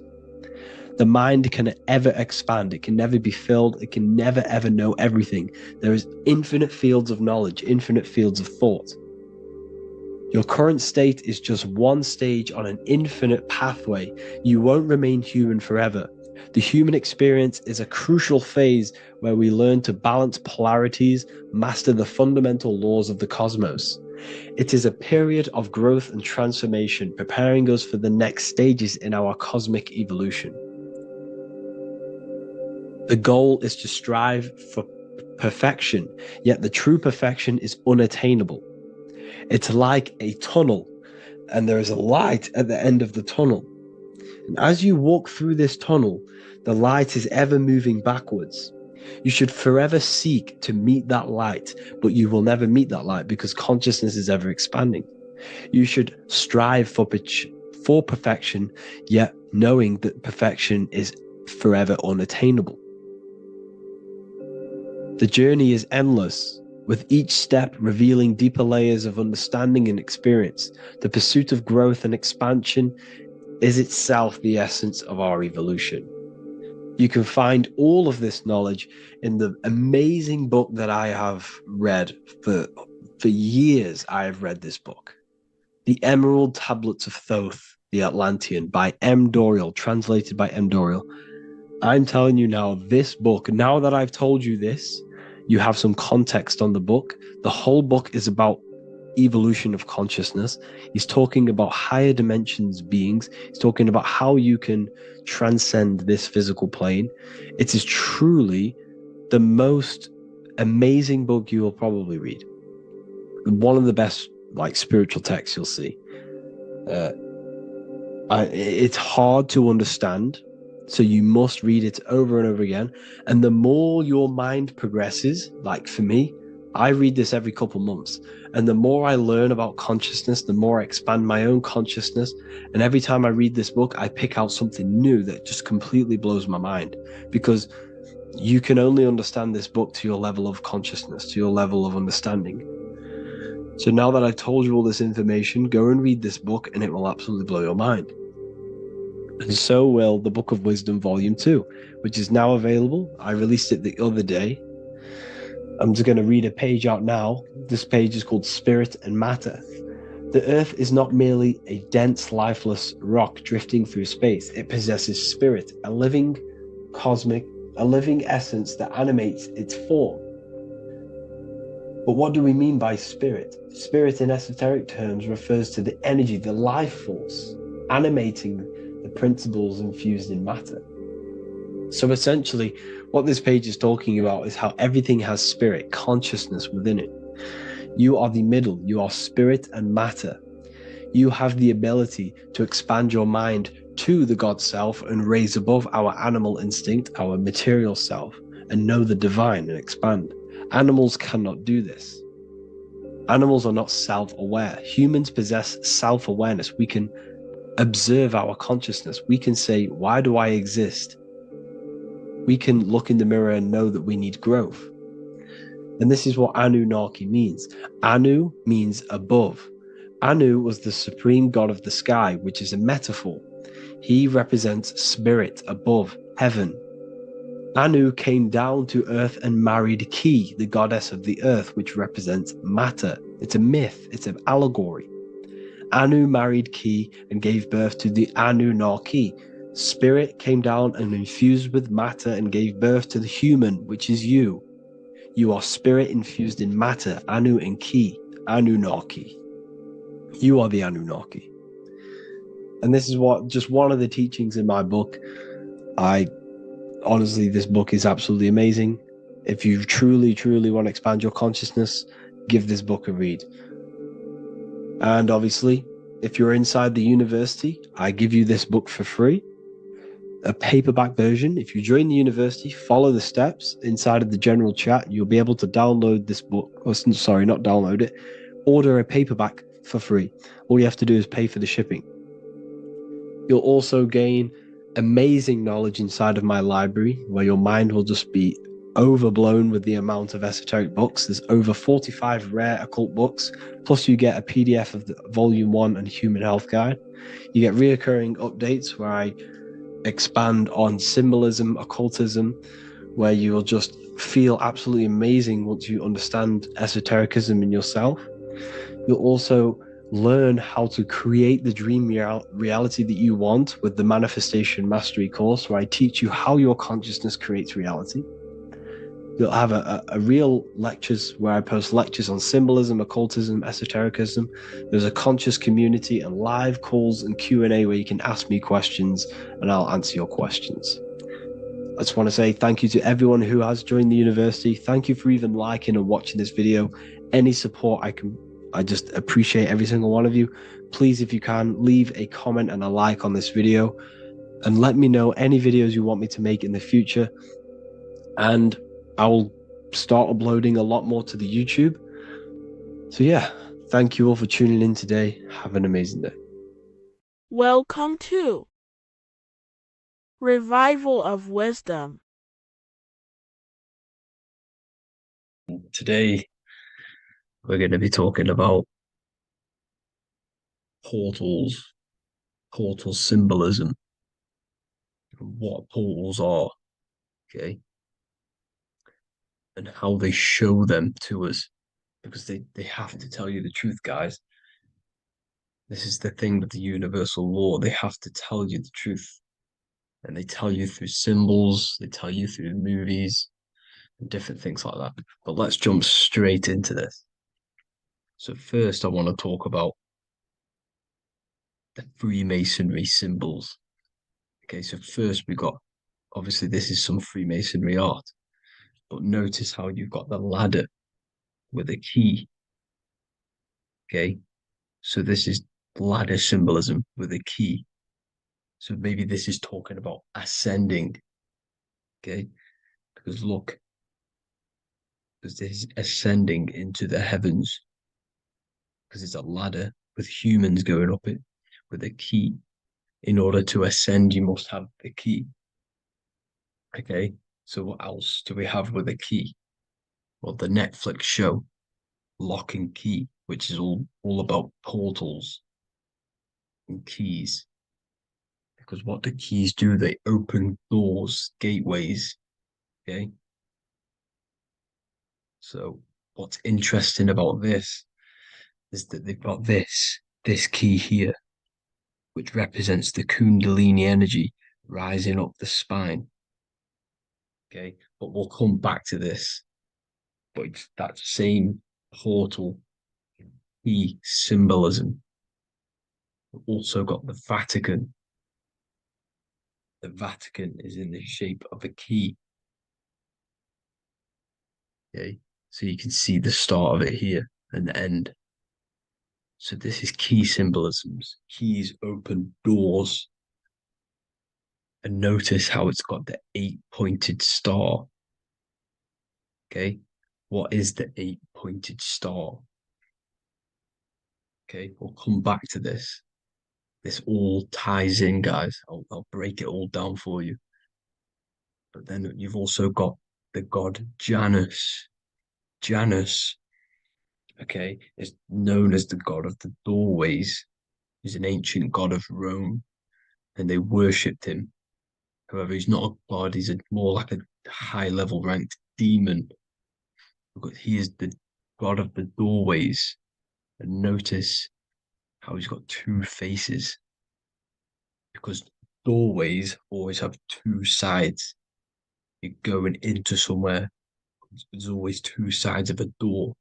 And he's always depicted with two sides of a face and a key, because he holds the key to the doorways, to the portals, to other worlds and realms. Okay, as you can see, he's always got two faces and a key. Okay, so now we have the Sumerians, the Anunnaki, and they are always depicted with the two faces. Why do they have the two faces? Because they're symbolizing doorways, and the Anunnaki come to Earth through doorways and portals. So these are what these gods are symbolizing in their artwork. But they always have the 8-pointed star. Okay, what is the 8-pointed star? You see how they always have. Look, let me try to find another one. It's the 8-pointed star. This 8-pointed star is Polaris. Okay, Polaris, just like the Vatican has the 8-pointed star with a key. Polaris is the center star. Polaris is a fixed star, it doesn't move. Okay, so the Anunnaki's symbol is also the 8-pointed star. So this is symbolizing the portals and doorways that they come through in order to get to the earth. But Polaris is that center star which does not move. It's always symbolized with the 8-pointed star, just like a compass. Why is a compass the 8-pointed star? Because at the center of our realm is where the most electromagnetic energy is stored. As you can see, we have an aura field, an electromagnetic aura field. So does the earth. And in the center, so like our heart, for example, is where the most energy is stored. And like the center of the earth, this is why all compasses point to the center, because this is where the most electromagnetic energy is stored. It's at the center of our realm. Okay. So like I was saying with the lock and key series, see this here? The Kundalini energy rising up the spine, just like your Kundalini energy rising up the spine. Let me try. I can't zoom in. But you know what I'm trying to say here. Let's go back to Polaris. Because at the center is where pole. Can you see the pole of electromagnetic energy? Polaris, the North Pole. It's symbolized. The truth is in the words. It's like a pole of electromagnetic energy. And this is where the aurora borealis comes from. Notice how it's got the word aura in it, because it's the Earth's aura, electromagnetic field. Just like you have an aura, also known as the northern lights, because it's coming out of this center hole in the center of our realm, where the black sun is. And this is where the electromagnetic energy is coming up from. And this is what the aurora borealis is, or the northern lights. It's just electromagnetic energy. and it's symbolized through our symbols, the original O, okay, because it's like a hole through the middle, Polaris. So this Polaris is the sky vault. It's the portal into this realm, because this is what the Anunnaki are always talking about, always symbolize it with the 8-pointed star. And just like a compass, it's the 8-pointed star pointed to the center, to Polaris. Okay. See here on the Sumerian tablets with the 8-pointed star again.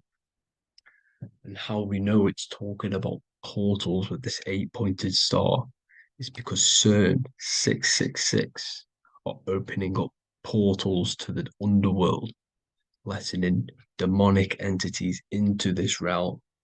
How do we know it's a portal? Because their Hydro Collider has 8 points, just like the 8-pointed star. So they are creating synthetic portals to the underworld to let these demonic entities into our realm. But what is the key? Because if we're talking about ascending through Polaris, notice how here on the masonry art, this luminary here, so this is the sun, that's the moon. This is Polaris because it's a luminary with what? 1, 2, 3, 4, 5, 6, 7, 8 beams coming off the luminary, just like the 8-pointed star. So you see the ladder with the key going up to Polaris. It's symbolizing ascending out of Earth. So what is this key that they're keeping from us? Because it's a human holding a key going up the ladder to Polaris. Well, chakras. We have 7 chakras.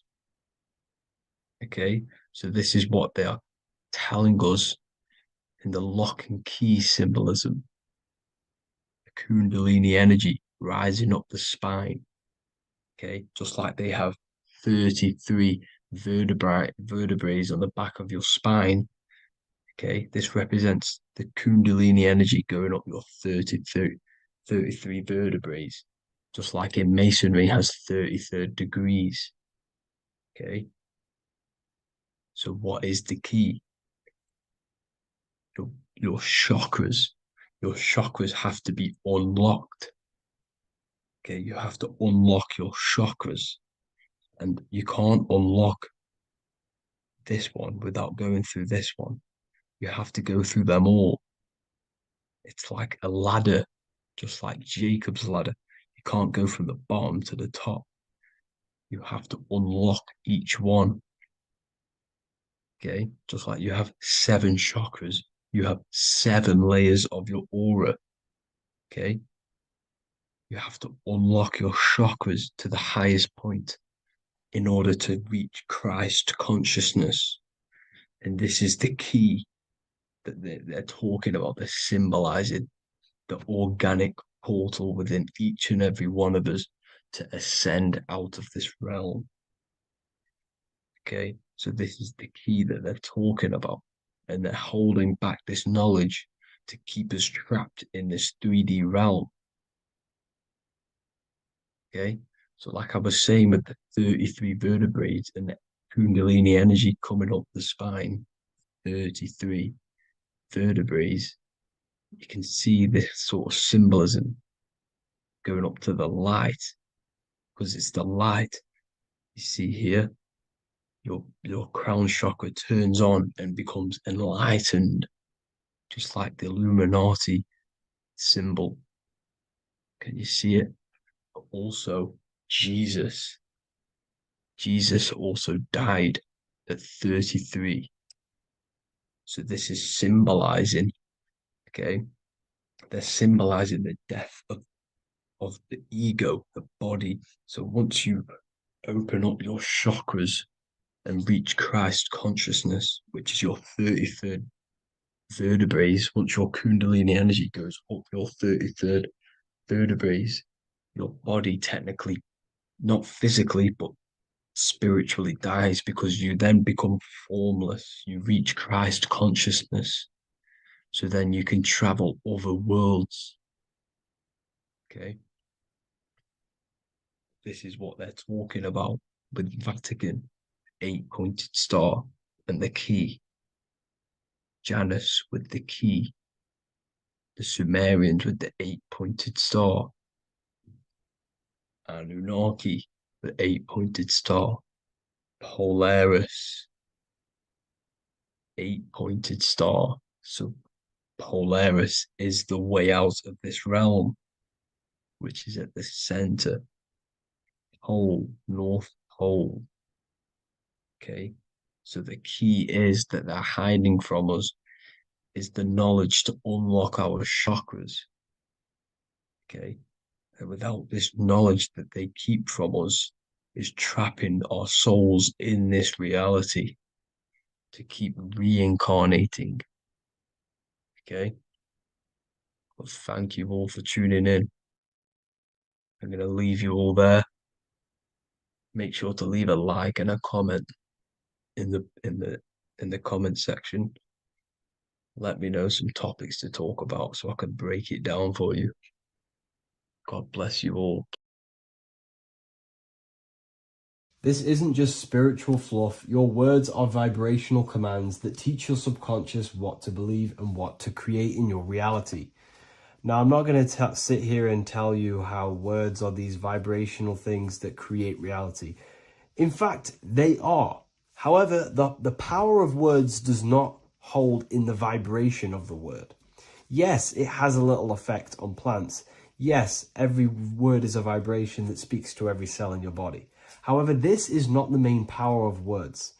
The main power of words is restructuring your consciousness and invoking energy inside of your own consciousness. I'm going to go over these two in detail for you. Your life is an externalization of your consciousness. Your belief system, your internal world, are building blocks to create your external world. What you believe in is how you see reality. It is the filter that you see to see reality. If you want to change reality, you have to change your consciousness first. There's no point trying to create a change, a manipulation in the external world, because it won't last very long. You have to restructure your inner temple, your inside world of thought and emotion. For example, your external reality is an externalization of every thought you thought in the past. Your life circumstances are just a result of every thought you thought in the past. You become what you think about. So if we can control what we think about, we will control who we become. Words are a powerful way to restructure your subconscious mind, which will then restructure what you think about. For example, if I said the word chicken all day long, I'm going to be thinking about chicken all day long. The words we repeat enter our subconscious mind, and our subconscious mind molds our conscious mind of what we are consciously giving attention to and thinking about. And that becomes our emotion. Our emotion becomes the energy, the charge behind our action. And all of this creates who you are and your reality. If you want to create a change in your external world, you need to repeat the end result as in an affirmation. I am abundant. I am disciplined. For example, if you're trying to stop a certain addiction, don't say, I am going to stop smoking. Say, I am disciplined. By saying discipline, the subconscious mind accepts the word discipline and not the word smoking. If you repeat smoking, I am not smoking, your subconscious mind will just pick up smoking and then do more smoking. So if you are trying to create discipline in your life and trying to stop something, say, I am disciplined. The reason for this is powerful because you're conditioning your consciousness. You're conditioning your subconscious mind and filling it with the word discipline. And I'm not going to say do this a certain amount of times a day or do this in the mornings. I want you to do this as much as possible. I did this as much as possible. Whenever I had free time, whenever I had a free minute, I would say these words either physically or mentally, just to condition your consciousness. Words are the most powerful way to restructure your belief system and restructure your inner world, which will then mirror in your outer world. Words are also a powerful way to invoke energy. This is why when you see these magic occult rituals, you see people chanting and doing these things. It's because if you slowly chant a word, you can actually invoke the emotion. There are three aspects of creation: thought, emotion, action. Emotion is energy in motion. By repeating a word over and over again, you can actually begin to invoke that energy, that emotion inside your heart.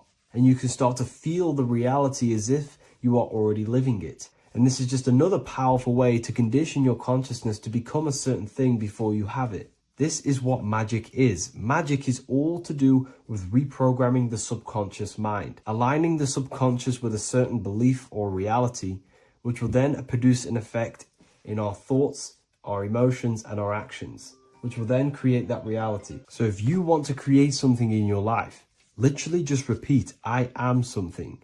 I am is referring to your consciousness. I am is the highest aspect of you. It is the true self. Whatever you condition your consciousness will be mirrored in your external reality. I am abundant will condition your consciousness to feel and believe you are abundant, which will then seep into your thinking. And then you will start to act more on this because you are thinking about it, which will then change your external reality. Words are vibration, and vibration is powerful. However, if you truly want to change your reality, you have to change your inner world of consciousness. And words are the best way to invoke feelings to become the reality you want.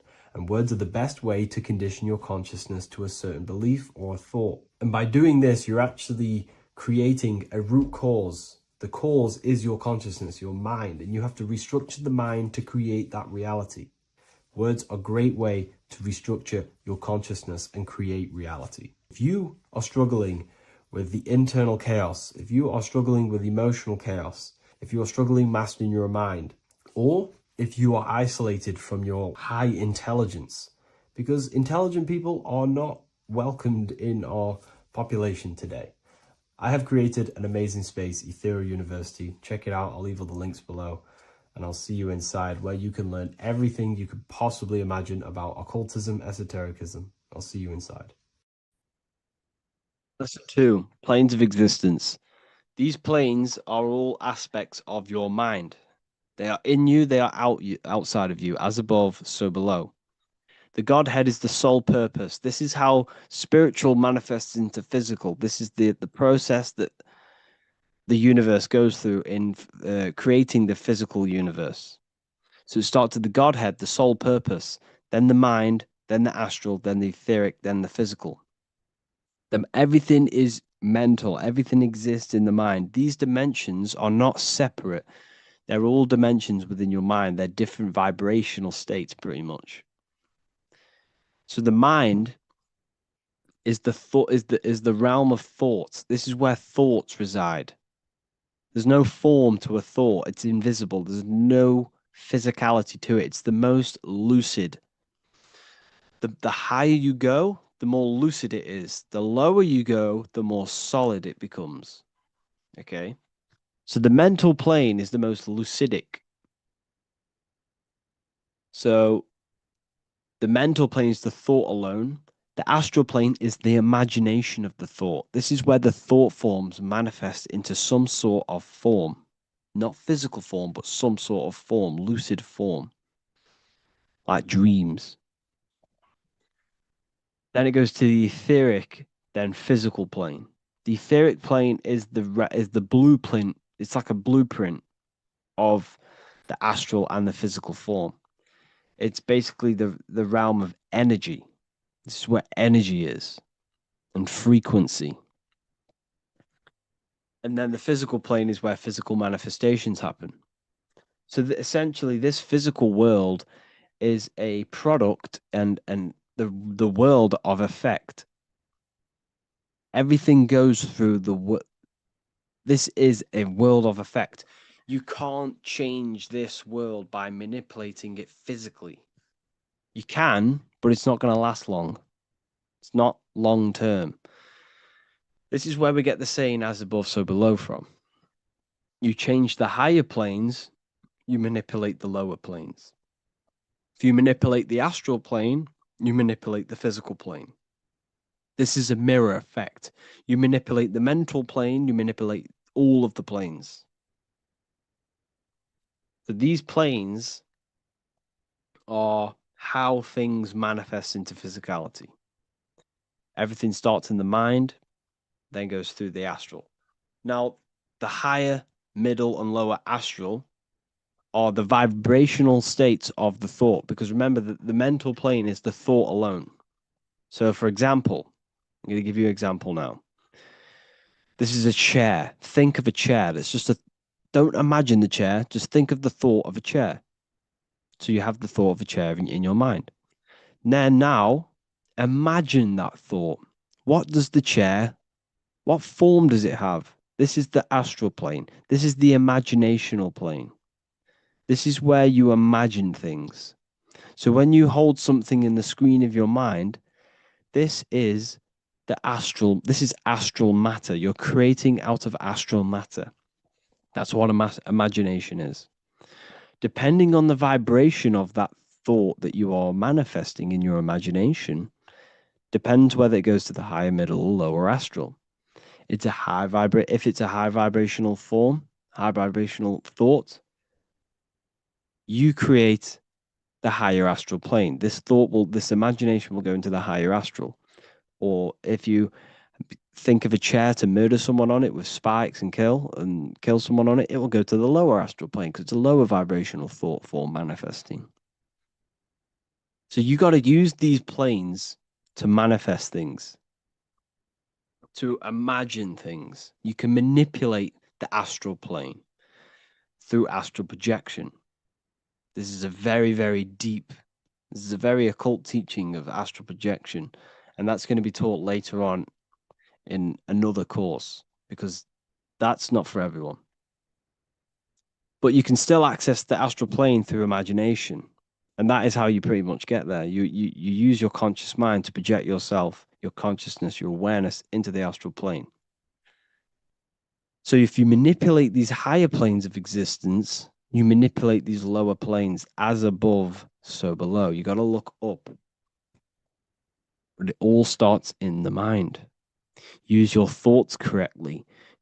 Use your thoughts. Use your imagination. Use your energy. And this will all combine to manifest something physical.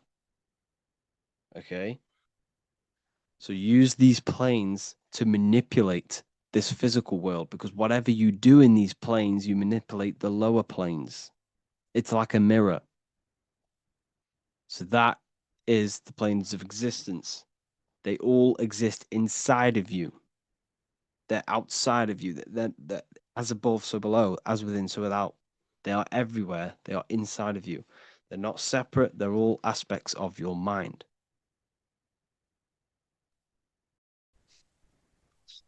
Matthew 21:1, Jesus went into the temple of God. Corinthians 3:16, do you not know that you are the temple of God? Now, what is this telling you? That God is within you. Hence why in Luke 21:12 it tells you the kingdom of God is within you. And the side of your head region is called a temple for a reason. Because the brain encapsulates the mind. The brain is a physical manifestation of the mind. The heart is a physical manifestation of emotion. So we have these different layers of our consciousness. We have an intellectual, communicative aspect of our consciousness, which we would call the mind. We have an emotional aspect of our consciousness, which is the heart. And to communicate with the divine, it's all to do with the mind. Hence why the ancients always symbolize the mind being God. This is why Michelangelo always placed God inside of the brain on top of Sistine Chapel in the middle of the Vatican. He understood that God is in the brain. God is within you, not outside of you. The church tells you that God is in the sky because they are creating a externalization of the truth to create a business and a distraction so that you don't find the divinity within you, so that you don't find your power. Now you have Adam, the physical man, the physical body, the ego, the lower self. And he is resting. He's not trying to reach to God, but God is reaching, because the higher consciousness within you is always trying to communicate with you. It's always trying to wake you up to your divinity. But the lower mind, the lower self, Adam, the physical self, is always in ignorance of truth, always in ignorance, and stays in a materialistic way of thinking, which is the lower animal self. And this is what we call a sleep, or an NPC. This is the lower mind of man. But all you have to do is to move your finger to touch God. You have to look within yourself, within the brain, meditate, and you can find God. This is why in the Bible we see many references to the human body and anatomy to truly connect with God. Kings 6:8, the door to the middle chamber was in the right side of the house, which is the right hemisphere of the brain. The middle chamber is the pineal gland, where the seat of your consciousness is, or the seat of your higher consciousness is, the mind. And they went up the winding stairs, which is your spinal column, into the middle chamber, and out of the middle chamber into the third. So they went up the winding stairs. This represents raising your consciousness up the winding stairs. Your spinal column acts as a stairway of consciousness. Depending on what sort of consciousness you are operating in, depends on what part of the spinal column you are using. Because the spinal column ascends and descends consciousness. What do I mean? If you are in a reproductive way of thinking and you're always thinking about sex, you're jerking off all the time and you're always eating, all of your brain's power and your mind's power is being descended into the lower aspects of the spinal column, which represents hell, the physical state of man, Adam, the ignorant state. We're basically living off low-level pleasures like an animal. And the stairway to heaven is your spinal column. They went up the winding stairs into the middle chamber, which is your mind, your pineal gland, and out of the middle into the third stage of consciousness, physical, etheric, astral. When you meditate and you start to raise your consciousness during meditation, you enter the astral plane when you turn off thought. But this is the middle chamber inside of the brain. Here we see another painting inside of Sistine's chapel of God inside of the brain. This is the brainstem. This is the brain. This is the frontal lobe. This is the back lobe. This is the back lobe. This is the cerebellum. Here's the reptilian brainstem. Here's the claustrum. This is what we are seeing here. Anatomy. Here is another one in Sistine's chapel in the middle of the Vatican. This is depicting the brainstem. God's neck looks exactly like the brainstem. Here we see a real brain compared to God's neck, because the neck is just below the brainstem. And this is what they are symbolizing, because they knew that God is within you. God is a part of the human body. God is inside of the body, because the body is a vessel for consciousness, for universal consciousness. Inside of you, inside of me, is the same spark of consciousness. And this same consciousness is spread out into every living essence, because everything comes from the one source, the one God, the one consciousness. Matthew 6:22-23. The light of the body is the eye. If therefore thine eye be single, thy whole body shall be full of light. Practicing the single eye. What is this? This is meditation. This is entering within yourself. So the Bible's telling you to practice the single eye. But if thine eye be evil, thy whole body shall be full of darkness. What does this mean? If your consciousness is in an evil way of thinking, if your mind is filled with an evil, negative mind space, then your body shall be filled with darkness, with evil, with negativity. Because negative thoughts destruct the body. Positive thoughts heal and regenerate the body. So he tells you to The light of the body is the eye, your consciousness, the inner eye of consciousness, the eye that lets you see. And what do I mean? You look with your two physical eyes, but you see with the inner eye. What you see is perception. You look with the two eyes, and what you see is perception. You are seeing, you are understanding, and that's what consciousness, the mind, gives you. Consciousness, or the mind, is the force that allows you to be a human being, that allows you to understand things and interact with things and make decisions. It's an infinite intelligence. See, the mind is not the brain. This is a big confusion with people. Hence why the eye on top of the pyramid is separate from the bottom half of the pyramid, because the consciousness is separate from the body, the eye, the all-seeing eye.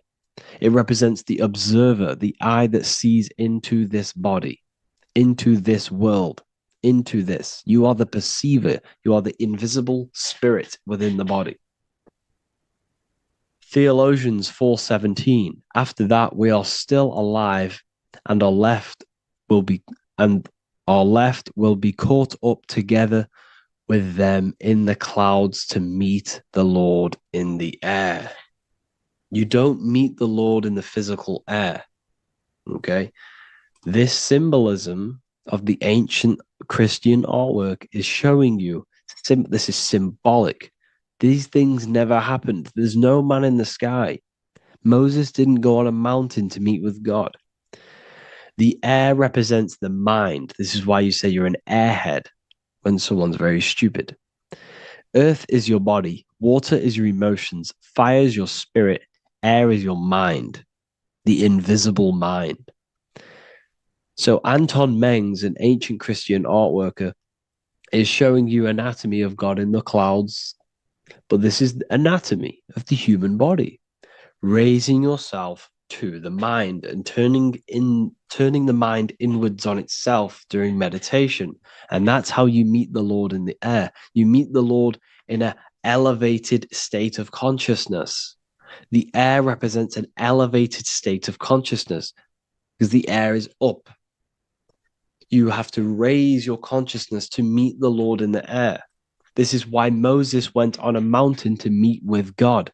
The mountain represents elevation of consciousness, raising the mind up the spinal column, taking all of the mind's attention away from the reproduction and the physical aspects of self and raising it to the brain and turning off the brain and going inward into the air. It's talking about raising consciousness. It's allegorical. It's a spiritual, metaphorical text. The side of your head's called a temple because inside that where that temple is, right in the middle of where you call the temple, is the inner chamber, the open room, the holies of holies in the Bible, or the land flowing with milk and honey, or Mount Zion. There's so many different names for the brain, or the upper room where Jesus meets his 12 disciples, the 12 cranial nerves in your brain. This is the temple of God. Your body is a temple of consciousness. It encapsulates consciousness. It encapsulates the mind and soul. John 10:30, Jesus states, I and the Father are one. Psalms 46:10, be still and know that I am God. He's talking about the I am within you, not within Jesus. Everyone refers to ourselves as I. I am God. When you say I, you're referring to the highest aspect of yourself. The aspect that is above all thought, above all emotion, and above all things. When you say I, you're referring to your pure awareness, your pure consciousness, the highest aspect of yourself. And anything after I is egotistical. I is God. The letter I is the Roman numerals for one, because there is one God, one consciousness. The letter I is one line, just like the number one. Matthew 6:3-4, take no thought. Therefore, take no thought. Take no thought. He says this 5 times because you must turn off the 5 senses and take no thought to connect with God. Be still. This is telling you to meditate and know that I am God. The I am within you. I and the Father are one. I and God are one. You, who you think you are, is a completely wrong. The body is matter.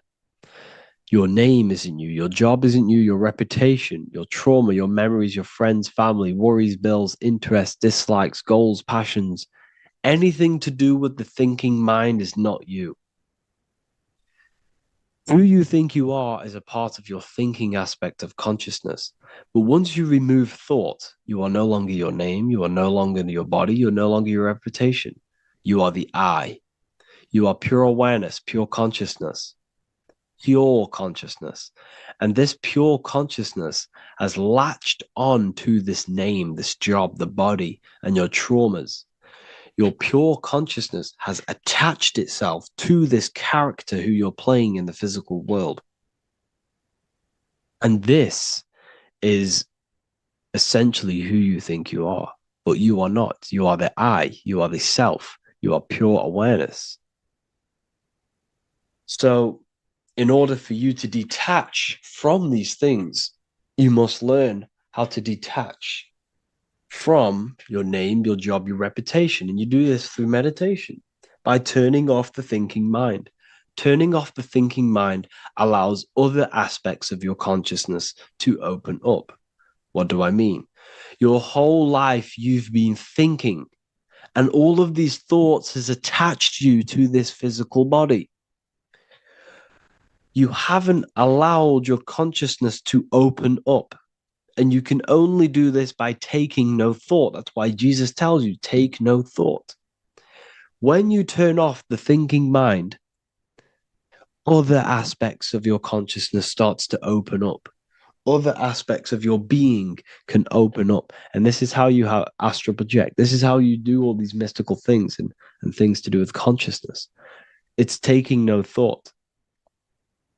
Imagination, emotions, thought, and memory are all to do with consciousness. These things are not physical. You can't touch thought. You can't touch emotions. You can't touch these things because they are not a physical thing.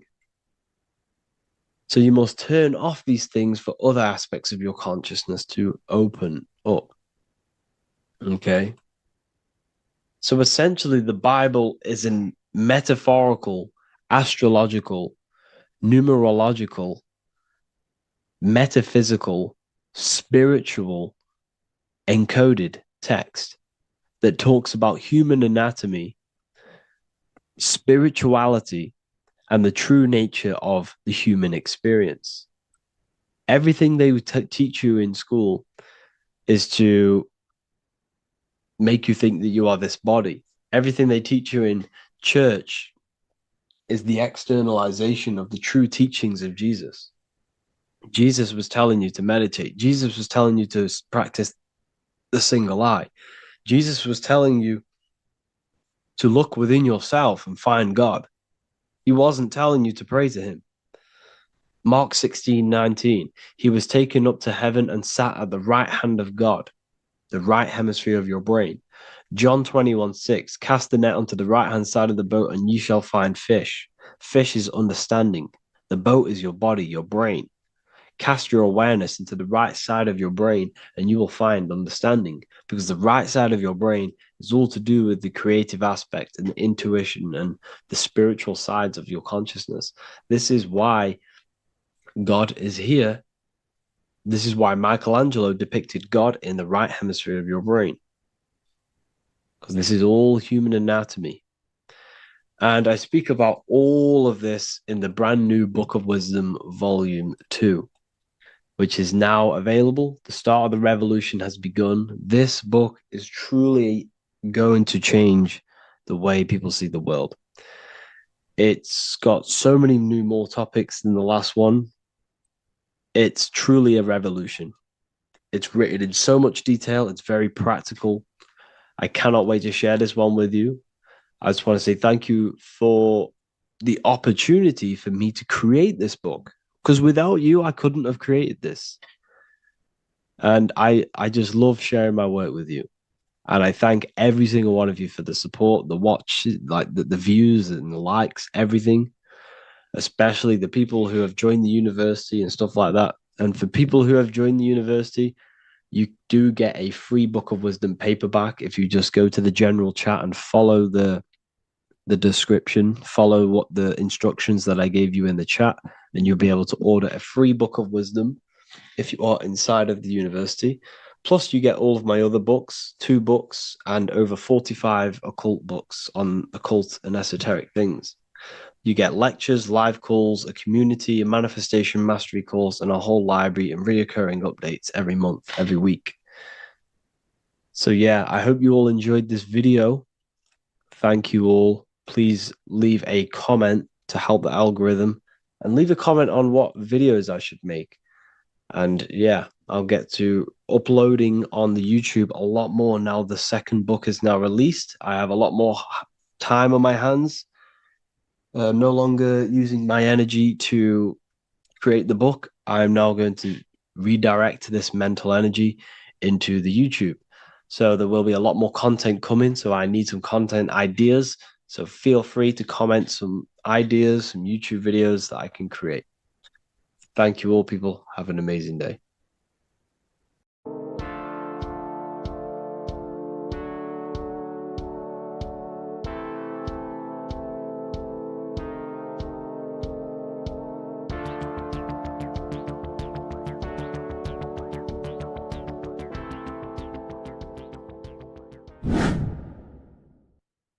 Left and right hemisphere, and what are they doing? How does it contribute towards your perception in this world? And this is what we're going to be talking about in today's video. We're going to be breaking down the 2 hemispheres of the brain and how they function in your life. So first, we have the left hemisphere.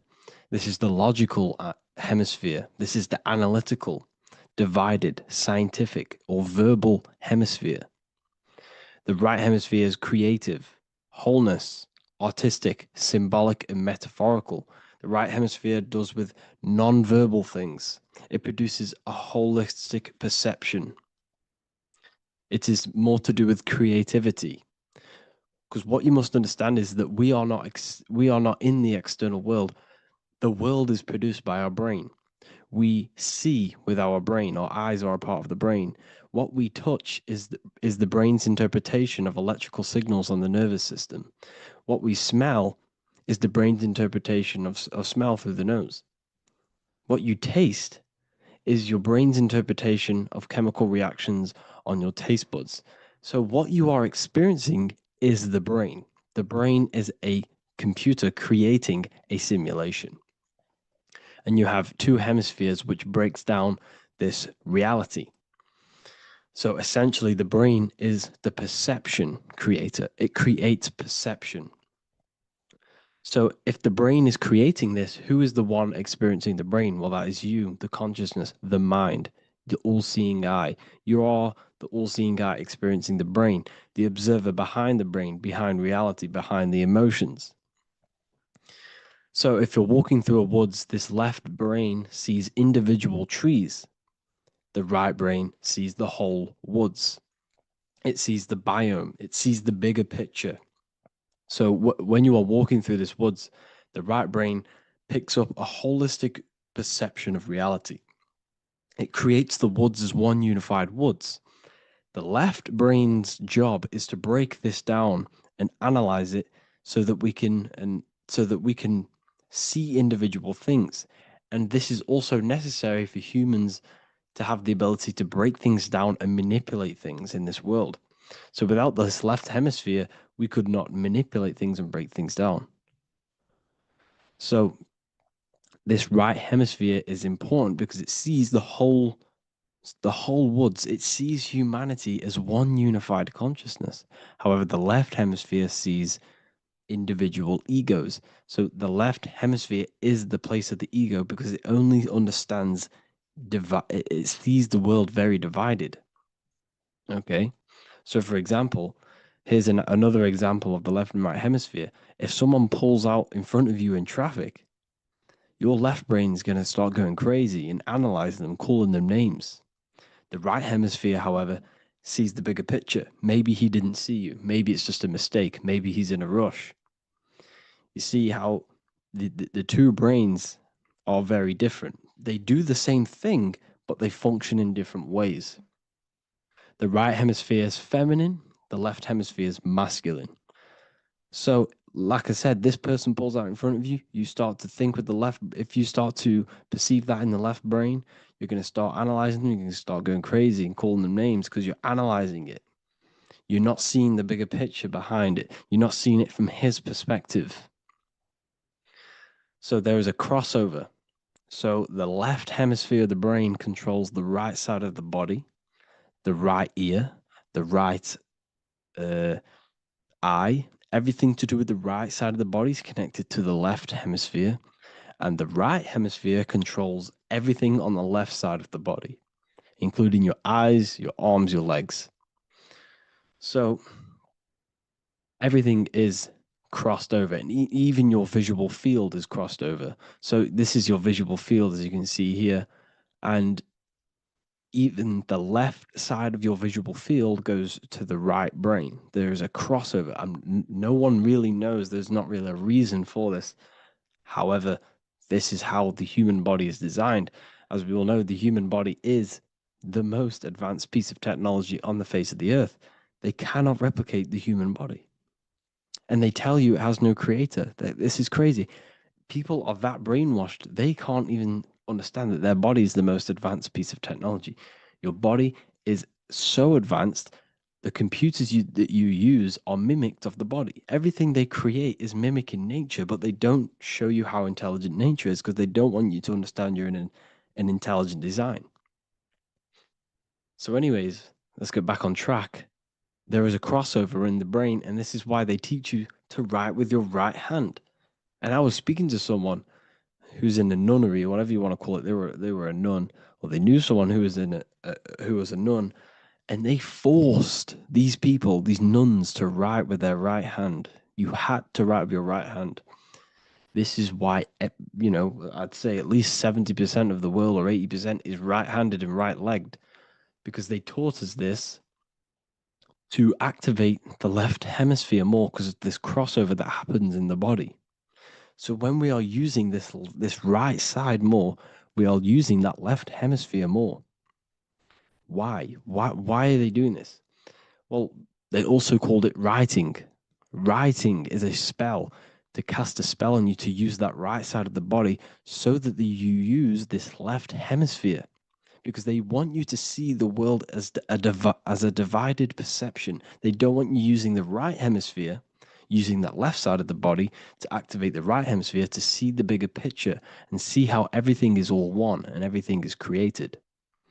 This left hemisphere domination keeps you from seeing the connections between everything, because that left hemisphere analyzes, it breaks things down. So when we are left hemisphere dominated by using the right side of the body, we are essentially seeing everything as divided. And this is why so many people will not understand my work, because my work connects dots and connects fields of knowledge, and makes you see the bigger picture.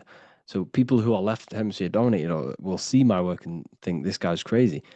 But it's all about activating that right hemisphere. So they called it writing because every word you say is molding your mind in some sort of way. The things you see is molding your mind. Everything you take in through the five senses is molding your mind. And language is a massive spell, especially the English language. They called it writing so that you use that right side. It's a spell because your subconscious mind picks up everything you say. And 90% of your daily basis behavior and thought patterns is produced by these subconscious programs within the subconscious mind. Essentially, your conscious mind is only the 10% of you. The conscious mind is just what you're aware of, what you're wearing, how you're feeling, what you're thinking. That's your conscious mind. The subconscious mind is controlling every system in your body. It's telling your heart to beat without you being conscious of it. So essentially, this is what they're programming. They're programming this system in the back of the mind, which is controlling everything through the words. And this is what spells are, because it's all about creating perception in the subconscious. So they want you to use that right side more.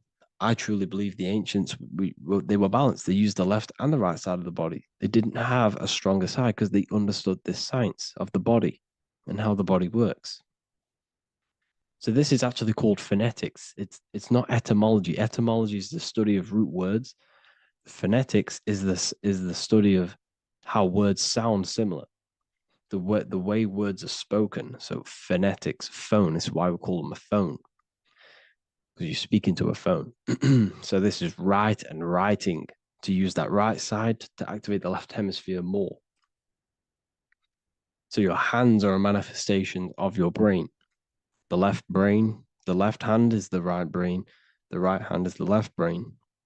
And as a child, we were always taught that when you place your hands together like this is the size of your brain, which is true because your hands are a part of your brain. They're an extension of your brain. Every part of your body other than your brain is an extension of the brain. Everything's working and feeding back information to the brain because you're experiencing the brain. So another trick that you can do, or another exercise, is looking in the mirror and closing one eye at a time. If you close your right eye, if you take your top off, for example, you'll analyze your body if you close your right eye, because you're using that left hemisphere. Sorry, other way around. If you look at yourself through your right eye, you'll use that left hemisphere, which will analyze yourself. You'll see individual body parts. If you close the right eye and use the left eye, you'll see your body as a whole. You won't really analyze it. This is how you can analyze yourself using these two hemispheres. So this whole system is created to keep you thinking logically and to restrict you from creating and restrict you from understanding symbolism, allegories, metaphors, and teamwork. They want you stuck in a logical way of thinking and a logical way of seeing the world. This is why when you go to school, you are told exactly what to do. You're told to think this way and no other way. You're told to do orders, do this. It's a very left-brained system, because if we all started to open up this right hemisphere, we'd all see, wow, everything is all one, everything's all connected. And this is what my work is doing. I'm showing you everything is one. The physical world is an illusion of duality, but everything comes from the one source, the one mind. The universe is a giant mind. I am mind, you express mind.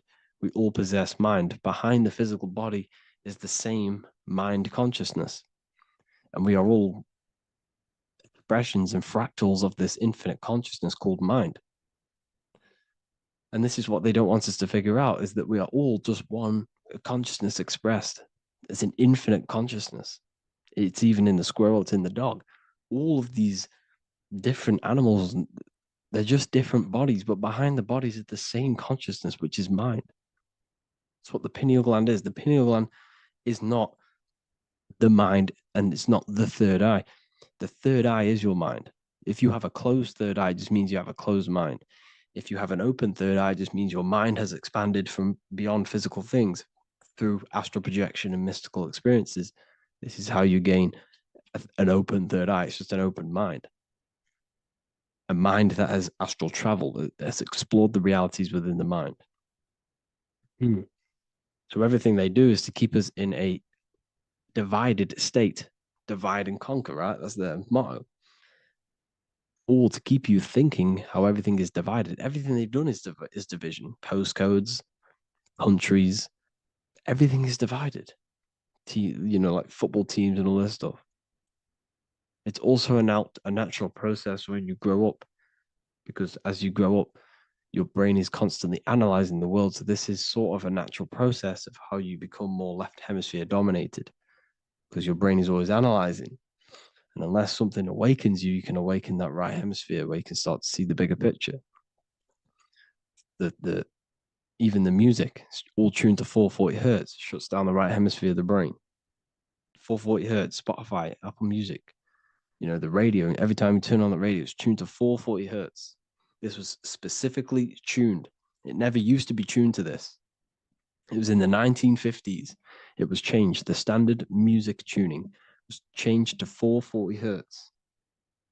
because it shuts down that right hemisphere of the brain. They don't want you thinking, seeing the world in this way and perceiving things as one. And I'm going to show you. It tells you this in the Bible. Cast the net onto the right-hand side of the boat and you will find the fish. What was Jesus saying? This is, you see, people read the Bible and they don't understand it. If the Bible is not talking about you, then it has no meaning. The Bible, everything you read in the Bible is about you and how it can better your life. It occurs to you. So if Jesus says, cast the net onto the right-hand side of the boat, this is an allegory. The boat is your body. Cast the net. It's the awareness, the perception onto the right hemisphere of the brain, and you will find the fish. What's fish? What do fish do? They swim deep in the ocean. It represents the knowledge, deep knowledge. Cast the net onto the right-hand side of the boat and you will find fish. You will find the wisdom. You'll gain understanding when you cast that your awareness into that right hemisphere. You will see that I am you and you are me. We are all one consciousness. You will see everything. You'll see that the trees are the same patterns as the nerves in your body. You'll see everything is connected. Everything is a fractal of the one infinite consciousness. And how many fish did they catch? 153. That adds up to 9. This is now numerology. The Bible's filled with numerology. Adds up to 9. What's 9? Human consciousness. It represents consciousness. You're in the womb for 9 months. Feminine. It's all about consciousness. And then Revelation 14. And I looked, and behold, the Lamb standing on Mount Zion. That's the spines, the mountain. With him, 144,000. 144 adds up to 9. It represents consciousness on top of the spine. You see? And he had his name the name of his Father written on the forehead. What's the Father? The higher mind, the higher consciousness within you. Where is that? In the forehead, the pineal gland. The pineal gland is the radio receiver for the higher consciousness. Because every body part of the body has consciousness. Your heart has consciousness. Your gut has consciousness. You are thinking with these different consciousnesses. You think with the gut. You think with your penis. You are thinking with all of these consciousness. And it's about raising your consciousness to the higher consciousness, which is the Father, the mind in the head. Don't think with the lower parts of the body, because that is your animal nature. Think with the higher parts of the body. It's all representing consciousness. How to activate the right hemisphere of the brain? Well, it's all to do with non-verbal things. So music will activate the right hemisphere. Make sure it's tuned to the right frequency, though. 432 hertz, 528 hertz. Any frequency that adds up to 3, 6, or 9 is good for you. Meditation, turning off the thoughts, and you raise yourself to the higher brain. Symbolism. Symbolism is all right hemisphere. Reading between lines, metaphors, determining the Bible, it's all right hemisphered. Seeing the bigger picture, it's reading between the lines. So tithing in the Bible.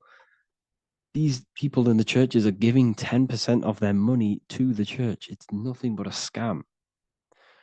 What these people have done is they have externalized the Bible. They have taken the Bible and literalized it, so that they can make a business out of it. So what they're doing is 1/10 of the produce of what it says in the Bible, 1/10 of the produce of the land, whether grain or fruit, is the Lord's and is holy. So what's that saying? The 10th of, it's basically saying give the 10% to the Lord, to God. What does that mean? Well, what's the land and the fruit? This represents physical things, the physical things that you have. The 10th of the physical things that you have, what's that? That's your ego. All the physical things that you have is all to do with your ego. That's the lower self. The ego, what is the ego? It's the mind's perception of the physical self. You had no ego when you were a child. Okay, when you were a child, you had no ego. As you grew older, you created the ego. But the ego is the full self. It's the echo. Ego, echo. It's the echo of the full self. So it's saying give the ego over. Take away the animal self. In that left hemisphere, that's all to do with the left hemisphere. That left hemisphere sees the ego, it sees individuality, it's divided. So it's saying, give that 10% of you over to the right hemisphere, the 90%. The 90% of you is in that right hemisphere, the higher self. Now, I'm not saying the left hemisphere is bad. Okay, I'm not saying that at all, but it sees it sees things divided. It's like I said, the left, the hands are manifestations of the brain. So when these Christians are praying, they're putting their hands together. What are they doing? That they're syncing the brain hemisphere is what you're doing, because everything's an extension of your brain. So if you put your hands together, you're putting the two hemispheres together. And what's happening when you place the hands together? All the electricity in the body is now running in a circuit. So once you connect these two hands, the electrical energy is now running in a circuit. And energy can move around the body quicker and more efficiently. So when you pray, when these people are praying, they don't realize that they're engaging in ancient forms of meditation, of balancing the two hemispheres. So now we're talking about balancing the hemispheres, not the right hemisphere. This is what Israel is. Look at the symbol for Israel, the up triangle and the downward triangle. What's that? The up triangle represents male. The downward triangle represents female. Okay? This is talking about the brains. Israel is Ra. Isis, which is female, the Egyptian god. Ra, El. El means God. El, electricity. That's the force of the physical world. It's the force that runs this world, electricity. It's the force of God. El, consciousness. It means God. Is Ra, El. Isis, Ra, and El. It's the two hemispheres of the brain, the holy land of Israel. It's the holy land, it's the brain. Once these two hemispheres are synced, this is how you unlock your consciousness. This is the easiest way of astral projecting. Hemisphering, I forgot the word for it. Hemisphere syncretization, something like that. It's about syncing the hemispheres. This is how you unlock your consciousness. Once the brain is running as one electrical system, this is how you balance the two masculine and male opposing energies. Once these opposing energies are no longer in war with each other, the brain, they come together to work as one. You unlock your consciousness. You are born again. What happens when a male and female have sex? It creates a new child. It becomes one. You are born again. Once the two hemispheres of the brain, you are born again. You can then have an out-of-body experiences. So this is why the symbol of the Holy Land, Israel, is the up and down triangle back combined together, because it represents unification of the male and female, unification of the hemispheres. You're born again. You unlock consciousness. And you can get this for free. It's called the Gateway Tapes on my website. Basically, it's a audio track from the government, and they did this in the Gateway Experience. It's a CIA document, and what they do is there are different forms of meditations you go through. I think there's about 5 waves of meditations you do, half an hour each one, and it will teach you. It will sync your hemisphere, because what does it do? They understood that playing one frequency into one ear and another frequency into the other, they understood that the right ear is connected to the left hemisphere, the left ear is connected to the right hemisphere. So when you play 2 different frequencies into both ears, what happens? The brain picks this up, the 2 hemispheres of the brain picks this up, and it syncs it. It syncs these 2 hemispheres, these 2 frequencies together. So now the brain is working as one to sync this frequency. So this is how you can sync your hemispheres, through listening to these frequencies. Okay, you can get them for free and do the meditations yourself. This will definitely help you. This is an easy way to astral project. So it's all about syncing the hemisphere and seeing reality from a unified perception. We should all aim to get out of that left hemisphere. I'm not saying don't use it, but we should now start to see we should not start to read between the lines of the Bible, read between the lines of the symbolism they're showing. Study symbolism, study allegories and myths. What are they trying to tell us through these allegories? And, this is how we start seeing things in a better way. Once we understand that we are all microcosms of an infinite consciousness, we can all come to one, because love is the unifying force of this infinite consciousness. We are all divided. We are all disconnected from our hearts. Once we all connect with our hearts and see that everything is one, we can all start to love and come together as one, because love is the unifying force of consciousness. So if you haven't already seen, I now have launched the Ethereal University. I will be doing lectures like this one, but even better, deeper, and even releasing knowledge that I can't talk about online, as they are censored. I'll be doing lectures every single week. I'll be doing live calls every single week. You also gain access to my library, which is filled with over 45 occult books, filled with knowledge. Okay, I'll show you now. Plus, you get my book, The Book of Wisdom, PDF form, and the Human Health Guide, PDF form. You also get all of this stuff, the health section, Q&As, Ethereal meditations. We've got some celestial studies, cosmology, numerology coming soon. You also get the brand new Manifestation Mastery course, plus the library. And there'll be new books, new lectures, new live calls every single week. Or you can get the Book of Wisdom, use the code WISDOM in all capital letters to gain 40% off.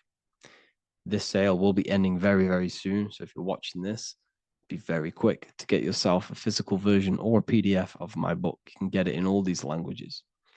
Hope you enjoyed this video, people. I'll see you inside the Ethereal University, the real university. Have an amazing day.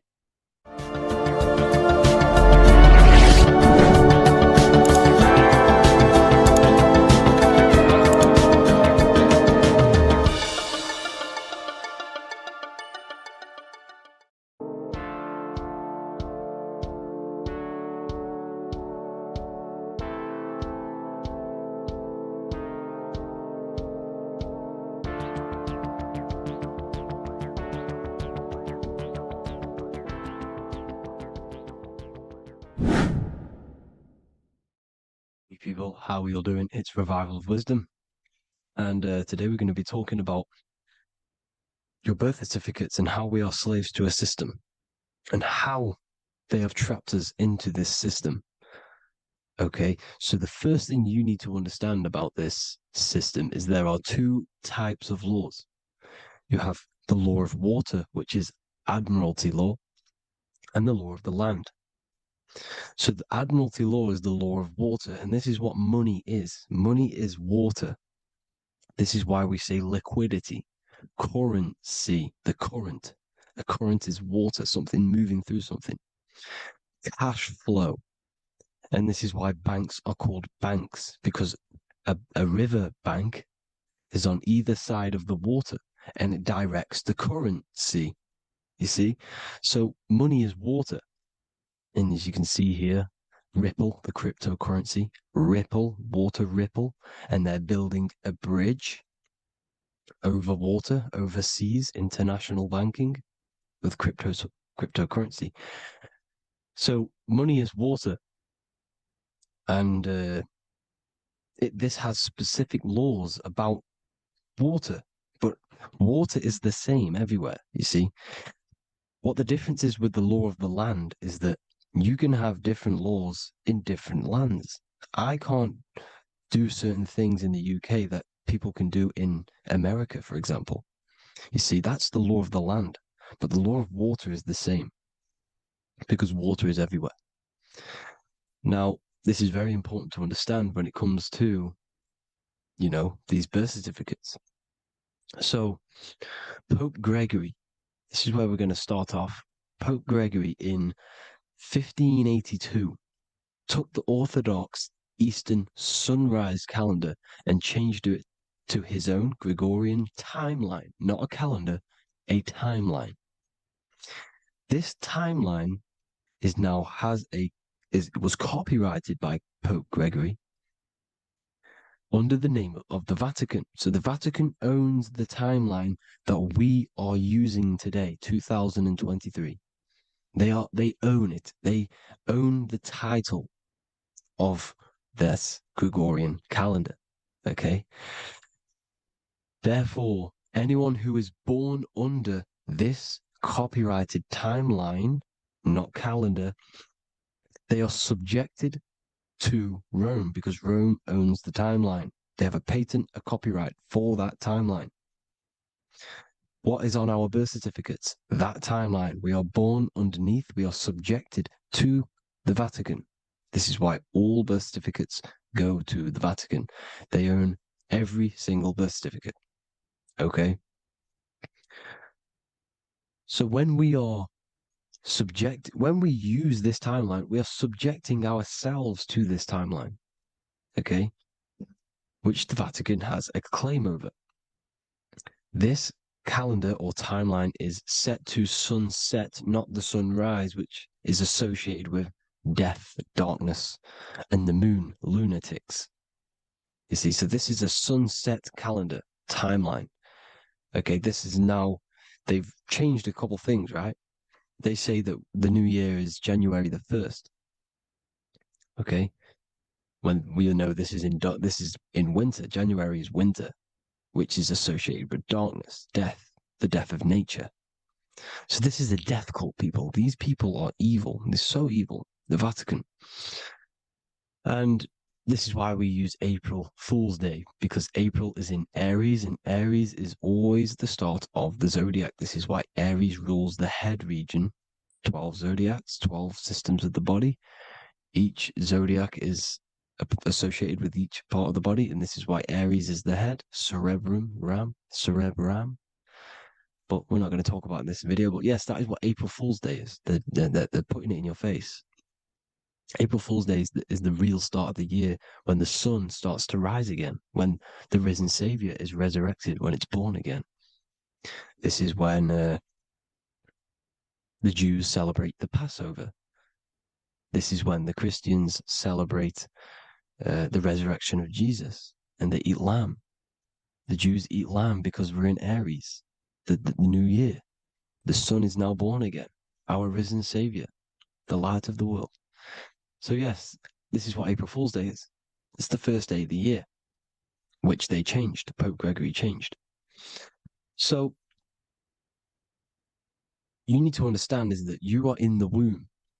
You are inside of a ship, because every ship, literally a ship, every ship is female. This is why they say she delivers the product, because she does deliver the product. You, the baby. Same thing with a ship. They deliver products. They are a she. And when they pull up to the bay, like you can see on this picture, they're pulling up to the bay. This is now called the birth canal. The ship is now in birth on paper. Okay, this is law. And when they pull up, they tie up to the bay, and now they get a certificate of manifest certifying all of the products which are on the ship and what they are bringing into that nation. Okay, so you're bringing in this many of that, everything's on the certificate of manifest. And this certificate of manifest is also your birth certificate, because you are traveling through water when you are in the birth canal of your mother, because you are in water when you are in the womb. And you travel through the birth canal, and when you arrive, you get a certificate of manifest with the name, how many, the quantity, that's your birth certificate. Okay. And this is what it is. We are a we're not a corporation, but we represent a corporation, which is your name in full capital letters. That is your corporation. You cannot physically tax a body, but you can tax a corporation. This is why we get charged. This is why we get taxed, because it all goes down to the corporation, which our name represents, which we are subjecting ourselves to We are subject, my name, I am subjecting myself to this name, and that name has a cooperation which I represent, which I subject myself to. You see, this is how we are attached to this straw man, this character that they have built on paper. So it's a character which is on paper. This is what we represent. So when the woman gives birth, she delivers the baby, and then she has another substance. Now I'm going to break down how they attach this name to us, how they do it. Okay. Our mother is carrying us the product in the womb, the water. And it goes, for example, it goes from the United Kingdom into a state-owned, corporate, federal-owned hospital, which is government-owned. She does not declare the package when she enters the building. Aha, so keep that in mind. When she delivers the package in the federal territory, she does not declare the package either when she leaves. Therefore, there is no evidence that we exist when we arrive. On paper. On paper, there is no evidence that we came into the building or left the building. We have not been declared. So we do not exist on paper at this point.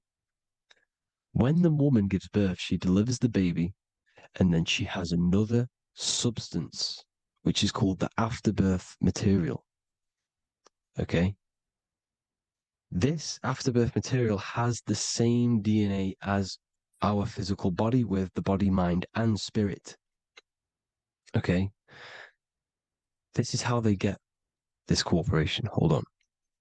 The afterbirth material does not get claimed by the mother nor anyone. Therefore, they salvage that substance because we are under the Vatican. Every state is all Catholic. Your birth certificate is Catholic. No matter what religion you think you are, every single birth certificate is Catholic because we are subjected to Rome. All roads lead to Rome. Rome runs all of this. Okay? We're still under the Roman Empire. Okay, so Rome are Catholic and they believe in salvation. This is how religion comes into this. This is how they use religion to get this. So they salvage the afterbirth material and they claim it and they salvage it and give it and charge it to Rome. And they give it a name. Here's the legal term, born alive. Here's what it says.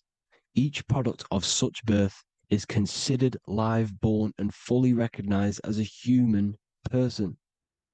So each product of such birth, so that could be anything, the afterbirth, the person who actually comes out, the baby.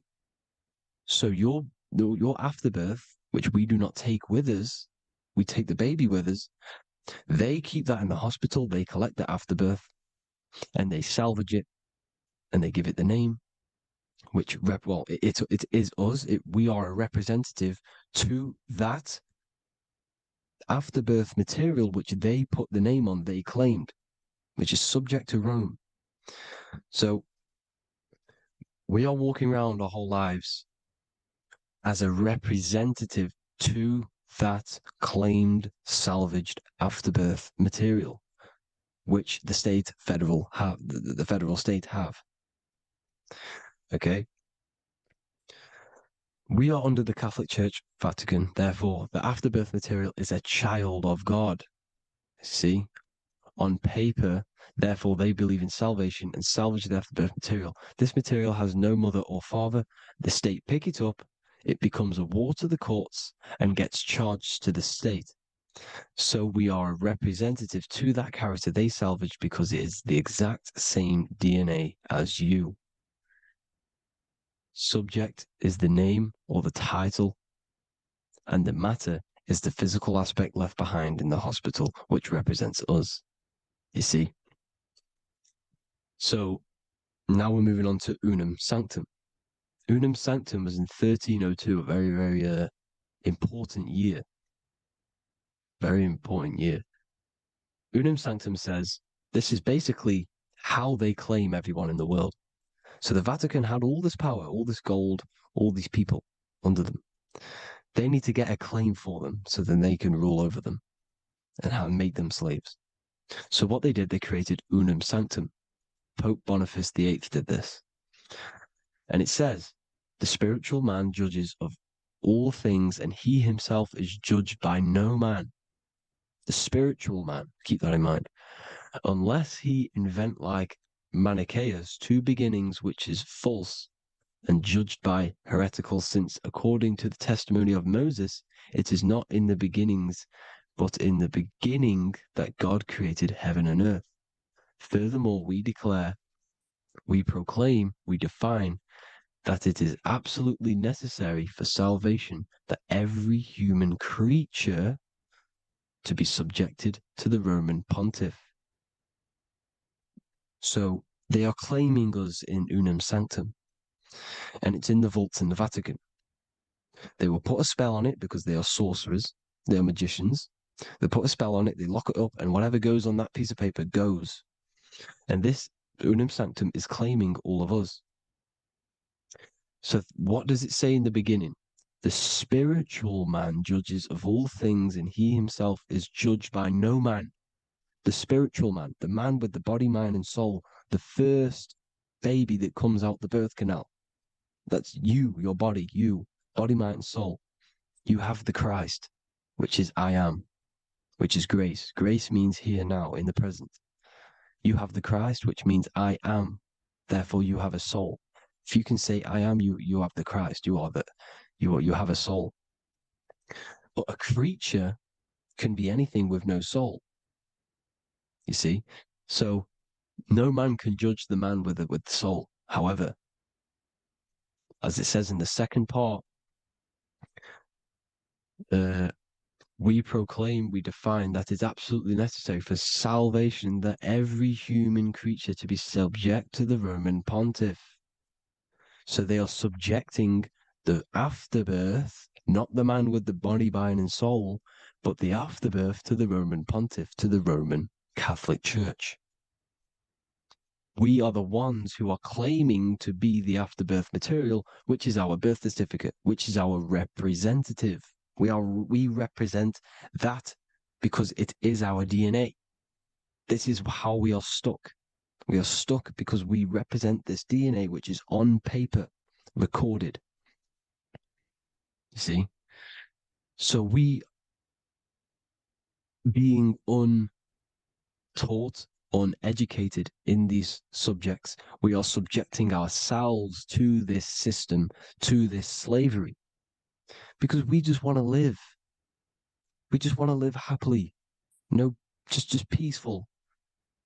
Think about it. Where's all this coming from? Where's all this war, all this killing, deaths coming from? We just want to live. It's coming from the Catholic Church, these evil death cult, which has subjected us, which has used us as slaves, and we are still slaves, and it's just going to get worse and worse and worse. So this is how we have subjected ourselves to be the slaves to this system. It's a lot to take in, and there's a lot more deeper stuff which goes into this. I'm just going over the surface. I'm going quite deep, but there is little details that I still need to learn myself. But this is the general how that we've been stuck to this slave system. So we are batteries, okay? This is why we get charged. When you go in a court, you get charged, okay? Because you're a biological battery. This is why cities look like motherboards, because we are feeding energy to this matrix. Okay, when we look outside of ourselves, when we give power to so-called Jesus Christ, worshipping idols outside of ourselves, where attention goes, energy flows. We are feeding the matrix with energy. By looking within, placing your attention within yourself, you are taking back your power. Because the I am is Christ. The you, the soul, is Christ. It's God. The awareness is God.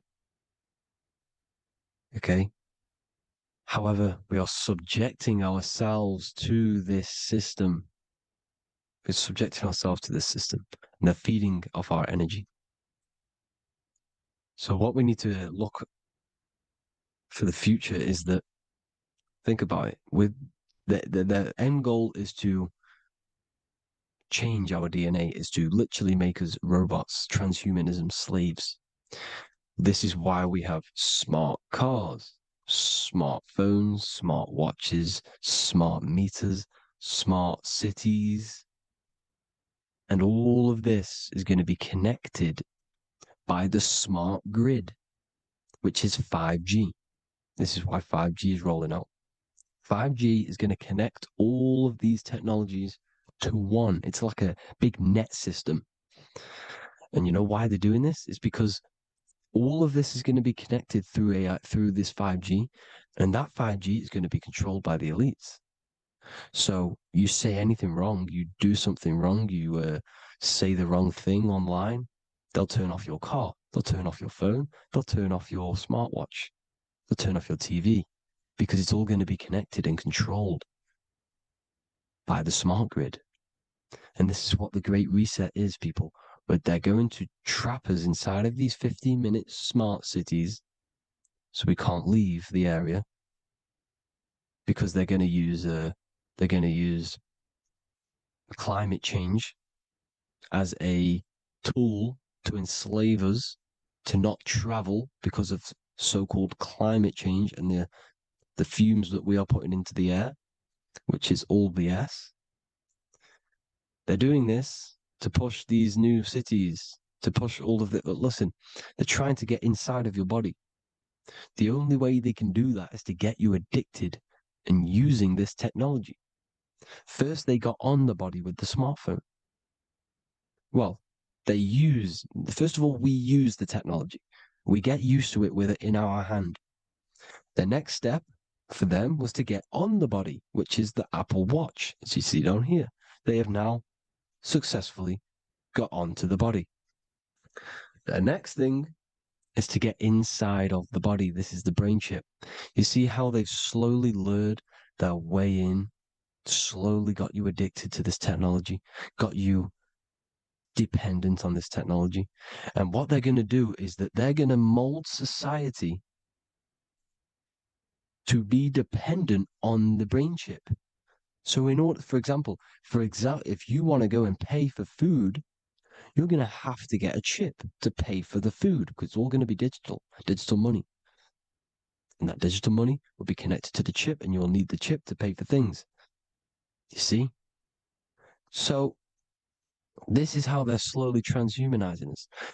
These phones, these apps, these things which are all which are all using, was created by Freemasons. Mason means traveler, because they travel the depths of the mind. They understand human consciousness. They understand the brain. They understand the mind. By the deepest root cause, they understand it. This is what Masonry is. It's the occult. So these technologies is designed by these people. This is why they're so addictive, because they understand how it works. They understand how to get people addicted, because they understand human consciousness, the brain, the body, and the mind. So this is the advantage Freemasons have over us. And these secret societies, which have gone through the orders of Freemasonry and progressed onto these secret societies, which are the evil side, because I'm not saying Freemasonry is evil, okay?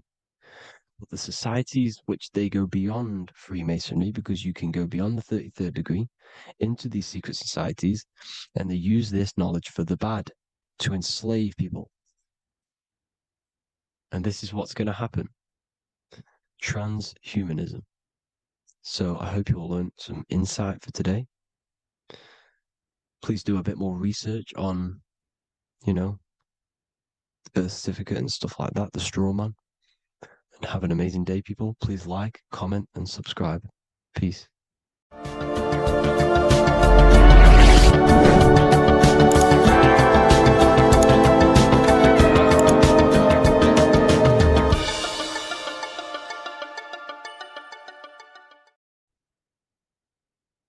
In this video today, we're going to be breaking down some Freemasonic artwork, what we have here on the screen. And particularly, this is called the Freemasonic Royal Arch. Now, this is the archway that we're going to be breaking down. Now, this is what we call complex symbolism. Now, what do I mean by complex symbolism? This consists of many different symbols all together producing one piece of artwork. It's many symbols used together to portray one meaning. Now we have checkered floor, we have pillars, we have an eye, we have an archway. This is all complex symbolism. It's painting a picture, an overall symbol. Now, when we're talking about Freemasonic symbolism, it's all about how to gain enlightenment and more self-awareness. Now, that is the aim of Freemasonry, of the spiritual path that you are walking, consciousness and gaining higher awareness. Because this is the eye. The eye is conscious. The eye sees, it perceives. It's about gaining more consciousness, more light, more awareness of yourself, understanding of your power, the power of the mind, the power of yourself, the power of the body. Okay, so this is symbolism and instructions. These symbols are hiding instructions on how to gain higher awareness, which is symbolized as light. Okay, so when we look at this image, the thing that stands out the most is that we have these two pillars. We have a left and right pillar. The left pillar represents masculine forces, because normally we have like a sun here and a moon here in their different artwork. But in this one, we don't have a sun and moon. Okay. So everything in the universe has masculine qualities and feminine qualities, including consciousness. Okay, so remember, this is all about gaining more consciousness, gaining more understanding. We have masculine traits of consciousness and feminine forces of consciousness. Okay, so the left masculine force of consciousness would be direct action, the physical world, the physical body moving. That's a masculine force. Okay, and what else? We have action. We have the material world, the material body. This is what we can see with our two eyes, the material world. We can see our action. We can see physical reality. However, we have a right pillar, a feminine pillar, which represents what we cannot see. This is the feminine pillar. This is more of things that we can't see, the forces of consciousness that we can't see, such as thoughts, emotions, visualizations. These are internal qualities. Because remember, we don't have one world. We're not this material body. We're not the external world. We are the internal world also. The internal world is a mirror of the external. The external mirrors the internal. So this is why these two pillars stand the same. However, they're different. They are mirrors of each other. Your internal world of consciousness produces the external world of material reality. It is the inner forces of thoughts, emotions that shape our external experience and our external actions. Okay? So essentially, what this is showing you here is these two masculine and feminine forces within us. The inner world, the feminine pillar, more emotional, intuitive, and the external world, the action, physical action, what we can see. Okay, and they're mirrors of each other. However, most people on surface level base consciousness is what the occult and esoteric call it. That conscious state that we're in when we just wake up, we realize we have consciousness and we realize our mind is not powerful because we have divided thoughts, we have divided actions, our mind and body are not working together. We have a very When we become awakened, we realize that we're in an animalistic state, a divided state of consciousness. This is what we're looking at here. This chessboard, the checkered board. It's black and white. It's duality. It's opposing. This symbolizes consciousness. Remember, symbols are symbolic of you, nothing external, but the state of your consciousness. This represents base level consciousness, hence why it's on the ground. The ground represents low. It's at the base. It's the surface. It's the ground upon we rise upon. We have to climb these pillars. Remember, we climb these pillars towards the archway, the eye. Now we're going to break that down later. So the black and white checkered board is confusion. It represents base level earth consciousness. You know, it's me versus you thinking. A lot of the world is stuck in this. They think, they're stuck in their ego. It's me versus you, when in fact we are all part of the whole. We're all part of an infinite awareness, an infinite consciousness. We're all actually one. We're all one. But on this chessboard down here, it represents base level thinking, base level consciousness, base level awareness. It's you versus me. We see life through the ego of of selfishness, pretty much. This is the internal division where our inner world is not aligned with our external world, where our mind, our internal thoughts are not being acted upon. Now, and that's not to say, oh, you should act on every single thought, because we all have intrusive thoughts. However, if you say you're going to do something in your internal thought and in your mind, the body needs to be a follow-up of that. You need to have honor within you that your body acts out the mind's will, the mind's desire. If you say you're going to start something, you need to start something. You should not have the contradiction between the inner and the outer world, which is this division you're in. If you say you're going to better your life, which is what Freemasonry and the spiritual path is about, bettering your consciousness, mastering your mind, leveling up your awareness. Okay, you have to do what your internal world is saying. You have to act out left pillar action, your internal world. You need to build a connection between the mind and the body. The mind is the monarch. It is the command center. It is it's above all forces. The mind is the force. The body needs to obey.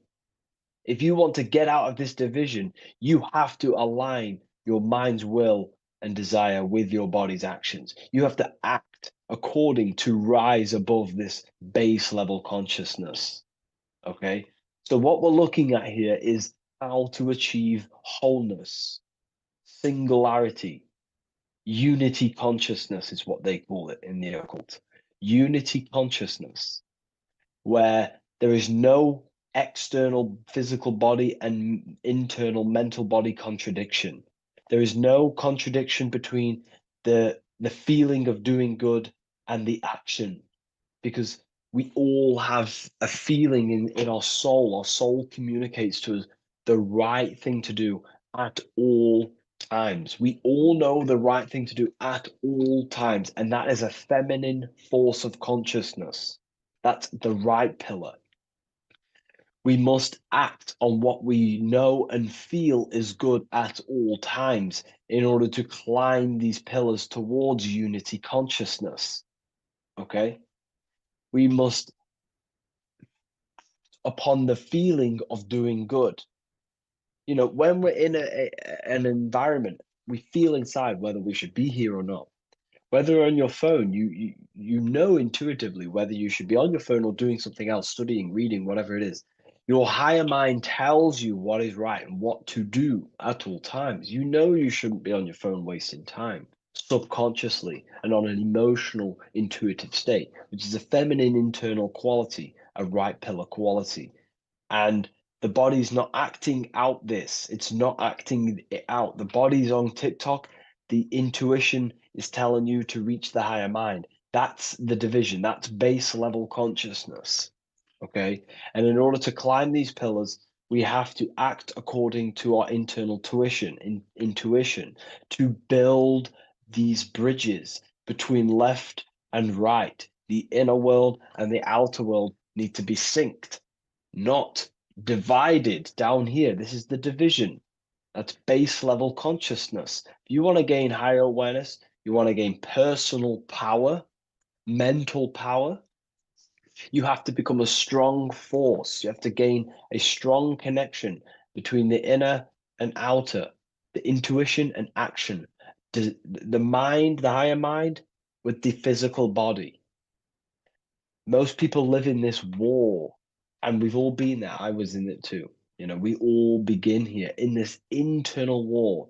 It's the same war between Jesus, Satan, Horus, Set, day, night, good, evil. That's the war between the mind, the body, the higher mind and the body, the intuition and the body. There needs to be bridges built between the two so that you align the left pillar with the right pillar to gain higher wisdom, higher awareness, higher powers. Because when the mind is contradicted, when your mind says it wants to do something, and you want to build the business, you want to study the occult, you want to reach your higher mind, the best version of yourself, but you don't act upon that, that is internal contradiction. The mind is not powerful in that state.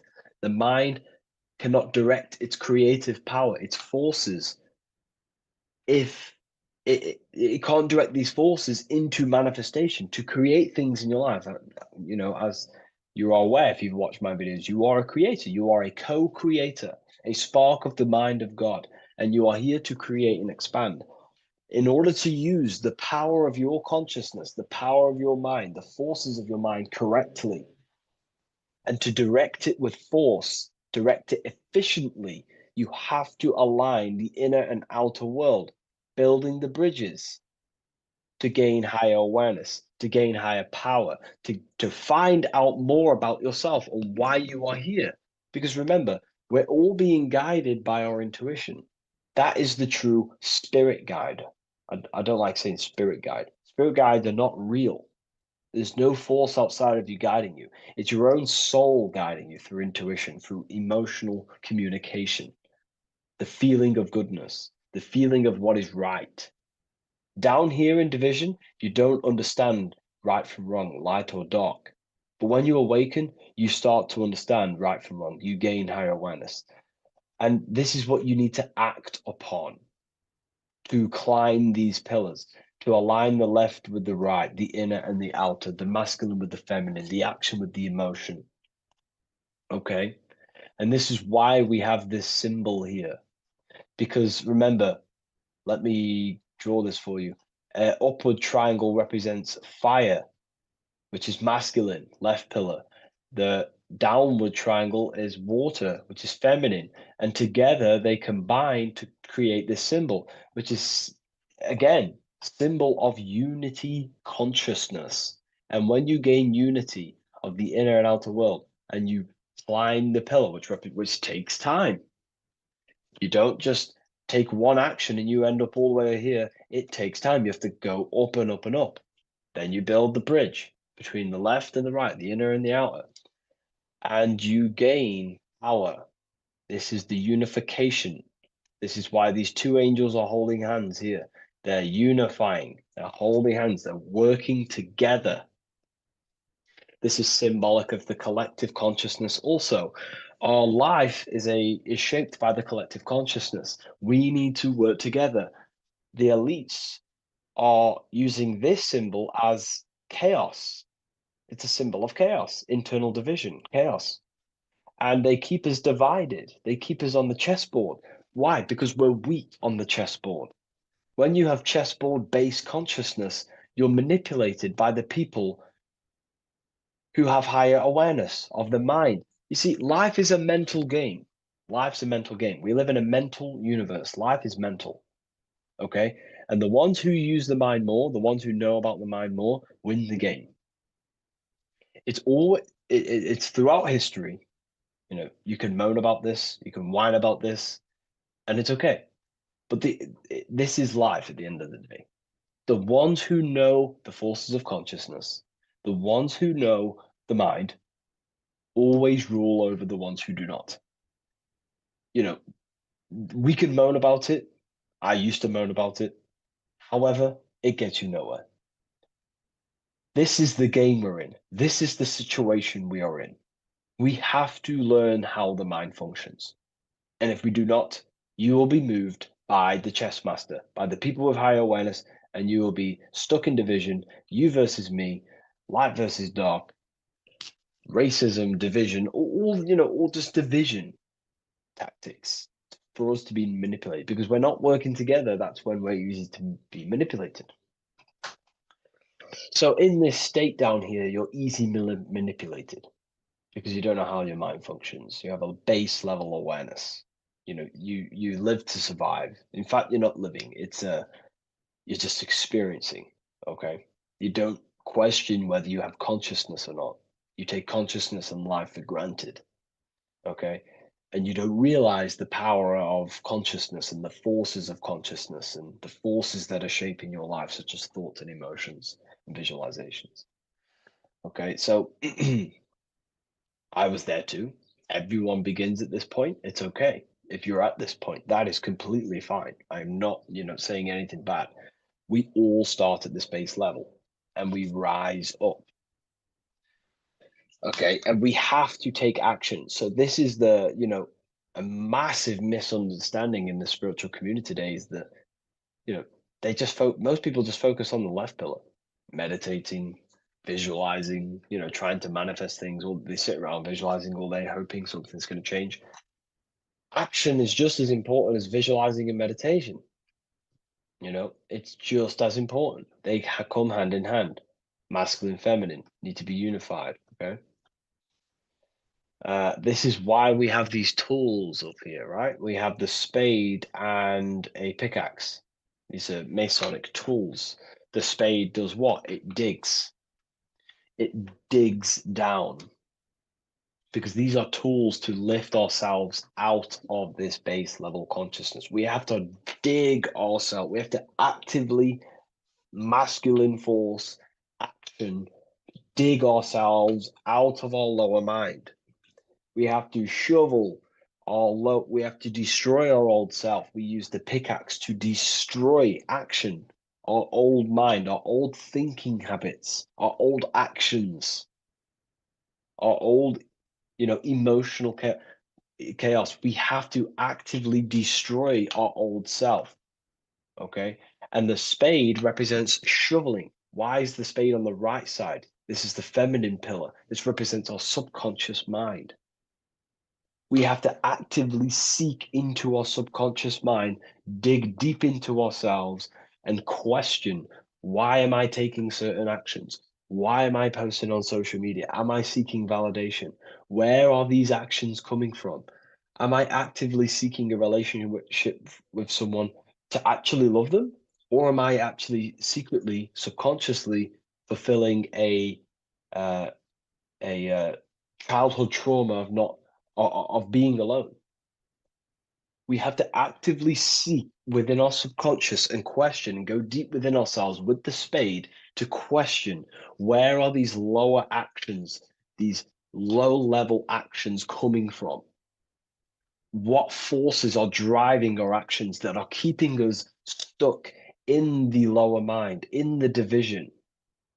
You have to question our subconscious. We actively have to dig within ourselves to build this bridge, this archway, which unifies our consciousness, which unifies the inner with the outer, the left with the right, the body with the mind, the emotions with the action. It's all about mastery, self-mastery, mastering the self so we gain light. Now, why do we have an eye? The eye needs light to perceive. Your physical eyes on your brain and your head needs the sun. It needs light to see so you can see into the world. But a single eye represents the mind or consciousness, awareness, right?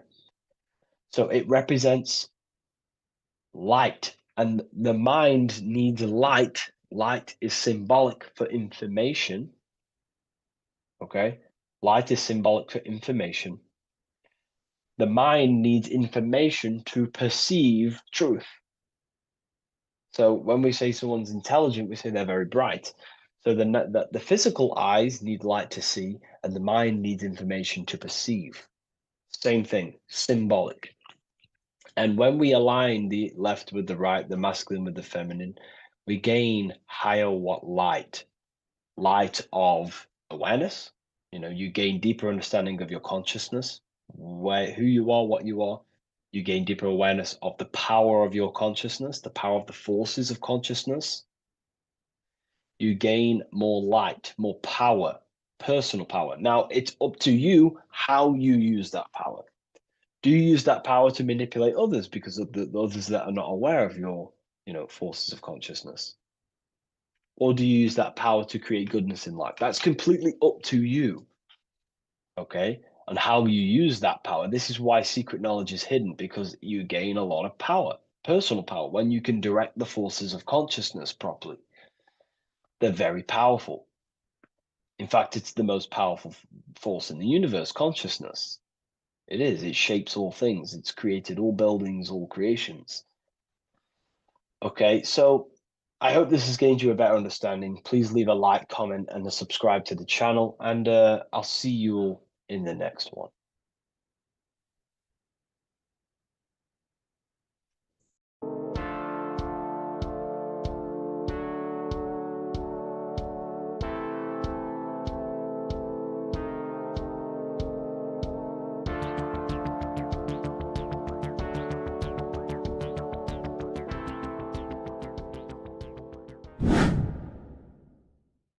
What is good, people? It's Revival of Wisdom. Today we're going to be talking about Saturn. I've done this video in the past. However, this video is going to contain a lot more in-depth explanation of Saturn. So the 33rd degree Mason, Manly P. Hall, said, Saturn is the key to crystallization, physical matter. Light is matter, matter is light. They are interchangeable. Low vibrating light turns into matter, high vibrating matter turns into light. And Saturn is the god of this world, this physical world. He crystallizes light into matter. This is symbolized as the Masonic checkerboard, matter and spirit, matter and light, light and matter. He's also the god of time, destruction, justice. He creates and destroys, because all things in time die. He creates and destroys you. So, because we live in this physical world, which is the electric world, this is why we say electricity, because it comes from the root word of El, Saturn. They used to call Saturn El, E-L. This is why we used to say Elohim is God. The real God of this world is Saturn, but it's being hid. This is being hid. Jesus is Saturn. All of this is Saturn. It's all Saturn worship. It's the real God of this world, So, physical matter is a result of two opposing forces equalized on the plane of inertia, because everything is created out of electromagnetic toroidal fields. And these two poles equalize on the plane of inertia, which gives you planet Earth, plane of inertia. The plane of inertia is what Saturn is. It's the ring around the center of the plane of inertia. Thank you to Walter Russell saying, physical matter is a result of two opposing forces on the plane of inertia. This is what Walter Russell says, so please check out his work. He's got many books, many books on light and electromagnetism and stuff like that. So I advise you to check him out. So the torus field gives you the binary code 0 and 1, the female vagina and the male phallus. This is the code for this world. Saturn crystallizes physical matter. Now Saturn is the most outermost layer of the 7 layers of heaven, where it says in the Quran, it says,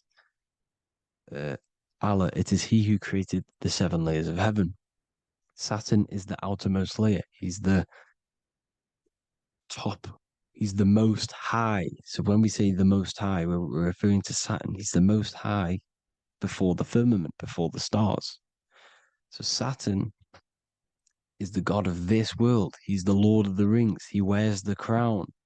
The crown is the rings. Crown, Kronos. So the planets are luminaries. They are lights. They are beings. They are energy, conscious energy. And we're in the heart of the solar system. Saturn is the outermost layer. He is the one of this world. He's the god of this world. Now, on the North Pole of Saturn, you have the hexagon. Add up all the sides, it creates the 6-pointed star. Or it can be created as a cube. The cube is very important. The 6-pointed star is very important. 6 points, 6 triangles, 6 side, 6, 6, 6. Black cube adds up to 6 in gematria. Now, what did I say in the beginning? Saturn crystallizes the physical world. He creates physical things out of light. You are a light being. This is why we say human. Hue means the light spectrum. Hue, man, we are light manifested into physical forms. Human. And we are incarnated through Saturn. Satan, same thing. The number of the beast is 666, and the 666 comes from the 6.6 triangle, 6 sides of Saturn, 666. We are all known as carbon-based life forms. Carbon, the atomic structure of carbon, is 666, 6 protons, 6 electrons, 6 neutrons. We are materialized into our physical bodies through Saturn, through the number of the beast. These bodies are the beast, it's the animal. The divine, the Christ, is the consciousness within, because you are a physical, spiritual being combined into one, hexed into one. Hexagram. This is a hexagram. You're hexed into physical matter, spirit and matter, light and dark, combined into one.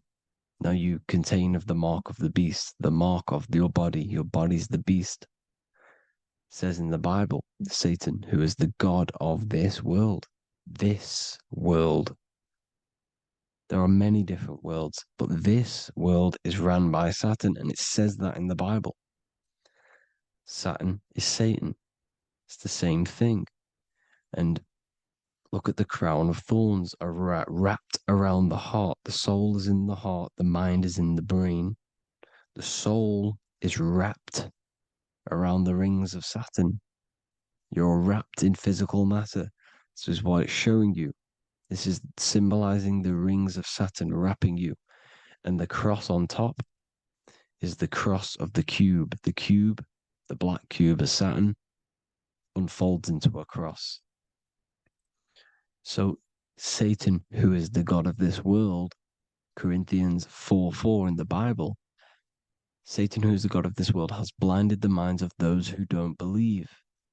Saturn blinds your mind because the god of this world materializes you, and he blinds your mind when you incarnate into physical matter. When you enter this soul system, not the solar system, you hit Saturn first. He materializes you. And look at the symbol for Saturn. This is the symbol for Saturn. All of the planet symbols are created out of the Holy Trinity. The earth, moon, and sun. Body, mind, and soul. The sun is your soul, the moon is your mind, the earth is your body. Your body's made out of the 5 elements. The sun is your soul because the sun is life force, gives life to everything. Your sun is a soul. Your soul is the sun of your body. The moon is the mind. The moon is the moon of your body, the mind of your body. Intelligence. So all of the symbol of the planets are created out of these. The Saturn symbol is created out of the Earth cross, matter, and the moon crescent, moon, mind, matter over mind. This is why Satan, who is the god of this world, has blinded the minds of those who don't believe. He blinds your mind. Look at the symbol. It's showing you. The Saturn symbol is matter over mind when it should be mind over matter. So we descend into a soul system, into our 666 Saturn carbon suit bodies, and we are matter over mind. Then we have to move up the spine to go back up to spirit, to mind over matter, where you manipulate your own reality. Now look at this. It creates the number 5. 5 is the number of change. You're moving from this side of the number sequence over to the right side. You're moving from the spiritual into the physical world. You're incarnating into the 5 elements, the 5 senses. So the cube, the black cube of Saturn, is another major symbol. Very important symbol. Here you see the cube, and the color black is associated with Saturn because Saturn's associated with death. He creates and destroys, light and dark. Death is associated with black, spirit, because you can't see spirit, which is blackness. So the black cube is black because Saturn rules the nighttime, which is dark, blackness, and he rules the winter, which is death, blackness. So Saturn is the black cube. Cubes have 6 sides: up, down, right, left, back, and forward. Cubes are 6-sided. Everything is 6-sided inside of this creation because you're incarnating, you're materializing, crystallizing into the cube, the world of the cube. Everything's a cube. Everything's got 6 sides. Here's Leonardo da Vinci showing you that you're in the cube. Leonardo da Vinci did this famous painting. You're in the cube, you're hexed into physical matter, where you're incarnated into the 3rd dimension, the 3-dimensional world, which is a cube, 3D. And black cube adds up to 6 sides of the black cube. The Kabbalah means cube god in Arabic. And look at what they do. They worship the cube, the black cube, and they stand in rings like the rings of Saturn. Australia, Denmark, Manhattan, Santana all have these black cubes. You go to New York, you will see the black cube there as well. These black cubes are everywhere because it is the real God of this world, So look at the cross. The cross unfolds into the cube. Xbox, Nintendo GameCube, Sega Saturn, anything to do with a simulated gaming reality, they put Saturn in it because we're in the simulation of Saturn. This is a simulation. And this is why they reflect this through the Xbox, GameCube, Sega Saturn, anything to do with gaming, simulations, is all Saturn. Because we're in the cube of Saturn, the black cube. We're in the GameCube, the Xbox, the Sega Saturn. As above, so below. So they reflect it through the simulations that they create inside of this simulation. Cubes have 8 points for the 8 points of time and space. 8 is the number of time. Everything's cycling, infinity. So look at the cube. The cube is symbolized as in Judaism. The Judees have the black cube. They wrap themselves in a black band and they cover their eyes into blackness. The black cube for the black cube of Saturn. They use the star of Saturn and they worship their god on Saturn Day because it's all Saturn worship. And look how the Saturn god is wrapped around with these thorns or leaves, just like Jesus is wrapped around his heart. And Jesus on the cross is us on the cross. We are in the cross. We are in the cube. The cross is the cube. And the cross is even in the Saturn symbol. This is another symbol for Saturn. There's 2 symbols. You got this one, the one I've just broke down. And there's this one. This is the cross of Saturn, the cube god, the simulation, the game cube. Now, Chronos is another word for Saturn. Chronos means time. When you clock into work, you go to the Chronos machine. Well, I did anyway. And I tap my card on the Chronos because Chronos is time. Anything to do with time is Saturn. He creates and destroys. Look at the artwork of Saturn with the sand, the time. Look at this, how he's cutting off the baby's wings. He's crystallizing the spirit into matter. He's cutting off your wings. Satan, in the Bible, he falls from heaven into earth and he loses his wings. He becomes a serpent. You see that's it's all symbolic for us. We are the fallen angels, fallen angles of light. We're fallen angles of light. We are light beings. Now we're fallen into physical matter. Saturn's chopped off our wings. He's chopped off our spirit wings because when you astral project, you can fly. You will fly around. He's got the Reaper staff here, always depicted with the Reaper staff. Now look at the clock. Saturn day is the 6th day. The number of the beast, 666. Look at the clock. 6 take away 12. 12 take away 6 equals 6. 7 take away 1 equals 6. 8 take away 2 equals 6. 60 seconds in a minute. 60 minutes in an hour. 24 hours in a day. 2 plus 4 equals 6. That's 666. Everything's 666 because it's time. Saturn. All goes to Saturn. He's the god of time. We're in time now.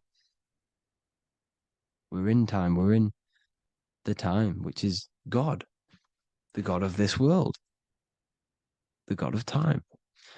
Now look at this. The Reaper is also depicted as the Reaper with the staff, the black cloak, black symbolizing death, spirit.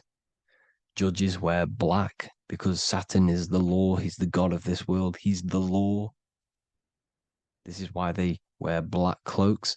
When you graduate from university, you wear a black cloak and a black cube on your head. You've been hexed.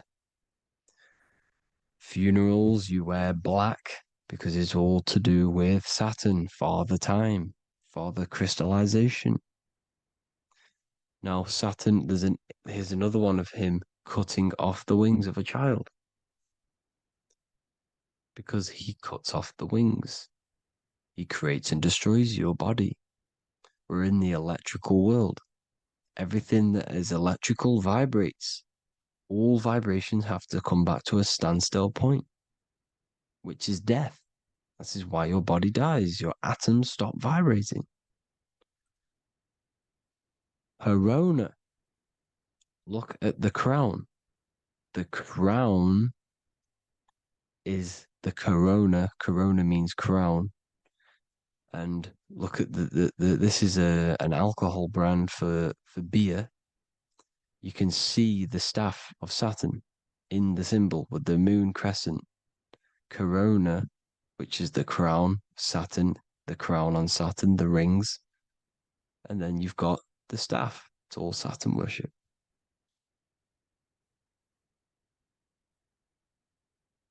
Is the black cubes of 9/11. 2 black cubes. This was a ritual for Saturn. It's all ritualistic. And look at the Star of David, the Star of Saturn. It's not the Star of David. Creates IXXI, the sigil of Saturn. IXXI means 9/11 in Roman numerals. 9/11. It's all a ritual for Saturn, and they have the 2 black cubes of Saturn. Now look, XX, there's more symbolism of Saturn now. We're going deeper. XX is more symbolism for Saturn. The sigil of Saturn is XX, as above, so below.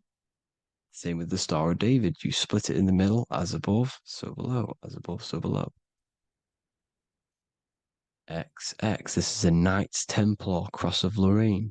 XX, Knights Templar, High Order of Masonry. They all worship Saturn. Well, Saturn's the real god of this world.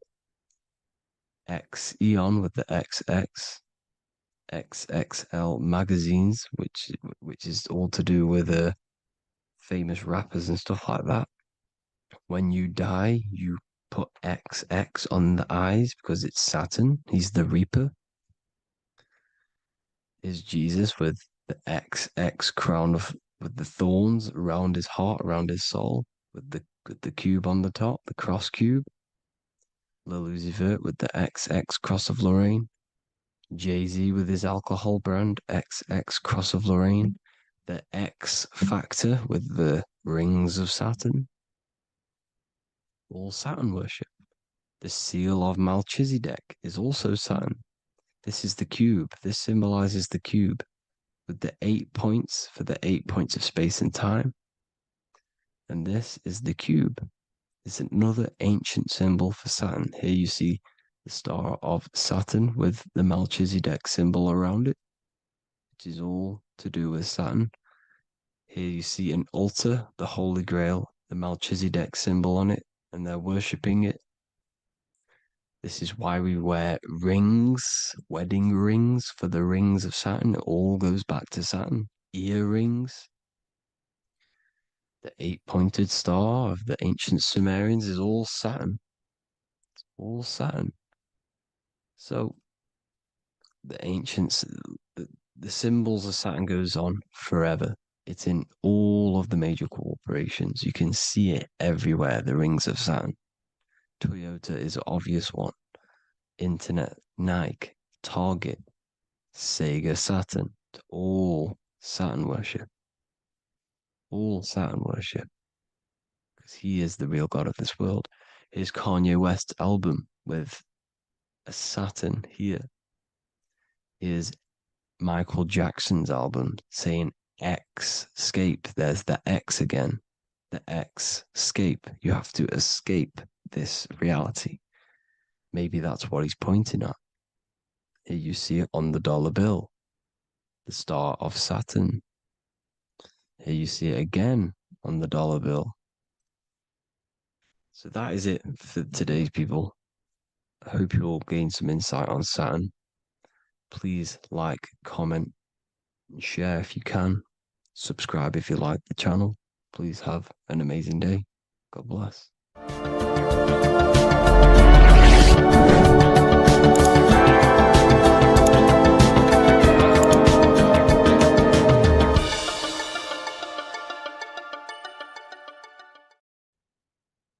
You don't just have a physical body. You have a physical, mental, spiritual, and emotional body. Each one of these aspects are a body of its own. Body does not just refer to a physical substance. You have a mental body for thinking, an emotional body for your emotions, a spiritual body for your energy in your astral form, and a physical body to encapsulate all of these. Each 4 of these aspects are essential for the human experience and essential to balance. Now, today we're going to be syncing the 4 aspects of your consciousness with the 4 seasons and the 4 elements and how this ties into the Bible. So we have 4 physical elements. We have 5 elements in total, spirit being the most important, but spirit is pure invisible. We have 4 physical elements. We have air, fire, earth, water. Earth and water are feminine. Air and fire are masculine. Air and fire are active. Water and earth are passive. The air corresponds with the mental body of consciousness. This is where your intellect, this is where your communication, this is where your thoughts, intuition all comes from. This is the mental body of consciousness that allows you to think, allows you to process, figure things out, and have intellect and gain knowledge. This is your intellectual aspect of your consciousness, located in the head region. We have a fire nature, a spiritual nature. This is our astral body.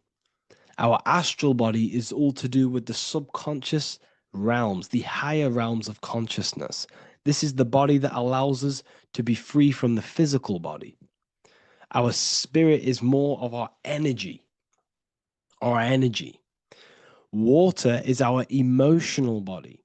This is what allows us to feel things, that allows us to gain intuitive feelings of conscience. So emotion allows us to understand what is right and what is wrong. When we feel something bad, we know that this is wrong. When we feel something good, we know that we are doing good. Emotions are a creational force that allows us to feel certain things to bring them into existence. Our emotional body is a creational force and should not be reactive, and they should be controlled. Most actions are stemmed from emotions. Actions bring thought into physical existence. Emotions are the driving power. They are what drives your actions. The thought, then the emotion, then the action. Earth is your physical body. This is your physical state that allows you to take mind and emotion into action, into fruition, into physical matter. This is what your physical body allows your consciousness, your soul, to interact with the physical world and bring things into physical existence. The physical body, the physical world, is an outcome and an effect of the thinking mind. All physical substance comes from the thinking mind. The pen, the phone you're holding, the microphone I'm speaking into, all began as a thought in the thinking mind, then it was brought into physical reality. Earth is the most dense. So it goes in this order: body, emotions, spirit, mind. The higher you go up, the more lucid and fluidic it becomes. The lower you go down, the more dense and dull it becomes. Air is the mind, fire is the spirit, water is the emotion, earth is the physical body. So this is why you are a microcosm. You have these four things within you. You contain of these four elements, which correspond to the four bodies of your consciousness, the four bodies of the soul. You are the soul. You are the spirit. So this is why in Theologians 4:17, it says, "Caught up together with them in the clouds to meet the Lord in the air."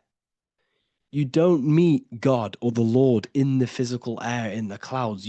This is clearly a parable. A human being cannot go up to the clouds and meet a mystical man in the clouds. This is obviously a parable, a metaphor. The air is your mind. You must raise your consciousness beyond the body, beyond the emotions, beyond the spirit, and enter in the mind during meditation, turning the mind inward to connect with the Lord. The Lord is the highest aspect of your consciousness, the one that exists beyond the physical body, beyond your emotions, beyond the thought. So you meet the Lord in the air, in the mind. The mind represents the air. This is why in America there's a saying called an airhead. You're an airhead. This means that you are stupid, or you don't think, or you have nothing in your mind. You have nothing in your head. When someone's very stupid, you call them an airhead, because air represents the mind. The air is elevated. The air is invisible. The mind is totally invisible to the human eyes. It is a metaphysical substance. In fact, it's not a substance at all. It's so fluidic. It's everywhere. The mind can be everywhere at all times. It can be anything. Nothing is impossible within the mind. Now, this is synced with the four seasons. The four seasons represent the four aspects of human consciousness, the four bodies of your consciousness, the four bodies of your soul. The sun is your soul, okay? And the sun travels around four seasons. Summer, when the sun is the most hottest point. Autumn, when the sun starts to move away from the hottest point. Things start to die. Then it goes to winter. This is when everything dies. This is when things enter in within itself. This is when darkness occurs. Then spring. This is the reignition of the sun. This is when the sun starts to bring back the warmth back to the summer. You have 4 seasons, which correspond to the 4 bodies of consciousness. Fire is the spirit. This is when you are passionate. This is when you are taking action. This is when you are fiery. The sun is blazing. You're taking action. You're very passionate. You're very spirit. You're in the spirit. Autumn is water, emotion. This is when you start to become very reflecting. This is when you start to feel emotional, because in autumn there's lots of water. This represents the emotional body of consciousness. Winter is the mind. This is air. Winter, what happens in winter? Everything enters within itself. The leaves die, the trees die, everything dies and goes within. This is the mind. The mind is the darkness, remember. You close your eyes to enter within the mind. The winter represents meditation. In the winter, what do people do? They stay inside of their house. They research more. They read more books. They become more intellectual. They think more in the winter because we are so we're stuck inside. So we're more reflective. We're thinking more. We're more communicative. We're more intellectual. In the spring, this represents the earth, the body. This is when we start to come out of the mind and we awaken to the body, and things start to grow again. The plants start to grow. The earth is growing again and reborn again. This is the body. This is when you become more active in the spring. And then the summer, back to the summer, we then take action on these thoughts and these thoughts that we gained over the winter. Essentially, this is just a massive cycle. And this is a daily cycle also. The nighttime is the winter. The morning is the spring. The midday is the summer. And the evening time is the autumn. This is a microcosm. We have 4 bodies of consciousness. You are the sun, you are the soul, and the soul has 4 bodies: summer, autumn, winter, spring. Emotion, air, body, spirit. Sorry, emotion, mind, body, spirit. So you are the soul. You are the pure essence of consciousness. The sun is your soul in the heart. And the seasons are inside of you because you are a microcosm. Okay? You are a microcosm. The word sun is son. The Latin word for sun is sol, which is soul or solo, because the sun is solo. It's on its own. You are the soul, and the soul has the 4 different bodies of consciousness. So before we move on any further, if I've blown your mind, please, if you can, leave a like, a comment, a share, and a subscribe. Let me know what videos you want me to make in the future. Please drop a like. It definitely will help me. You are a microcosm of the macrocosm. Man is a miniature universe that goes through its own cycles. The seasons of the summer, winter, spring, and autumn do not occur merely outside of him, but within him as well. The summer is within you. You feel different in the summer. You feel different in the winter. You feel, depending on the body of consciousness, it's your soul's interacting with.